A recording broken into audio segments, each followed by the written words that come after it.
Welcome back to my Manhwa recap channel. If you enjoy my content, please subscribe and hit the bell icon. Don't forget to leave a comment with your feedback. Subscribe now and enjoy the recap. A starry night with a full moon in the sky, the streets of a medieval city, the lights are still on in the houses, a tower rises in the center. A scream is heard in the house, a girl in a blue dress with brown hair tied up in a long ponytail runs down the wide corridor. She opens the door and fearfully asks what happened. The red-haired man's face distorted with pain, sweat dripping, his teeth clenched tightly, the man quietly called out to the healer. The girl stands at the door, looking at him in fear. A man sitting on a bed holds his leg. The leg has turned blue, red veins are visible, and a black aura emanates from it. A man with bulging veins on his face cried out, crying for a healer to be found for him. A few hours earlier, evening in the forest, through the bushes with berries you can see a path with bloody stains. Feet on the paving stones, one pant leg is torn, blood is visible on the exposed skin, a trail of blood trails behind the leg. An empty city street, holding his wounded forearm, a red-haired man walks forward, breathing heavily. This is Roz Tucker, an adventurer from the continent of Azul. He joyfully looks at the houses and says that he is finally saved because he has found a settlement. Holding his bloody forearm, clenching his teeth tightly and narrowing his eyes angrily, he thinks about black-maned wolves. He knew about their movements in groups, but black-maned wolves with bared mouths and glowing red eyes. Roz Tucker expected there to be fewer of them. Roz Tucker, knife in one hand, fights a pack of black-maned wolves. One wolf jumps right at him. He could not even think about a flock of 30 individuals. They were already stronger than him, and besides, they attacked in a group, and he could not cope with them. Wincing because of the pain in the wound, Roz Tucker came to his senses. With a stern face, looking intently ahead, he said that he needed to heal and first he would borrow money from the Adventurers Guild. Night, Adventurers Guild. A richly decorated building with lights on. A signature appeared on the document on the table. This is confirmation of payment. A beautiful girl with long straight brown hair said that the amount borrowed would be deducted from the adventurer's next reward. She asked if he knew that interest was paid separately. Standing behind the counter with another receptionist looking at Roz Tucker, she advised him to recover, noticing that he looked bad. Roz Tucker agreed. Of course he needs to recover. Roz Tucker walked past a black-haired man in a white cloak, sighing and muttering that he was dizzy. He walked out of the gate of the Adventurers Guild building and, holding his wounded shoulder, went to the stairs. I think what will happen if he dies before reaching the church. Roz Tucker was sweating profusely, with furrowed eyebrows and a bloody forehead. There was a voice behind him calling to him. Roz Tucker turned around tiredly. Behind him stood a man in a white cloak and a black jacket and pants, asking if he needed a healer. With a kind smile, surrounded by a blue glow, he said that Roz Tucker did not need to go that far. Roz Tucker wondered who it was. A man in a cloak, placing his hand on his chest, asked to be allowed to cure Roz Tucker for a small reward. With a confident smile, he told the stunned Roz Tucker that he was a healer and he could pay after the healing. Roz Tucker, with an incredulous face, thinking that this was a very suspicious guy, shouted for him to show his healer sign first. Due to the fact that healers earn huge amounts of money, many fake healers have appeared. A man in a cloak with a staff, with a shining stone in his hand, a suspicious shadow with red eyes holding bottles of potion in his hands. A calmly smiling man with a kind face in the uniform of a priest with a book in his hands. Thus the sign of the healer appeared. In the background of the Adventurers Guild shines a sign with two hands surrounded by a laurel wreath. This is a special skill that is issued by the Adventurers Guild. Roz Tucker thought that some people who did not know about this were trying to show a real badge and asked the man in a white cloak what he was doing, demanding to show his badge. The man with a bright smile said that he told the guild that he could not heal, so they did not give it to him. Roz Tucker did not appreciate this answer, deciding that this was a fraudster. Turning away from the man in the cloak and starting to leave, he said that he did not know how to heal, but was a healer. This is crazy. The man looked intently after Roz Tucker. He followed him, saying that the wounds were caused by claws and sighing. He said that it looked like they were strong creatures, judging by the way they tore him. Roz Tucker, hunched over, walked down the street, hearing the man say that the wounds were fresh, which means everything happened nearby. He was surprised. The man asked if the wound on Roz Tucker's right arm was caused by a black-maned wolf. Roz Tucker, with the shadow of a grinning black-maned wolf behind him, was surprised by these words. Roz Tucker's legs, one of which is wounded and leaves a trail of blood behind. The man in the raincoat said it was because of Roz Tucker's ankle that he ran into a branch. Roz Tucker turned to the man in the cloak in surprise, wondering how he found out about all this. And the man, bowing his head and smiling, said that although he does not have a sign, he makes money by treating people. Thoughtfully putting his finger to his chin, the man said that if Roz Tucker goes to the priest, he will need to spend 600,000 gold, but the adventurer healer will only take 300,000, so Roz Tucker asked what he was leading to. The man with a bright smile, stretching one hand forward and showing his thumb with the other, said that he would cure Roz Tucker for only 150,000 gold. Roz Tucker turned away with uncertainty, thinking that this man was really a fraud. Roz Tucker angrily walks away from the man in the raincoat down the street, shouting that he shouldn't live his life like a charlatan. The man, still standing with his hand outstretched, asked him if he was really leaving, saying that the holy power could not help him. Roz Tucker exclaimed that he was talking nonsense. The sly smile of a man in a raincoat who says that this will be extremely painful. Turning away from Roz Tucker, the man said that if the wound hurts in his sleep, then Roz Tucker can find him, showing him which hotel he was staying at. Roz Tucker, looking over his shoulder at the man, cursed and muttered that they even stayed in the same hotel, thinking that the guy was crazy and it was better for him to stay away from him. Church, priest's hand, with glowing spell pattern. Roz Tucker was surrounded by light and the wound on his shoulder began to heal. The wound was completely healed, leaving only blood stains on the dirty clothes. A handsome blonde man with a kind face, surrounded by lilies, folded his hands in a prayer gesture, said that by the power of Mr. Ivor, all of Roz Tucker's wounds were healed, and the payment would be 620,000 gold.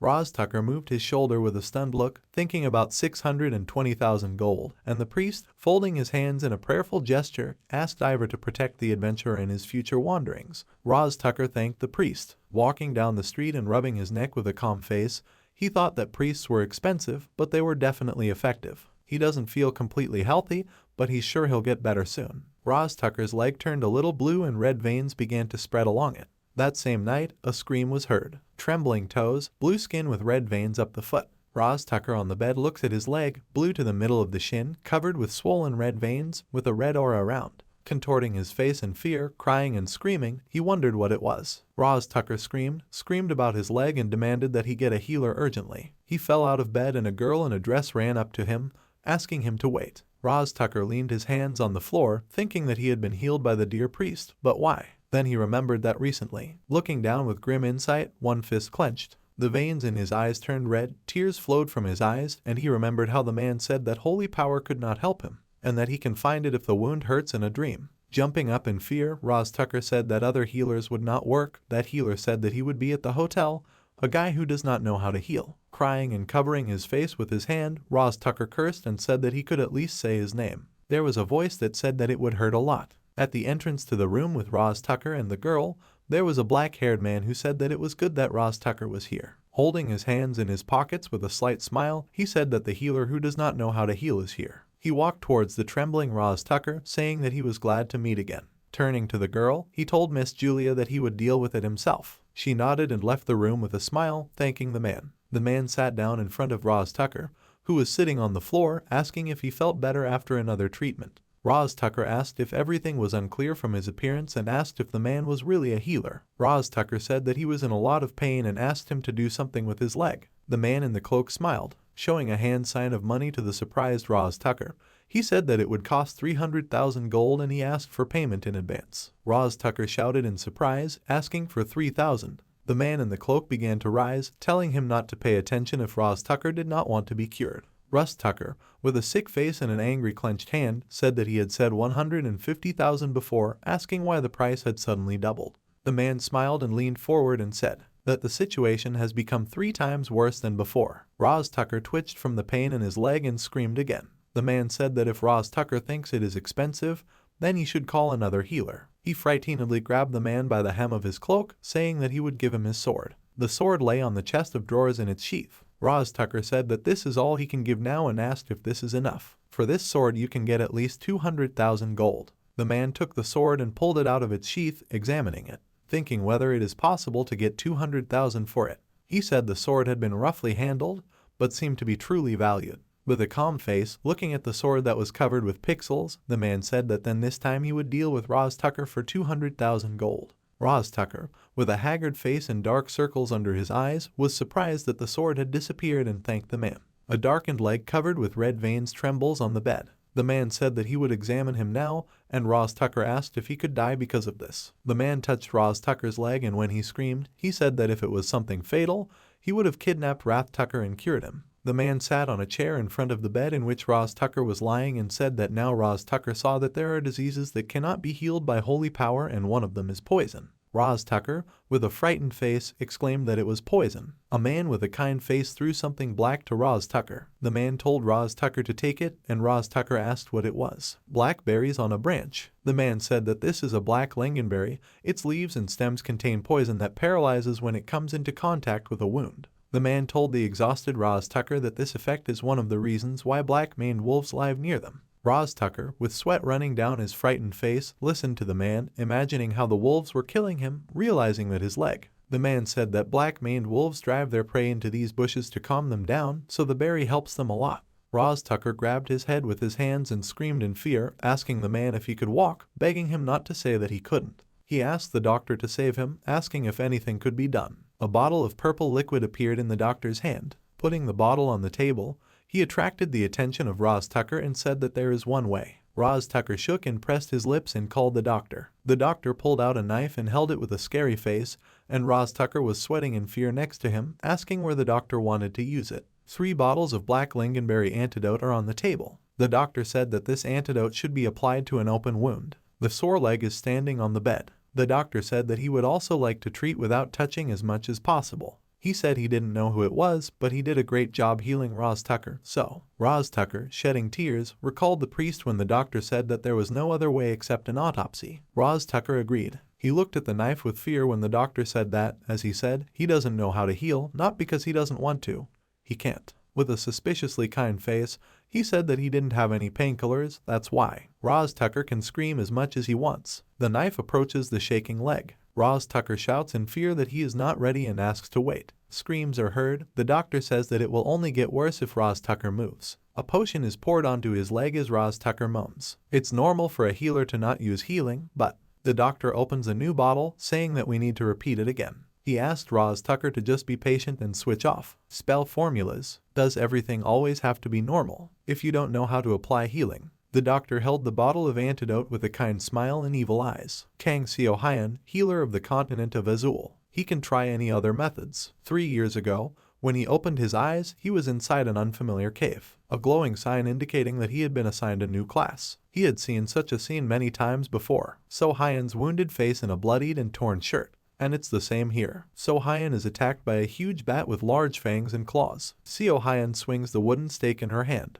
Monsters appearing everywhere. People fight giant bats. One mouse grabbed the throat of a screaming man. Magi. A message appeared in front of Seo Hyun asking if his class was a healer. Seo Hyun raised his hand to his mouth and looked at the message, saying that his class was a healer. It seems that this is not Earth and he is in another world. But fortunately, there are dead bats lying on the ground. There is a conversation going on. People are discussing what to do now. They need to figure out how to get home. Seo Hyun is not the only person who was dragged here from Earth. People gathered in the cave. Women and men. A girl in green pants and a blue shirt with a bag said that they had just started. How could they already think about returning? Others confirmed, saying that they love it here, there is magic here. One man in white pants and a blue t-shirt said that he needed to return as soon as possible. He had a family. So Hyun, tired, sat on a stone in a bloody shirt and thought that the situation was like in a fantasy book. He looked at the message window and thought what was special about this. Statistics window. There is a cross icon in the window, and under it is written his class, healer, and strength, endurance and inventory scales, progress points and current points. It is stated that he has 3 progress points and no current points. Class, healer. But what's that question mark at the end?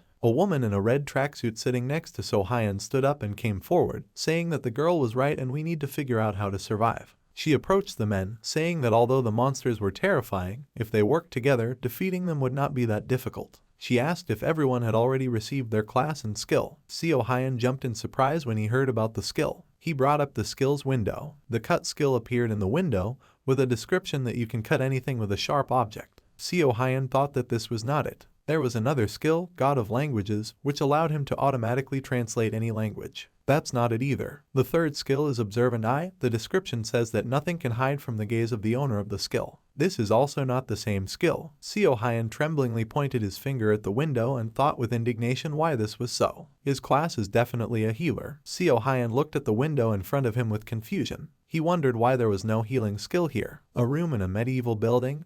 There are bars on the windows. There are suitcases on the floor. Bloody hands are wiped with a handkerchief. Seo Hyun wipes his hands as he stands next to the bed with an unresponsive Roz Tucker. There is a lot of blood on the bed near the leg. The leg itself is stitched up. Seo Hyun said that they are done, the wound will heal quickly, but it is better not to move for 2 or 3 days. Roz Tucker, almost sobbing, pursed his lips in relief, thinking that he had survived. Roz Tucker bows to the doctor thanks. He said that if Seo Hyun he would have died. Seo Hyun replied with a smile that he already said that this wound was not fatal. The leg is covered in blood with a smooth glowing seam. Seo Hyun thought that the wound looked better and wondered if he could heal without the healing skill. Roz Tucker put his hand on his head and said that he was ashamed for swearing at Seo Hyun yesterday and saying that he was a charlatan. Seo Hyun answered with a beaming smile that everything was fine. He often hears this and is used to it.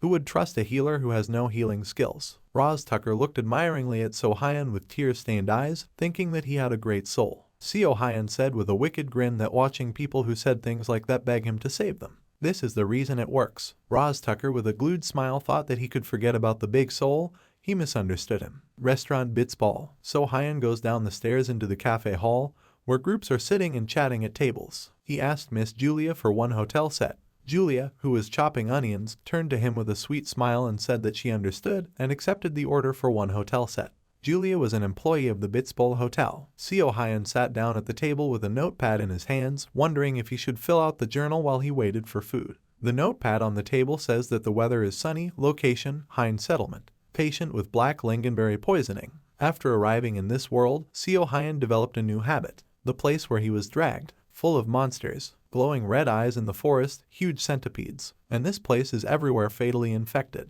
A lake with purple water in which the remains of bones float and creepy insects fly above it. A place where it is impossible to survive. Continent of Azul, a huge palace with a shining pentagram behind it, and below it a lake with purple water in which scary monsters similar to mermaids swim, surrounded by a dark aura. Snowy mountains with large armored worms jumping out of the ground and yetis. Therefore, in order to find a way to return to Earth, Seo Hyun began to record daily events. Seo Hyun looked back at the scream in the hall. Miss Julia cut her finger. Seo Hyun approached Miss Julia and asked if she was okay. Miss Julia jumped in fright. Seo Hyun asked to examine her wound. Miss Julia said that everything was fine and nothing bad had happened. Seo Hyun sighed, thinking that he was tired of such arguments. An observant look. Nothing will be hidden from your sight. Seo Hyun's eyes flashed blue. The window above Miss Julie says that it displays the target's damage and physical condition. A pointer appeared on Miss Julie's finger. Abnormal condition detected, bleeding. Knife cut on left index finger. Nothing serious, just need to stop the bleeding. Seo Hyun extended his hand with a smile, saying that if the hand was injured, then she would not be able to cook food.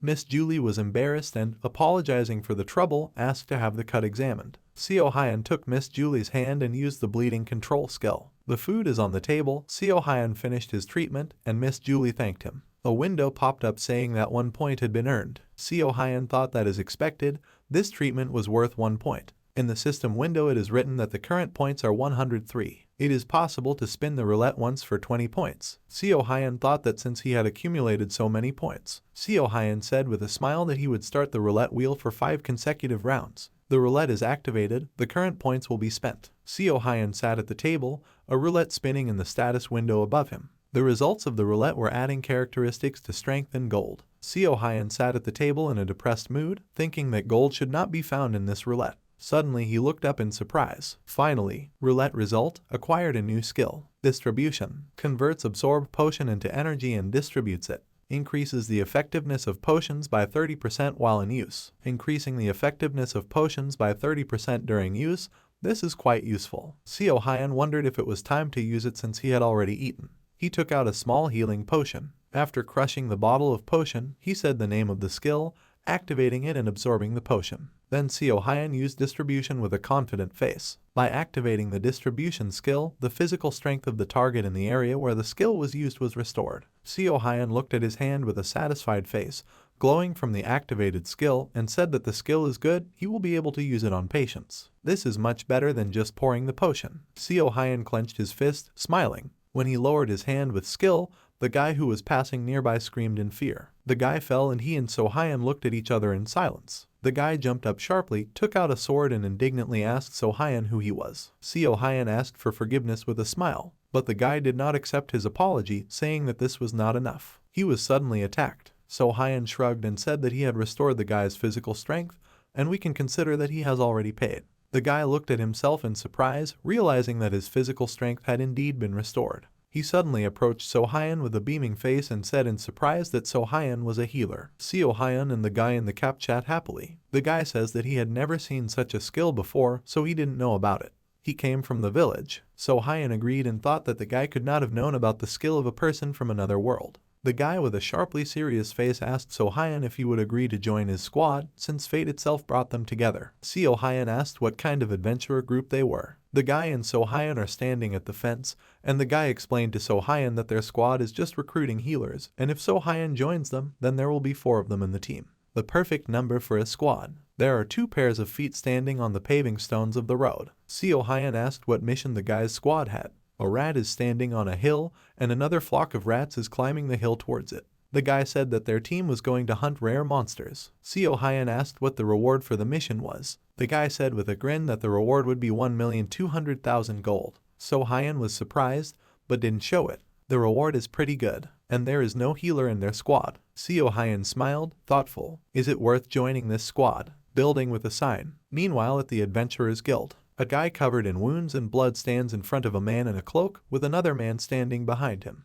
The guy with the wounds asks the guy in the cloak to show him his healing abilities. The guy in the raincoat agrees. A ball of golden light appeared in his hands. Under the cloak, the man's eyes and hair glowed golden. He says he is good enough to be the only healer in the party. Adventurers Guild, in front of the building with a huge stained glass window, a glowing emblem sparkles. There are 3 people standing inside the building who are testing the healer's strength. A man who had been wounded earlier, now almost all of his wounds have completely healed. The guy who hit So-Hyun on the street stands opposite with a surprised face. So-Hyun put his hand on his shoulder and called him by name. The guy's name is Mr. Rick. So-Hyun and Mr. Rick stood in front of 3 people. So-Hyun said in bewilderment that Mr. Rick told him that there would be 4 of them, including him. The guy who was wounded put his hand to his face and said what he thought. So-Hyun and the second healer look at each other. The guy continued that they brought several healers at the same time. Team task sheet. The guy asked if both healers had heard about the task. The reward is 1,200,000 gold, and the more people there are, the less each of them will receive, and asked if this suits them. So-Hyun and the second healer said they agreed. So-Hyun looked at the second healer and thought that it looked like this guy wouldn't back down. Maybe he wants the same thing as So-Hyun.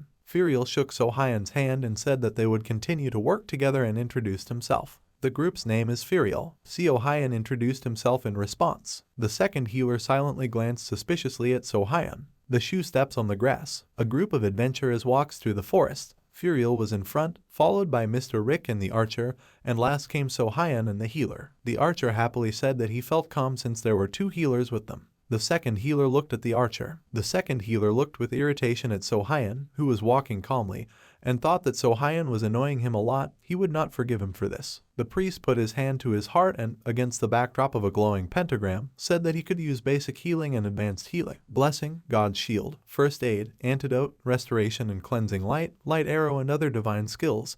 That's all. All members of the group except So-Hyun came running to the healer, rejoicing and admiring him. Mr. Rick turned to So-Hyun and asked him what he could do. So-Hyun hesitated and said that he could. So-Hyun used the skill with an apologetic smile and said that he could do this. Everyone screamed in delight and asked what skill this was. The second healer gripped his finger with his teeth and looked at So-Hyun angrily, thinking that So-Hyun was really annoying him, how he could brag about some random trick that he had never heard of. So-Hyun walks next to Furiel, and behind him stands a second healer with an evil aura. So-Hyun asked what kind of monster the target was. Furiel replied that it was a sewage rat. A rat with red eyes and a long, hairless tail. Sewage rat. Rats are monsters that live throughout the continent of Azul. So-Hyun said he didn't know there was such a rare species among rats. Furiel spoke happily to the archer, Mr. Rick and So-Hyun. Furiel said that 1,200,000 gold is due for 1 rat. The archer and Mr. Rick nodded happily, confirming that there were no easier tasks. So-Hyun, with a serious face, asked sternly what they said. So-Hyun stopped and asked Furiel and his team if he understood correctly that they had not hunted a rare monster before. Furiel confirmed that they had never seen a single rare monster before. Mr. Rick agreed with Furiel. So-Hyun looked at the second healer, who said with excitement that he had been a healer for less than a year. So-Hyun looked confidently and said that they needed a lot more potions to fight the rare monster and suggested that they prepare better after they return to the settlement. Furiel waved his hand with doubt on his face, saying that they should forget about it, because it's just a rat and he doesn't want to go back after they've been through so much. The second healer was surprised. The second healer stands next to So-Hyun and, putting his hand to his mouth with a nasty smile, asks So-Hyun if he didn't take enough potions. It is his responsibility, and if he is scared, he can leave. So-Hyun chuckled to the side with a grin and said that in that case he was leaving. The group members looked at him with amazement and dissatisfaction. Furiel asked So-Hyun if he was sure while the second healer was jumping joyfully in the background. So-Hyun said that he is sure that they will lose the battle, but he will be able to help them. So-Hyun showed 3 fingers and said that he would take 300,000 per person in payment right now. The team remained at a distance, and So-Hyun turned around and walked away from them. From a distance, the team members could be heard sighing and asking Mr. Rick where he got So-Hyun, and he makes an excuse. The healer happily waved his hand after So-Hyun and told her to take care of herself. He thought about how he could simply run away from a rat. A blue bead with light around it, the healer thought that he would take it himself instead of So-Hyun. Rare item. The archer and Furiel hid near the wall. Furiel said that he had found it. Sewage rat, with red eyes, surrounded by black fog. Furiel said that this damn rat is worth 1,200,000 gold. The healer approached Furiel and told him not to worry about their characteristics. Furiel agreed. Furiel shouting forward, Mr. Rick and the archer ran towards the rat as the healer activated the pentagram. The rat turned its red gaze towards the noise. Furiel jumped over the rat with his arms raised and screaming for the rat to die. The fist hit the ground and the earth split and scattered in pieces to the sides. Furiel knelt in the hole created by the blow and asked where the rat had gone. An archer shoots a bow, and a sewage rat appears behind him. With a shocked face, the archer begins to turn around. The rat screamed, lightning gathered around it, and the archer was pushed back by the rat's aura. The healer covered his face with his sleeve in shock, wondering what kind of aura this was. His mana was running out too quickly. Mr. Rick, shrouded in an aura of orange light, asked the healer if he was okay. The healer shouted back that he was fine, they just needed to hurry. The healer, surrounded by flashes of light, said that he would buff the attack and began to cast a blessing. He was interrupted in the middle. The healer looked up in horror. Furiel and Mr. Rick look on in shock. After asking what it is, the archer stands in front of one giant sewage rat and a whole pack of smaller rats that run straight at him. Screaming, the rats attacked the archer and Furiel while the healer and Mr. Rick stood behind them, shocked. The archer, having come under attack, screamed heart-rendingly, and Furiel shouted to the archer Henry to understand how he was doing. The healer, shocked, stood behind with a bottle of potion in his hand and looked at the group of adventurers in horror. He wondered how they lost so quickly. Mr. Rick ran screaming and ran back past the healer. The healer, looking at him, thought that he was a coward who was running away alone, and in addition, he also ran out of mana. Mr. Rick ran into the black portal. The healer watched in shock. Mr. Rick ran out and asked for forgiveness and said that he would save them next time. But as he ran out of the portal, he found himself right in front of the healer, who was wondering why Mr. Rick ran straight here. Rick, with fear and surprise in his eyes, said that he had just fled from here. Mr. Rick fell from the attack of rats, and the healer looked on. They wondered if they were trapped here. Closing his eyes in horror, the healer swore. Broken bottle of green potion. Someone said that the group was really in trouble, and he knew that this would happen. So-Hyun grinned. A surprised healer shrouded in green light. So-Hyun said that they should have thought things through. So-Hyun stood in front of the healer who had fallen to his knees, surrounded by dead rats, and asked who would give so much money for one rat. So-Hyun, with a smile, surrounded by a green aura, said that he would agree to 500,000 gold per person. The rats froze in front of the green glow. The healer realized with shock that it was So-Hyun and asked how he was. So-Hyun stood calmly in the green glow. He said that the rats would soon attack them. So-Hyun turned to the startled healer and asked if he remembered correctly that Mr. Marbello said that he could use the god's shield. The healer, completely confused, grabbed his head in fear and said that he knew this skill, but he had no mana left. So-Hyun thought that Marbello had completely lost his mind. So-Hyun squeezed the bottle of blue potion and told Marbello that this meant all he needed was mana. Absorption skill activated. Mana potion is absorbed. Distribution skill activated. The effectiveness of the potion increases by 30% thanks to the use of the distribution skill. So-Hyun pointed his hand at Marbello and used the skill on him. Marbello opened his eyes in shock as he felt his mana restored by the skill. Marbello remembered how, as a child, he spoke with a man in a robe with a staff who spoke about the skill of restoring mana. He asked if Marbello thought such skills existed. He needs mana to use skills, and this is complete nonsense. The man with the staff told the listening Marbello not to try to take the easy route. The man turned his head to Marbello and said that the only one who is capable of this is this great god. So-Hyun, with a white light in her hands and a white pentagram behind. Marbello sat on his knees with his head bowed and shaking, asking So-Hyun who he was. So-Hyun cried out in surprise. Marbello, with a shocked look and crazy eyes, began to list the names of Mr. Ivor, Mr. Frick, the embodiment of evil Agar, Shihul. Bello bowed to the ground, saying that he was an unworthy, pathetic slave and was very rude to So-Hyun. So-Hyun looked at Bello's actions in disbelief. So-Hyun listened with an intimidating smile to Bello as he said that he vowed never to tell anyone what Mr. Ivor saw today. So-Hyun thought that if he told this guy the truth, he would be so embarrassed that he might pass out. Green glow. Rats with red eyes lead with their nose. The rats run in a crowd towards the unconscious adventurers lying on the ground. Bello, shouting to get out, kicks the rat. He stretches his hands forward, sparks of light flash in front of his hands. Bello says a prayer spell, turns to the merciful great Ivor, asking him to allow him to use his great power by his grace. A luminous pentagram appears above him, and a shining ball appears in his hands. A shining spherical shield radiates from Bello, pushing away the rats. Bello used the shield of a god. So-Hyun, while killing rats, turned to look at Bello, thinking that he was not lying when he said that he was good. A joyful Bello shouted to So-Hyun that he had done it. So-Hyun agreed indifferently and told Bello to do what he wanted and not to distract him. Bello agreed, addressing So-Hyun as a great master. A bottle of green potion appears in So-Hyun's hand. So-Hyun says you. So-Hyun punches the rats flying away from him and says the same. The rat looks forward menacingly and squeaks when other rats fly past it. So-Hyun thinks there is a reason why this task costs so much money. So-Hyun turns his head with a careful look, thinking that the cost lies in this trap. The sewage rat radiates a purple aura into a pack of rats. Skill Domination. A special skill of rare monsters that allows you to collect and subjugate your species. Flashback to how Mr. Rick tried to escape and return to Bello. If the adventurer gets scared and tries to escape, the sewer rat traps them in the dungeon with the Space Master ability. So-Hyun smiles, a green glow emanating from his hand. He thinks that is why he prepared the pesticide of this world. Green bottles, one of which So-Hyun took out recently. This is Tentrol Peppermint Concentrate. So-Hyun, with the skill activated in her hand, runs towards the sewage rat, surrounded by a gloomy aura. The radiance from the distribution skill with the absorbed Tentrol falls on the rats.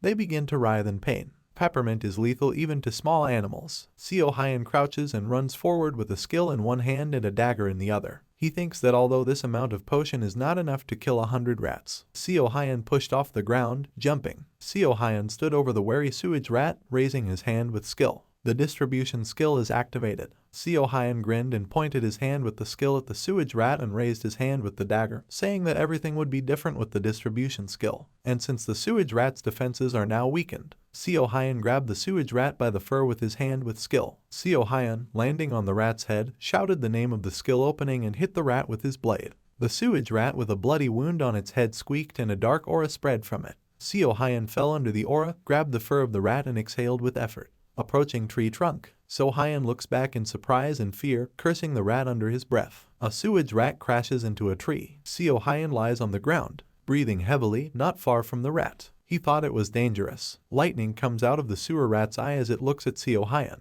Domination skill again. Bello kneels inside the shield and prays to Ivor, saying that faith to the man who follows Ivor, mercy to the man who believes in Ivor. He thought that he should not distract So-Hyun, because he ordered not to distract him. Bello opened his eyes and was surprised to see that there were no rats around the barrier. He screamed in surprise and said that they were rats. A lot of rats get on So-Hyun. He looks at them in shock, the potion from the red bottle spilling in his hand. Bello, with wide open eyes, looking at So-Hyun in fear, shouted that he would now use healing on the great master. So-Hyun refused and with a stern face, surrounded by mice, clutched the bottle of regeneration potion and used the distribution skill. Inscriptions appear in the system window. Health is restored by the effect of a regeneration potion. Recovery will continue for a certain period of time. Notifications pop up when health increases and decreases. So-Hyun thinks his stats are fine for now. Now he needs to finish the sewer rat before the potion's effect wears off. So-Hyun wearily fights off the rats, thinking that there are too many of them, and a sewage rat with a dark aura approaches from behind. The sewage rat leaps and sinks its teeth into So-Hyun's leg. The teeth dig into the leg and blood flows from the wound. So-Hyun grabbed the rat's fur with a painful cry. With his foot clamped in the rat's mouth, So-Hyun raised his hand with a dagger and hit the rat. It screamed. So-Hyun fell to the ground with a painful cry. Wounded leg. Information appeared in the system windows. Abnormal condition, bleeding caused by a monster bite. The effect of the regeneration potion has been cancelled. So-Hyun wondered if the rat was causing him to bleed right now. So-Hyun put his hand on his injured leg with a tired smile, saying that rare monsters are quite smart. A message appeared in the system window that the hemostasis skill was used. The sewage rat, standing in front of So-Hyun, spat out blood, lightning flashed in her eyes and she was surrounded by a circle emitting black mist. Seo Hyun said in surprise that a red system window pops up. Dominance. You are weakened by the influence of the skill. Damage and mana cost will be doubled. Seo Hyun thought that dominance was too much. Seo Hyun looked ahead worriedly and thought, what if you deplete your opponent's mana reserve by half? Who will be able to use the skills normally? The sewage rat screamed and rushed towards Seo Hyun. Red eyes of the rat. Seo Hyun asked the rat if he knew. Seo Hyun crouched down and walked under the rat and said that he did not use mana. Seo Hyun strikes the rat's neck from below, shouting the name of the dissection skill. Seo Hyun's hand is in the mouth of a sewage rat whose eyes have gone out. Seo Hyun hit the rat in the neck with a knife. The sewage rat fell to the ground in front of Seo Hyun with a crash. Seo Hyun's legs, one injured. Seo Hyun thought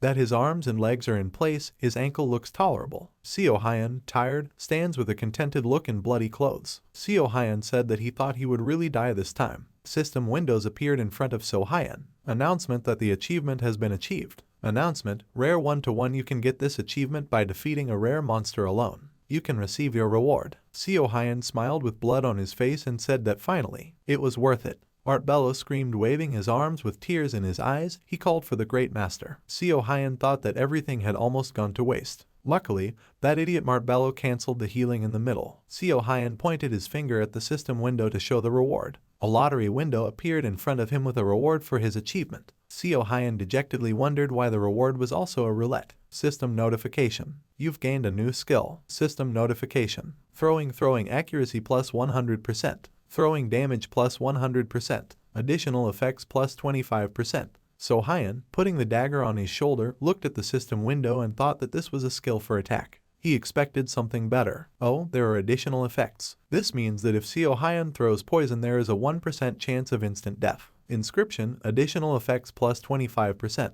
The chance will increase to 26%.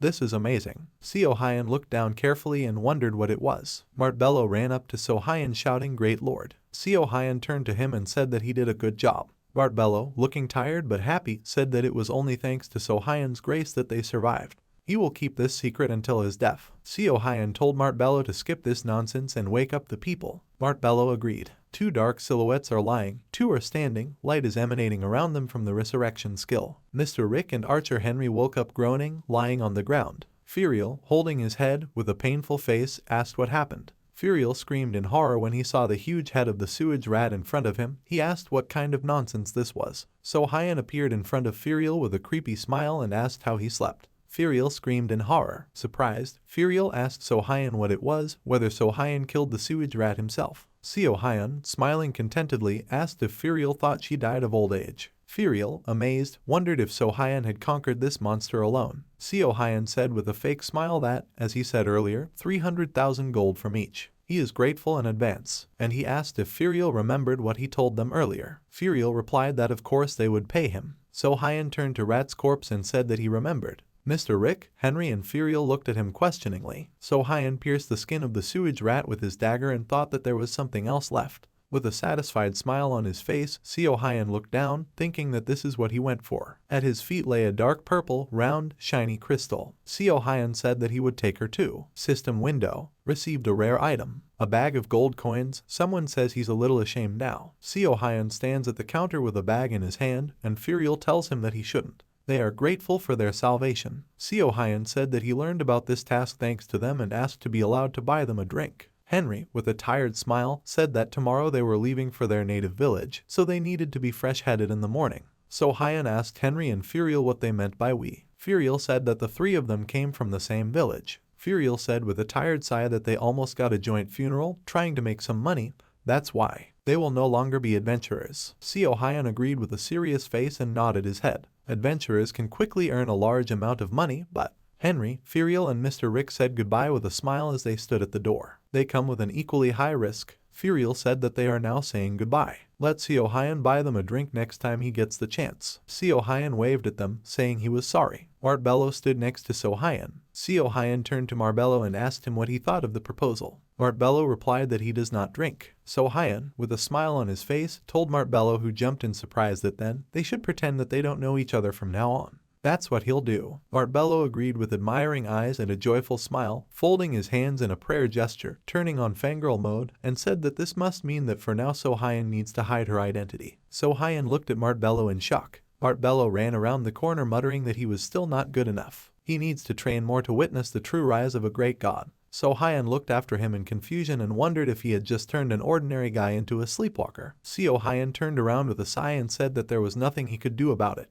Seo Hyun held a purple crystal in his hand. He said that now we need to evaluate her. Entrance with a showcase of an artifact store. A man with a magnifying glass in one eye greeted Seo Hyun with a smile at the Adventurers Guild artifact appraisal shop. A cabinet with bottles and books arranged. Items obtained from monster hunting are sealed in crystals, so they can only be used after they have been printed. Seo Hyun stands in front of the seller's counter and says that he came to evaluate the crystal. The crystal is lying on the counter. The seller said that he will look now. A gloved hand reaches for the crystal. The seller has a surprised face. Seo Hyun looks at it carefully, thinking that the item might be better than expected. A gloved hand squeezed the bead. The seller said he was starting. The light on the counter comes on, so Hyun looks attentively at the glow. The seller's squinted eye reflects the light. A white glow emanates from the crystal. The seller said that everything is ready. This is a rank C artifact. Amulet of Minor Life. Seo Hyun looks at the bargaining salesman and checks to see if the rank is indeed C. The salesman confirms and says that it costs about 80,000 gold. But if Seo Hyun sells it to their store, then he will give Seo Hyun 120,000 gold. Seo Hyun takes out a bottle of green potion from his jacket.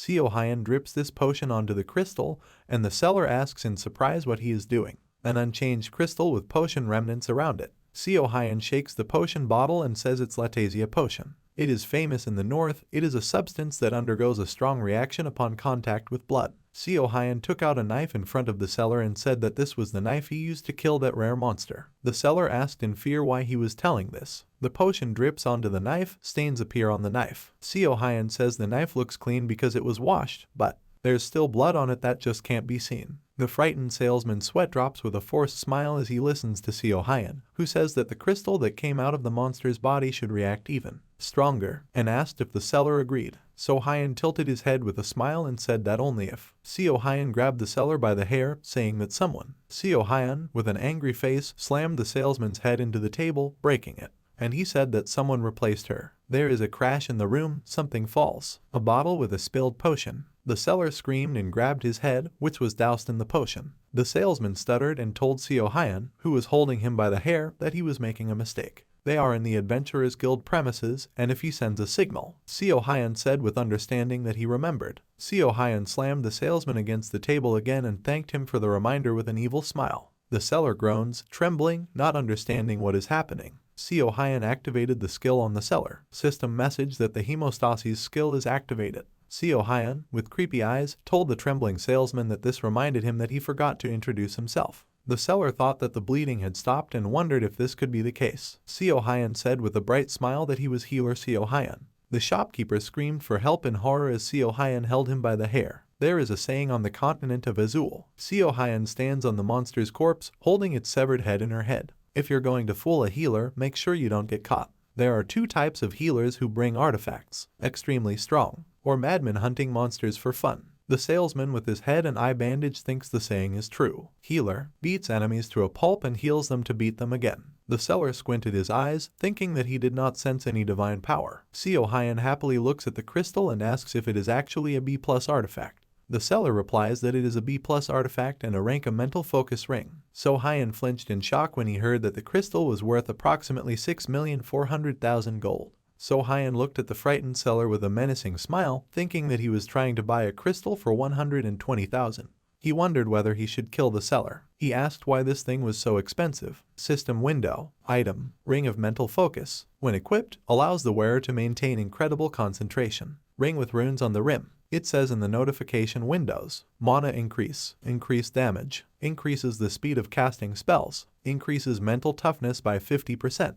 The salesman excitedly explains to Seo Hyun, who is listening intently, that he knows the wizard will be finished if he panics. Seo Hyun asked, nodding, is there really a whole 50% increase in mental toughness? Seo Hyun looks at the crystal with a smile and says that it's quite useful in different situations. That's why it's so expensive, and thinks it's very good. Seo Hyun tells the bowing salesman to unseal the crystal and he will take the amulet. A warning, don't try to trick me again. The seller agreed, asking what happened to the payment for the amulet. Evening, light falls from the windows of the tavern onto the street. People are drinking inside the tavern. Seo Hyun, with a confident face, thinks that he has earned enough to drink, but A tavern worker approaches So-hyun, apologizing because they don't have any free tables. With a worried face, the maid says that So-hyun can join some table or find another tavern. A man in a hood drinks from a large wooden mug. So-hyun can be heard thinking, saying that he understood. Someone calls Dr. Kang questioningly. So-hyun flinched in surprise. So-hyun, with a bright face, cried out in surprise and turned around.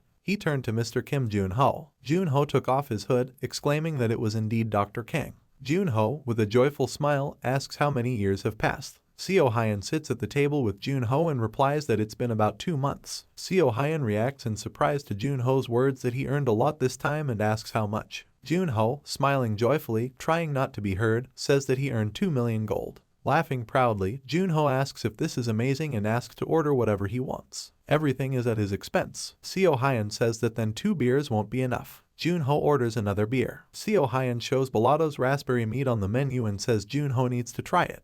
Jun-ho shouts in shock that this meat costs 1,900,000. So-hyun laughs with a smile as Jun-ho shouts that it's too expensive. So-hyun turns around at the table and says it will be at his expense. He orders a bottle of raspberry mead. There is raspberry mead in various dishes on the table. Jun-ho admires the task So-hyun completed and the artifact he received. So-hyun pours mead into a glass and asks Jun-ho if something lucky happened to him. Jun-ho leans forward at the table and asks So-hyun if he really needs to drink the stamina potion. Bottle with golden liquid. Status window. Item, stamina potion. Potion from a bottle is poured into a jug. Some say it must be tiring to think about stamina in. Stats. So-hyun shakes the bottle of potion and says that you need to drink it. Endurance is a characteristic different from strength. Is it like fatigue? So-hyun does not need to use a potion since she can be restored by resting. But So-hyun looked at the system window behind him. Kang So-hyun. Strength, okay. Stamina needs to be restored. Mana, no. So-hyun thought that he couldn't use the skills without it. So-hyun sits in the tavern hall and thinks that he had no mana from the very beginning.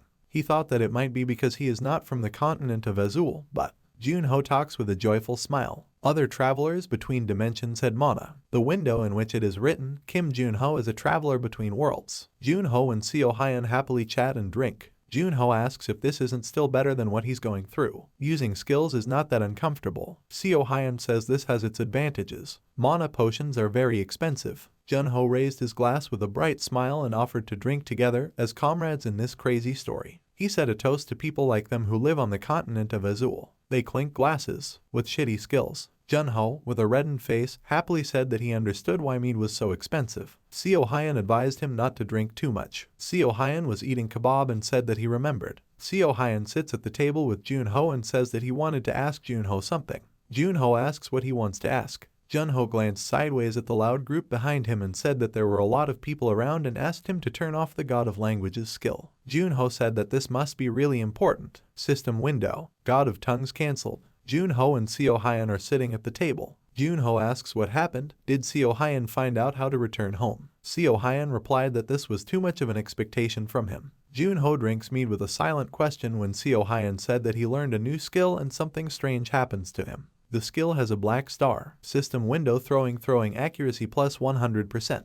Throwing damage plus 100%. Additional effects plus 25%. A pensive So-hyun listens as Jun-ho said that he doesn't have a skill with a black star next to the name. So-hyun agrees that this is also his first time seeing something like this. Tavern hall. A conversation takes place.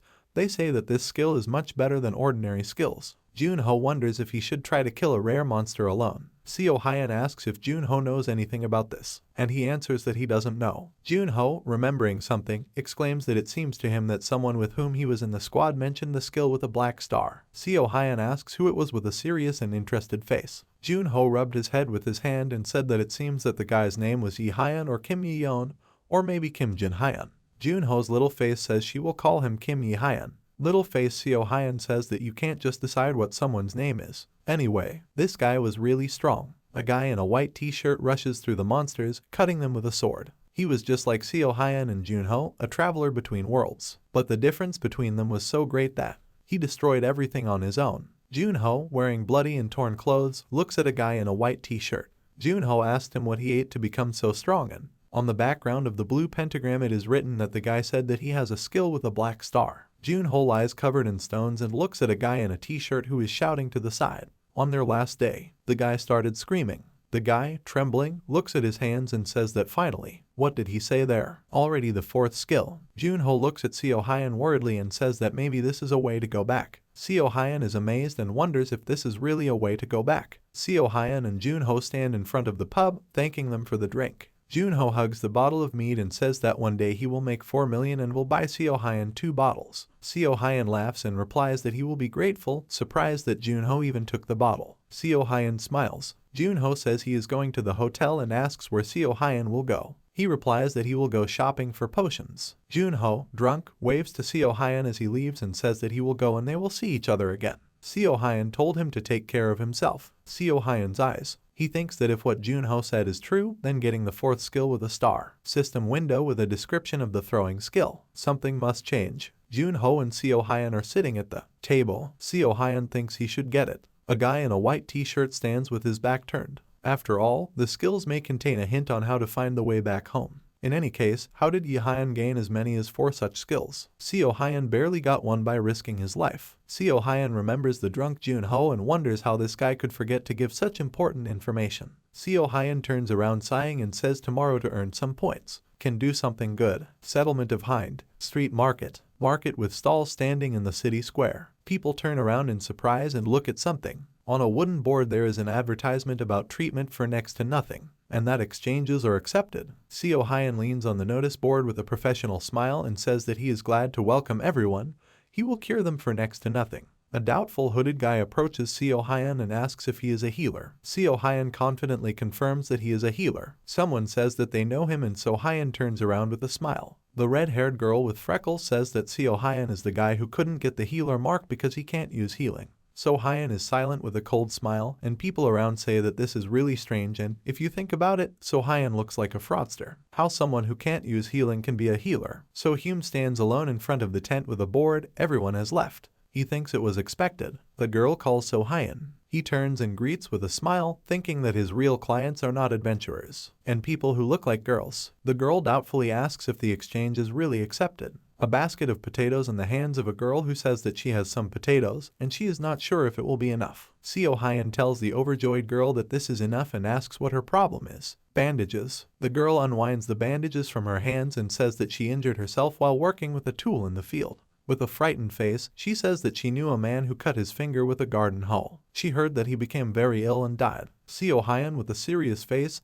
the shadow of a man in pain. Seo Hyun thinks it's tetanus. It's a terrible disease because people don't have a vaccine. The girl holds out her hand when Seo Hyun says he will look at her wound. System window. The skill observant eye is used. There is a blue glow around the arm, centered on the wound. System window abnormal condition. Abrasion. Damage from a hoe. 2 days have passed since the incident. Infection is possible due to the use of old bandages. Seo Hyun, with blue eyes, looks carefully and thinks that, fortunately, it is not tetanus. Seo Hyun smiles and says that it's nothing serious to the joyful girl who asks if it's true. There are potatoes in a basket and various jars on the table. Seo Hyun says he'll take a look now. Seo Hyun takes a white jar with a red lid and hands it to the girl, saying that this will cure her. In his hand is a jar with a glow around it. The girl says that the potion looks strange, so Hyun replies that it is a bomb. Seo Hyun, with a confident face, says that the girl needs to apply the bomb after breakfast and dinner and use clean bandages. Seo Hyun, with a suspicious face, asks if she has clean bandages. So Hyun walks away from the embarrassed girl, telling her to wait while she calls him. A bunch of grass. 10 bunches of grass, 50 grams. Seo Hyun can make bandages since there are none. Seo Hyun creates cloth from grass. System window. Using the skill create cloth. Seo Hyun, with a cloth and scissors in his hands, says that while he's doing this, he'll make more in reserve.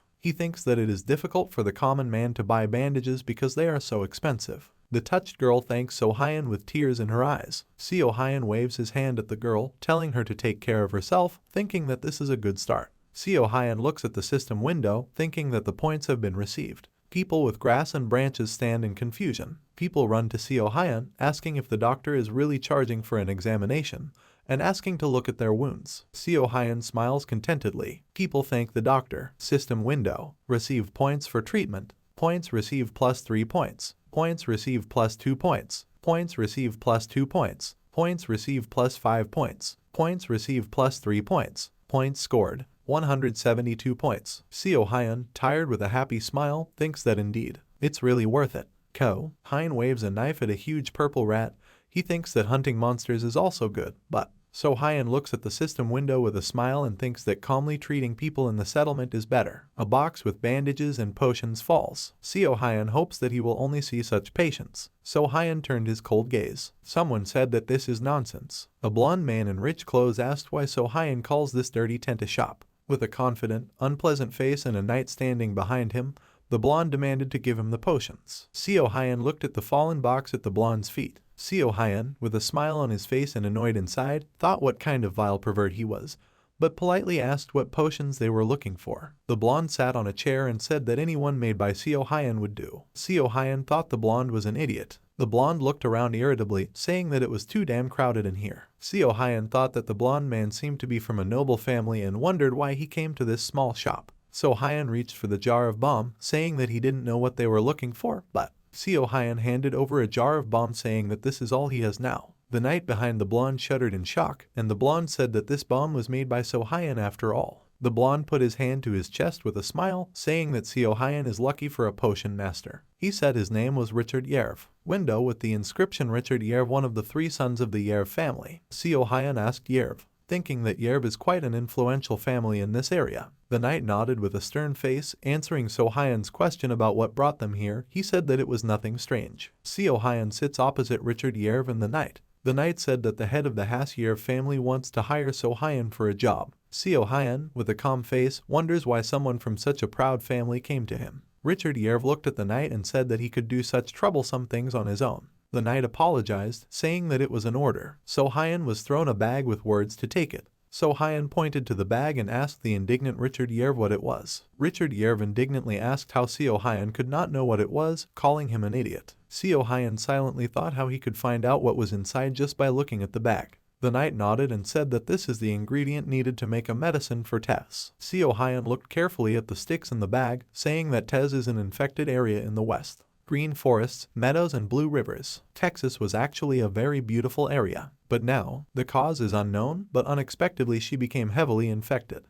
The earth rots and exudes poison. A man with a sword on a horse with an army behind. The ruler who owns these lands fights monsters with his army in order to stop the spread of infection. But Seo Hyun stands with a worried face, with a bag in his hand. He asked if the ruler came into contact with the infection during the process. The knight turned to the potion table while Richard Yerv yawned and said that one of the estate employees told them that he received the potion from Seo Hyun's shop. Richard Yerv pursed his lips in irritation while the knight said that at the moment the cure for the poison is being brought from an extremely remote place from here, but it is quite difficult. Seo Hyun smiled, understanding why the precious young master came here in person. Seo Hyun stands with the bag in his hands, thinking that the bomb is better than the liquid potion for treating contact with the infection. Now the only person who can make it is him. Seo Hyun sits across from Richard Yerv and asks if he understood correctly that they want him to make a potion. Richard Yerv replied that they still speak the same language. Richard Yerv said with a smile that if Seo Hyun impressed his father, he would give Seo Hyun a nice shop instead of this shack. Richard Yerv pointed his finger at the smiling Seo Hyun and said that this means Seo Hyun will receive a blessing that someone like him will not be able to repay in his entire life. Seo Hyun smiled and said it was an honor. Richard Yerv said with a satisfied smile that if Seo Hyun understood, then he should start preparing the potion. Seo Hyun smiled and refused. Richard Yerv is annoyed. The knight behind him is confused by the misunderstanding. Richard Yerv, shaking with anger, asked what Seo Hyun just said. Seo Hyun sits calmly, refusing, and Richard Yerv jumps up in anger, held by the knight, and shouts that Seo Hyun is an impudent boy. Richard Yerv yells at the calm Seo Hyun that this is not something that some potion master like Seo Hyun can refuse. This is a privilege given by his father. Seo Hyun put the bag on the table, saying that they found the wrong person. First of all, he's not a potion master. Seo Hyun watched carefully, thinking that he could get a lot if he took this job. But then you will have to continue working for them. System window. Points scored, 172 points. Spend 20 points on each roulette wheel. Seo Hyun needs to earn points. Seo Hyun stood in front of the angry Richard Yerv and the knight. Seo Hyun thought with a grin that he should be more polite when asking for a favor. Richard Yerv mentally scolded Seo Hyun with an irritated face. He said that Seo Hyun cannot be a healer. Someone is running. Seo Hyun and Richard Yerv turned to the man who ran in, calling the doctor and asking for help. The boy carried the girl, with his hand in bloody bandages, on his back and cried, "This is Mr. Wool." He asked the doctor to cure his sister. "My sister's face is sweaty." System window. Abnormal condition. Bleeding. Wound to the bone. The finger is cut with a sharp sickle. Unwind the bandage from the hand where the phalanx of the index finger is cut. System window. Possible death if left untreated. Seo Hyan's eyes glow blue. He thinks the cut literally went through blood vessels, nerves, and ligaments. The finger can barely hold on. Seo Hyan stands calmly next to the frightened Mr. Wool in front of Mr. Wool's sister lying on the bed. Seo Hyan said that they need to clean the wound first. It contains a lot of foreign substances from the sickle. Mr. Wool excitedly asks if the doctor can help his sister. Laughter is heard from the side. So Hyan and Mr. Wool looked at the proud Richard Yerv, who said that it was so funny that he could no longer control himself. Mr. Wool asked what he meant. Mr. Wool's sister is lying on the bed, covered in sweat with a pale face. Richard Yerv said that a potion maker can cure illness or poison,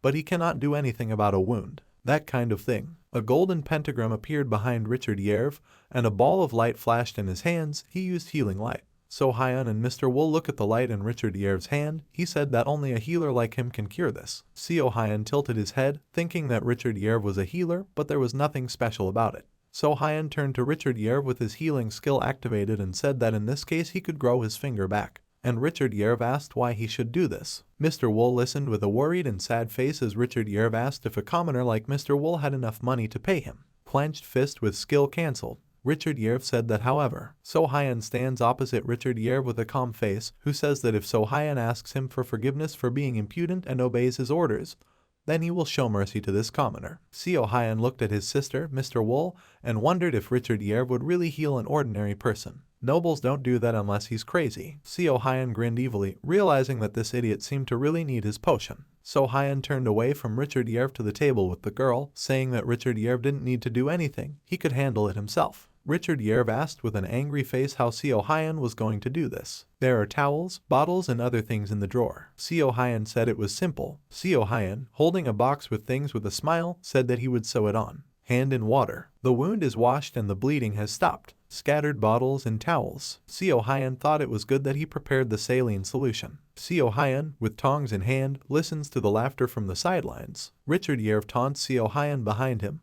with the knight and a trembling and worried Mr. Wool standing next to him. Richard Yerv laughs and asks if Seo Hyan really wants to sew his finger on. Does he really think that a person is a doll? Seo Hyan smiles and thinks that Richard Yerv might just go away if he's going to distract him. Richard Yerv said with a grin that he bets his luck necklace that So Hyan will not succeed. Seo Hyan responded by saying that if he can handle it, then. Richard Yerv listens with a blank face as So Hyan says that he will take the necklace and Richard Yerv will treat ordinary people for free for 3 days, and also provide them with food, and asks what young Master Richard thinks about this. Richard, with bulging veins and angry eyes, agrees and calls Seo Hyan a charlatan. Richard Yerv with an angry face says that if Seo Hyan fails, he will prepare the potion they need, and he will never again claim to be a healer. Seo Hyan agreed with a pleased, evil grin. So Hyan looked at the lying girl, thinking that he said that he would sew the finger, but it would be extremely difficult. If only he had used regular thread. Hand with forceps and blue thread. System window using the thread creation skill. Bottles with blue potion, mana potion, and thread creation skill. Seo Hyan moves his hand with the thread with a calm face, thinking that with this he can create a thread that is suitable for surgery. Now, a hand with visible veins in a blue circle. System window using the skill Observant Eye. Richard Yerv turned away in irritation, wondering how an ordinary potions master could waste his time like that.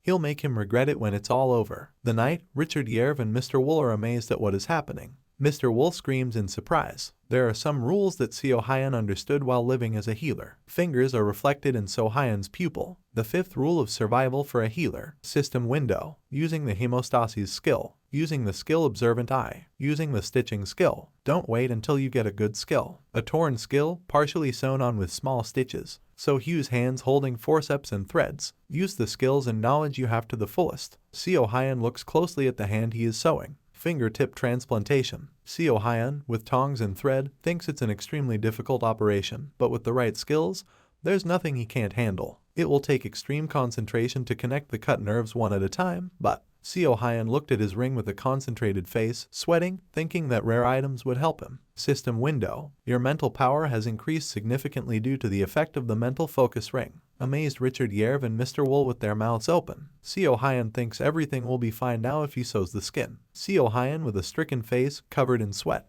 He's running out of stamina. The system window, the health bar is full and the stamina bar is almost gone. A girl's hand surrounded by blue and white streams. The stamina bar is running out little by little. Need a little more. So Hyun looks attentively, thinking that there is just a little bit more. Half-empty bottles of mana potion. Seo Hyun says great with a satisfied face. A girl's hand with the phalanx of the index finger neatly sewn on. Richard Yerv trembles behind the joyfully crying Mr. Wool, who exclaimed joyfully that the finger had joined. Seo Hyun glanced sideways at the system window with the health bar, thinking it was close. If it had taken any longer, he would have fainted. Seo Hyun drinks the stamina potion once to restore the stamina potion first and finish everything correctly. System window. Full recovery. Increases the patient's recovery rate. The full recovery skill was used. Seo Hyun applies the skill to the girl's hand and says that everything is ready. Tightly clenched teeth Richard Yerv. Richard Yerv furiously pushed Mr. Wool away, shouting not to joke with him. It's impossible for a finger to move after something like that.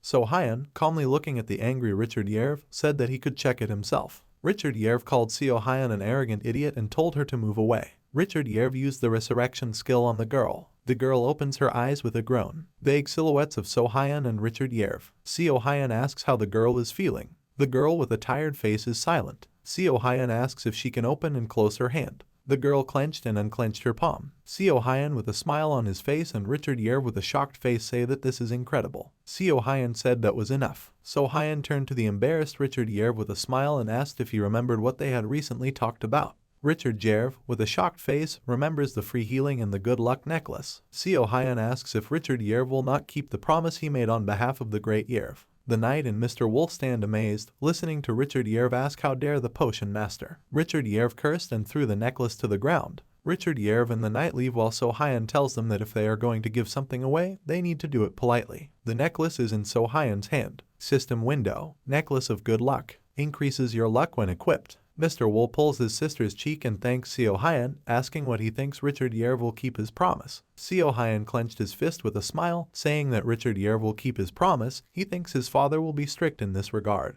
He asks Mr. Wool to spread rumors about it. Tell them that if people go to the city square, they can get free treatment and food. An angry Richard Yerv and an excited knight are walking down the street. Bitsball Hotel building. Miss Julia slammed her hands on the table, asking Seo Hyun if he knew about the rumor. Seo Hyun, with a very tired face and empty cans of stamina potion, asked what the rumor was. A large tent on the square, with a lot of people nearby. Miss Julia says that the young master of the Yerv family opened a free clinic in the town square. And the food is also free, so a lot of people gather there. Seo Hyun sits at the table. Miss Julia rests her hands on the table. Seo Hyun said he understood and that was great. Miss Julia said she was therefore worried that Seo Hyun's number of patients would decrease. Seo Hyun shook his head and said he could handle it. For him, it is enough that many people can receive free treatment. Miss Julia smiled, thinking what a kind-hearted man Seo Hyun is. Seo Hyun smiles, thinking about the evil Richard Yerv, who is engaged in treatment and distribution of food. Just the thought of this filled him with happiness.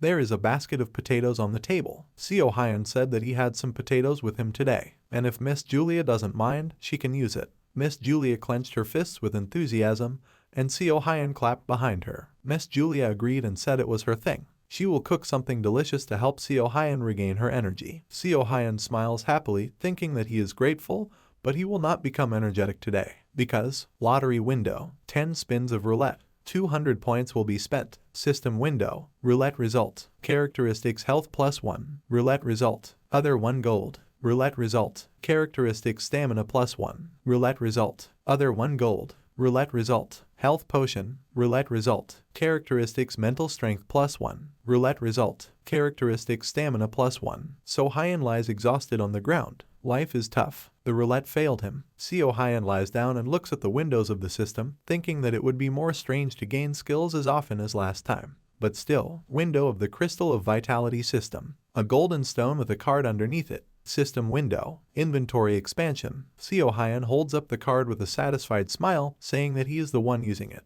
System window. You received additional inventory space by using an inventory expansion. Seo Hyun looked at the Vitality Crystal, thinking it was an ingredient for endurance equipment. So at least it's useful. Someone asks if this is a crystal. Seo Hyun sees Junho and asks if he is staying here too. Junho said that this place has the most delicious food. Junho showed a card with a crystal drawn on it and said that Seo Hyun was lucky he received this card recently. Seo Hyun asked if this card was needed to strengthen the crystal. Junho stands with a card over tiny Seo Hyun with a smile. Junho offered Seo Hyun the card, saying he didn't need it. Seo Hyun thought that Junho was a very generous person. Seo Hyun took the card from Junho with a smile, saying that Junho could earn a lot if he sold it. Junho asked if Seo Hyun would take her. Seo Hyun gratefully agreed. Junho looks surprised. In his hand, Seo Hyun holds a card with a crystal. Junho noticed the ring on Seo Hyun's hand and asked, since Seo Hyun hadn't sold it yet, if he would continue to use it. Seo Hyun replied that he needed it for a while and he had no plans to leave it. It's quite expensive, so it's still hard to sell. Junho sighed in understanding. So Hyun takes the ring off his finger and pays attention to the words about Junho, who said that he can recommend a store to Seo Hyun. A weapons store with a sign, with a shield and a hammer on it. Seo Hyun entered the weapons store. Inside there were barrels with swords, spears, and axes. Seo Hyun thought that it wasn't that bad for the store that Junho recommended. The salesman, a strong man with a beard, greeted Seo Hyun. Seo Hyun's face said he came to sell some items. The seller hummed affirmatively. The necklace is on the table. The seller said that the crystal in this good luck necklace has a crack. Seo Hyun was surprised. Seo Hyun remembered how Richard Yev threw the pendant and mentally cursed him. Seo Hyun nodded his head in satisfaction when he heard the seller say that he could buy the pendant for 3 million gold. And Richard Yev mentally thanked him. Seo Hyun showed the ring to the seller and asked how much they would give for it. The seller said it was quite a rare item. The seller took out the documents and asked Seo Hyun to wait while he checked the history of recent transactions. Seo Hyun told him not to rush, he will look around the shop at this time. The salesman told Seo Hyun to feel free, stand with spears. Seo Hyun decided to look around and see if there were any useful weapons here. There is a crossbow on the shelf. Seo Hyun noticed it and decided to evaluate its effectiveness. Seo Hyun reaches for the crossbow, thinking it would be nice to have a long-range weapon. There is a bright light coming from the crossbow as Seo Hyun looks at it in surprise. There is blue energy around Seo Hyun's face. Seo Hyun asks in surprise what it is. System window. Get him, through thick and thin. The system window said to get it at any cost. On the shelf lies a crossbow emitting a bluish glow. Sung Hyun raised his eyebrow in confusion after reading this message. He thought about the fact that he had received countless messages before, but had never seen a message that seemed to be sent by a person. The protagonist raised his head up. He turned around and looked back. Sung Hyun thought about how he felt like someone was watching him. The merchant called out to him, and the main character flinched at his voice. The man asked the protagonist if something was wrong. Sung Hyun, sweating profusely, asked for his forgiveness, saying that he was lost in thought. He looked at the crossbow and asked if this crossbow was some kind of special weapon. The merchant also looked towards the crossbow. He said that Sung Hyun was most likely talking about Freya's crossbow. The handle of the crossbow had a purple design on it. The merchant said that this was a precious weapon that was found among the relics. He took the purple bag and said that the crossbow was sold with Freya's bag. The merchant put the gold coin in the bag. He said that he would put the item inside the bag. Sung Hyun raised his head, watching his movements. The man in the apron took the crossbow and took aim. A golden glow emanates from the crossbow. A golden arrow flew out of the crossbow. The merchant said that any item placed in the bag will turn into an arrow. He turned to the protagonist and smiled. The merchant said that he could shoot it 5 times in a row. A huge crack appeared on the mannequin from the shot. Sung Hyun thought that this crossbow was most likely expensive. He asked how much it cost. The merchant replied that they estimated the value to be about 15 million. Sung Hyun smiled, realizing that there was no way he could buy it. The merchant put the crossbow on the table and looked towards the main character. He closed his eyes and said that if he wants to buy it right now, he will sell this crossbow for 14 million. The protagonist asked the merchant how much money he could get for the Ring of Mental Focus. He replied that he looked at the transaction history, where it was mentioned that this ring was bought for 6 million gold. The merchant said he could buy it for the same price. Sung Hyun grabbed his chin with his hand and raised an eyebrow. He thought about the fact that he would only get 9 million for the ring and necklace. The protagonist realized that even if he spent his reserves, it would not be enough. Sung Hyun raised his head up and an idea came to his mind. He said, looking up, that if they were following him, then let them give him 4 million gold. The main character looked towards the ceiling and the lantern hanging on the wall. He looked away irritably, smiling. He thought they should at least give him money if they wanted him to buy that crossbow. The merchant looked at him with an uncomprehending look. He waved his hands and sighed. He asked that since the protagonist did not have enough funds, would he like him to register this crossbow as a reserved item. Sung Hyun asked if he could really do this for him. The merchant tilted his head and smiled, closing his eyes. He said that based on the items the protagonist brought, he was confident that the protagonist would be able to make a lot of money very quickly. Sung Hyun smiled looking at him. He thought that he now understood why Mr. Kim Hojeong recommended this store. The protagonist thanked the merchant and asked him to do so. The merchant asked if there was anything else he was interested in. Sung Hyun asked him to give him a brooch with an enhancement pattern. He came to the Adventurers Guild, on the tower of which there was a round stained glass window. Sung Hyun decided to look at the statistics of his new item. The system window informed him that it was a vitality brooch, an item that increases stamina, and this item has the ability to be upgraded. Sung Hyun thought that the job of adventurers is that they offer their talents in order to gain points and money. A crowd of adventurers stood in front of the notice board, shouting at each other not to interfere with each other's reading of the tasks. The protagonist thought that he was planning to borrow some money from Mr. Kim. He remembered how Mr. Kim held out his hand with one coin and said that he only had 5,000 gold. Sung Hyun looked at Mr. Kim's outstretched hand with wide eyes. He thought that he was even poorer than he had imagined. Mr. Kim looked at the main character as he sat down in the chair and then asked if he thought they wouldn't be able to return home. The protagonist stood with his hands in his pockets. He said they couldn't be sure, but he had some leads. Sung Hyun looked down, wondering if the voice had spoken to him after 3 years of silence. He imagined two blue hands forming a system window telling them who had brought them to this place. The protagonist's face became serious. He thought that he could talk to it if he received this crossbow. Sung Hyun said that he would inform him when he found out anything, and then thanked him for the money. Mr. Kim angrily demanded the money back. The protagonist thought about the fact that this happened last time, so he should work on it first. Sung Hyun broke through the crowd of people, wondering if there was anything suitable on the board. He took a sheet of blue paper from the wall, thinking that these tasks were for healers. The girl looked anxiously in his direction. She called the main character and asked him for forgiveness. Sung Hyun held 2 sheets of paper in his hands. He turned to her to ask what she wanted from him. The girl said that only licensed healers could take on these tasks, which meant he needed a healer's mark. She said that despite how much the protagonist has done for them, they cannot register him. Sung Hyun smiled as he looked at her. He told her not to worry because he was just reviewing these assignments. The girl sweated profusely, asking if this was really the case. She opened her eyes wide, realizing that all these tasks were already in progress. Sung Hyun smiled, raising his eyebrows in surprise. He said that this job looks good. An inscription on a piece of paper reports an urgent need for a healer due to the fact that the bleeding from the leg does not stop. He read the address. The girl with a broom in her hand turned towards Sung Hyun, who entered the room. She asked him if he had left anything. The protagonist said that he was looking for someone. He opened the door and thought that he had found this man. A man dressed in black with a red ribbon said he would heal it. The priest held a book in his hand, praying to Lord Ibel to grant her his favor. Sung Hyun raised his eyebrows in surprise, thinking that an ordinary person would not be able to hire a priest. He wondered if this man could be a traveling priest. The woman with yellow hair told the priest that Miss Rena was tired. The pink-haired girl was shaking as she sat on the bed. The priest suggested that they hurry up and then asked if they could untie the bandages. Sung Hyun used the observant eye skill and his eye glowed blue. The system window reported that this wound is bleeding due to infection. The wound was caused by a cut from something sharp, and traces of thin teeth were also found on the wound. An orange glow appeared under the priest's hand. He said he was freeing her. The protagonist extended his hand, palm open, and he asked to wait. Sung Hyun grabbed the priest's hand, putting him down. The priest asked who he was. The protagonist raised his head and said that his name is Kang Sung Hyun and he is a healer. He asked for forgiveness for the interference. Sung Hyun said that the priest's healing would be useless. The priest frowned as he looked at him. He asked if the main character knew what kind of healer he was. The priest called Sung Hyun a rude man.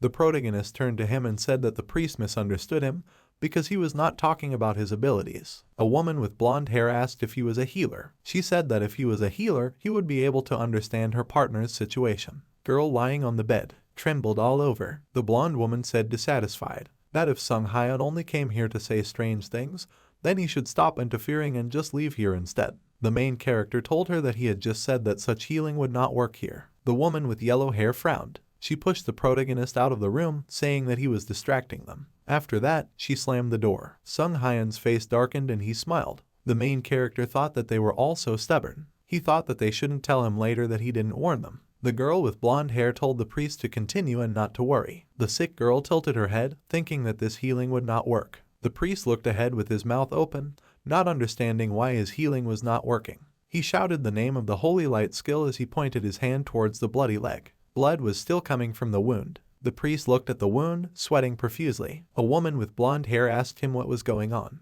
The wounded woman closed her eyes, her face darkening. The blonde girl looked at her friend. She thought that everything happened exactly the same as with the previous healer. She thought that the priest of the Ibel Church would be different. A woman with blonde hair began to cry, thinking that none of the healers could heal Rena. The woman on the bed called out to Liz. The blonde woman turned to her and asked what was wrong. Rena was breathing heavily. She said that the healer who was here earlier knew that trying to heal her would be futile. She thought he might be able to cure her. Sung Hyun stood with his hands in his pockets. Liz smiled anxiously as beads of sweat ran down her cheek. She told her friend that the guy was very suspicious because he told the healer not to heal. Renna took her hand and asked her about it, saying that she didn't think she could even last through potions. Liz thought that her hands were very cold. Liz stood up confidently and said, looking at her friend, that she would bring him. She slammed the door. An employee of this establishment, who was sweeping dust from a painting, turned to look in the direction of the sound. Liz ran up to her. She asked for forgiveness, after which she asked if she had seen anyone who had just left the hotel. She said he had black hair and eyes and was quite tall. The worker pointed her finger at the main character, asking if she was talking about him. He sat smiling, resting his head on his hand. Sung Hyun crossed his legs and asked if the treatment was going well. He said that the holy energy looks very impressive even from afar. Liz clenched her hand into a fist and said that he was right, and the priest's healing really didn't help.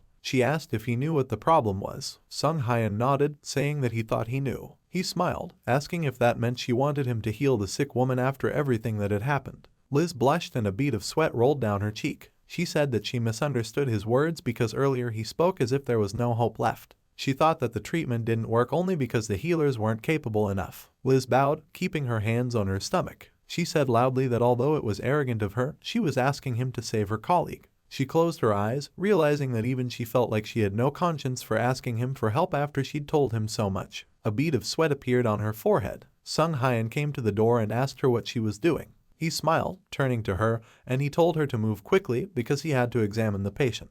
The maid happily wiped away the dust. Liz began to cry, saying that the protagonist acted as if he had no intention of helping. They went inside the patient's room. Sung Hyun told Priest Hoist that they should have looked into the cause first before blindly turning to the cure. The wandering Priest Hoist Finn stood with his eyes closed thoughtfully. Sung Hyun turned his head towards him, saying that he said that the healing would not work. The priest asked if she was poisoned, since the healing did not work. Purple energy appeared around his hand. He said that he is not only a healer, he also studied about 100 types of poisons in order to master the skill of detoxification. Priest Hoist said he was proud of his ability to handle poisons. He opened his hands and then said that he could guarantee that this patient was not poisoned. Sung Hyun looked at him askance, thinking that he was brazenly showing off his skills, which is a special trait of healers. The main character said that he did not say that the reason was poison. The priest asked what this meant. Sung Hyun asked the patient's name. She turned to him and said that her name was Renna. The main character told Miss Renna that he was starting to examine her wound. He removed the bandages from the patient's leg and asked her how she got the wound.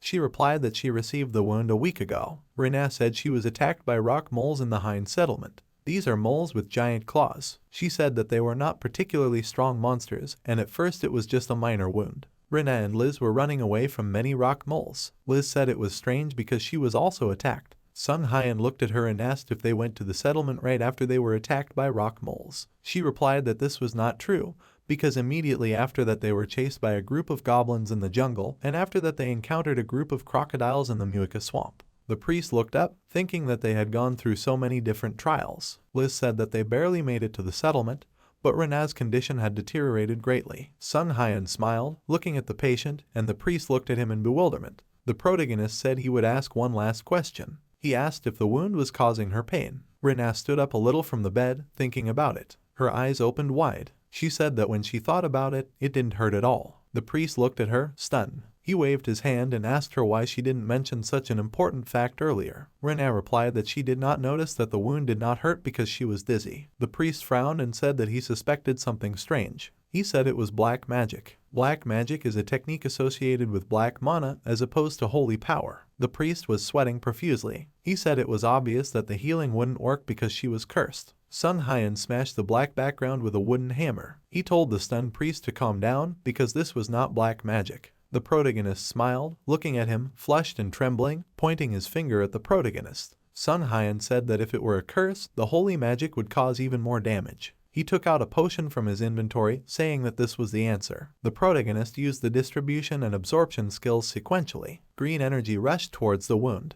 The priest looked at this with alarm. He asked him what he was doing since the potion was turning into mist. Liz leaned towards the wound, screaming. She said the bleeding had stopped. The priest asked in surprise what this meant. Sung Hyun raised his hand up, threads of green energy coming from his fingers. He said it was Dentrol Mint concentrate. The protagonist said that there is nothing better for catching insects than homemade potions. Renna asked about insects, shuddering. Sung Hyun told her to take a closer look. He said she might not be able to see it very well, but there was a tiny bite mark there. The protagonist told her that she herself mentioned that they passed through the Muika swamp. He said that because of its nature, this swamp is a natural habitat for many insect monsters. Sung Hyan said that while crossing the swamp, they neglected Miss Rena's injury. Rena said her wound wasn't treated right away, but so was Liz. The protagonist asked the blonde girl about where her wounds were from the attack of rock moles. She replied that the wounds were on the back of her hand and face, while Rena's were only on her leg. She opened her eyes wide, realizing that Rena was the only one of them whose wounds came into contact with the water. Sung Hyan gave a thumbs up and explained that the source of the infection was inside the swamp, which means that only Rena's wound came into contact with the insect-infested water. The protagonist said that there was a foreign object inside her leg, and therefore the bleeding did not stop. Sweat ran down the priest's cheek. He said that he finally understands what is happening.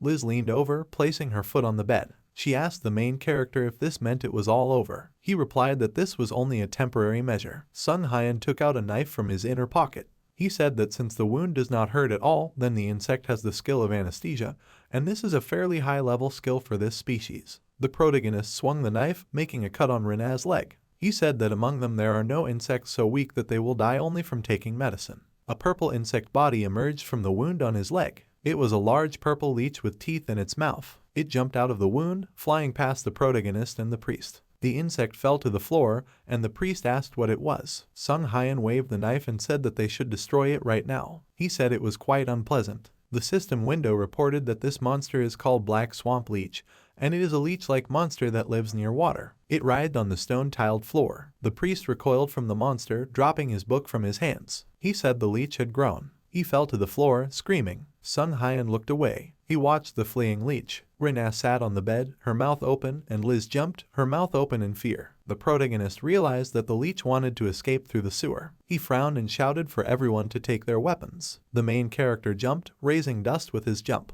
He ran next to the leech, looking at it. Sung Hyan swung his knife to cut the monster. The leech opened its mouth, intercepting the protagonist's blow. Sung Hyan threw the monster away, swinging his arm wide. He narrowed his eyes at his trembling hand, in which he held the dagger. He said that this leech is very strong. The protagonist thought that he expected the leech to be strong because it had been feeding on human blood for a week. He delivered 3 more blows to the monster's body. Sung Hyan turned around, trying to keep the fleeing leech in his field of vision. He thought that this leech was too fast. The monster was approaching the grate in the floor. Liz ran towards her. She jumped high into the air. After that, the blonde adventurer grabbed the closet with her hands. She shook the cabinet in order to drop it to the ground. Liz turned around and angrily shouted that she would not let the leech get away. Having said this, she dropped the cabinet to the floor, thereby pinching the leech's head. She got down on all fours and smiled, asking if the leech really thought she would let go of the one who tried to kill Rena. Sung Hyan shouted her name. The leech stood over Liz menacingly. She screamed, frozen in surprise. Sung Hyan kicked the leech. Liz covered her head with her hand and screamed. The monster flew into boxes stacked against the wall. The main character's eyes glowed, and he raised his hand with a knife over the leech. He plunged the knife into the monster's mouth. The protagonist thought that if this monster uses the blood it sucked as a source of power, then if it continues to attack, the leech will lose all its blood and dry up. Sung Hyan was shaking, holding the knife with both hands, which the leech was holding with its teeth. He jumped back, yanking the knife from the monster's mouth. Leech trembled, head down. Sung Hyan thought that the monster was already much smaller compared to what it was before. The monster turned its tail to the side. It found a window in the room.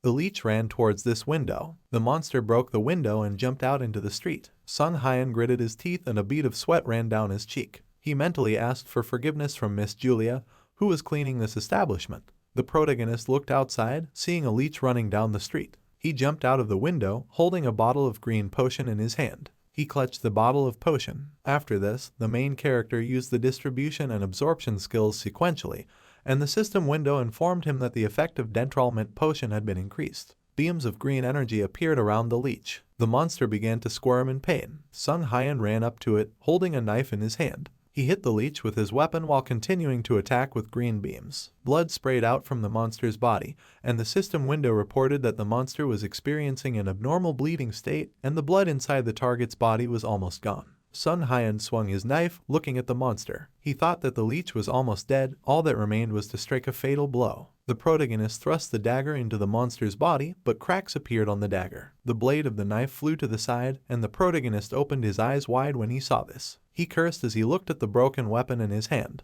The priest held an open book in his hand. He used the Shackle of Light skill. The monster's body was bound with gold chains. The priest held the chains in his hand and shouted that it took him a long time to cast this spell. He said that he would not be able to hold off the monster for too long, so the main character should hurry up. Sung Hyun smiled as he looked at him. He said it was very timely. The protagonist looked at the fragment of his knife lying near the priest's leg. He thought that although the priest had bought him some time, he would not be able to use the cut skill without a weapon, and a broken blade would not work. Liz shouted Sung Hyun's name. He caught the blue dagger thrown at him with his hand. Liz pointed her finger at the dagger and said to use it. The monster trembled, trying to escape from the chains. The chains broke and the priest closed his eyes, shouting that the monster had escaped. Sung Hyun said that was not the case and ran towards the leech, emitting blue energy. He cut the monster's body. Pieces of the leech's body fell to the ground. The main character said that it's all over. The priest asked if the monster was dead. Sung Hyun replied that he was sure of it. The severed parts of the leech lay on the ground.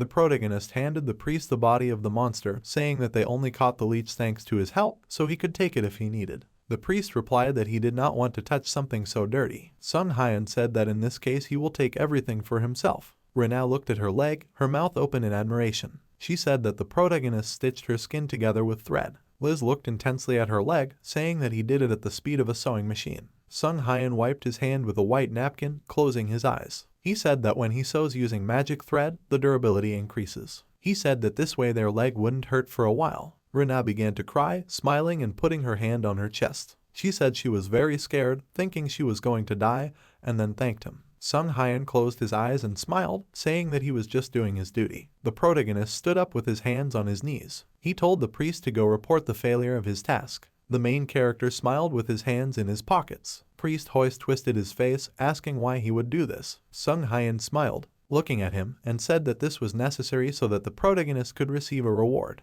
They came to the Adventurers Guild. The priest said that he came to report the failure of his task. The guild worker's eyes opened wide. She asked him if he really failed. The priest closed his eyes and pursed his lips, trembling all over. He said he really failed. The girl thought that this was impossible. The guild worker tilted her head, not understanding why the priest said this. She thought that Priest Hoist was one of the highest-ranking priests of the Ibel Church, and he could take a position even higher if he only wanted to. She looked at the protagonist standing by the column. Sung Hyun looked at his hand, whistling. The guild worker thought that it was Kang Sung Hyun's mission destroyer again. The priest was sweating profusely as he stood at the front desk while Liz smiled as she asked the girl behind the counter if she could cancel the request. The guild worker almost cried, thinking about the loss of reputation and budget cuts. She replied that this was an acceptable reason for cancellation. Liz exclaimed happily, clasping her hands together. The guild worker said that according to the rules, they would refund her half of the amount that Liz paid, and the current task would be cancelled. Sung Hyun looked at them with his arms crossed.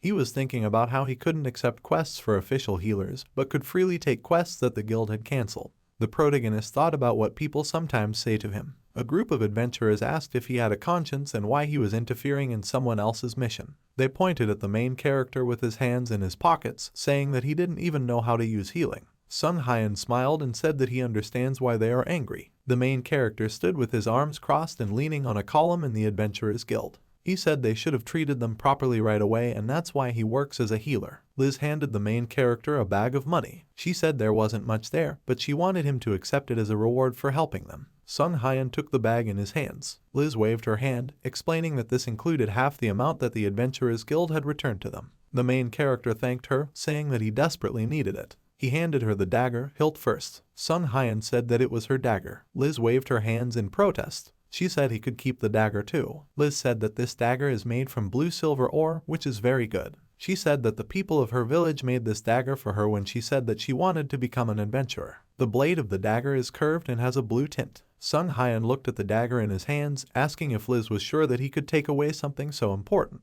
She rested her head on the back of her head, remembering how she kicked the protagonist out of the room earlier. Liz said she would like to apologize. She smiled, clasped her hands together and said that nothing was more important to her than the life of her comrade. Sung Hyun nodded his head and smiled too. He said he understood and thanked her. The main character said he would give them a 10% discount if they needed it again.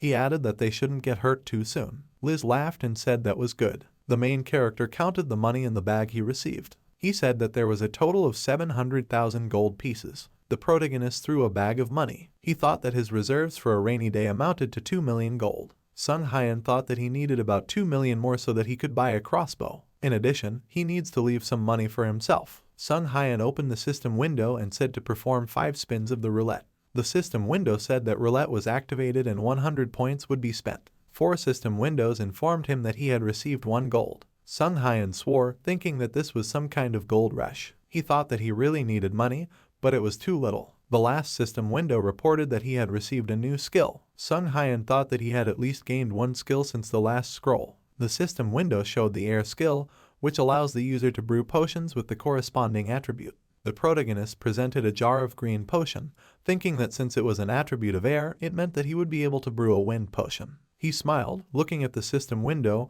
and thinking that this was not bad. The main character approached the tent. He lifted the piece of cloth, stepping inside. Sung Hyan asked for forgiveness. There was a sound of hitting the table. The voice said that judging by the voice, it must be Dr. Kang. A woman with lilac hair was holding the body of a red octopus in her hands. Apothecary Leify said, without looking up from the octopus in her hands, that if he needed something, he could just take it. Sung Hyan said that he came here not to buy, but to sell. The woman perked up her ears. She tossed the octopus aside and placed her hands on the table. Pharmacist Leify asked the protagonist what he was waiting for and told him to give his goods to her right away.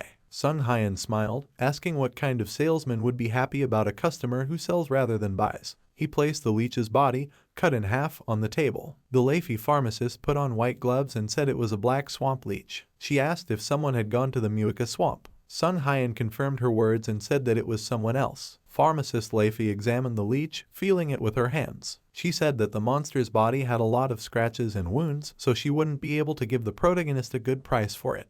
Her red eyes reflected the leech's teeth and she hooted. Sung Hyan smiled, extending his finger to the red, toothy flower. He asked how much it would cost, and then suggested that it cost somewhere around 30,000. Leify asked if he was willing to give her the leech for 3 million. The protagonist's eyebrows rose upon hearing this. He turned to the pharmacist, saying that she had said that she could not give him a good price. The main character asked if she liked leeches. The red flower bit his finger. Pharmacist Leify frowned and said that she didn't like leeches. She grabbed the leech's head. The pharmacist told the protagonist to take a closer look at the color of the monster's teeth, which differs from the usual black teeth of leeches. She said it was a rare mutated black leech. Such monsters are stronger than normal ones and have special abilities. Sung Hyan asked if it wasn't just a rare monster. Leify turned to him and replied that there was an important difference between them. She raised the leech's tail, saying that the remains of a rare monster without a relic are useless as an ingredient. Gold coins were flying around her, and many artifacts lay in front of her. Apothecary Leify said that the remains of a special type of monster could be used to create artifacts. She looked at the leech in her hand and said that the special species are rare and have not been studied properly, which is why they are so expensive. Sung Hyan said that it is no wonder that Miss Pharmacist wants this leech so much. Leify asked with a serious face what the protagonist's decision was. Sung Hyan smiled, saying that of course he will sell it.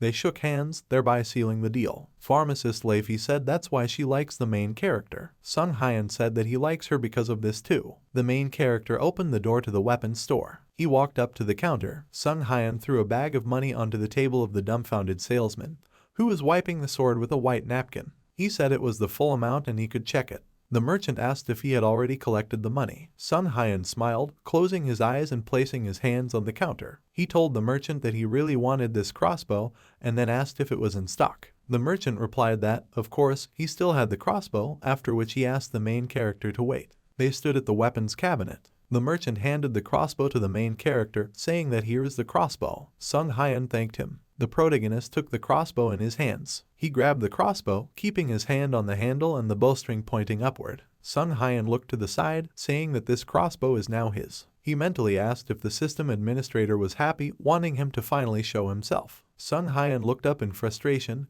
asking himself if he had done something wrong. The merchant looked at him, thinking that he was looking into the air again. The main character came to the Witzfall Hotel. He looked around while in his room. Sung Hyan thought maybe just getting a crossbow wasn't enough. He lowered the crossbow. Sung Hyan said to save it in inventory. The crossbow glowed blue. The system window said that he had finally done it. Sung Hyan squinted, thinking that this was it. He winced, looking at the system window in front of him. He trembled, his mouth open. The protagonist frowned and opened his mouth, not understanding what was happening. The system window in front of him looks unstable, covered in black squares. The inscription on the system window is damaged. Sung Hyan thought that he understood that this notification was telling him that he had completed the task. He thought about how he couldn't understand the rest of the message. Sung Hyun frowned, looking irritated at the notification. He looked up at the wall and asked if the administrator wanted to tell him that there was a system failure. The protagonist clenched his teeth, bowing his head. He said it must be some kind of joke. Sung Hyun said that he received the crossbow that the receptionist told him to get.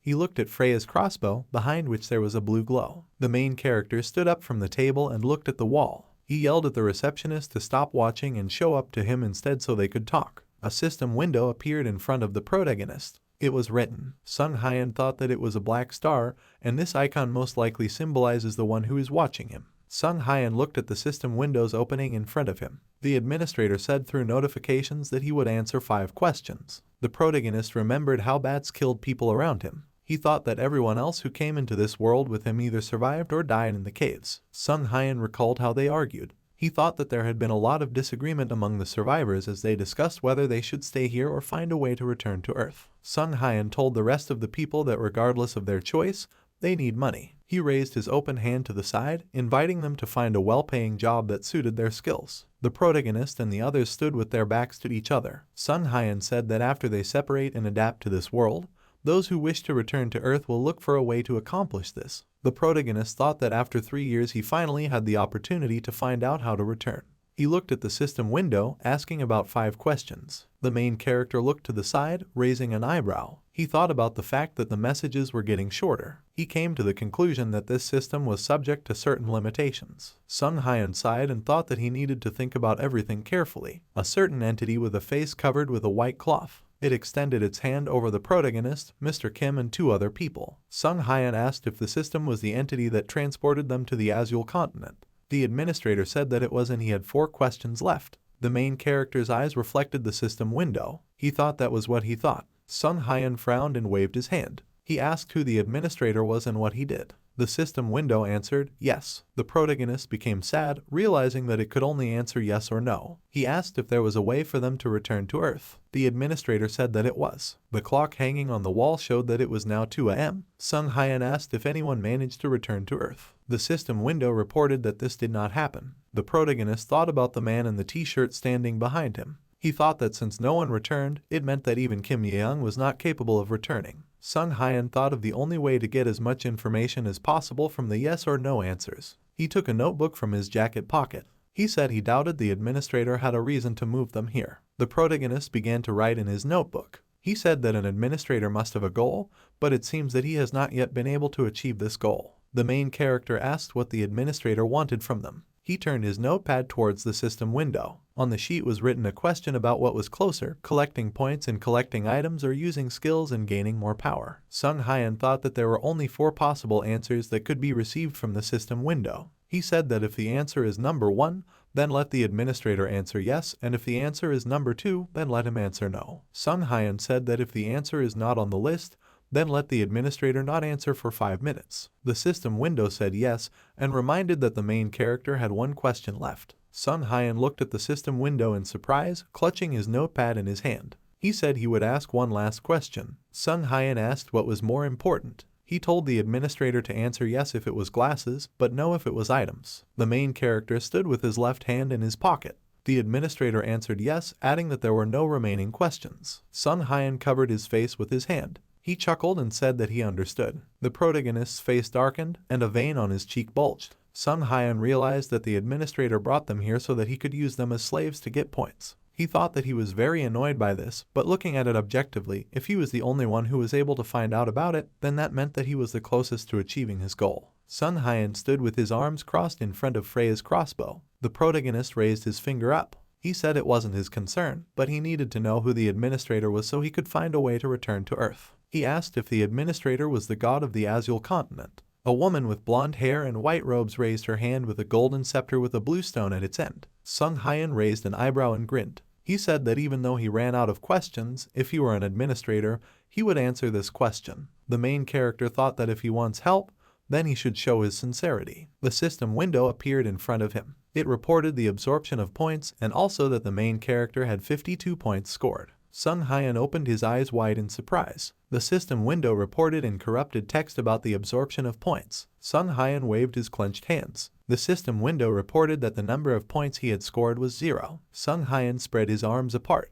After that, he grabbed his head with his hands, not understanding what happened. The protagonist's face darkened and his eyes glowed white. He thought that now he will kill him, regardless of whether he is a god or not. A system window appeared in front of him with the task of collecting 5,000 points. As a reward, he will receive a skill with. The protagonist asked if this was a quest window. Sung Hyan thought, leaning towards the system window and holding his left hand to his face. He thought that such a task system had not existed before. The main character frowned. He thought that since it took his glasses and gave him a task in return, it meant that it was using the glasses to control the system. The system window reported in corrupted text that the main character may not be in a hurry to collect points. Sung Hyan thought that, apparently, communication would be difficult for some time. The main character extended his open hand, saying that he will do what the administrator asks, but this time he expects a worthy reward. He pumped his fist, saying that there were many names he would like to call him now. The protagonist thought of calling the administrator a roulette demon, a slave trader, or a villainous entity. Sung Hyan grinned as he looked at the system window. The main character said that since he manages the system window,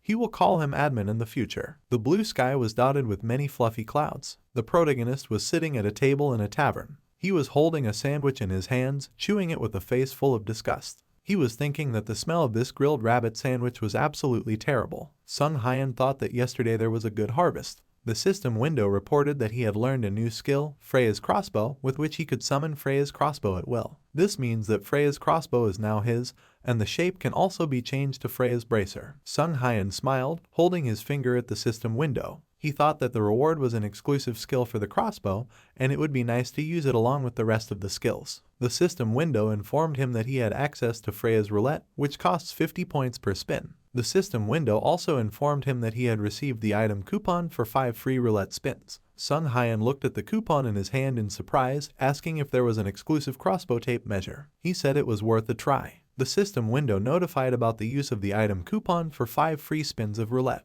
Beams of purple energy flew towards the purple and gold roulette wheel. The roulette began to spin. Sung Hyan raised his eyebrows at the results. The system window reported that he received an increase in damage and attack characteristics, Freya's Doom Pocket skill, and an increase in soul points. The protagonist took a bite of his sandwich. He thought about how even though this only applied to the crossbow, it still gave him a stat boost and a skill boost, plus there was no annoying gold. Sung Hyan thought about how this roulette even gives him extra points for every breath point he gets. He closed his eyes, chewing his sandwich and thinking about the 2 blue crystals. He wishes every scroll was the same. Mr. Kim walked down the stairs with his hand on the wall. He yawned and said that he wanted to sleep. Sung Hyan stood up from the table, saying that he had finally arrived. Mr. Kim smiled when he saw him. The protagonist called Kim Hojeong and asked him to come to him for a moment. Mr. Kim pointed at himself, raising his eyebrows in surprise. Sung Hyan said that there is something he needs to tell him. Mr. Kim shouted, not understanding what was said. He stood slightly bent over and he asked if it was true that they were only sent here to earn points. Sung Hyan told him that in general this is true. Mr. Kim nodded his head, saying that they are not some kind of slaves. He grabbed the main character by the robe and began to cry. Mr. Kim told him how glad he was because he thought he would die before he was back on home soil.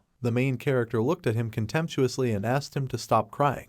He patted his friend on the head. Sung Hyan said that they need to hurry up and earn more points. Mr. Kim, still holding the main character's robe, asked if it was true that points were difficult to earn. Sung Hyan said that he just needed to treat his injuries. He said that he had found out that treating wounds that he inflicted, as well as treating his own wounds, did not count. The protagonist embroidered the word while using blue mana thread. He said the treatment of an injured comrade was acceptable. Sung Hyan told the surprised Hojeong that he could heal his comrade at any time, and this way he would quickly earn points. Mr. Kim asked what the protagonist's help was. Sung Hyan extended his right hand to Hojeong. The main character asked him to become his assistant. Sung Hyan thought that they should create a makeshift team, since dimensional travelers who know about the system are suitable to become his assistants. The protagonist thought that among them, Mr. Kim is someone he can trust. He looked at Hojeong, who was considering the proposal. Sung Hyan said that Hojeong is the only one who can help him at the moment. Mr. Kim smiled brightly, saying that he would certainly help. Sung Hyan relaxed, thinking that he knew that Mr. Kim would say yes. Hojeong asked the protagonist to let him sacrifice his body. He grabbed the knife and put his hand on the table. Sung Hyan asked what he was doing.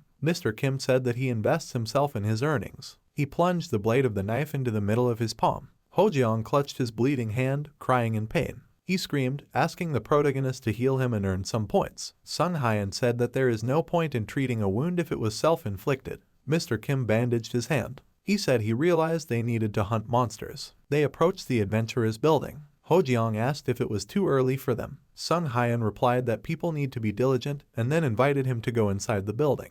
The adventurer's guild worker greeted them. She screamed when she saw who entered the building. Sung Hyan and Mr. Kim were chatting happily with each other. The guild worker thought that it was a quest destroyer again. She looked at his face, thinking that the protagonist was excited just by the thought of destroying another task. The guild worker glared at the protagonist, thinking that she had to prevent the destruction of another task for the healer. Mr. Kim asked the protagonist what he did that made her look at him like that. Sung Hyan replied that something happened. They went to the board with tasks. Mr. Kim asked what they could do with it. He whistled a tune while looking up. The protagonist told him to look at it. Sung Hyan crossed his arms and said that there are many tasks in the Bellotto Ridge. Mr. Kim sighed and then said that most likely the number of monsters had increased. A guild worker appeared behind them, startling Hojiang. She said that this is the season in which the number of monsters in the Bellotto Mountains is at its peak. The guild worker smiled politely, explaining to them that because of this they regularly issue tasks to clear these mountains. She said that this season they could use the main camp set up by the Adventurers Guild. Sung Hyan thought that there would be a lot of adventurers there, so he could earn a lot of points there. He nodded and said that this was a good task, so they would take it.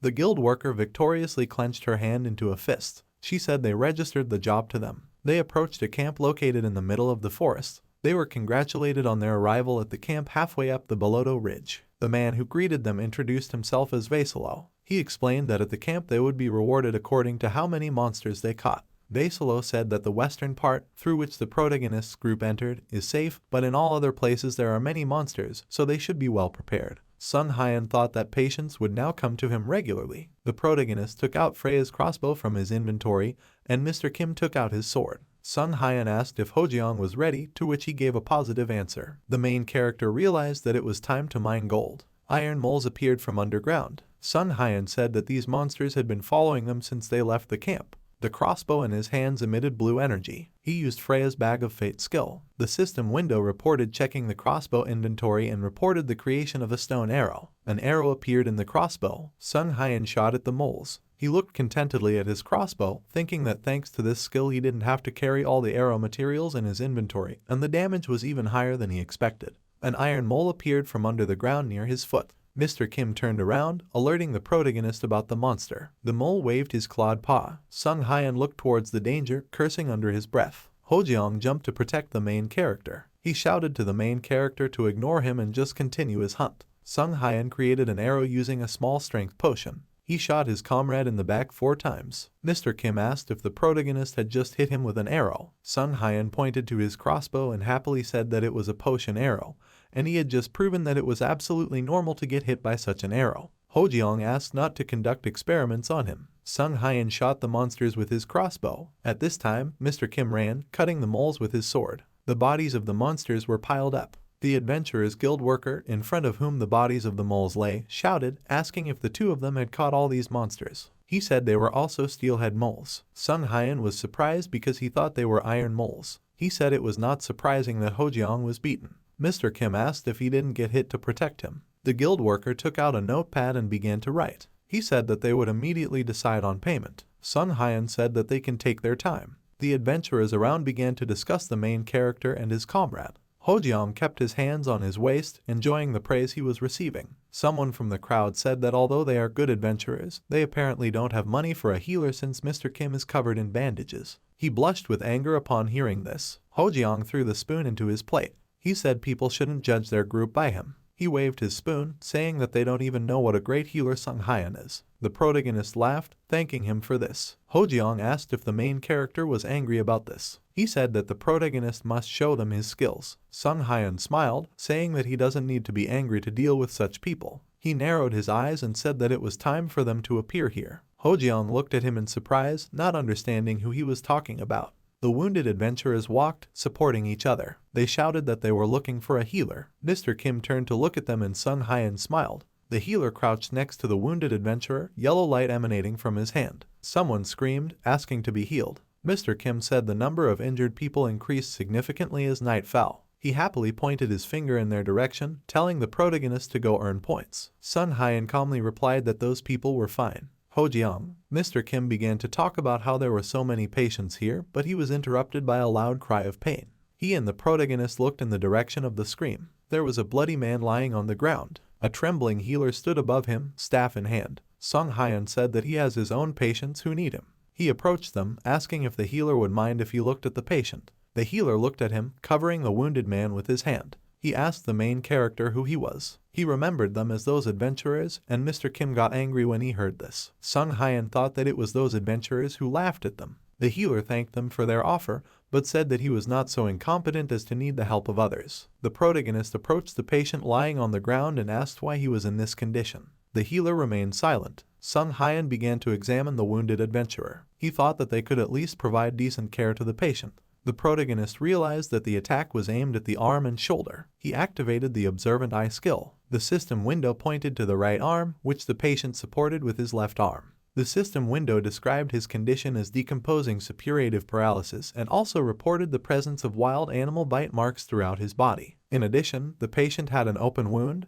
but it had recently healed. Sung Hyun placed 2 fingers on his injured hand. He said that the patient had been bitten by wild animals and that his arm was noticeably paralyzed. Hojiang thoughtfully put his hand to his chin and said that if he was in a state of paralysis, then he was bitten by the Boloto hound. The healer waved his hands in displeasure, saying that paralyzing poison does not cause people to experience such pain. Sung Hyun took out his blue-silver dagger, placing his hand on the wound. He said the paralyzing venom of the Boloto hound is truly unique if several conditions are met. The main character made a cut on the patient's arm. People around asked what it was and noted that all the flesh had rotted. Sung Hyun said that this is the effect of the decay poison. The healer asked what they should do now. The protagonist stood up. He took Freya's crossbow out of his inventory. Sung Hyun smiled as he aimed at the injured adventurer and said that this is what they should do. The healer turned around, calling him a bastard. People around asked if the protagonist really wasn't going to stop, and also called them a couple of lunatics. Sung Hyun asked Mr. Kim to get rid of outsiders. He waved his hands in front of the crowd of people watching, telling them to stop distracting the doctor. Sung Hyun thought of the best method to deliver the potion to various parts of the injured person's body. The arrow and the crossbow glowed yellow. The protagonist created an arrow from an air potion. He shot 5 newly created arrows at the adventurer lying in front of him. People in the crowd looked at what was happening with alarm. One of the adventurers pointed his finger at the main character and asked how he could just kill a person so easily. Sung Hyun lowered his hand with the crossbow. The adventurer's wounds glowed yellow. The protagonist asked not to call a completely healthy person dead. The adventurer's face brightened. People around him said in surprise that even though he had been hit by an arrow, he was absolutely fine and the poison had been neutralized. Sung Hyun said that Boloto hounds are weak against the air attribute. He imagined a monster with poison dripping from its teeth. The protagonist said that their poison is also exposed to air, so if air was available to this person's wounds, the poison would evaporate naturally. Hojiang looked towards the healer. He pointed his finger at him and said that that adventurer's condition was so serious because that healer closed his wounds. Sung Hyun closed his eyes and smiled. He said that it was so because if this healer had been a little smarter and had not closed the wounds, nothing like this would have happened. The healer's face turned red. Sung Hyun looked at him darkly and asked if he was right. The crowd around said that this seemed to be true, and also that the healer should have just left him alone. This healer ran away in shame, and Mr. Kim laughed after him. He folded his hands on his waist, saying it was great. Sung Hyun bandaged the hand of the wounded adventurer. He told him that his arm would be completely healed any second, but he should still be careful until his body recovered. The adventurer thanked him. Mr. Kim asked, thoughtfully putting his hand to his face, if there was anything strange here. He said that this guy came here alone and it is not clear where his group went. Sung Hyun said that this makes sense because it is impossible for someone to hunt alone at night.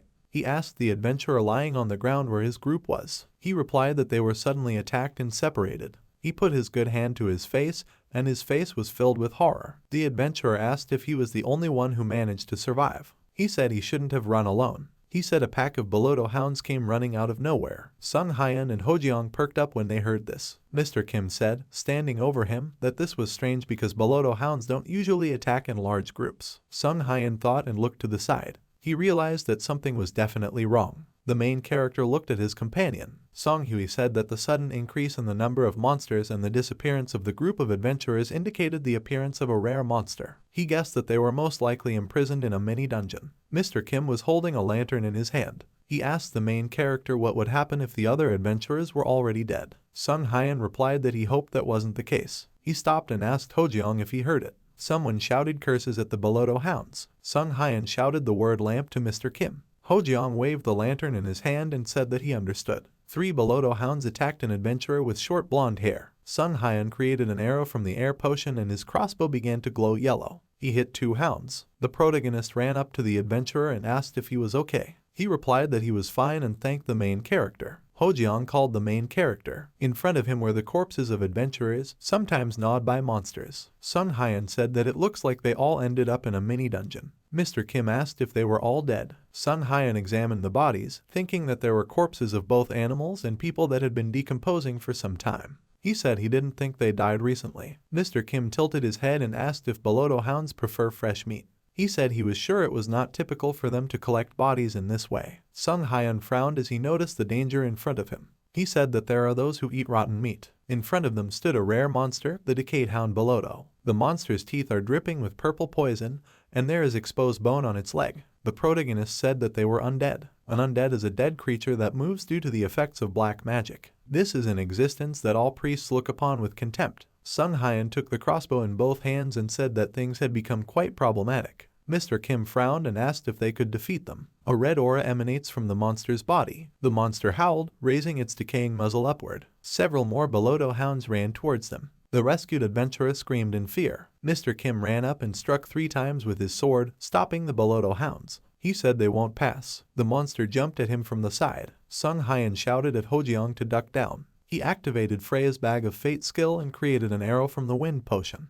Mr. Kim fell to the ground and the protagonist's arrow pierced the hound's body. Hojiang thanked the main character as he stood up. Sung Hyan called him. He looked in his direction, asking what he needed. The protagonist shot 3 arrows from a wind potion at him. The system window reported that as a result of using the wind potion, his air attributes were improved. Sung Hyan smiled brightly and told his friend that it was his vaccine. Mr. Kim asked to warn him next time. Hojiang cursed at the Boloto hounds attacking him, saying that there were too many of them here. One of the monsters bit him on the shoulder. The monster howled and cried as waves of yellow-green color appeared from the bite site.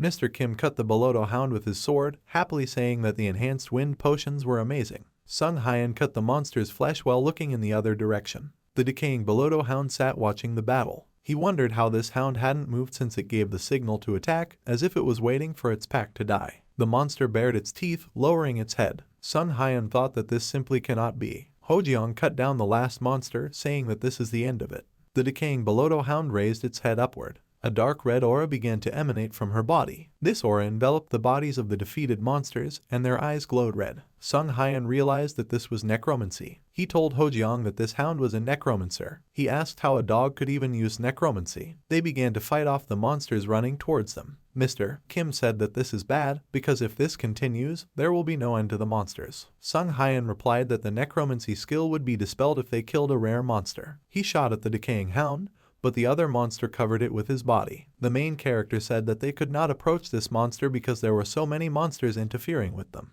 Mr. Kim asked if they would win if they got closer to the monster. Sung Hyan said that it is. Mr. Kim stomped his foot. He smiled, putting his hand on his belt, and said that it was time to prove himself. Sung Hyan looked at him in surprise. He thought that although Hojiang looked like a pathetic wizard, his real class was a tank. Hojiang raised his left hand upward, extending his index finger and thumb. He used the mass aggro skill. Mr. Kim happily shouted that the speed of the monsters he attracts will increase, which means he will most likely die. The monsters bared their teeth, looking at him with their red eyes. Hojiang ran the other way and the Boloto hounds ran after him. He shouted that he was relying on Sung Hyan. The main character nodded, mentally thanking Hojiang. He said that now it will not be difficult to deal with the monster. A rare monster looked at him warily. Sung Hyan recalled the words of the pharmacist Leifi that the source of the power of a rare monster lies in its relic. She said that if he were to encounter a particularly problematic rare monster, he should find the relic and destroy it. Sung Hyan used the observant eye skill as he ran with the dagger in his hand.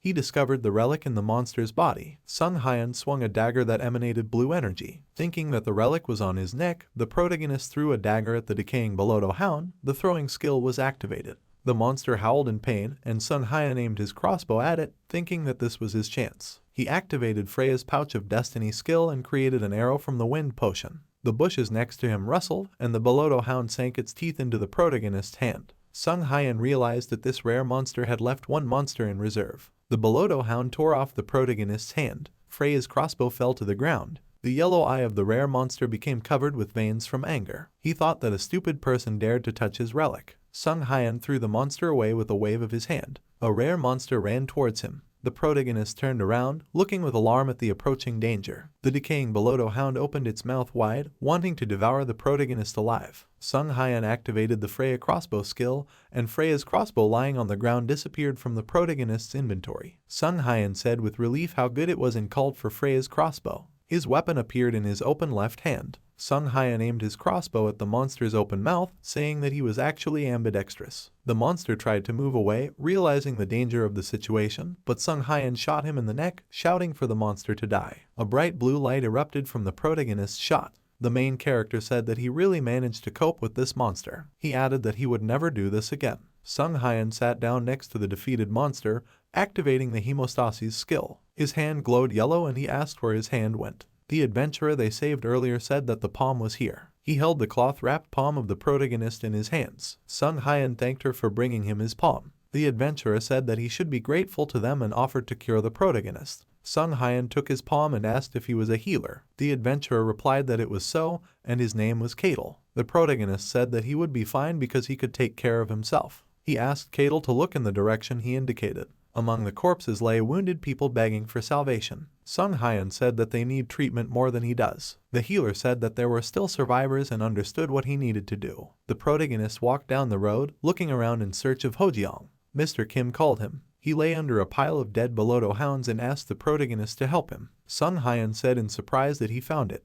Hojiang stood up, dusting off his clothes. He said he thought he would be crushed to death. Sung Hyan replied that they both barely survived. He showed Hojiang his severed hand. He looked at it, surprised that he had lost his entire palm. Sung Hyan said that he got off pretty lightly. He turned to Mr. Kim, who was warming up by waving his hand. The protagonist suggested that he start returning to the camp because he still has many people to heal. Hojiang agreed and asked what about cleaning up the place. The main character replied that he was going to call the priests of Abel for this. The priest with blonde hair stood with his eyes closed. The main character's group returned to the main camp. Sung Hyan held his severed palm. He thought that he first needed to straighten the position of his severed wrist. The protagonist took the needle in his teeth. He thought that he needed to sew both parts together using his mouth, because even if it dangled while his hand, he could quickly sew everything up with his other hand. Sung Hyan took the blue thread with tweezers and began sewing the palm of his right hand. He raised his right hand, looking contentedly at the seam. The main character said that this is a complete restoration.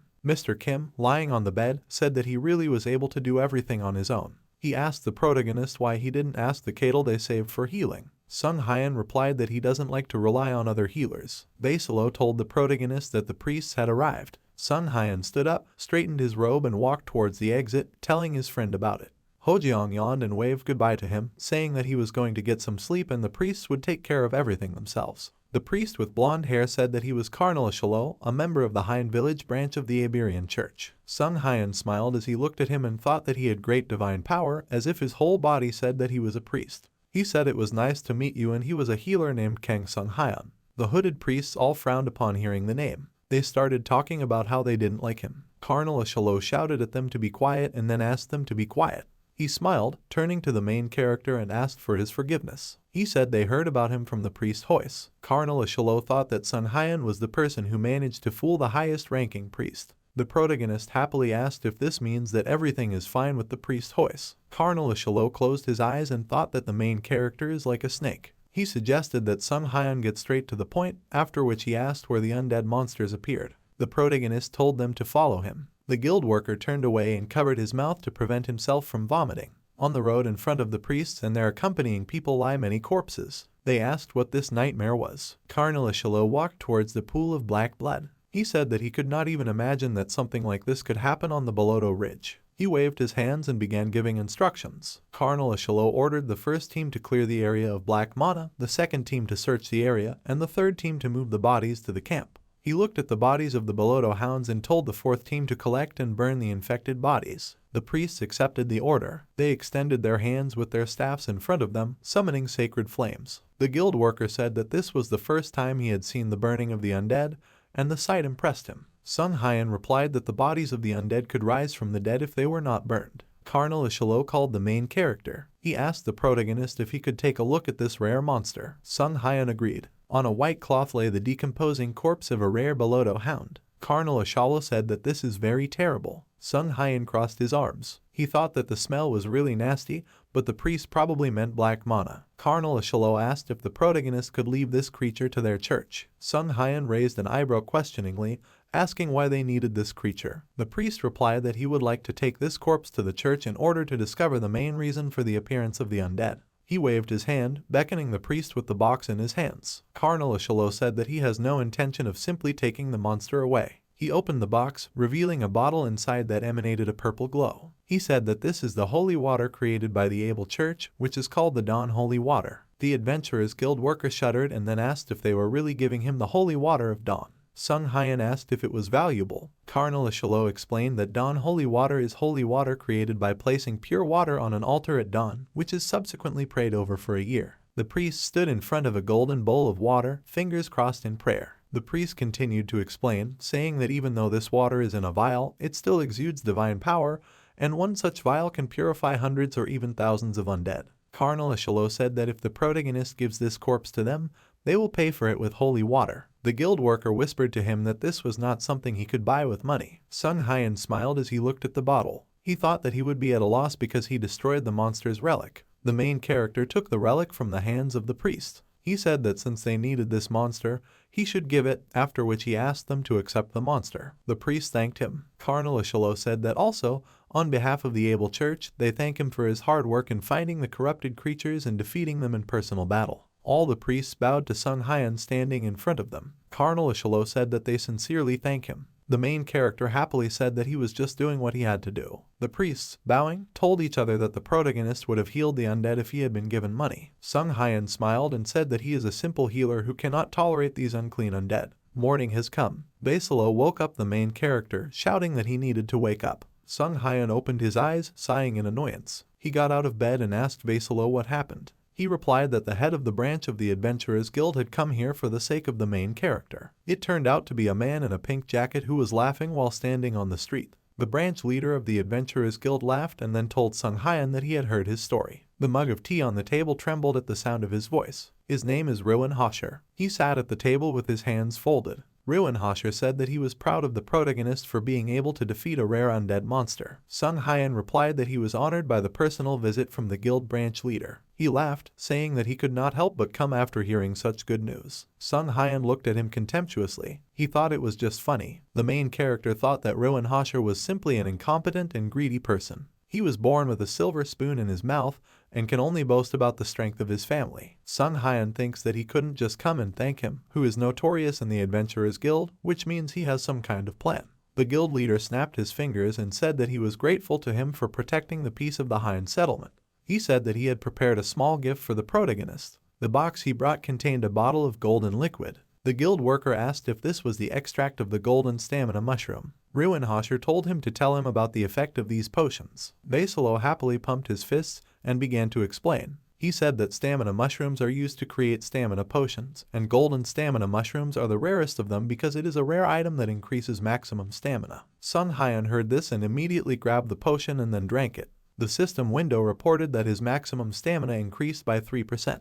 Sung Hyan wiped his lips and happily thanked the Ruin branch manager. He laughed, saying that it was very good that he liked it. The main character interrupted his speech by breaking an empty bottle. Reincarnated opened his mouth in surprise. Sung Hyan said that it couldn't be that he visited him just to give him a gift. He said that he was already very tired, so they shouldn't waste any more time. He asked the branch leader of the Adventurers Guild if the reason he came to him was because he needed the Dawn Holy Water. Reincarnated smiled. He said that he liked that the protagonist understood everything quickly. He cupped his hands again. Ruin said that this is not an item that can be easily purchased just by having a lot of money. He said that he wanted to offer the main character a deal, giving him something he couldn't buy. Reincarnated called him a traveler between dimensions. Sung Hyan looked at him in amazement. The guild branch leader asked if it was true that he was a traveler from another world. The main character frowned and thought about how he knew about the travelers and how much he knew about them. Reincarnated picked up the mug. He said it was very unpleasant. He said that dimensional travelers with special abilities are not treated properly simply because their origins are unknown, making them unable to reach high positions even if they prove their abilities. Reincarnated said that there are healers, but they have not received official confirmation. Sung Hyan put his hand with his finger outstretched on the table and asked what he meant. The guild branch leader smiled suspiciously. He said that if the protagonist gave him the holy water of dawn, he promised them the healer mark and sponsorship from the Hosher family. Sung Hyan said that according to the rules, he cannot become an official healer. Ruin Hosher laughed when asked if he thought the rules might be a problem for him. He said that the protagonist would receive recognition for his expertise from a prominent noble family. Inside the frame is a picture of Sung Hyan wearing a blue robe with gold embellishments. Ruin Hosher said that if he accepted the offer, he could even apply for the position of royal healer. He rephrased his words by saying that Sung Hyan's life will bloom from the dirt. The main character asked if he could become a royal healer. Ruin Hosher took a sip from the mug in his hand. He said that the Dawn holy water is worth it. The branch leader of the Adventurers Guild smiled evilly, looking greedily at the main character. He thought that if he could get his hands on the holy water of dawn, he could move to a place larger and richer than a tiny provincial town settlement like the Hein settlement. He thought that making one person an official healer was not a problem at all. Sung Hyan put his hand to his chin thoughtfully. He said that in that case he would refuse this offer. Ruin Hosher dropped his mug in surprise. He asked if he had heard that correctly. Sung Hyan sighed and waved his hand, saying that he really refuses. He rested his head on his hand. The protagonist asked if he really needed to use bribes to get a confession. He said that he already had enough achievements as a healer. Ruin Hosher offered him sponsorship. He said there aren't many opportunities to get sponsorship from the Hosher family. Sung Hyan said that from what he heard, the influence of the guild branch leader in the Hosher family is not that significant. He said the benefits are unclear to him, so he refuses. The main character said all this while smiling brightly, and Vasilo opened his mouth in horror, looking at the protagonist. The rhythm was interrupted in the head of the branch leader of the Adventurers Guild. He stood up, his mouth open angrily. He shouted that Sung Hyan dared to mock him. The guild worker asked him to calm down. Hojiang looked at the item in his hands with admiration. He asked what was wrong with these guys that they were giving out such things as rewards. The main character asked him what he got. Mr. Kim showed him a red stone with a magic circle on it. The system window reported that this is a ruby stone that thirsts for blood. This is an item that increases attack power. Sung Hyan thought that he snatched a good reward from the head of the guild branch. He remembered how he showed his index finger to Ruin Hosher and asked if he would give them the reward since they defeated the undead. Sung Hyan turned to his partner and said that he received something good. The bell rang, announcing the invasion of monsters from the east as well as from the north and south. A guild worker shouted, reporting a monster invasion. He asked the adventurers to join in protecting the adventurers. People were screaming about the attack and that the monsters needed to be stopped here in order to ensure the safety of the population. Sung Hyan and Mr. Kim looked at the crowd running around them. The main character invited him to go there too, and Mr. Kim agreed. The red-haired adventurer and another adventurer ran towards the monsters, holding their weapons at the ready. The dog-like monster's head was pierced by the protagonist's attack. Sung Hyan was sitting on a tree, aiming from a crossbow. He used Freya's pouch of destiny to create a stone arrow. Mr. Kim raised his hand with the red stone up. He squeezed the stone in his hand, using the vampiric tendency skill, and the power of his attack was increased for a certain time. Mr. Kim said that compared to yesterday, this is nonsense. He cut a bird and a fox with his sword. Sung Hyan turned around. He saw the monster hit the red-haired adventurer. It was the main monster that looked like a bear. The adventurers shouted, urging everyone to attack. They raised their weapons into the air. The bear waved his paw, dismissing the adventurers. The arrows flew off his body. Hojiang said that it doesn't seem like stone arrows work. Sung Hyan replied that he had a feeling that this might happen, so he prepared something. He created an arrow from a steel mole's claw using Freya's pouch of fate. The protagonist's shot hit the bear in the neck. The monster let out a loud roar of pain. The adventurers said that they pierced his skin and told everyone to aim there. Mr. Kim cut the bear's neck with his sword. He looked back and shouted to the protagonist to act. Sung Hyan jumped. He held a dagger in his hand, flying towards the monster. Sung Hyan waved his hand, throwing his dagger with the throwing skill. He landed a critical hit on the monster, causing it to stagger. The bear roared again and fell to the ground, sticking out its tongue. The main character sank to the ground. The adventurers shouted that they had won and they had protected the settlement. The guild worker praised the adventurers for their good work. The adventurers were talking among themselves about how the last attack was amazing, and it was carried out by a group that defeated a rare undead monster. Hojiang smiled brightly with his eyes closed. He told his partner that it was a wonderful feeling because they had just become heroes. Sung Hyan stood looking at the system window in front of him. Mr. Kim asked what he was doing and then suggested that he go to the settlement. The main character said that he collected quite a lot of points. In front of him was a system window with a sign about Freya's roulette. Mr. Kim asked if he was really going to spin the roulette wheel. He tried to stop the protagonist by pushing him with his hand. He told him to stop because the roulette never gives anything if he spins, wanting something. Sung Hyun replied that luck might be on his side today. Mr. Kim told him that he shouldn't do this because he was sure that he would only get garbage. Sung Hyun received 4 arrowheads and 1 damage boost. The main character looked upset at the system window in front of him. Hojeong patted him on the shoulder, saying that he tried to stop him. Vasilo ran up to them, asking them to wait. Sung Hyun and Mr. Kim turned towards him. Sung Hyun asked why he came here. Vasilo stood, breathing heavily. He said that they were able to stop the big disaster only because of them, which means they did a very good job. Sung Hyun asked why they weren't going to clean up the camp. A guild worker said they decided to push it back until the priests were done with their investigation. Vasilo took out a voucher for the tavern and said that this was a special reward for their camp. Mr. Kim asked, looking at the map in admiration, if this was really it. They came to the bar. Hojeong said that he had an idea for how they should toast the victory. Sung Hyun said that he didn't think they would get something like this. Mr. Kim sat at the table, beaming with joy. The main character said that all the workers of this camp are from the Hein settlement. Hojeong smiled and said that they usually don't hire outsiders. The man at the bar turned in their direction. He called Sung Hyun. The main character looked at him in surprise. He said it was Mr. Roos. Mr. Roos smiled happily, saying that he never thought he would be able to see him here. Hojeong turned to ask the main character if he knew him. Sung Hyun said that this is the person he cured a few days ago. He held a glass of yellow liquid in his hand. Mr. Roos said that the main character helped him a lot back then. He was holding a bag of money in his hand. Mr. Roos said this was the treatment fee he was unable to provide last time. Sung Hyun said that he completely forgot about it. He held out the sword, saying that he would return the sword he was holding to him. Mr. Roos screamed with joy. He cried, hugging the sword. He called the Kara's sword his favorite partner,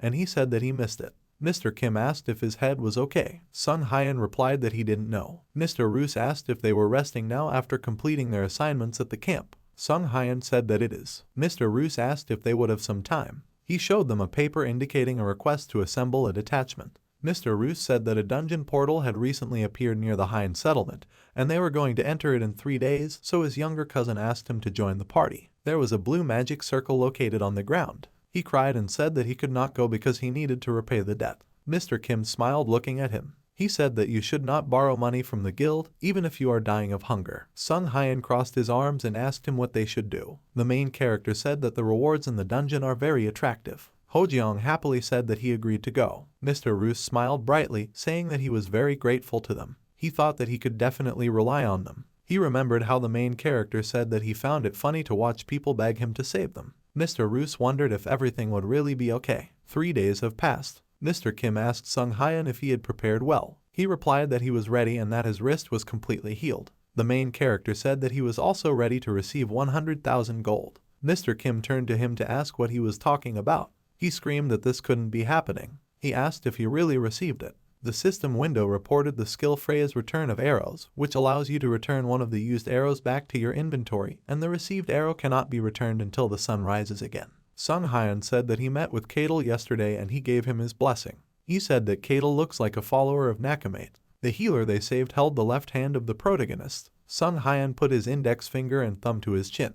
He said that his luck had increased, so he thought then that he might succeed, and indeed it did. Mr. Kim said that this cannot be. The main character laughed and told him to wake up quickly, after which they would go. They came to Harkat Hill. The red-haired adventurer greeted them. She said her name was Tina Putan. She said she heard about what happened from Roos. Sung Hyun shook her hand. He said that he is the healer Kang Sung Hyun. He introduced Hojeong to her as a tank. Mr. Kim stood looking into space, thinking about the gold flying away from him. Tina Putan noticed his face, but the protagonist told her not to worry about it. Another adventurer in the group asked how the protagonist could be a healer. The group's brown-haired priest named Sahita was hiding behind the group's fighter named Reincarnated, who was wearing the hood of his cloak. Standing next to them was a pink-haired mage named Shuire wearing a red robe. Shuire pointed at Mr. Kim, asking which tank would wear the robe. He asked what was wrong with his clothes because they were valuable in their own way. Another member of the group approached them, telling them to calm down. He said they were there to help, so they should mind their manners. It was Isle, the band's rogue. He has white hair and bandaged hands. Mr. Kim said he likes this guy better. He asked if he was a leader. Reincarnated glared at him, saying that he was the leader of the group. They all stood in a magic circle. There was a bright flash of light. Sung Hyun covered his eyes with his hand. A group of adventurers found themselves inside a dungeon. They said it was an ancient dungeon. Shuire used the light spell. A ball of light formed on her hand. They went to explore the dungeon. Sung Hyun looked up, thinking that everything here was destroyed. He thought about the fact that the destruction of stone usually occurs due to water and wind. The main character reached up and touched the crack in the wall. He thought that the dungeon was inside the ruins, so it wasn't the wind, and he didn't feel any moisture either. Sun Hyan came to the conclusion that the presence of black mana could be suspected. He asked Rikuramati if he could use healing despite being a warrior. Hojiang said that if this is the case, then he is a physical therapist. Rikuramati turned towards him and angrily shouted that he was a monk. Sun Hyan looked at Sahida holding onto Rikuramati's clothes. He thought about the fact that there was no special reaction coming from people who use divine power. The main character raised his head up, noticing movement from that side. Many beetles flew over them. The adventurers shouted that they were scarabs. Shuire waved her magic wand. She said it was disgusting. Shuire made an explosion with her wand. Tina and Mr. Kim cut down the insects flying around them. Shuire shouted that it was very disgusting. A large beetle flew out from the swarm of scarabs, flying towards Rikuramati. 2 beetles attacked him and Sahida. Isle looked back and shouted that they couldn't fight everyone. He suggested that they push forward and get out of here. Sun Hyan took out a potion from his inventory. He asked Shuire if she knew how to use wind magic. She ran, raising her staff above her head. Shuire said she knows, but why does he need this magic? Sun Hyan squeezed the potion in his hand, breaking the bottle. The system window reported that the distribution skill had been used and that the effect of Dentralment potion had been increased. Sun Hyan raised his hand up. Waves of green energy dissipated from his hand. He told Shuire to dispel the potion. She raised her wand and used Gust of Wind magic. Waves of green energy swirled all the scarabs around the protagonist and Shuire. The insects fell to the floor, dead. The magician asked the main character how he did it. Sun Hyan told her that it was a professional secret. Shuire asked him to tell her what kind of magic it was. Rikuramati and Sahida looked at them. Rikuramati said that they cleared out all the monsters with just the 2 of them. Isle held bottles of blue liquid in his hands. He praised everyone in the group and told them to grab a bottle before continuing on their way. Mr. Kim thanked him, saying he would drink it. Sun Hyan looked at the bottles in Isle's hands. He thought about it being a large mana potion. The protagonist asked him if it was okay to give away such expensive potions for nothing.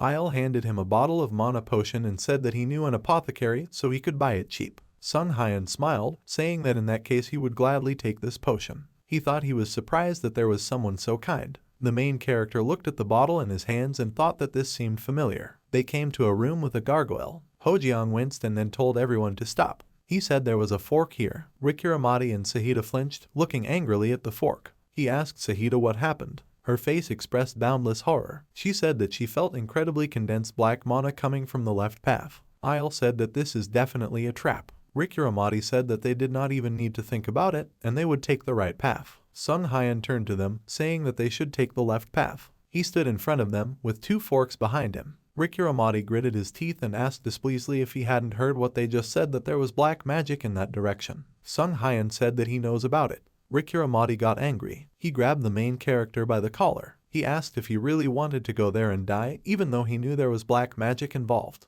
Rikuramati asked if he was sane. Hojiang and Tina ran up to him, asking him to at least listen to the main character. The leader of the group shouted that you should not listen to anything he said. He asked what they would do if they listened to someone who couldn't sense black mana. Rikuramati said that for this reason they shouldn't have taken the people the newcomer invited. Tina Putain walked away, looking desperately at the leader. Sahida said that she also does not want to go that way. Shuire put the staff on her shoulder and sighed, saying that she didn't want to either, since the priest's words were more accurate. Rikuramati said that if he wants to go to that sickening place, then he should go there alone. Having said this, he pushed the main character with his hand. Rikuramati, Shuire and Sahida took the right path together. The others asked if Sun Hyan was okay. He replied that he was fine. The main character dusted off his robe and said that it didn't matter. He asked Tina if she would follow her group. She smiled sadly, saying that she thought he must have had some reason. Tina thought this because Roos recommended the protagonist to her. Sun Hyan said that he was grateful for her trust. He asked Isle why he stayed here. He smiled and said that he also thought that he should trust the healer. The Rikuramati group walked through the dungeon. They said that nothing was happening here, not even monsters. The leader of the group asked what happened to that guy. Shuire turned back. She thought that she understood why Tina stayed there, because she brought the protagonist and his companion. She doesn't understand why Isle also followed that healer. Rikuramati stopped and asked what that sound was. A purple magic circle appeared below them. Shuire shouted at them that it was a trap, so they should run away. Rikuramati and Shuire jumped out of the circle from which purple spikes appeared. Sahida looked around anxiously. She stepped on the magic circle. 2 spikes pierced her legs. She screamed as she fell to the ground outside the magic circle. Rikuramati raised his hand above her feet and used the light of healing. Her leg glowed red and she screamed in pain. Shuire asked why the wound got worse. Rikuramati told her that Sahida had received a curse. The purple spikes dissipated. Sahida was lying on the ground, crying in pain. Rikuramati said that only priests can break the curse. Sun Hyan walked with his hands in his pockets. He said he told them it was the wrong way. Behind him was a breathless Mr. Kim. Rikuramati turned around, surprised by Sun Hyan's arrival. He asked how he came here. The main character replied that he knew that something like this would happen, so he prepared. Tina looked at the purple magic circle below her. She said it was a sealed magic circle,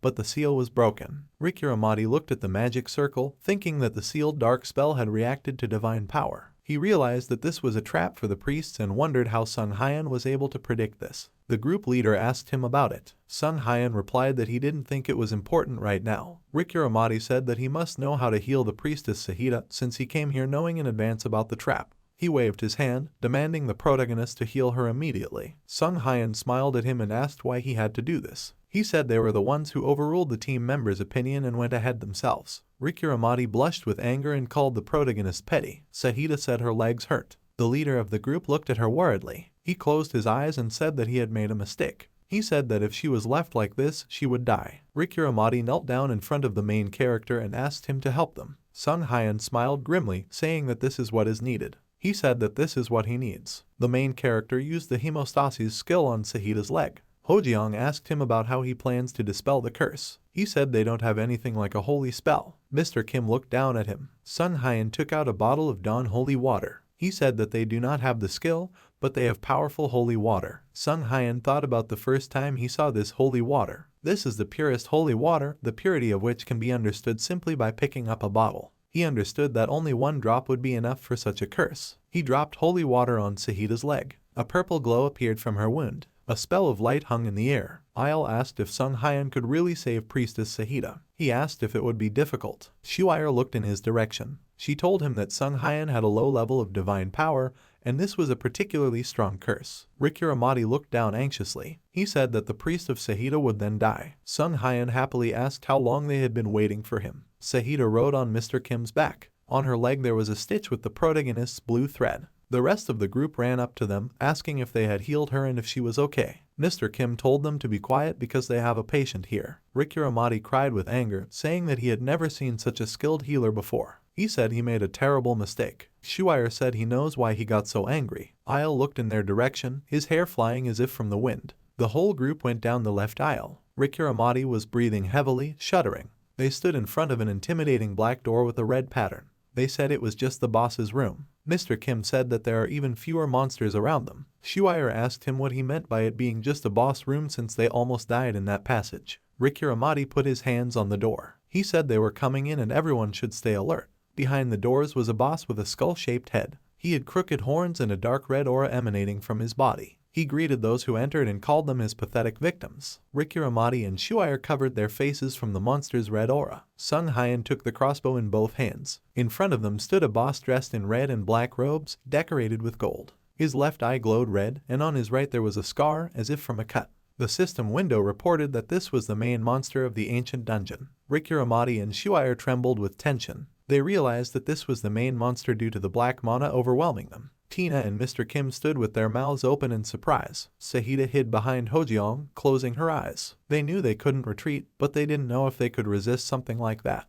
The monster extended his hand, in which he began to collect red energy. He said it was stupid of them to come all this way. The dungeon boss said that they were honored to be sacrificed to a great entity. Tina pulled out her sword, and Rikuramati clenched his hand into a fist, taking a fighting stance. The monster told them to listen carefully. He wanted to tell them his name, but he was interrupted by the main character's shot. Tina and Rikuramati opened their mouths in surprise. Half of the boss's body disappeared, and purple energy began to swirl in the air around him. The boss's skull began to disappear. He screamed, saying that this couldn't be happening. Bright purple energy began to swirl over the remains of his body. Sun Hyan lowered his crossbow. He said the good thing is that the water efficiency is excellent as promised. The main character put the crossbow on his shoulder. He said it was the Dawn Holy Water arrow. On the rocky floor of the dungeon lay the remains of a monster. Isle asked what he just saw. Shuire asked how he was able to obtain so much holy power out of nowhere. Mr. Kim asked the protagonist why he killed the boss with one super move. Sung Hyun looked at the remains of his boss with a smile on his face. He said that he thought it strange people who used their trump card at the very end. The main character extended his hand in front of him. He used Freya's arrow return skill to return the arrow from the Dawn Holy Water. The arrow embedded in the statue began to disappear. Sung Hyun said that the main monster died, so the dungeon will soon fall apart. Rikuramati said anxiously that it was. Shuire lowered her wand to the ground and asked if she should start drawing a magic circle for her exit. She placed the tip of her staff to her head. Isle suggested drawing a circle for the exit after they explored the boss room. He said that maintaining a magic circle requires a lot of mana. Shuire said that this was indeed the case and agreed to his proposal. Rikuramati said that everyone is responsible for finding their own items in the boss room.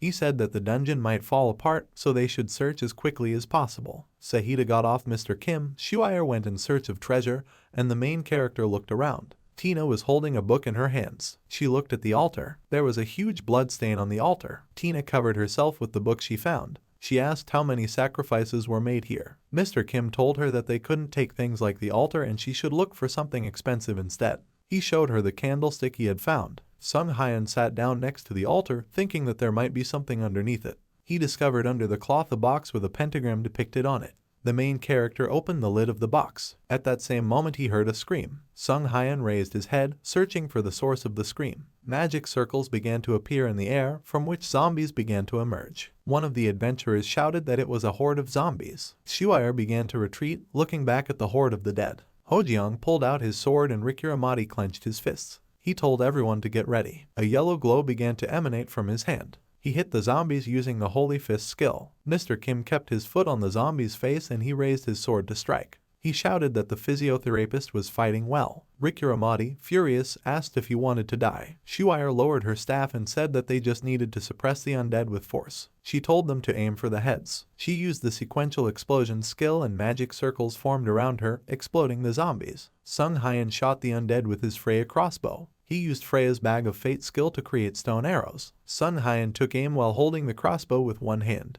He was thinking about how the undead couldn't move if the boss was defeated. Another arrow pierced the zombie's head. He thought he didn't understand what was happening. The main character said that it was all over and also that they appeared suddenly. In front of him and Rikuramati standing next to him lay many defeated enemies. Sung Hyun turned around, looking at the remains of the main monster. He kicked the clothes, realizing that there was no core there. The main character wanted to tell his companion what it was, but Mr. Kim began to fall. Sung Hyun caught him by calling Hojeong's name. The protagonist turned around, his face darkening. He saw that the rest of his group had also fallen to the floor. Sung Hyun put Hojeong on the floor, realizing that they were dead but not sleeping. He realized that what he killed earlier was a clone. Sung Hyun raised his crossbow. He created an endurance arrow. Sung Hyun thought that the real boss was among them. The protagonist fired a crossbow, from which bright, sparkling energy emanated. He shot 3 arrows. Isle deflected the arrow flying at him with his dagger. The remaining arrows hit Shuire and Sahida. Sung Hyun apologized for shooting them,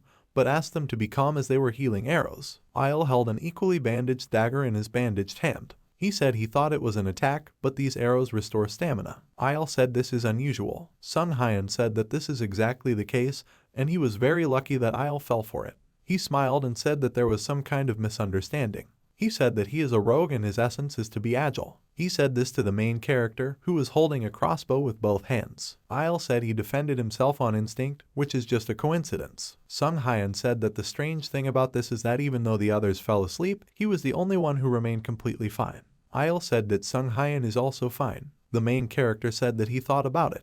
He said that the reason for this was that he did not drink the mana potion that Isle was handing out. Isle frowned. Sung Hyun took out his dagger from his inventory, saying that he had something else to say. He jumped from his seat. Sung Hyun swung his dagger around the rogue. Isle shielded itself from attack with its weapons. Sung Hyun said that rogues usually do not use weapons imbued with dark mana. The bandages fell off Isle's weapon. The dagger in his hands was covered with writing and also exuded black mana. Sung Hyun landed, saying that Isle is the main boss of the dungeon. The protagonist's face was reflected in Isle's eyes. He raised his head up and a purple aura began to emanate from his hand. Isle said that this time a rather smart person came here. His clothes changed and the purple aura left him. Isle stood dressed in a blue tailcoat. On his chest was a massive brooch with a purple stone, and in his hands he held a knife speckled with runes. The system window reported that this is a boss monster named Isle Croa, and he is an apostle of a forgotten god. Sung Hyun raised an eyebrow in irritation. He thought that Isle was a simple scammer, but he really turned out to be the boss. The boss raised the dagger. He said he couldn't make excuses anymore. Isle pointed the tip of his knife at Sung Hyun. He said that until now no one except the main character could understand who he was. Isle said he was going to make him a living offering no matter what. He laughed maniacally, waving his free hand. He said that he would do it the same way as he had done so far. Isle pierced his hand with a ritual knife. He pulled out a knife, spilling his blood. Dark purple energy swirled around him. Isle said he was doing this in his name. Sung Hyun got into a fighting stance, thinking about how many people this man had killed. Isle strained his leg. He ran towards the main character. Sung Hyun thought that his enemy was approaching. He blocked the boss's attack with the back of his dagger. The main character took Freya's crossbow from his inventory and created a stone arrow using Freya's bag of fate skill. Isle swung his knife, deflecting the protagonist's arrows. He struck Freya's crossbow. Isle shouted, saying that he had chosen him. He said that he was an ordinary rogue, but he made him special. Isle smiled, looking at the protagonist defending himself from him with his crossbow. The boss waved his ritual knife. He said that he wondered how happy he would be when he sacrificed it to him. Isle said that he would do to the main character the same thing that he did to his allies whom he killed that day. Sung Hyun dodged the boss's purple energy beams. He thought that he was absolutely insane. A red magic circle appeared behind Isle Kroa. Sung Hyun realized that the boss was drawing magic circles with his own blood. A red magic circle appeared under the protagonist's feet. Red and black hands appeared from the edges of the magic circle. Isle shouted to Sung Hyun to become a sacrifice. Smiling madly, gloomy red energy swirled around the main character. This energy began to brighten. Isle covered his eyes with his hands. Purple energy and red hands swirled around the main character. Sung Hyun said that Isle is indeed a rogue based on the way he uses the blade. The sinister energy around the main character began to disappear. Sung Hyun smiled, saying that this really surprised him. Isle's hand trembled. He asked how the black hands disappeared. He said it was impossible. After that, he created another red magic circle. Isle shouted to the protagonist to become an offering. The boss looked at the main character gloomily. He said that it was impossible, that the power of God given to him would not work. Sung Hyun said that he perfectly understands that Isle is crazy. He asked him about the box under the altar. He showed him a golden glowing sphere. Sung Hyun asked if this sphere belonged to him. Isle said that this is the realm of Lord Kirkrastal. The main character smiled and said that this is indeed a sacred relic of God. The system window reported that this was an item with the power of a god, giving increased magical protection and magical resistance. Sung Hyun said seriously that there was no way that the power he received from a god would work on that god's sacred relic. Isle said he was confident that a strong seal had been placed on the orb. Sung Hyun thought that even if it is a dark wizard seal, it is still just black magic. He remembered how he destroyed the fake boss and thought that the seal had disappeared from the divine power of the holy water. Isle got angry and asked if the main character had gone crazy. He asked him if he knew what it was. Isle said that the god he serves is now forgotten, but will soon be revived. He ran at the main character, saying that he will be the one who will revive his god. Sung Hyun dodged his attacks. Isle shouted at the protagonist, demanding the sphere be returned to him. The main character was caught by some attacks, leaving scratches on his body. He thought that the boss was a crazy fanatic and he could still use his rogue skills. Sung Hyun swung the Kirkrastal sphere. He said that if this item is so important,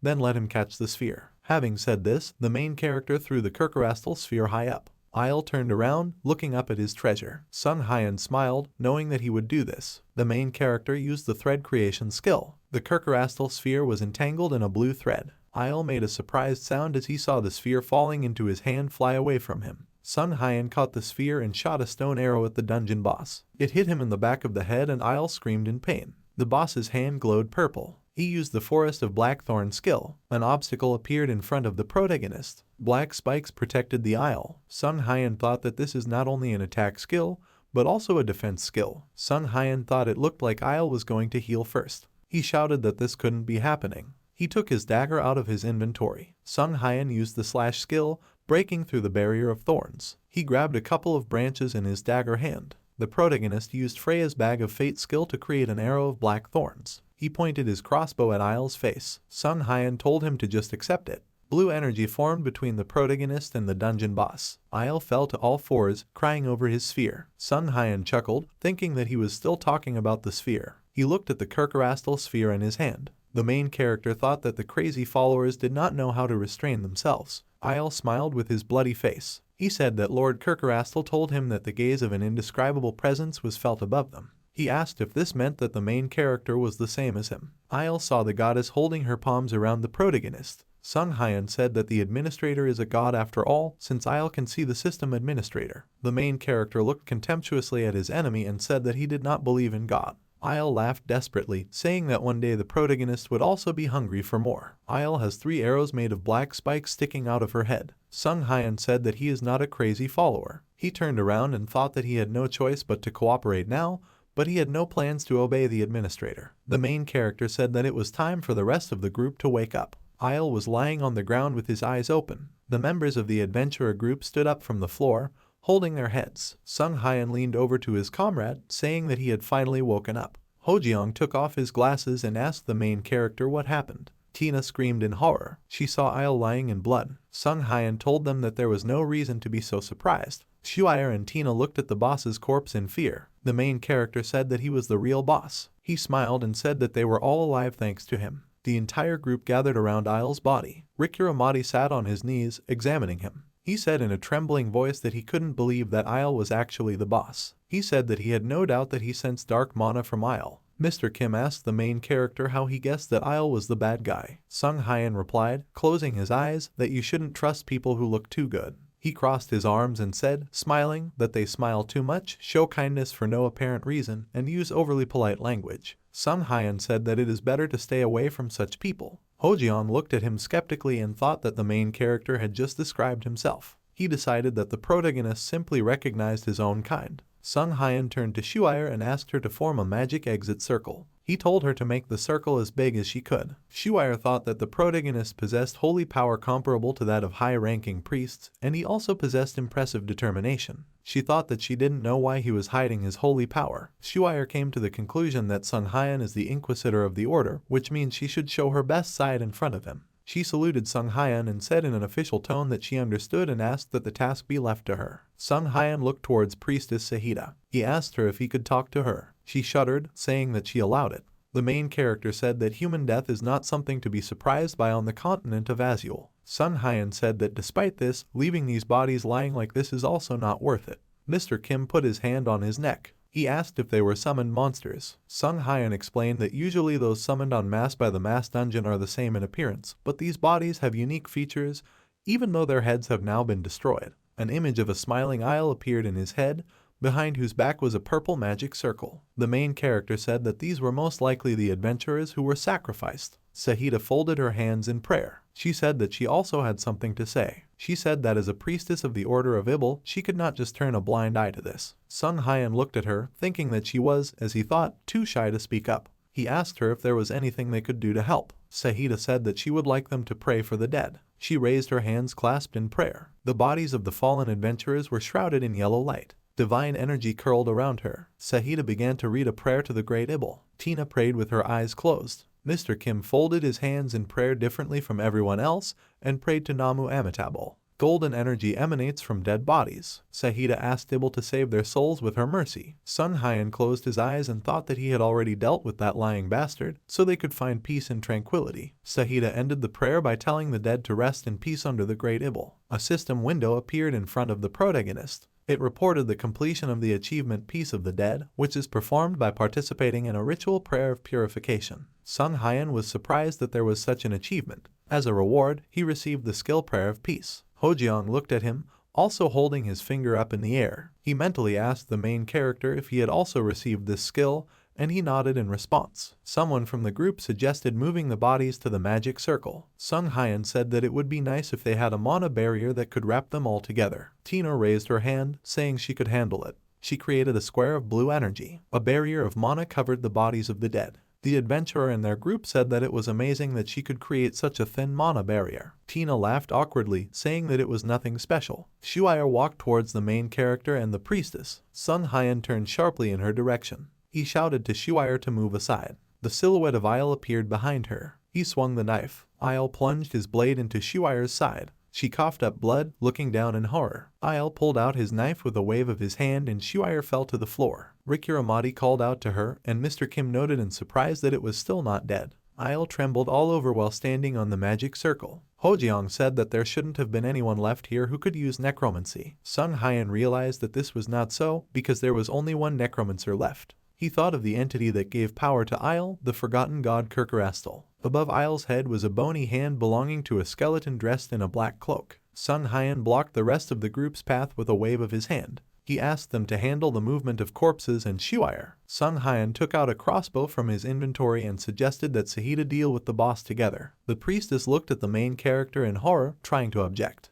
Isle ran towards them, swinging his knife and leaving waves of dark energy behind him, screaming for the main character to die. He struck vertically, but the main character defended himself with his crossbow. Isle's knife left a scratch, creating sparks on Freya's crossbow. Sung Hyan called Sahida. She trembled, holding her hands to her chest. She closed her eyes and screamed. Sahida extended her arms and used the turn undead skill. Isle screamed, covered in lightning from her skill. His face turned black and he swung his knife. His weapon rushed towards Sahida's neck. Sung Hyan stopped the boss by placing a crossbow on his neck. He pushed it away, lifting Isle up with his crossbow. The main character told Sahida that this is good work, so she should continue. The priestess's hands glowed yellow. She used the turn undead skill again. A yellow aura appeared around them. Isle pulled away from them, holding his eyes with his hands. Suddenly he opened his eyes. Isle grabbed his chest with his hand. He held up a sphere of glowing purple energy. Isle called upon the great Regressed. He burst the sphere in his fist. Isle shouted that this was his last victim, Regressed. Sung Hyan looked at it in alarm, realizing that this was the core of the main monster. The ceiling began to collapse. Sung Hyan realized that the dungeon would be destroyed. He turned to his group, saying that they needed to escape now. Isle looked up happily, calling his master's name. He raised his hands up, saying that everything was here for him. A rock fell from the ceiling, crushing him. Sung Hyan and Sahida ran. They ran up to the rest of the group sitting on the magic circle. The main character asked Reincarnated about Shuire's condition. He replied that they were done with the healing. Shuire trembled as she held her staff. She put the magic wand to her face, saying in horror that her magic power was not coming out. Sung Hyan approached her, realizing that she was injured and had lost her magical power. He furrowed his brows as he realized what Isle meant by sacrifice. Rocks fell around them. Rikkiramati said that she is the only one who can control the magic circle. Shuire cried, saying that it was all over since they didn't even have a teleportation scroll. She said things would have been different if they had a little more time. Sung Hyan looked down. He asked Shuire if the magic circle was complete. She replied that the magic circle is complete, but does not work because there is no fuel there. Sung Hyan said that in this case, nothing is impossible. He turned to Tina and asked if she thought the same. Her hair fluttered in the wind caused by the rockfall. Sung Hyan thought that she knew enough about magic to recognize the type of magic circle at a glance, and she had advanced skill in creating magic barriers. He remembered her reaction to the magic circle and how she created a magical barrier. Sung Hyan thought that she was closer to being a magician rather than a swordsman. Tina looked at him worriedly, saying that she couldn't do it. A crack appeared on the wall behind her. She screamed, running away from the fallen stone. Sung Hyan shouted to her that now was not the time to hesitate. He asked her permission to ask one last question about whether she could help. Tina replied that although she might make a mistake, she would do it. The main character smiled as he looked at her. Sung Hyan and Tina stood on the magic circle. The main character thought that Shuire had drawn a triple magic circle, which requires channeling the magical power of 2 or more people into it. Shuire covered her head with her hands, dodging a rock that fell behind her. Sung Hyan thought that if it were Shuire, she would use a cloning spell, but now that is not possible. Sung Hyan took out a large mana potion from his inventory that Isle was distributing. He squeezed the bottle and then used his distribution and absorption skills, thereby distributing a large mana potion.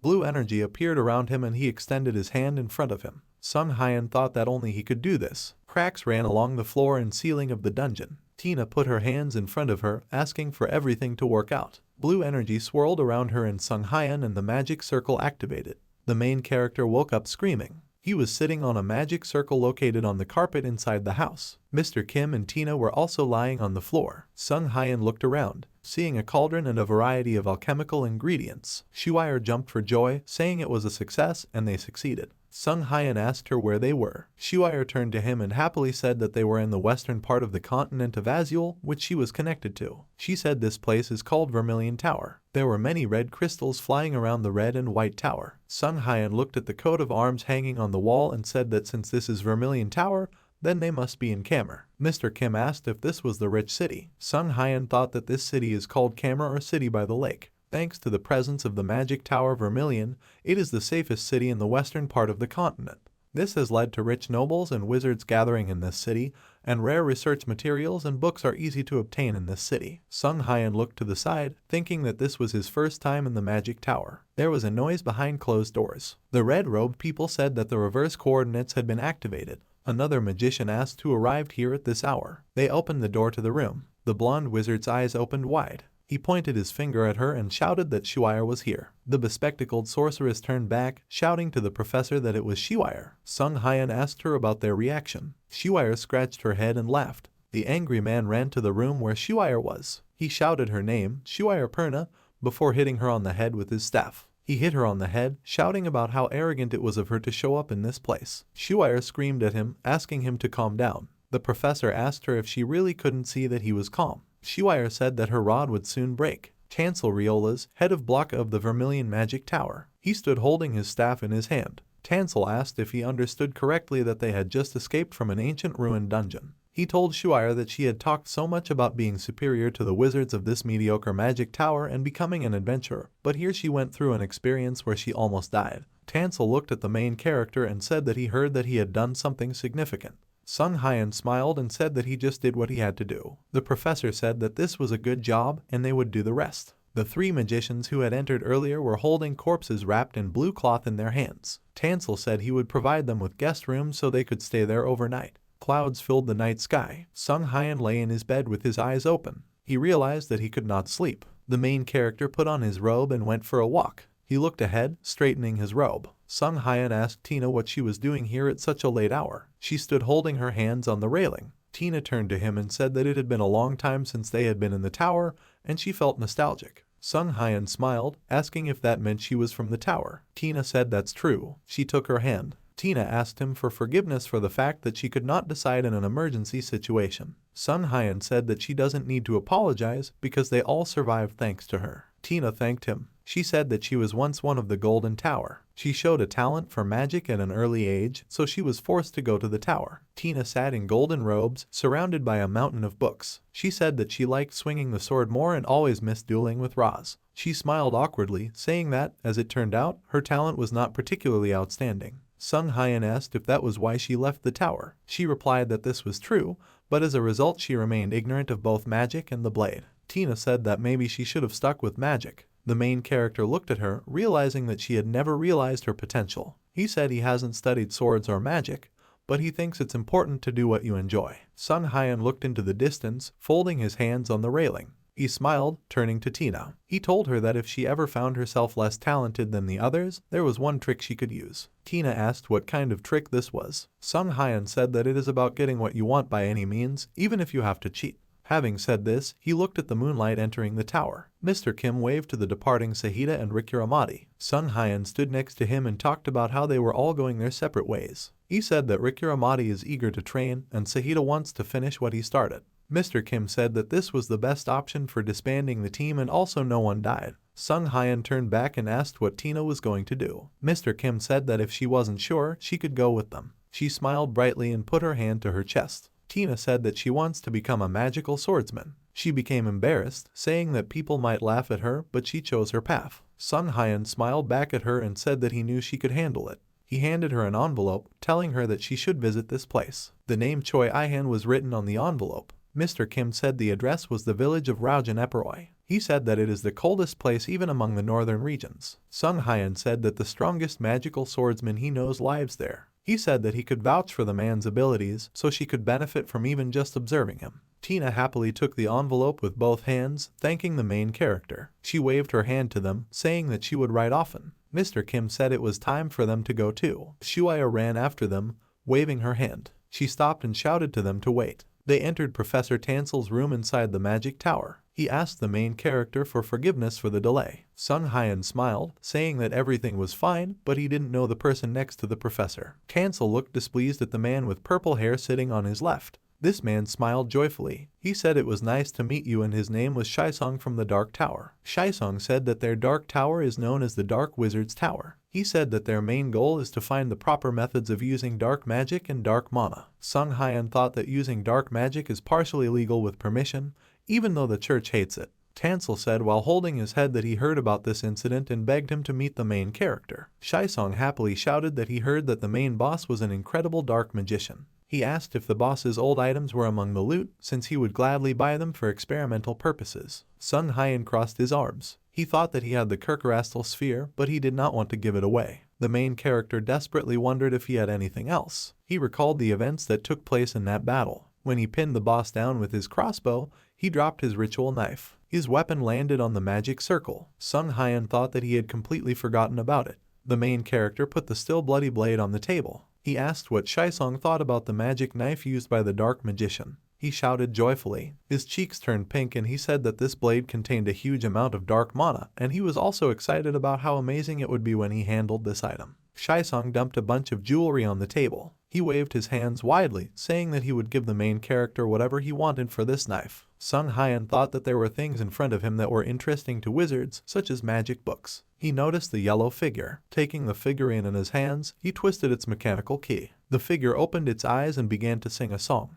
It danced on the hands of the main character. Sung Hyan placed the figurine on the table. Shaisong put the figurine away, saying that it was an energy music box. He said he didn't know how the toy, a gift from friends, ended up here. Shaisong explained that it absorbs mana in the air and turns mana into stamina. There was a yellow glow around the main character. He looked at his hand in surprise, realizing that it had restored his stamina. Sung Hyan said he'll take it. The main character stood contentedly with an armful of various books. He said that Shaisong gave him a scroll and a bunch of books along with the figurine. He said that his conscience would torment him. Mr. Kim said they are expensive. The main character opened the scroll and looked at it. He realized it was a freeze potion recipe and he needed both the potion and the ingredients. Sung Hyan put the books in his inventory and invited Hojiang to stay here for a little while longer. He asked the main character if he was sure about this. The protagonist said that Professor Tansel gave him permission. He remembered how the professor had handed him the scroll. He said that this was his gratitude for saving his student and invited the main character to look around a little. Mr. Kim put his hand to his chin and thought about the fact that wizards are not stupid.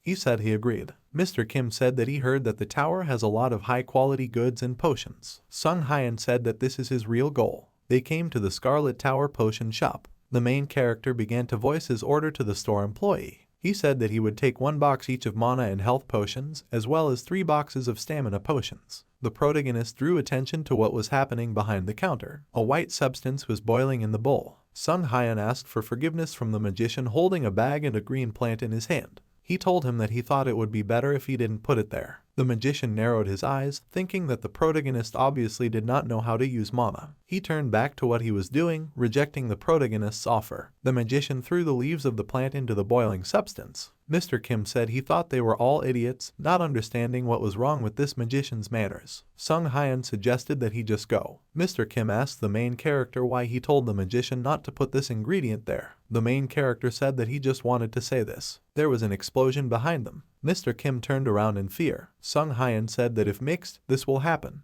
Mr. Kim asked what just happened. Sung Hyan ran towards the explosion. Hojiang called out to him. Meanwhile, in the potion shop, a white vapor is emanating from the boiling substance. The magicians in the room coughed, falling to the floor. The magician who added the plant leaves to the substance asked why this happened. The woman with yellow hair said that it could be a cloud of poison, so they should block it with a magic shield. The magician used the magic shield skill, and a blue magic circle appeared near his hand. A blue protective field appeared around him. The magical shield began to tremble as it came into contact with the steam. The magician noticed this and thought that his shield was melting. The other mages screamed, panicking that the magic shield was not working. The magician who caused this incident stood with his hand extended in front of him. He looked at the magical shield melting in front of him. He ran towards the blonde mage, realizing that he couldn't. He ran towards the exit, thinking that he needed to get out of here first. Sung Hyan asked him where he was going. The main character waved his hand, and Mr. Kim blocked the path to the exit with a closet. Sung Hyan said that none of them will take a single step outside.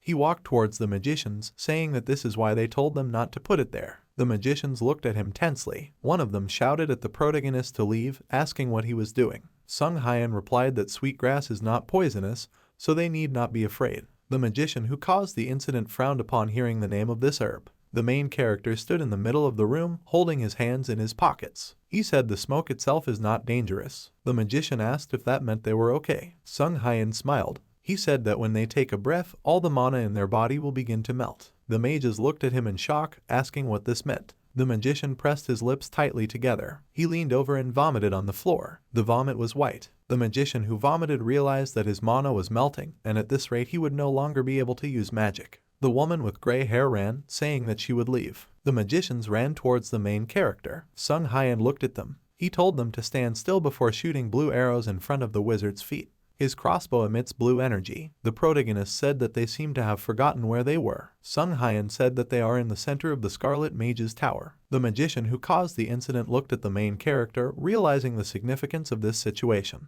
The main character smiled, holding a crossbow in his hands, after which he asked them if they could cope with what would happen after they opened the door. The Wizard's Tower is an institute built for wizards to study magic and accumulate their power. This means that this place is full of all sorts of different magical sciences and devices that use mana. The mage who had vomited earlier desperately said, "What if this smoke leaks out?" but was interrupted by the blonde mage causing the incident.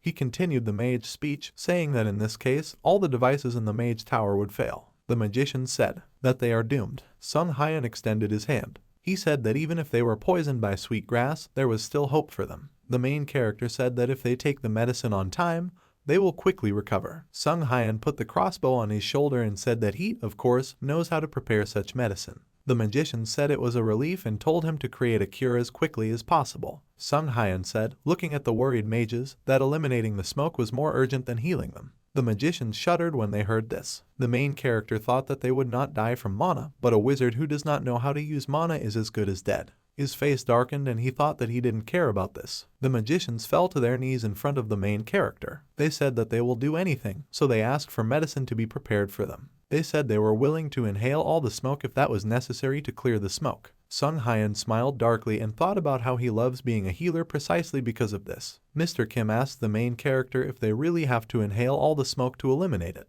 Sung Hyan looked at the crying magicians and said that it would be funny, but it would take a lot of time. He said that the place they are in is a potion store. Sung Hyan shouted to them to bring the ingredients, which he would now name. The magicians shouted that they were ready. The magicians were running around the room with sheets of paper in their hands. One of them brought silica powder to the main character. Another said that he brought dried sand vine root. Sung Hyan threw all these ingredients into the pot. He thought that he needed to deal with this smoke, he needed to deal with it inside the store. The main character understood that the smoke could not be grasped with his hands, so it would be difficult to eliminate. Sung Hyan poured out purple liquid. He thought that it would simply convert the smoke into a form that would be easier to remove. Mr. Kim covered his mouth with his hand. Sung Hyan looked at him while stirring the potion in the cauldron. He thought that even Hojiang, who was low on mana, had started to show symptoms, and he should hurry up. He scooped up the pink liquid and poured it into the bottle. The main character grabbed a bottle of potion. He thought that his comrade could not become useless. Sung Hyan squeezed the bottle and used his absorption and distribution skills.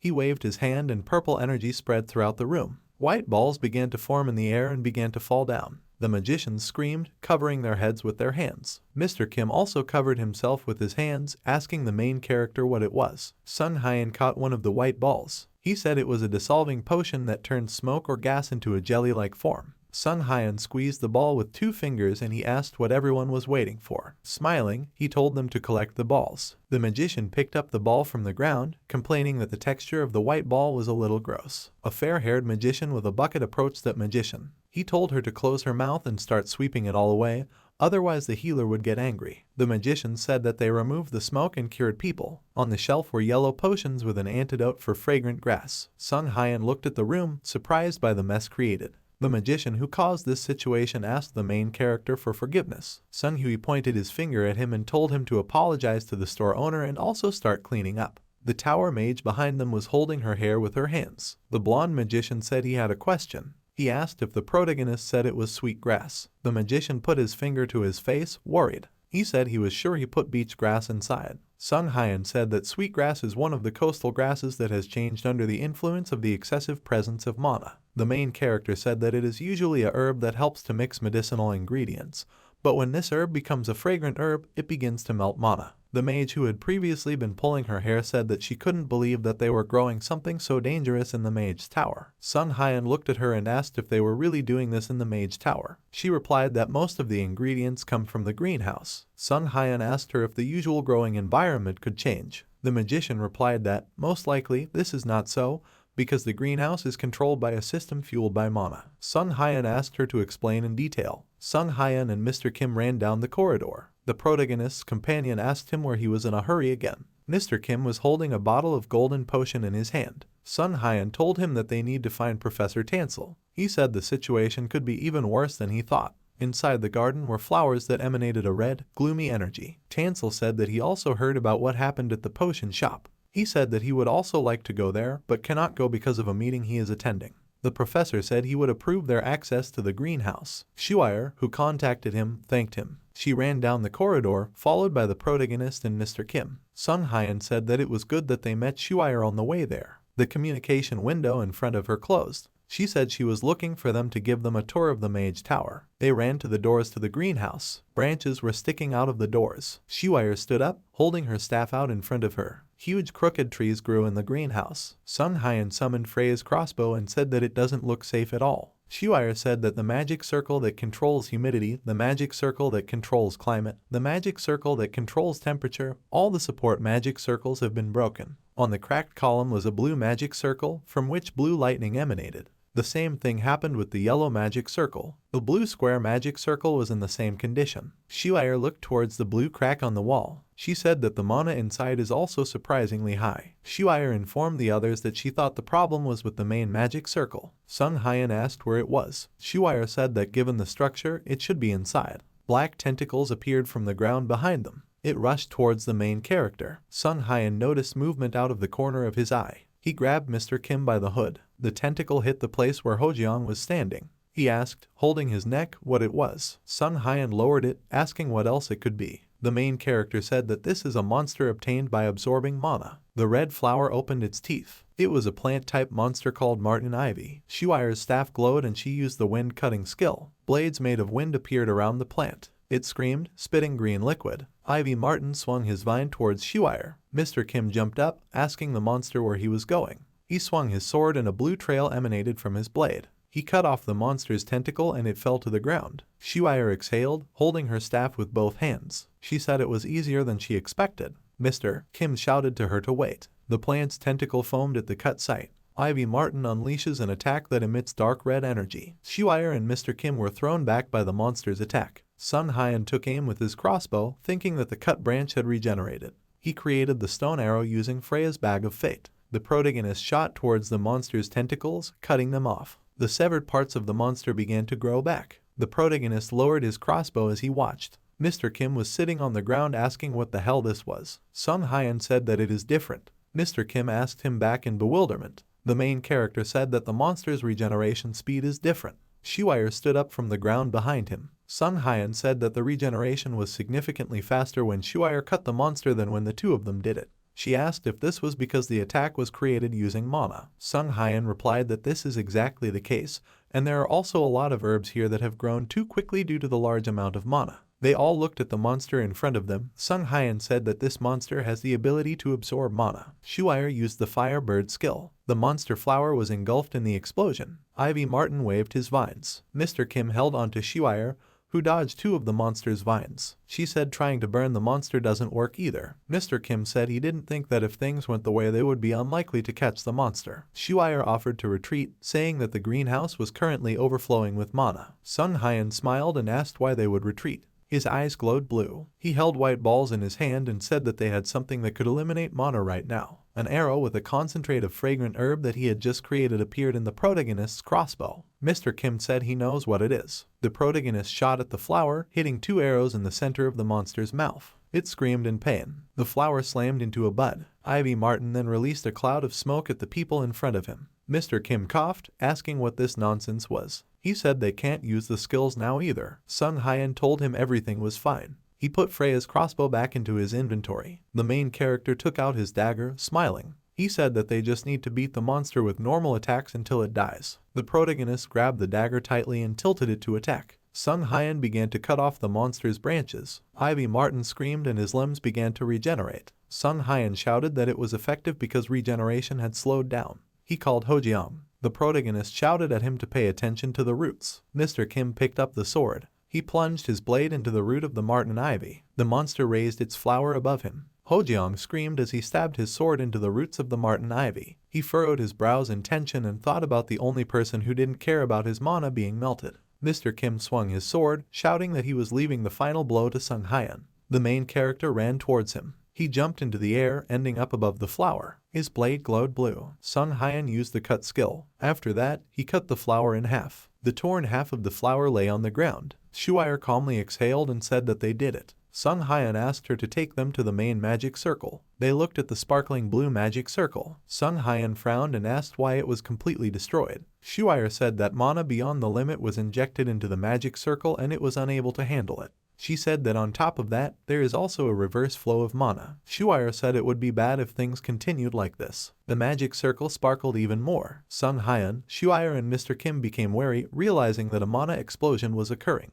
Mr. Kim covered his ears with his hands, screaming that everything would explode. Sung Hyun looked back and asked Shuire if there was a way to stop the mana injection. She replied that there was no such method, since a low-ranking magician would not even be able to see the mana connection diagrams. Shuire looked at the magic circle, saying that if this circuit were affected, it would immediately explode. She suggested they just run away. Sung Hyun frowned, realizing that it didn't matter, because since it was such a powerful spell, its destructive power would be enormous. He understood that not only they, but also the people outside would be under attack. Sung Hyun used the observant eye skill and his eyes glowed blue. He thought that they had to find the mana wiring diagrams no matter what. He looked at the magic circle. The main character realized that he saw a scheme. Shuire cried out in surprise, looking towards the main character. Sung Hyun walked towards the magic circle. Mr. Kim asked him what he was doing. Shuire shouted that the main character was not allowed to go there. Sung Hyun waved his hand, thinking that this was a collection of pure mana turned into a large bomb. He knew that normal attacks wouldn't work. Sung Hyun took out the Kerkerastal sphere. He thought about what he could do if he used an item with high mana resistance. The main character looked at the ball in his hand. The system window reported that this item was the Kerkerastal sphere, an item with the power of a god, giving increased magical protection and magical resistance. Stones flew out from under the magic circle. Lightning struck the main character. Shuire said he couldn't bear to watch it. Mr. Kim shouted out the main character's name. Sung Hyun covered himself from the lightning with his hand. He thought that he had to hit the connection point of the chain with one throw. The main character squeezed the Kerkerastal sphere in his hand. He swung his hand with the sphere. The system window reported the use of the throwing skill. He threw the Kerkerastal sphere. The main character hit the center of the diagram with the sphere, which lit up red. Lightning struck the sphere. Sung Hyun thought that the mana in the chain was starting to get blocked. The Kerkerastal sphere turned blue. It fell into the grass. Shuire opened her eye. She looked at the cracked column with the extinguished magic circle. The sphere of Kerkerastal rolled on the ground. Shuire asked how the rampage stopped. Sung Hyun turned towards her. He smiled. Suddenly Shuire and Mr. Kim jumped on him, trying to hug him. Mr. Kim said that the protagonist is truly the best. The main character said that he knows about this. Shuire asked what he was all about. The protagonist asked them to move away from him. Sung Hyun thought it would be a good idea to test the Sacred Sphere's abilities beforehand. He thanked the observant eye skill. Professor Tansel frowned at the communication window, saying that something similar happened. He said he was confident there was a problem with the power system. Shuire was sitting on the ground in front of the communications window, her staff resting on her knees. She said that even the mage tower would not be able to withstand if such incidents continued. Shuire leaned down and picked up her staff. She said that if the Tower of Magicians falls, the protective barrier that protects the city will also collapse. She asked permission to explore the Mana Center. Tansel shook his head. He said that the Mana Center is the origin of the Mage Tower, so it is outside his area. Mr. Kim thought about it. He said it would be difficult to get there since even the professor couldn't go there whenever he wanted. Sung Hyun asked him who the administrator of the Mana Center was. Professor Tansel said that this is one of the masters of the Scarlet Tower named Habe. It was a gray-haired, plump man holding a piece of paper in his hand. Shuire and the others came to him. Mr. Habe asked what business Sung Hyun had with him. The main character explained to him what happened today in the Tower of Magicians. Habe tilted his head, understanding the situation. He asked if this meant that they now wished to head to the Mana Center. Sung Hyun sighed dissatisfiedly, thinking that he had not planned to go there, but this man would most likely deal with it himself if he told him. The main character smiled, saying that it is not so. Mr. Habe interrupted him by saying how funny it made him. Habe squeezed the paper in his hand, saying that he was talking complete nonsense. He slammed the paper on the table. Mr. Habe shouted that the devices in the Mana Center were created using the best technology of the Mage Tower. He talked about how this place would remain intact even if the tower itself fell. Habe asked him what problems might arise in such a place. Sung Hyun shrugged, not understanding why this was a lie. Shuire extended her hand to him, asking if he knew the state of the greenhouse. Mr. Kim asked him if he knew what they had to deal with. They said that the magic circles were completely destroyed.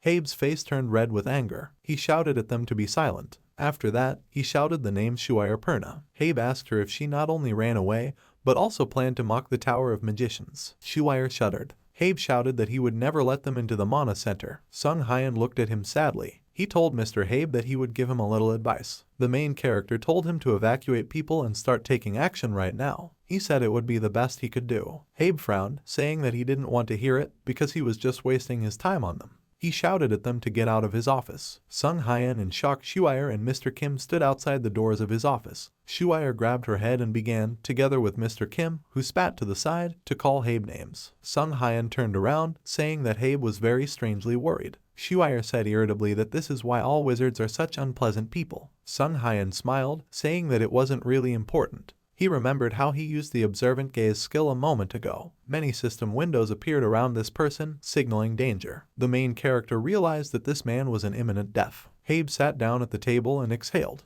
He asked how much they knew. Habe raised his gaze and said that they may know that the Mana power supply system has broken down. He put his hand to his face. Habe thought that he had overlooked the Mana Center while preparing everything for the next Master's ceremony. He understood that if others found out about this, he would be excluded from the list of candidates. Habe stood up, placing his hands on the table. He thought that he needed to hide everything at least until the ceremony, and then he would be able to quietly fix everything after he became a master. The wall behind him became covered with cracks and began to sparkle. Habe turned his head, asking what was going on. Blue light illuminated the magician's face. There was an explosion of mana. The stones flew in all directions, destroying the columns. Habe was lying on the ground head down, asking what the hell this was. He trembled all over, after which he said that he could not move. Habe extended his hand in front of him, from which a blue glow emanated. He said he needed to clean it all up first. The light in his hand sparkled. The magician was covered in lightning, screaming in pain. Gritting his teeth, he realized that this was the effect of mana flow back. Habe lay under the rubble. He screamed, calling for someone to help him. The sound of footsteps echoed down the corridor outside. Habe shouted for them to come here to help him. Sung Hyan asked if he understood now. The main character entered the room. He stood in the doorway and then said that he had warned him. Blue sparks appeared throughout the room. Habe, lying under the rubble, said that the protagonist arrived on time. He also said that he was ashamed of what happened earlier. Habe told the main character to hurry up and help him. Sung Hyan tilted his head and smiled, asking why he doesn't listen to other people's advice. He thought that the tower's mana system was now releasing too much power. This means that all places where the circuit contour passes are most likely in the same condition. Sung Hyan raised his eyebrows, looking down. He thought that Habe didn't even try to listen to him when the main character tried to warn him, and he only changed because he was close to death. Habe clenched his hand into a fist, asking him to be saved. Sung Hyan stood in front of him with his hands in his pockets. He said that he was too busy a man to waste his time on him. Habe slammed his fist on the floor, asking what it meant. Sung Hyan turned to the sparkling wall, saying that he might change his mind if Habe had something valuable for him. He extended his hand to the departing protagonist, asking him to stop. He said that he had something that the main character might need. In the magician's hand was a blue key. He said that he would give this key to the Mana Center to the protagonist if he saved him. Habe smiled, saying that the protagonist must take control of the raging mana in the center if he wants to save the people. Sung Hyan asked if he was taking other people hostage. Habe told him to think about it. The main character raised his head, smiling. He thought that if such a vile person is a strong candidate for master, then the tower is really in decline now. Sung Hyan turned to him and said that he forgot to tell him something. He said that this explosion had just destroyed all the seals in the center and therefore he did not need his precious key. Habe dropped the key from his hand in despair. Sung Hyan said goodbye to him. The magician shouted to him to wait, because he could give the main character something better. Sung Hyan replied that since this was the case, he would return a little later after saving the rest of the people. Habe began to cry, not wanting to die. There was another burst of mana. The main character ran, thinking that he was done here. He ran in a pattern between two sparkling walls. The protagonist thought that he needed to look at the situation from the outside.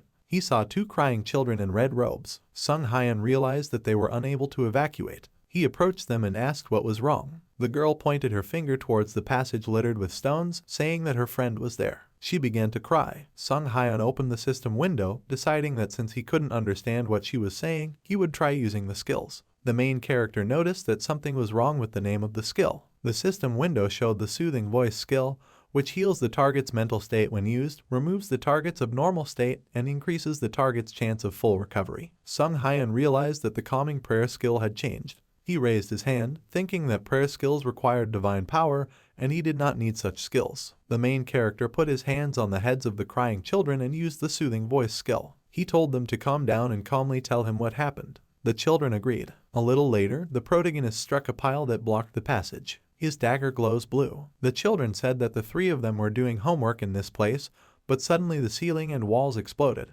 Lee Jae made a barrier for them to get out, but the bookcases fell while they were running. Sung Hyun hoped he wasn't too late. There was a girl with black hair lying on the floor, sparks flying all over her. Sung Hyun asked if Lee Jae was okay. She stood up to see who was calling her. Her head was bleeding. Sung Hyun said that he came here to save her. The girl said that since he does not wear a robe, that means he is a traveler. She said that she is already finished, so she asks the main character to take her friends to a safe place. Sung Hyun wondered if this was her second life since she was acting so mature. Lee Jae is bleeding from her head, has a broken ankle, and is under the effects of mana backflow. Sung Hyun thought that in this state she was trying to save her friends. He began to lift stones in order to free the girl. The main character thought that she was more like a purposeful person than someone who was close to death. The girl shouted that he shouldn't do this because if he touched her, his mana would also go in the opposite direction. Sung Hyun moved the cabinet aside and extended his free hand. Lee Jae closed her eyes, thinking it was because of her. The main character used the hemostasis skill by placing his hand on her head.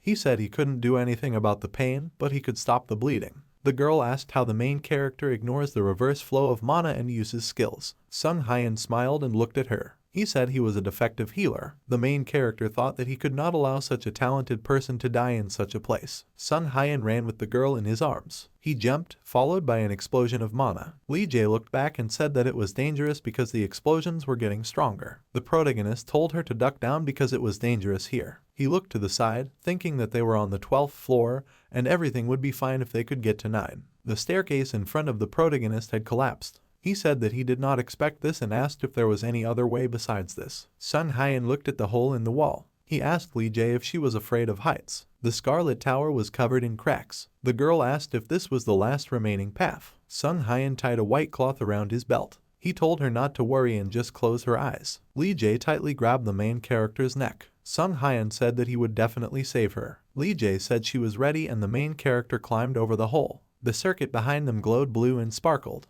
They jumped out of the hole in the wall, and another explosion of mana was heard behind them. Lee Jae screamed while holding onto the protagonist's neck. Sung Hyun smiled, thinking that a normal child would faint after screaming like that. The main character turned around in the air. He thought that if this child died, the future of the Azul continent would definitely become darker. Sung Hyun took out Freya's crossbow from his inventory. With the help of Freya's bag of fate, he created a grappling hook from bandages. He hit the wall of the tower with the hook he created. The bandage began to tear because the protagonist and Lee Jae were hanging on it. The protagonist's hand was shaking and he hoped that the bandage would hold up. The bandage tore, but withstood the weight. Sung Hyun thought that it was a homemade grappling hook made from a metal pin and temporary rope made from bandages. He was hanging with his hand raised with a crossbow and Lee Jae was holding onto him. Sung Hyun smiled and said that he really does a lot of things in this life. The magicians looked up, not understanding what had just happened. One of them said that everything would be fine because this was the Scarlet Tower of Mages. One of the magicians approached the protagonist to thank him for saving the children. Lee Jae said that this is their professor. Sung Hyun replied to the professor that what he did was not worthy of gratitude. He said that Lee Jae gave first aid to her leg, so they should call a healer. The girl asked the main character if he would go to the Mana Center now. Sung Hyun replied that he needed to go there to save people. Lee Jae handed him the scroll, telling him to take it with him. She said she didn't know if it would help him because it was for homework. Sung Hyun opened the scroll and was surprised by the contents. The children called Lee Jae. She named them Taurus and Lucy. The children sat down next to her and asked if she was okay. Lucy asked if her leg hurt a lot. Lee Jae replied that everything was fine because that healer saved her. The children asked her for forgiveness, thinking that all this happened because of them. They started crying and Lee Jae told them not to cry because she was fine. She said that if they start crying when everything is fine, then she will cry too. Lee Jae cried, clenching her hand into a fist. Sung Hyun put the scroll into his inventory, looking at her. He thought that no matter how mature she acted, she was still a child. The main character turned around, thinking that he needed to move to the Mana Center again. At the center of the Mana, Shuire, Mr. Kim, and several tower mages lay on the ground. Sparks come from the blue crystal. Sung Hyun was holding a crossbow. He tried to understand what happened here. The main character's eyes lit up blue. He saw that the outline of the mana chain was attached to them. On Shuire and Mr. Kim lying on the ground, patterns similar to those on the ground appeared. The protagonist thought that everyone had been caught. Tansel shouted to the main character not to come here. Sung Hyan was surprised to hear his voice. Professor Tansel told him that their mana was absorbed in an instant. He shouted that this was not something they could handle. Tansel shouted to the protagonist that he should run away from here. Sung Hyan looked at the magic diagram rushing towards him. He replied to Tansel that everything was fine. Sparks appeared around his body, and patterns began to appear on his legs, similar to those on the people lying on the ground. These circuits shattered into blue shards and Sung Hyan took aim, saying that it wouldn't work on him. He created the stone arrow using Freya's bag of fate. The main character shot 3 arrows at the blue crystal. The crystal sparkled. It used the Mana Defender skill, thereby blocking the main character's attacks. Tansel said in despair that this thing now also uses skills. Sung Hyan thought that just as he thought, it had completely turned into a monster. There were several system windows around the crystal warning of a mana rampage, as well as one system window indicating that this monster wanted mana. Sung Hyan took aim with his crossbow. He thought that in this case he should use an arrow with a concentrate of fragrant herb. The main character shot at the crystal. The shield around the monster began to melt and drip blue liquid onto the ground. Sung Hyan thought that it worked, which means that if he can melt the defender, he can come up with something. Tansel shouted to the main character to take a closer look. The protagonist's eyes lit up. Circuits from the crystal spread under the puddles from the monster's molten shield. Sung Hyan realized that it had absorbed the molten residue. Magic circles began to appear near the crystal, in which red energy was collected. Sung Hyan realized that this was a problem. Crystal used the Mana Shot skill. Red rays shot at the main character. Tansel asked if the main character was okay. The robe on Sung Hyan's arm was torn and his skin turned black. The main character held the Kerkerastal sphere in front of him, saying that the monster almost got him. He thought that if this thing continued to absorb mana like this, it would never end. Drops of mana from the ground began to form a sphere. The crystal was again under the magical barrier. Sung Hyan thought that it was using the recycled mana to restore its own body. Tansel said that this means that arrows containing sweetgrass concentrate will not work. Sung Hyan said that he understood. The main character lowered his crossbow, from which turquoise energy emanated. He said that, fortunately for them, that was still part of his plan. Crystal used the Mana Multishot skill. Blue magic circles appeared behind him. Sung Hyan ran towards the monster. He ran, dodging the explosions. Sung Hyan stopped, raising his crossbow with a turquoise glow emanating from it. He fired, releasing an arrow that flew straight into the monster's mana shot. 3 arrows collided with 3 mana shots. There was an explosion. Pools of molten mana appeared on the outline of the mana chain. Tansel thought that the remaining mana after the shot would be absorbed by the mana chain circuit, which would only strengthen the structure of the mana crystal. He asked the protagonist what he was trying to do. Sung Hyan stood in front of the crystal with the Kerkerastal sphere in his hand. The main character threw away the crossbow, thinking that the mass forming the crystal was the remnant of mana. He jumped over the monster. The main character thought that this meant that this method would work against this monster. Sung Hyan squeezed the Kerkerastal sphere in his hand. He swung his hand with the sphere. The main character hit the sphere, thereby breaking through the barrier. He mentally called it the Kerkerastal strike. Tansel asked if he really hits the mana shield with his bare hands. Sung Hyan struck the crystal 3 times, causing blue liquid to spray out. He swung his hand with the sphere again. The main character grabbed the bubbling mana with his hand. The crystal appeared to have 2 arms made of mana. The monster grabbed him with both hands, but Sung Hyan managed to dodge. Tansel said it was a body transformation. The main character thought that this monster was raging. Tansel said he couldn't believe the tower would create such a monster. A melting sphere formed around the crystal, and a blue melting hand emanated from it. The monster hit the ground with its hand, knocking out stones. Sung Hyan and Tansel watched what was happening. The main character thought that it was like an earthquake was happening here. He understood that it was trying to prevent anyone from getting close. Sung Hyan thought that he had almost dealt with the monster, so now he needs to close the gap. He remembered the scroll Lee Jae gave him. The main character thought that since this monster loves mana, he will not defend against it. Sung Hyan took out Freya's crossbow. He created arrows from large mana potions and aimed at the crystal. The main character shot the monster. 3 arrows from a mana potion pierced the wall. Sung Hyan said he got it. He tore the scroll. Mana began to turn black. The magical circuits on the ground also began to change color to black. The crystal itself also darkened. Sung Hyan said that this thing works great.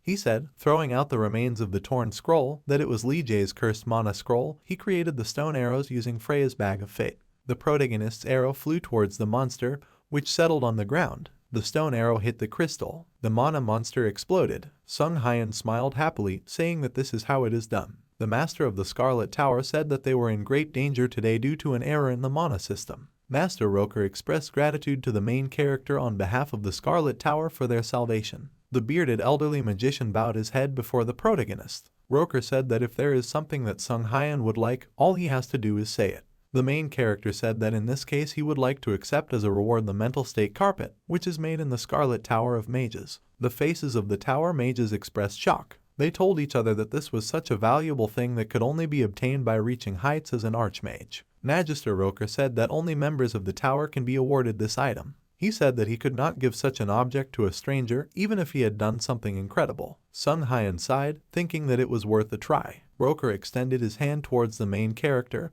and a red sign appeared above him. The master said that on behalf of the master of the Scarlet Tower, he would bestow the title of honorary member of the Scarlet Tower on healer Sung Hyan. Shuire and Mr. Kim opened their mouths in surprise. The children saved by the protagonist earlier were smiling. Roker said that although Sung Hyan does not follow the path of magic, he did not spare himself to defend the Scarlet Tower. The master smiled and bowed his head. He said that if they don't accept him as one of their own, who else can help them in the future? Sung Hyan thought about the meaning of this title. He smiled, thinking that not only is he a healer who doesn't know how to heal, but now he's also a wizard who doesn't know how to use magic. Sung Hyan bowed and, to the sounds of jubilation from the other magicians, thanked Master Roker. He thought that as long as it helped the treatment, nothing else mattered. Mr. Kim lay down on the floor with his hands behind his head. He said with relief that he was tired. He said that it was cool that the main character became an honorary member of the Mage Tower because they even gave them a room for free. Hojiang smiled as he stretched out on the floor. Sung Hyan stood looking at him and said that he wished there was also furniture here. He said he would turn the place into a storage facility so they should clear out their inventory and move out.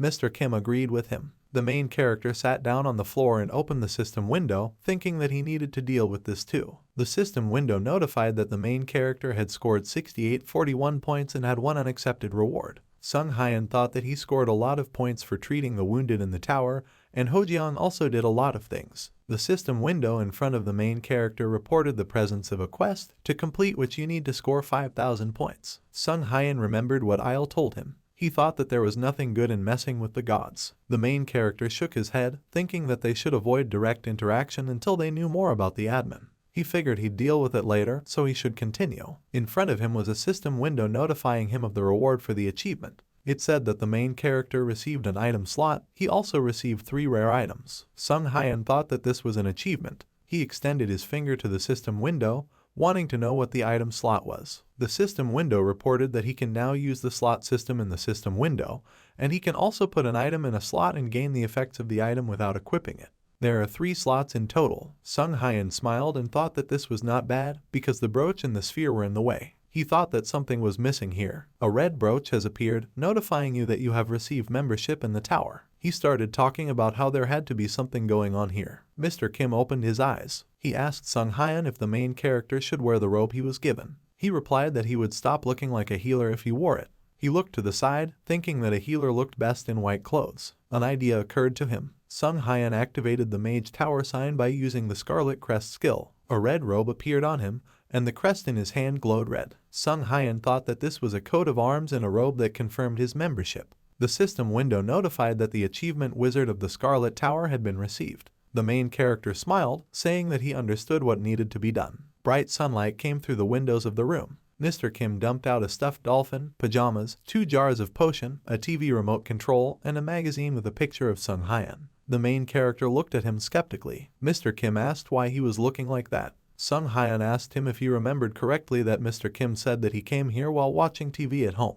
Hojiang said that this is indeed true. He just poured boiling water over the noodles and immediately found himself in some kind of cave. Sung Hyan said that he at least brought something with him, even if it was useless. Mr. Kim hugged the stuffed animal, saying that the pillow was useful. He happily pressed his face to the pillow in his hands, saying that it was with him when he slept on the cold and dirty floor. Mr. Kim asked if the main character would like him to lend him this stuffed animal. Sung Hyan said, picking up the photo frame, that he didn't need that nasty thing. Mr. Kim shouted that it was not nasty, although it smelled like an old man. Sung Hyan put the photo on the shelf, deciding that he would leave it here. Shuire shouted goodbye in gratitude to them. She waved her hands after them, standing next to Lee Jae and Professor Tansel. Mr. Kim waved his hand after her, and the main character turned back. They came to the city of Kamar. Mr. Kim said that this city is definitely larger than the Hind settlement. Sung Hyun said that rich people live here. He suggested that they go hire a crew. The man holding the reins asked for forgiveness from the main characters. He waved his hand and said that they could not harness the carriage at the moment. Mr. Kim asked the main character if they would go to the ship again. He said he was seasick. Sung Hyun asked if everything was okay with the stables. The man looked at the horse and said that everything was fine with them. Someone shouted, demanding a bridge be built. A man and a woman stood in front of the guards. The man shouted that they urgently needed to get to the city of Karen. The woman screamed, demanding to be allowed to ride in the carriage. The guards said that due to problems in the tower, the barrier was lowered, making it dangerous to leave Cameron now. The man shouted at them to shut up and create a bridge. A man from the crowd grabbed a magic wand. He shouted that he couldn't wait any longer. He began to gather energy into his rod. The man used the ice path skill, thereby making a bridge on the water. Mr. Kim called out to the main character anxiously. Water bubbled under the water bridge. Water splashed up on both sides of the bridge. Scaly paws stepped onto the ice bridge. The amphibians looked at people with red eyes as they crawled along the bridge. Sung Hyun told Mr. Kim to get ready to fight. A man in the crowd began to run, shouting that they were pissed mermaids. The guards told each other that these monsters are trying to get into the city, so they need to stop them. The city guards entered into battle with the crawling mermaids. One of the monsters grabbed a spear with its teeth. She spat in the face of the guard, who fell to the ground. Sung Hyun fired his crossbow. It hit the monster's head, chest, pelvis, and fin. The main character ran out in front of the guard. His crossbow glowed blue. Sung Hyun fired, hitting two mermaids in the head at the same time. He shouted to Mr. Kim that they should stop them from getting in here. Hojeong squeezed the red crystal in his hand, saying that he understood. The system window reported the use of the vampiric tendencies skill, and for a while, its damage was increased. Mr. Kim screamed and swung his sword. The ice bridge exploded. The dead bodies of mermaids lay on the stone pavement. Mr. Kim exhaled and said that they quickly dealt with the situation. Sung Hyun told him that the hard part starts now. The guard grabbed his wounded arm, saying that it was disgusting. Another guard asked if he was okay, noticing that his wound was bleeding. The wounded guard told him that he was fine because there was nothing to worry about. His wound turned blue and began to grow blue scales. He screamed in pain. Sung Hyun said it's a mutation.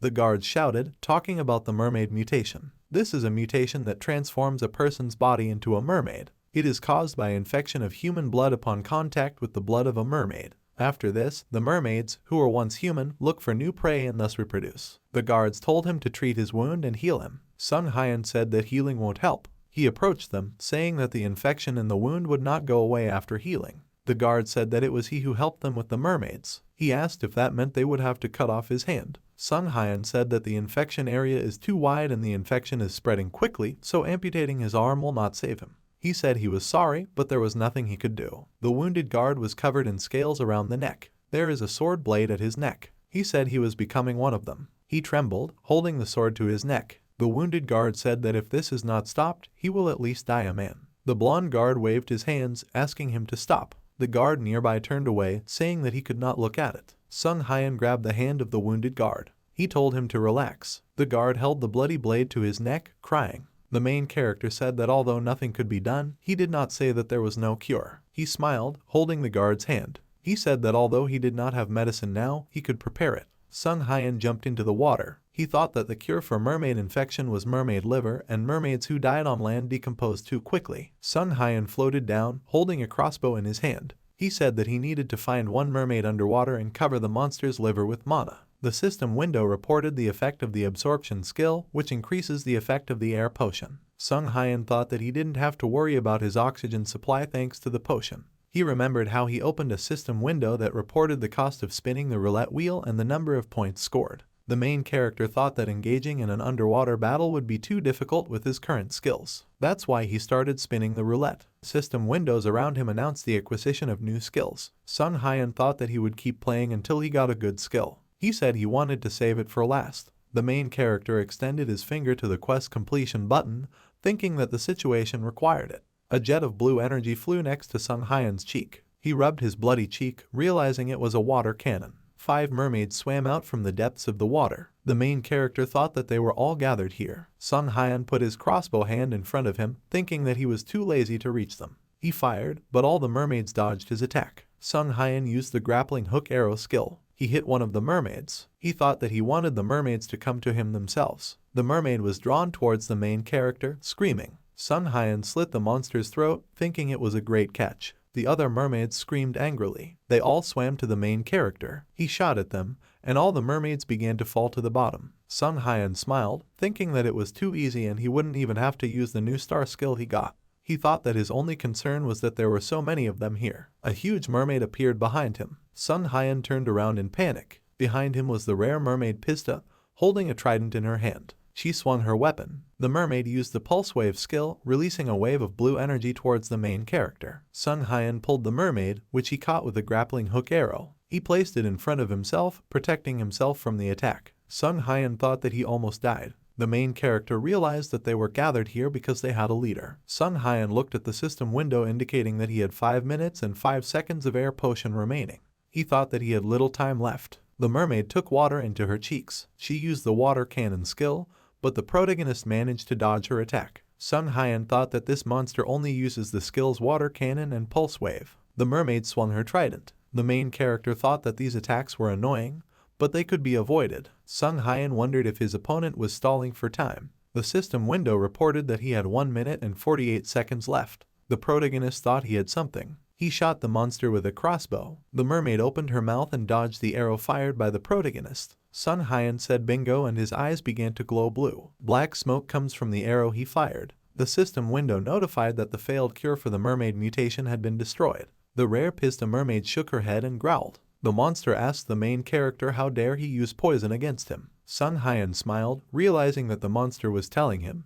but he would not be able to justify himself since he was underwater. The main character thought that it was an unsuccessful medicine made from the rotten liver of a mermaid. It won't kill the monster, but it will hurt. The crossbow in Sung Hyan's hands glowed blue. The system window notified the completion of the quest for 5,000 points. The monster growled, and the system window reported the use of a new skill with a star. The main character fired a grappling hook arrow 4 times, piercing the monster's body. He wanted the monster to give him a rare artifact and die. Mr. Kim stood on the edge of the pavement, thinking that more time had passed than he expected. The guard asked if he thought something had gone wrong down there. The water bubbled. The main character swam out from under the water, inhaling the air. Mr. Kim and the guards asked if he was okay. Sung Hyan walked along the pavement, dripping water. He began to wring out his shirt, saying that people should definitely live on land. The scales began to disappear from the wounded adventurer's arm, and his arm returned to its normal color. He held the empty jar of potion in his hand and looked at his hand. Sung Hyan told him that he was completely cured.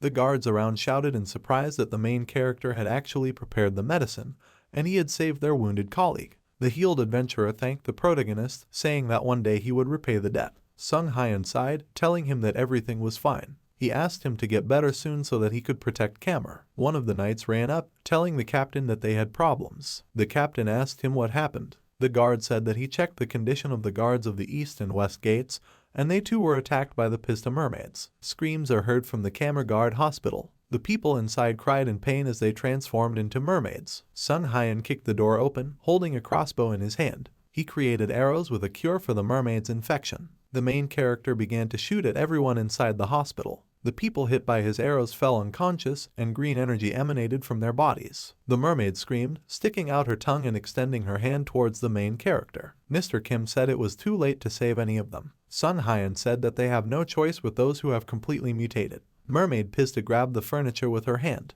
Then it threw it at the protagonist and Mr. Kim. They dodged an object flying at them. Mr. Kim said it was a good try as he grabbed his sword. He swung his sword, leaving a blue aura at the point where he swung it. The mermaid opened her mouth. It then sank its teeth into Hojiang's sword, breaking the weapon in half. Mr. Kim looked at this in surprise. Sung Hyan used his grappling hook arrow skill, hitting 3 mermaids. Mr. Kim called out to the main character. Sung Hyan held the mermaid attacking him by the head. He looked at the monster jumping at him from the other side. Mr. Kim said he didn't care and then he jumped. He shouted that he would take all the blows, shielding the protagonist from the mermaid with his body. Sung Hyan roundhouse hit the mermaid attacking him. He created a grappling hook arrow. The main character shot at the mermaid attacking Mr. Kim lying on the ground. Sung Hyan hit the monster's head, releasing a blast of blue energy. Mermaid Pista fell to the ground.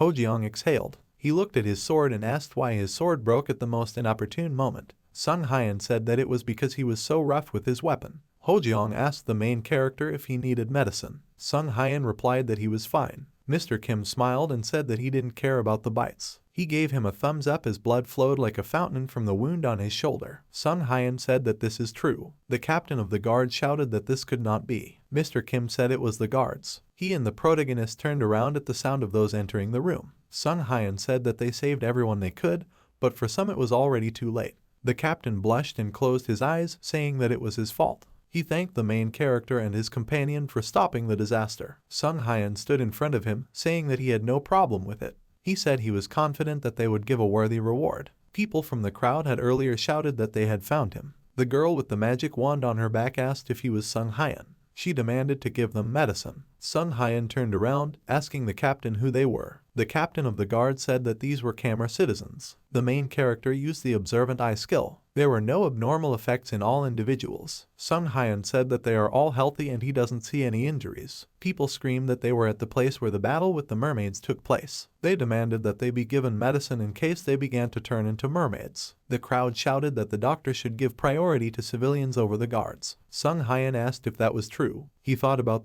that if they had not created the ice bridge on the water in the first place, the southern gate might have remained safe. The main character smiled, surprised at how they had the impudence. He said he would give them medicine if necessary. The woman with the rod said that everything was as she thought. She shouted, asking that she be the first, but another person from the crowd shouted that he should be the first. Sung Hyun told them not to worry because he had enough for everyone. He put his hands in his pockets, saying that he demanded 400,000 gold pieces for a spoonful of medicine. The main character thought that he also had the impudence. The mustachioed citizen asked if it really costs 400,000 per person. Sung Hyun said that since they don't like the price, the medicine now costs 500,000 gold. A man from the crowd asked why the price was rising. Sung Hyun replied that the price is now 600,000 gold. The man asked what this meant. The main character smiled and named the price of 700,000 gold. The woman who created the ice bridge earlier clenched her hand into a fist. She asked if he was serious about raising money during the crisis. She pointed an angry finger at him,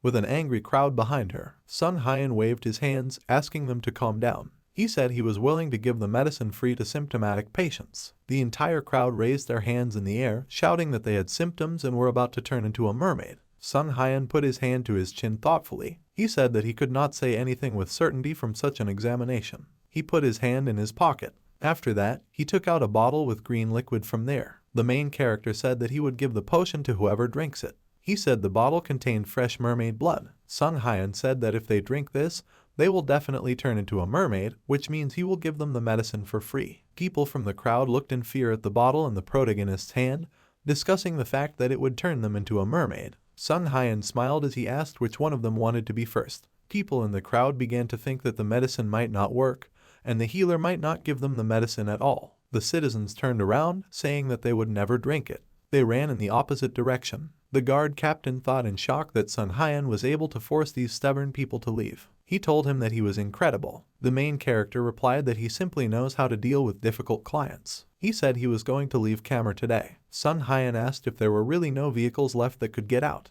The captain of the guard said that this was so, and he apologizes for it. Mr. Kim asked what they should do now. Sung Hyun said that they will stay in Kamer for the night. He also said that he would replenish his stock of potions. Mr. Kim asked if the main character wanted to go out to eat first. Sung Hyun said that he doesn't mind, but he needs to deal with the artifact first. Ho Jeong said that he forgot that the main character defeated a rare monster. The protagonist said that it was easier than the rare zombie monster. Sung Hyun came to the point of evaluating the artifacts of the city of Kamer. A man with glasses greeted him and asked how he could help him. Sung Hyun thought that he had already seen this. He came to the conclusion that this man was definitely a fraud. The main character put his hand on the table and said that he would like to get an assessment of this artifact. The man with glasses saw the rainbow pearl and happily thought that it was a very expensive rare artifact. The man with glasses thought that he needed to deceive the main character. Sung Hyun thought that his thoughts were so obvious. The man said it looked like a fairly ordinary object. A woman with blue hair came out of the door behind him. Sung Hyun clenched his hand into a fist, thinking that he would break his arm before he said even more stupid things. The woman called out to the man with glasses. She ran up to him. After that, she slapped him in the face, asking if he was deceiving people again. She pinned the appraiser's head with her elbow. She laughed awkwardly, saying that she was so ashamed that this guy was trying to deceive them. Sung Hyun confirmed this. A woman with blue hair threw a man with glasses aside. She asked the protagonist's permission to look at the artifact. She took the artifact in her hands and released waves of golden energy twisting into a spiral. The system window reported that these were Pista mermaid cuffs. A woman with blue hair congratulated the protagonist, saying that it was a magnificent item. She said that the main character will receive a bonus effect if he wears both ear cuffs together. There were 2 metal ornaments lying on a white cloth. Mr. Kim asked the main character in a whisper about what cuffs are. Sung Hyun replied that it was something like earrings, but without the need for ear piercings. The appraiser said that if they wanted to sell these items, their store would buy it for a good price. Sung Hyun said that he would prefer to use them. The blue-haired woman sighed, smiling sadly. The main character thought that it was always useful to keep in stock things created specifically for combat underwater. He called Mr. Kim. After that, the main character threw him one of the cuffs. Sung Hyun said that one would be enough for him. Mr. Kim asked if he was serious about giving him one. The main character replied that he needed it in order to fight while underwater. Mr. Kim cried, thinking that Sung Hyun really cared about him. The protagonist smiled, thinking that he couldn't do everything alone. Mr. Kim asked if he needed to wear the item to get the effects. Sung Hyun replied that he just wanted to say that. A system window appeared in front of Mr. Kim, notifying him that an item slot had opened. Mr. Kim was happy and said it was cool. Sung Hyun said that they can share other achievements with each other. Hojeong handed the rug to the protagonist, saying that he could have his rug back. Mr. Kim said it's getting late. Sung Hyun said that they need to find a place for the night. Mr. Kim asked if they could just go back to the tower. He invited the protagonist to use his luxurious room. They remembered that they had already said goodbye to everyone. The main character said that it is not good to return when not even a day has passed. Mr. Kim said it was true. They decided that in this case they would sleep outside. A man with blue hair noticed them. He asked Sung Hyun to wait for him. A woman with blue hair was returning home, carrying a large bag on her shoulder. She said, opening the door, that she had come home. She asked if they had any guests, and then saw her entire family sitting at the table with Mr. Kim and Sung Hyun. She asked what her brother and today's customers were doing here. The blue-haired woman asked if he had been fired. He replied irritably that he had taken sick leave. Sung Hyun said that she seemed familiar to him and he didn't know that she was Cyril's sister. The elderly woman said that this was the man who saved her brother, so he would stay with them until the gate was opened. Sung Hyun thought that the Catalier family seems like an ordinary family, but in fact they are the oldest and most revered family of camera guards. Cyril said that the main character saved the lives of many guards, so he could not let them sleep on the street. His sister's name is Seal. Her eyes sparkled with joy as she realized that he was the famous healer from that incident. She introduced herself to the main character, saying that he could stay as long as he wanted, and her brother could sleep on the couch in the living room. Cyril said that he was not going to stay there for long and he would return to the guard barracks later. Sung Hyun left. Mr. Kim said that they are definitely brother and sister. Sung Hyun woke up in the middle of the night. He stood up, wondering what time it was. The main character put on a robe and looked out the window, thinking that something was wrong. He saw fog gathering over the city. Sung Hyun noticed that the fog collects in one place and does not spread everywhere. He remembered that there was an observation tower not far from here, and he could look from there. Sung Hyun left his room. The man behind him took the sword. He put the tip of the sword to the protagonist's neck. Sung Hyun looked back. An elderly man in full uniform asked him who he was. The main character looked at the sword, realizing that he was being threatened with this sword. He summoned Freya's crossbow. Cyril came out of the door, calling his uncle. He shouted to him that it was a healer. An elderly man in armor removed the sword from the main character's neck. He asked if this was the same healer who saved Cyril. Sung Hyun put away Freya's crossbow. Uncle Cyril said that he was ashamed of himself because he almost harmed his benefactor. Sung Hyun told him not to worry about it, because at the moment he is a stranger in his house. The uncle's name is Hikaru Catalier and he is a retired guard. He said he usually starts the day with a quick look at the lake. The rest of the guards say that it is in vain, because they are protected by a magical barrier, but he still wants to protect his hometown with what he can. Sung Hyun suggested that this is why the observation tower is there. The protagonist's eyes glowed blue. He thought about what he now sees. Sung Hyun summoned Freya's crossbow from his inventory. He told Hikaru that he did not consider his watch to be in vain. The main character used the grappling hook arrow skill. He shot into the fog over the lake. A bright flash of light appeared in the sky. Cyril grabbed the railing, looking forward. They realized that this fog was created to distract attention. The heads of many monsters were visible on the water. They realized that these monsters were going to invade Kamer. Monsters began to crawl onto land. The knights screamed that they were under attack. The knight commander screamed that they were trying to enter the city. She ordered the rest of the knights to take up arms and begin to fight. Hikaru swung his sword, cutting the monster's body. Cyril and Seal also fought monsters. Mr. Kim asked if everyone in the house had gone out to fight. Sung Hyun said that this was expected from the Guardian family. Seal handed them a dagger and a shovel, asking them to take these weapons. Sung Hyun said that since she gave them these gifts, they can't just stand by and watch. Mr. Kim equipped the camera gold glory item, holding his shovel in both hands. The main character has equipped the silver glory camera item. The monsters raised their heads and screamed. Mr. Kim swung his shovel, running towards them. He shouted to them that the fish should stay in the water. He cut them down. Hojeong happily looked at the weapon in his hands, saying that this weapon is amazing. The system window reported that camera's golden glory provides a 250% bonus to physical damage. Seal said there are too many of them. She and Cyril stood there, driving the monsters away from the shore. Cyril said that they continue to climb out of the water. Sung Hyun thought about the fact that these monsters usually cannot get out of the water. He thought it might be a breath spell on the ground. A red magic circle appeared behind the monsters crawling ashore. Mermaids in black cloaks emerged from the magic circle. Dark red energy swirls around them. Sung Hyun thought that these mermaid sorcerers could be the reason for this. He raised his dagger. The system window reported that he had received an increase in moonlight. It alerted him that the enhancement had been applied. Sung Hyun used the skill Sudden Strike 100%, throwing Lunar Glory Camera. The system window reported that the additional enhancement of moonlight allowed him to return the weapon 10 seconds after throwing it.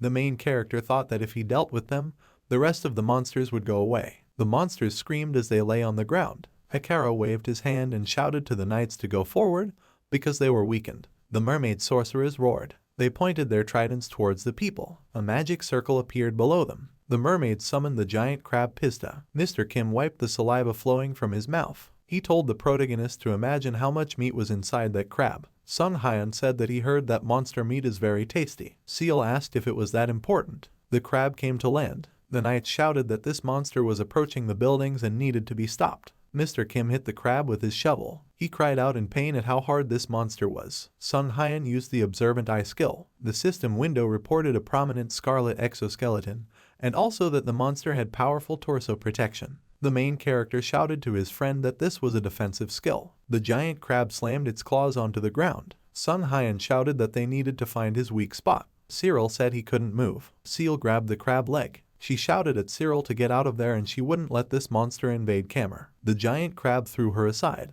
The monster's limb rushed towards Seal sitting on the ground. Mr. Kim and Sung Hyun jumped. They cut off the monster's limbs. They exchanged glances, thinking that they had found the monster's weak point. Sung Hyun shouted at them to aim for the limbs. The guards shouted that they would not allow the crab to go further because they were Kamer's guards. Mermaid sorcerers lay on the sand with arrows in their heads. The knights shouted joyfully that they had won, managed, and protected Kamer. Cyril sat on the ground with his hands clenched into fists. Hikaru approached the main character and Mr. Kim. He thanked them for being able to protect Kamer and his family. Hikaru said that they will receive a reward for this. Sung Hyun said that they just did what they had to do. Seal asked if they were okay. Mr. Kim yawned and said that they were sleeping, so they were still a little sleepy. Sung Hyun thought that they had little stamina left. Seal said that they should go to rest and they will prepare a party with delicacy crab meat. Mr. Kim said it was great and Sung Hyun said he was looking forward to it. Sung Hyun opened his eyes. He asked Cyril, who was holding the bed linen in his hands, how long he had slept. Cyril put the bed linen in the closet.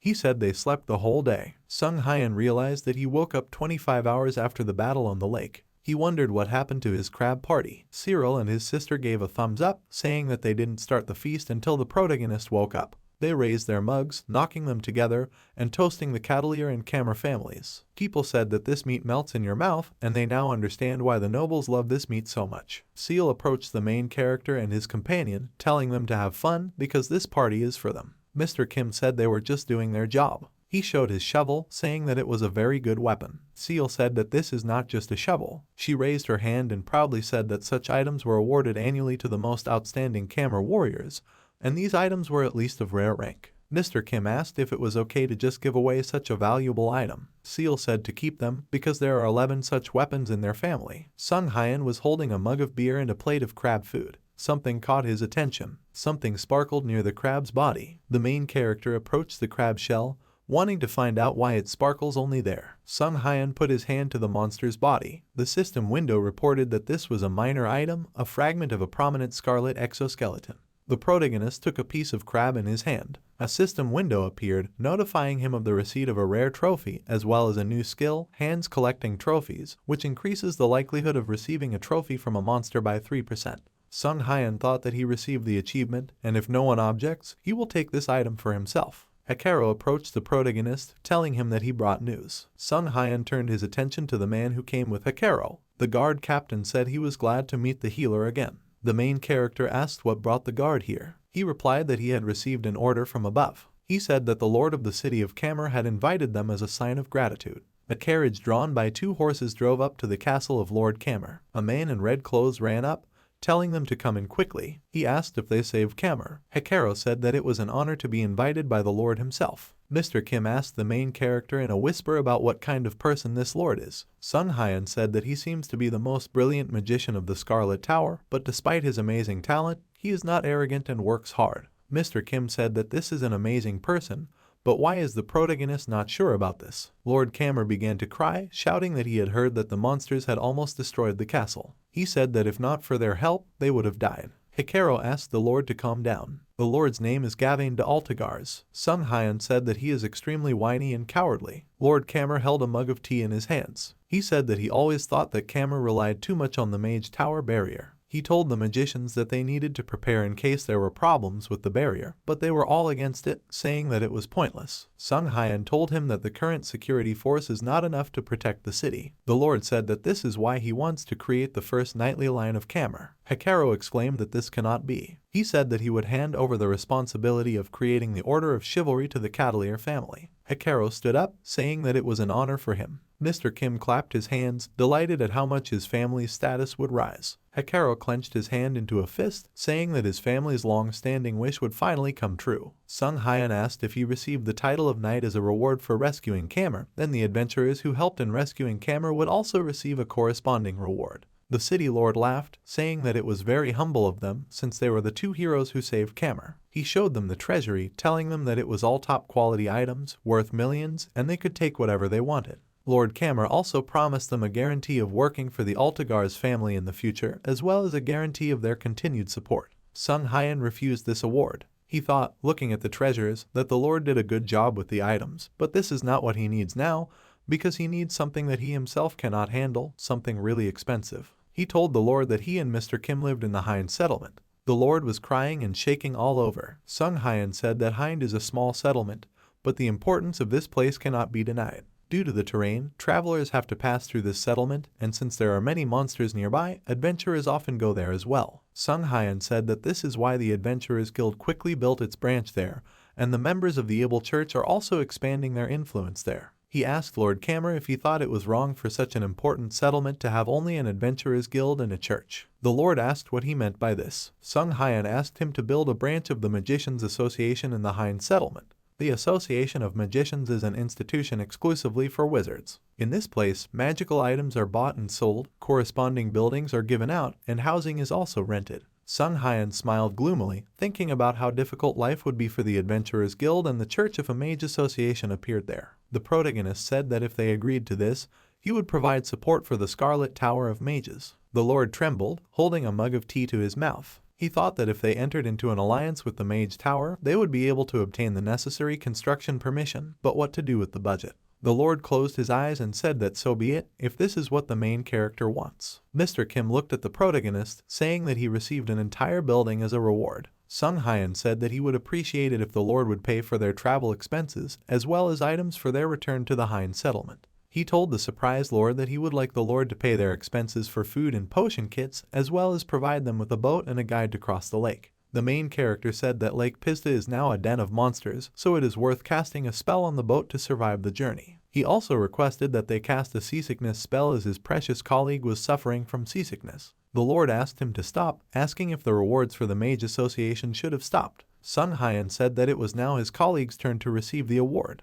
Mr. Kim pointed at himself and smiled, saying that, unlike Sung Hyan, he was not a magician. He said that the creation of an association of magicians had nothing to do with him. Lord Kamer began to foam at the mouth. He lost consciousness and Hikaru stood up, shouting his name. Sung Hyan and his colleague arrived at the pier. He said, looking at the red-haired man standing next to a woman and a girl who also had red hair color. Sung Hyan said that he was pleased to meet the guide who would take them across. The man said that it was an honor for him to meet them. The boat rowed away from the pier. Cyril and Seal shouted and waved their hands after them, wishing them good luck on their journey. They were sailing in a boat. Sung Hyan said that from here there is a beautiful view of the Scarlet Magic Tower. He thought that he spoke like that, but why did this happen? Their entire group, along with the boat, fell to the bottom of the lake, straight into the open mouth of the sea monster. He remembered what happened an hour ago. He pointed his finger at a place on the map. The main character said that they rent vehicles in the settlement of Trakati on the other side of the lake. They will have to go through the red forest on the other side of the lake, and this forest is known for the fact that strangers often get lost there. Mr. Kim agreed to this plan. Sung Hyan asked their guide if he was from Trakati. Barlik responded while rowing that his daughter, Ruddy, was sick, so they went to Kamer to nurse her back to health.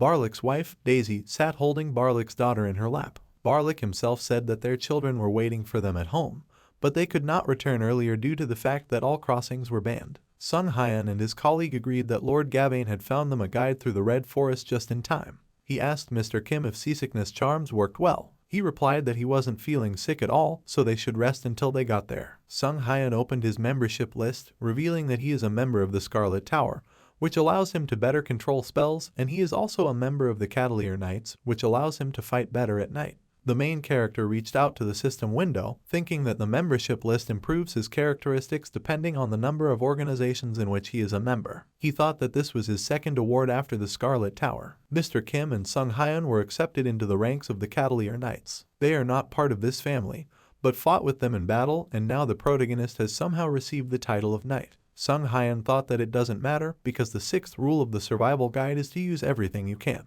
The protagonist reached out to the system window, realizing that he had received a new task that required him to collect 10,000 points. Sung Hyan thought that now the system requires much more, and it is no longer so important whether this skill is with a star or not. Barlik told the main character that the forest is already visible. Sung Hyan said that this forest is so red and this name suits it perfectly. Mr. Kim said that the forest looks creepy. He closed his eyes and said relaxedly that at least there were no monsters here. Sung Hyan said that he shouldn't have said that. Mr. Kim asked why. The main character replied that he had just jinxed them. Purple, red-eyed fish began to jump out of the water. Sung Hyan swung his dagger, cutting them in half. He grabbed Barlik by the scruff of the neck, telling him not to worry about the monsters and just kept rowing. Daisy looked overboard and then told Sung Hyan that something big was approaching them. A sea monster with red eyes is rapidly approaching them. The main character summoned Freya's crossbow. Sung Hyan thought it was a Kamafin fish. He didn't understand what this monster was doing here. The main character shot at the fish, which screamed when he hit its fin. Mr. Kim said the fish is running away. Sung Hyan replied that this was not the case. The fish turned the boat over and opened its mouth. Hojeong cried, shouting that they were flying straight into the mouth of this fish. The main character thought that this fish had really thought this through. He aimed Freya's crossbow down while creating arrows from ice potions using Freya's pouch of fate. It hit the Kamafin fish right in the open mouth. Mr. Kim exclaimed in surprise that the fish was frozen. Sung Hyan shouted at him to break the ice. He shouted that he understood, after which he used the lightning strike skill. Daisy asked if Ruddy was okay. Barlik climbed up to them on the ice floe, asking how these travelers did not get tired. Sung Hyan said, looking at the fish's face, that something was bothering him. Mr. Kim asked what exactly alarmed him. The main character said that these fish live at great depths as they are afraid of sunlight, and they never appear so close to the surface of the water. Mr. Kim guessed that they didn't like the Sunday to Sunday. Hyan used the observant eye skill, saying that this monster appeared here even though the sun had not yet set. The system window reported that this fish was partially frozen, the head was crushed, and the fish itself had been dead for 3 days. Sung Hyan made a cut on the neck of the fish. 6 brown tentacles flew out from there. Mr. Kim asked, jumping to the side, what it was. The main character replied that it was a plant monster, a parasite. This parasite controlled the Kamafin fish. The system window reported that this parasitic monster is called Wave Calliopesis, but it has mutated due to excessive amounts of mana. The functions of the parasite end when the host dies. The water under the ice floe on which the protagonist and his colleague stood began to tremble. Purple tentacles appeared from there. Sung Hyan said that he knew this could happen and now the final boss remains. He turned and called Mr. Kim. He sat and vomited into the water, saying that he was sick. The tentacles grabbed Barlik and his family. Sung Hyan called out to him, aiming his crossbow at the monster. He fired using the grappling hook arrow skill. The main character thought that there was one more tentacle left. Ruddy screamed, grabbed by the monster's tentacle. She flew past Mr. Kim. He remembered his daughter. Mr. Kim's face filled with horror and he stood up. He grabbed the girl, after which they all found themselves underwater. Barlick and his wife screamed for Ruddy. Daisy wanted to jump into the water after her daughter, but Barlick stopped her. Sun Hyan used a soothing voice skill while placing his hand on Daisy. He told her not to worry because he would definitely save her daughter. Sun Hyan thought about how he didn't think Mr. Kim would go down too. He understood that if he left him there alone for too long, Mr. Kim would simply die saving the girl. Mr. Kim cut off the monster's tentacle while holding Ruddy. He thought about how strong this monster was. Hojiang thought indignantly that this monster kept regenerating over and over again. He knew he could get out easily if he were here alone. Mr. Kim didn't understand how he could do this with a child on his shoulders. He opened his mouth, thinking that he was running out of air. Sun Hyan created air arrows and then shot at Mr. Kim and Ruddy. He swam towards them. After that, the main character cut the tentacles around them. Mr. Kim looked at him happily. Sun Hyan held an ice dagger in his hand. He asked his colleague how he constantly finds himself in such troubles. The main character cut off the monster's tentacles. Mr. Kim shouted to him to be careful, because this monster endlessly regenerates its limbs. The octopus's tentacle was covered in ice. Mr. Kim asked if the protagonist simply froze the tentacles. Sun Hyan replied that this is not just a sashimi knife. He thought about how he had just carved that knife out of ice and was lucky. The system window reported that he had received the Miraculous Hands achievement, which is issued with a random probability when creating an item with your own hands. He was rewarded with a random enchantment. Sun Hyan thought that this was a gacha achievement. He told Mr. Kim not to worry about him and to just get the girl out of the water. His companion floated up, telling him to be careful. Sun Hyan thought about how random enchantments cast 2 random enchantments on an item. He swung his ice dagger, cutting and freezing the monster's tentacle. The system window reported that this dagger had a freezing spell cast on it.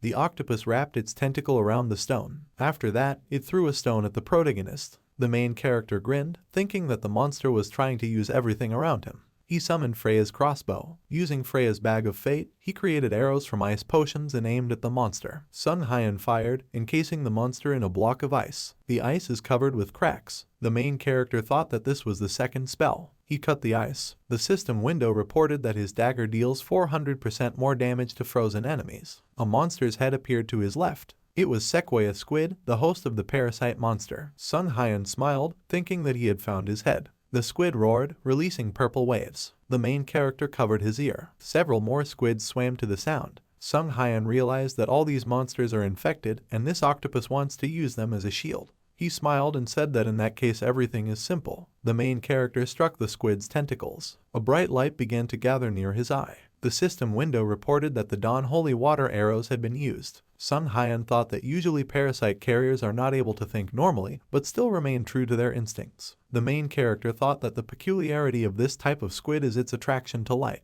All the monsters swam towards the light. Sun Hyan created arrows from ice potions and froze part of the monster's body with the shot. He threw the crossbow aside, saying that he could now see the monster clearly. Sun Hyan swung his knife and then said goodbye to the squid. He cut the monster's head in half. The main character said with relief that this monster had finally died, and he needed to collect the holy water arrows, after which he needed to go upstairs. A system window appeared in front of him. Many system windows informed the protagonist about receiving points. Sun Hyan asked if the admin is crazy because he doesn't get points for killing monsters. All parasites are fleeing because their hosts have died. The main character realized that this was counted as treatment for parasites. The system window reported receiving achievements for successfully removing foreign creatures, as well as for the number of healings. The system window notified him that he had received the Incarnation of Greed achievement. Sun Hyan thought it was worth it. The main character swam onto the ice floe. He asked Mr. Kim how the Barlick family was doing. Mr. Kim felt sick, but he still said that he was glad to see the protagonist alive and well. Sun Hyan told him that he was really useless. They swam ashore. The Barlick family ran up to them. Sun Hyan asked if they were okay. Daisy asked them to help Ruddy. The main character thought that he was already late.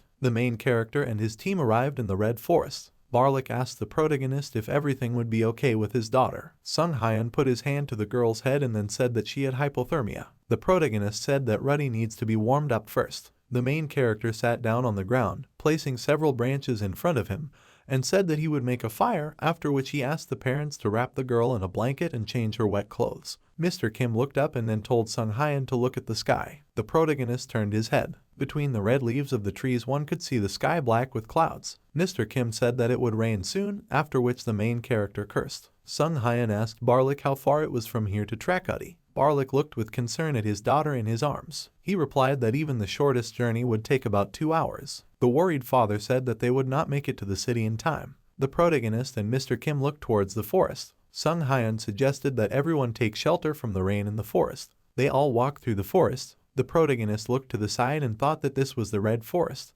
Mr. Kim pointed with his finger and said that everything around was red, the grass, the leaves, and even the ground. Barlick said, looking in his direction, that the animals here are also red and even the people living nearby are affected by this. He said that all people in Trakati are born with red hair. Daisy asked the men to keep up, as strangers were always getting lost in the forest, and Mr. Kim nodded in response, following her. He asked her if this was because the paths were confusing. Daisy put her hand to her cheek and a bead of sweat ran down her cheek in worry. She replied that they tried to install signs and create direct routes to their settlement, but nothing worked. She added that the wizard said that strange forces were present in the red forest. The protagonist stopped in front of the red thickets. Sung Hyun squinted and looked ahead, then told no one to move. He summoned the silver azure dagger from his inventory, and Daisy turned around to call the protagonist. He pointed the tip of his dagger towards the bushes in front of him and told the people hiding in it to come out.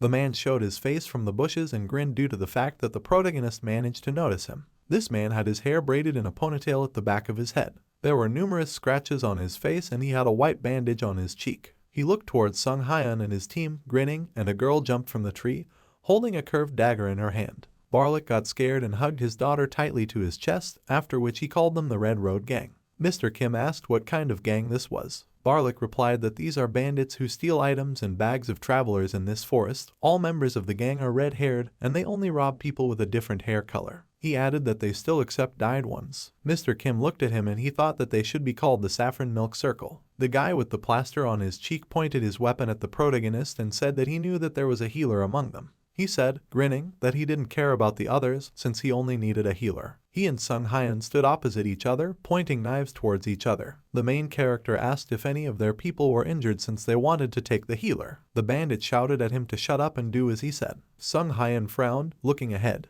He thought that they didn't have much time, and these bandits weren't helping them, so they had to quickly get rid of the bandits and find a safe place. He opened his mouth as the idea of a safe place occurred to him. The protagonist asked for forgiveness from the Red Road bandits, who were warily holding daggers in front of them, and the protagonist said that one of their people was now sick. Sung Hyun waved his hand and said that he would like to use their hideout for one night. The face of the guy with the plaster on his cheek was twisted with anger. He asked the protagonist what he meant. Sung Hyun pointed to the sky and said that it would start raining soon. The bandit angrily asked if the protagonist really believed that they were some kind of hotel. Mr. Kim took the Barlick family aside. The protagonist smiled and said that if they allowed them to stay at their hideout, they would not report them to the Adventurers Guild. The bandits' faces darkened with anger. They asked what he had just said and ran at him, raising their weapons to strike him. The woman from the tree held 2 daggers in her hands and ran towards Sung Hyun with her arms crossed. She said that the protagonist could try to report them if he survived. The bandit swung her weapon twice, but the protagonist ducked and was able to dodge her attack. He turned and looked at her, holding the dagger with the blade facing him. The main character hit her in the temple with the hilt of his weapon and she screamed. The guy with the bandage swung the knife towards Sung Hyun's neck, but he dodged. The protagonist kicked the bandit in the chest. Both bandits stand on opposite sides of the main character, holding their heads. The guy with the bandage on his cheek said that Sung Hyun was too fast, and the woman said that he was definitely using some kind of skill, then suggested that he use something. The bandit tore the scroll with the purple magic circle drawn on it and shouted that he was finished. Behind him, the same magic circle opened, from which several purple chains flew out and wrapped around the protagonist. It grabbed the main character tightly, and he thought that these were cursed chains that limited mana. A bandit with a bandage on his cheek ran towards him, saying that the protagonist is nothing without his skills. Several cracks appeared on the purple chains. Sung Hyun broke the chains with a wave of his hands. The guy with the patch was surprised and began to sweat profusely. The protagonist ran up to him and hit him hard on the cheek. He turned towards the second bandit, who stood in shock. She was also surprised, looking towards the main character and her partner. Sung Hyun smiled brightly and clenched his fist tightly. The sounds of impact scared the birds from the trees. The beaten bandits apologized, and they said that they would guide the protagonist and his companions safely to their hideout. The protagonist replied that he thought so. The guy from the Red Road Gang led them to a mountain with a protruding rock and told them that this was their hideout. He placed his hand on the stone and a golden symbol resembling the letter R appeared on the stone. The protruding stone moved aside and the bandits walked in, inviting travelers inside. The main character looked down. The bandits were lying on the ground, writhing in pain. Mr. Kim covered his mouth and said it looked painful. Sung Hyun asked if that was why they needed a healer. The beaten guy said that this was so, everything was fine, but then everyone suddenly began to have pain. He said he hoped the healer could cure them. The bandits lie on the ground, holding different parts of their bodies. Someone from deep in the cave asked who these people were. The Red Road Gang woman turned in the direction of the sound. She called the speaker Mr. Rodent. The protagonist looked at him lying on the ground. Sung Hyun thought that this must be the leader of the Red Road Gang. He raised his eyebrows and chuckled in surprise. The leader of the Red Road Gang stood up and said that the bandits said they would just find a healer. The leader turned out to be a man in a black cloak with sunken cheeks. He said he was seeing too many people and then asked what happened.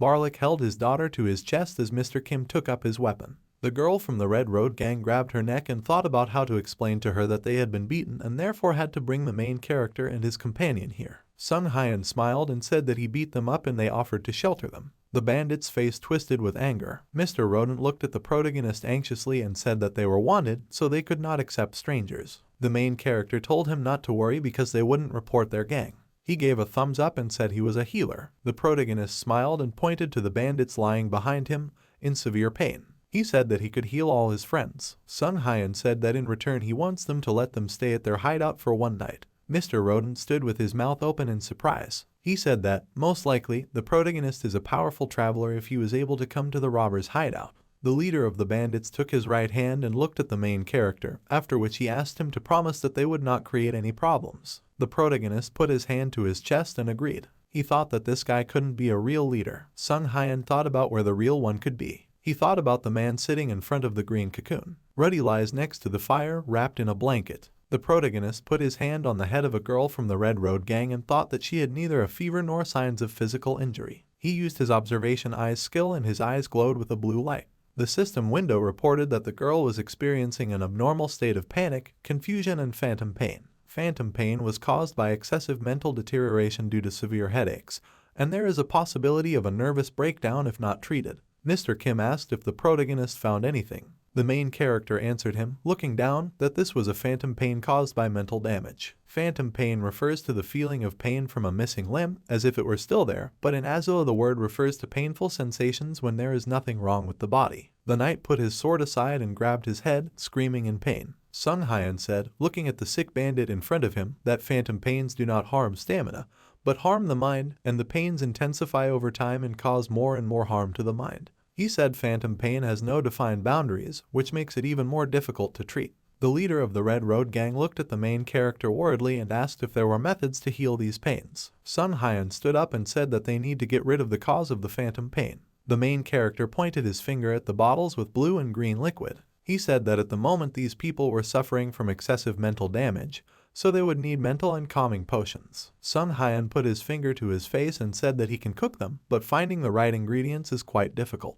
Mr. Kim pointed to a cabinet with many plants lying on it and asked if these were ingredients. The protagonist walked up to the cabinet and said that these appeared to be herbs that grew in the red forest, and they were all red. He remembered the names of the plants on the shelves. They were whitetail horseweed, helleborus, annatto, twisted quartz moss. He took a sprig of the plant in his hand and said that he could use dry kamatari roots and hibiki tree fruit to make mental potions. The leader of the bandits opened his mouth and a drop of sweat appeared on his face. The protagonist asked Mr. Rodent how many of his people were able to move around now. He exhaled and answered that there were about 25, including him, but in total about 17. The main character put his hand on his shoulder and said that there would be enough. Holding the bandit leader by the shoulder, he smiled before telling him to take his men and find as many herbs from the list as they could. Mr. Rodent's face contorted in fear as there was a strong thunderstorm outside. The guy and woman who attacked the protagonist's group earlier shouted that they only left him alone because he was a healer, and then asked how he dared tell him what to do. They shouted at him to leave. Sung Hyun smiled and thought that they were talking too much. The bandits, beaten by the protagonist, went out into the forest to collect herbs in the rain.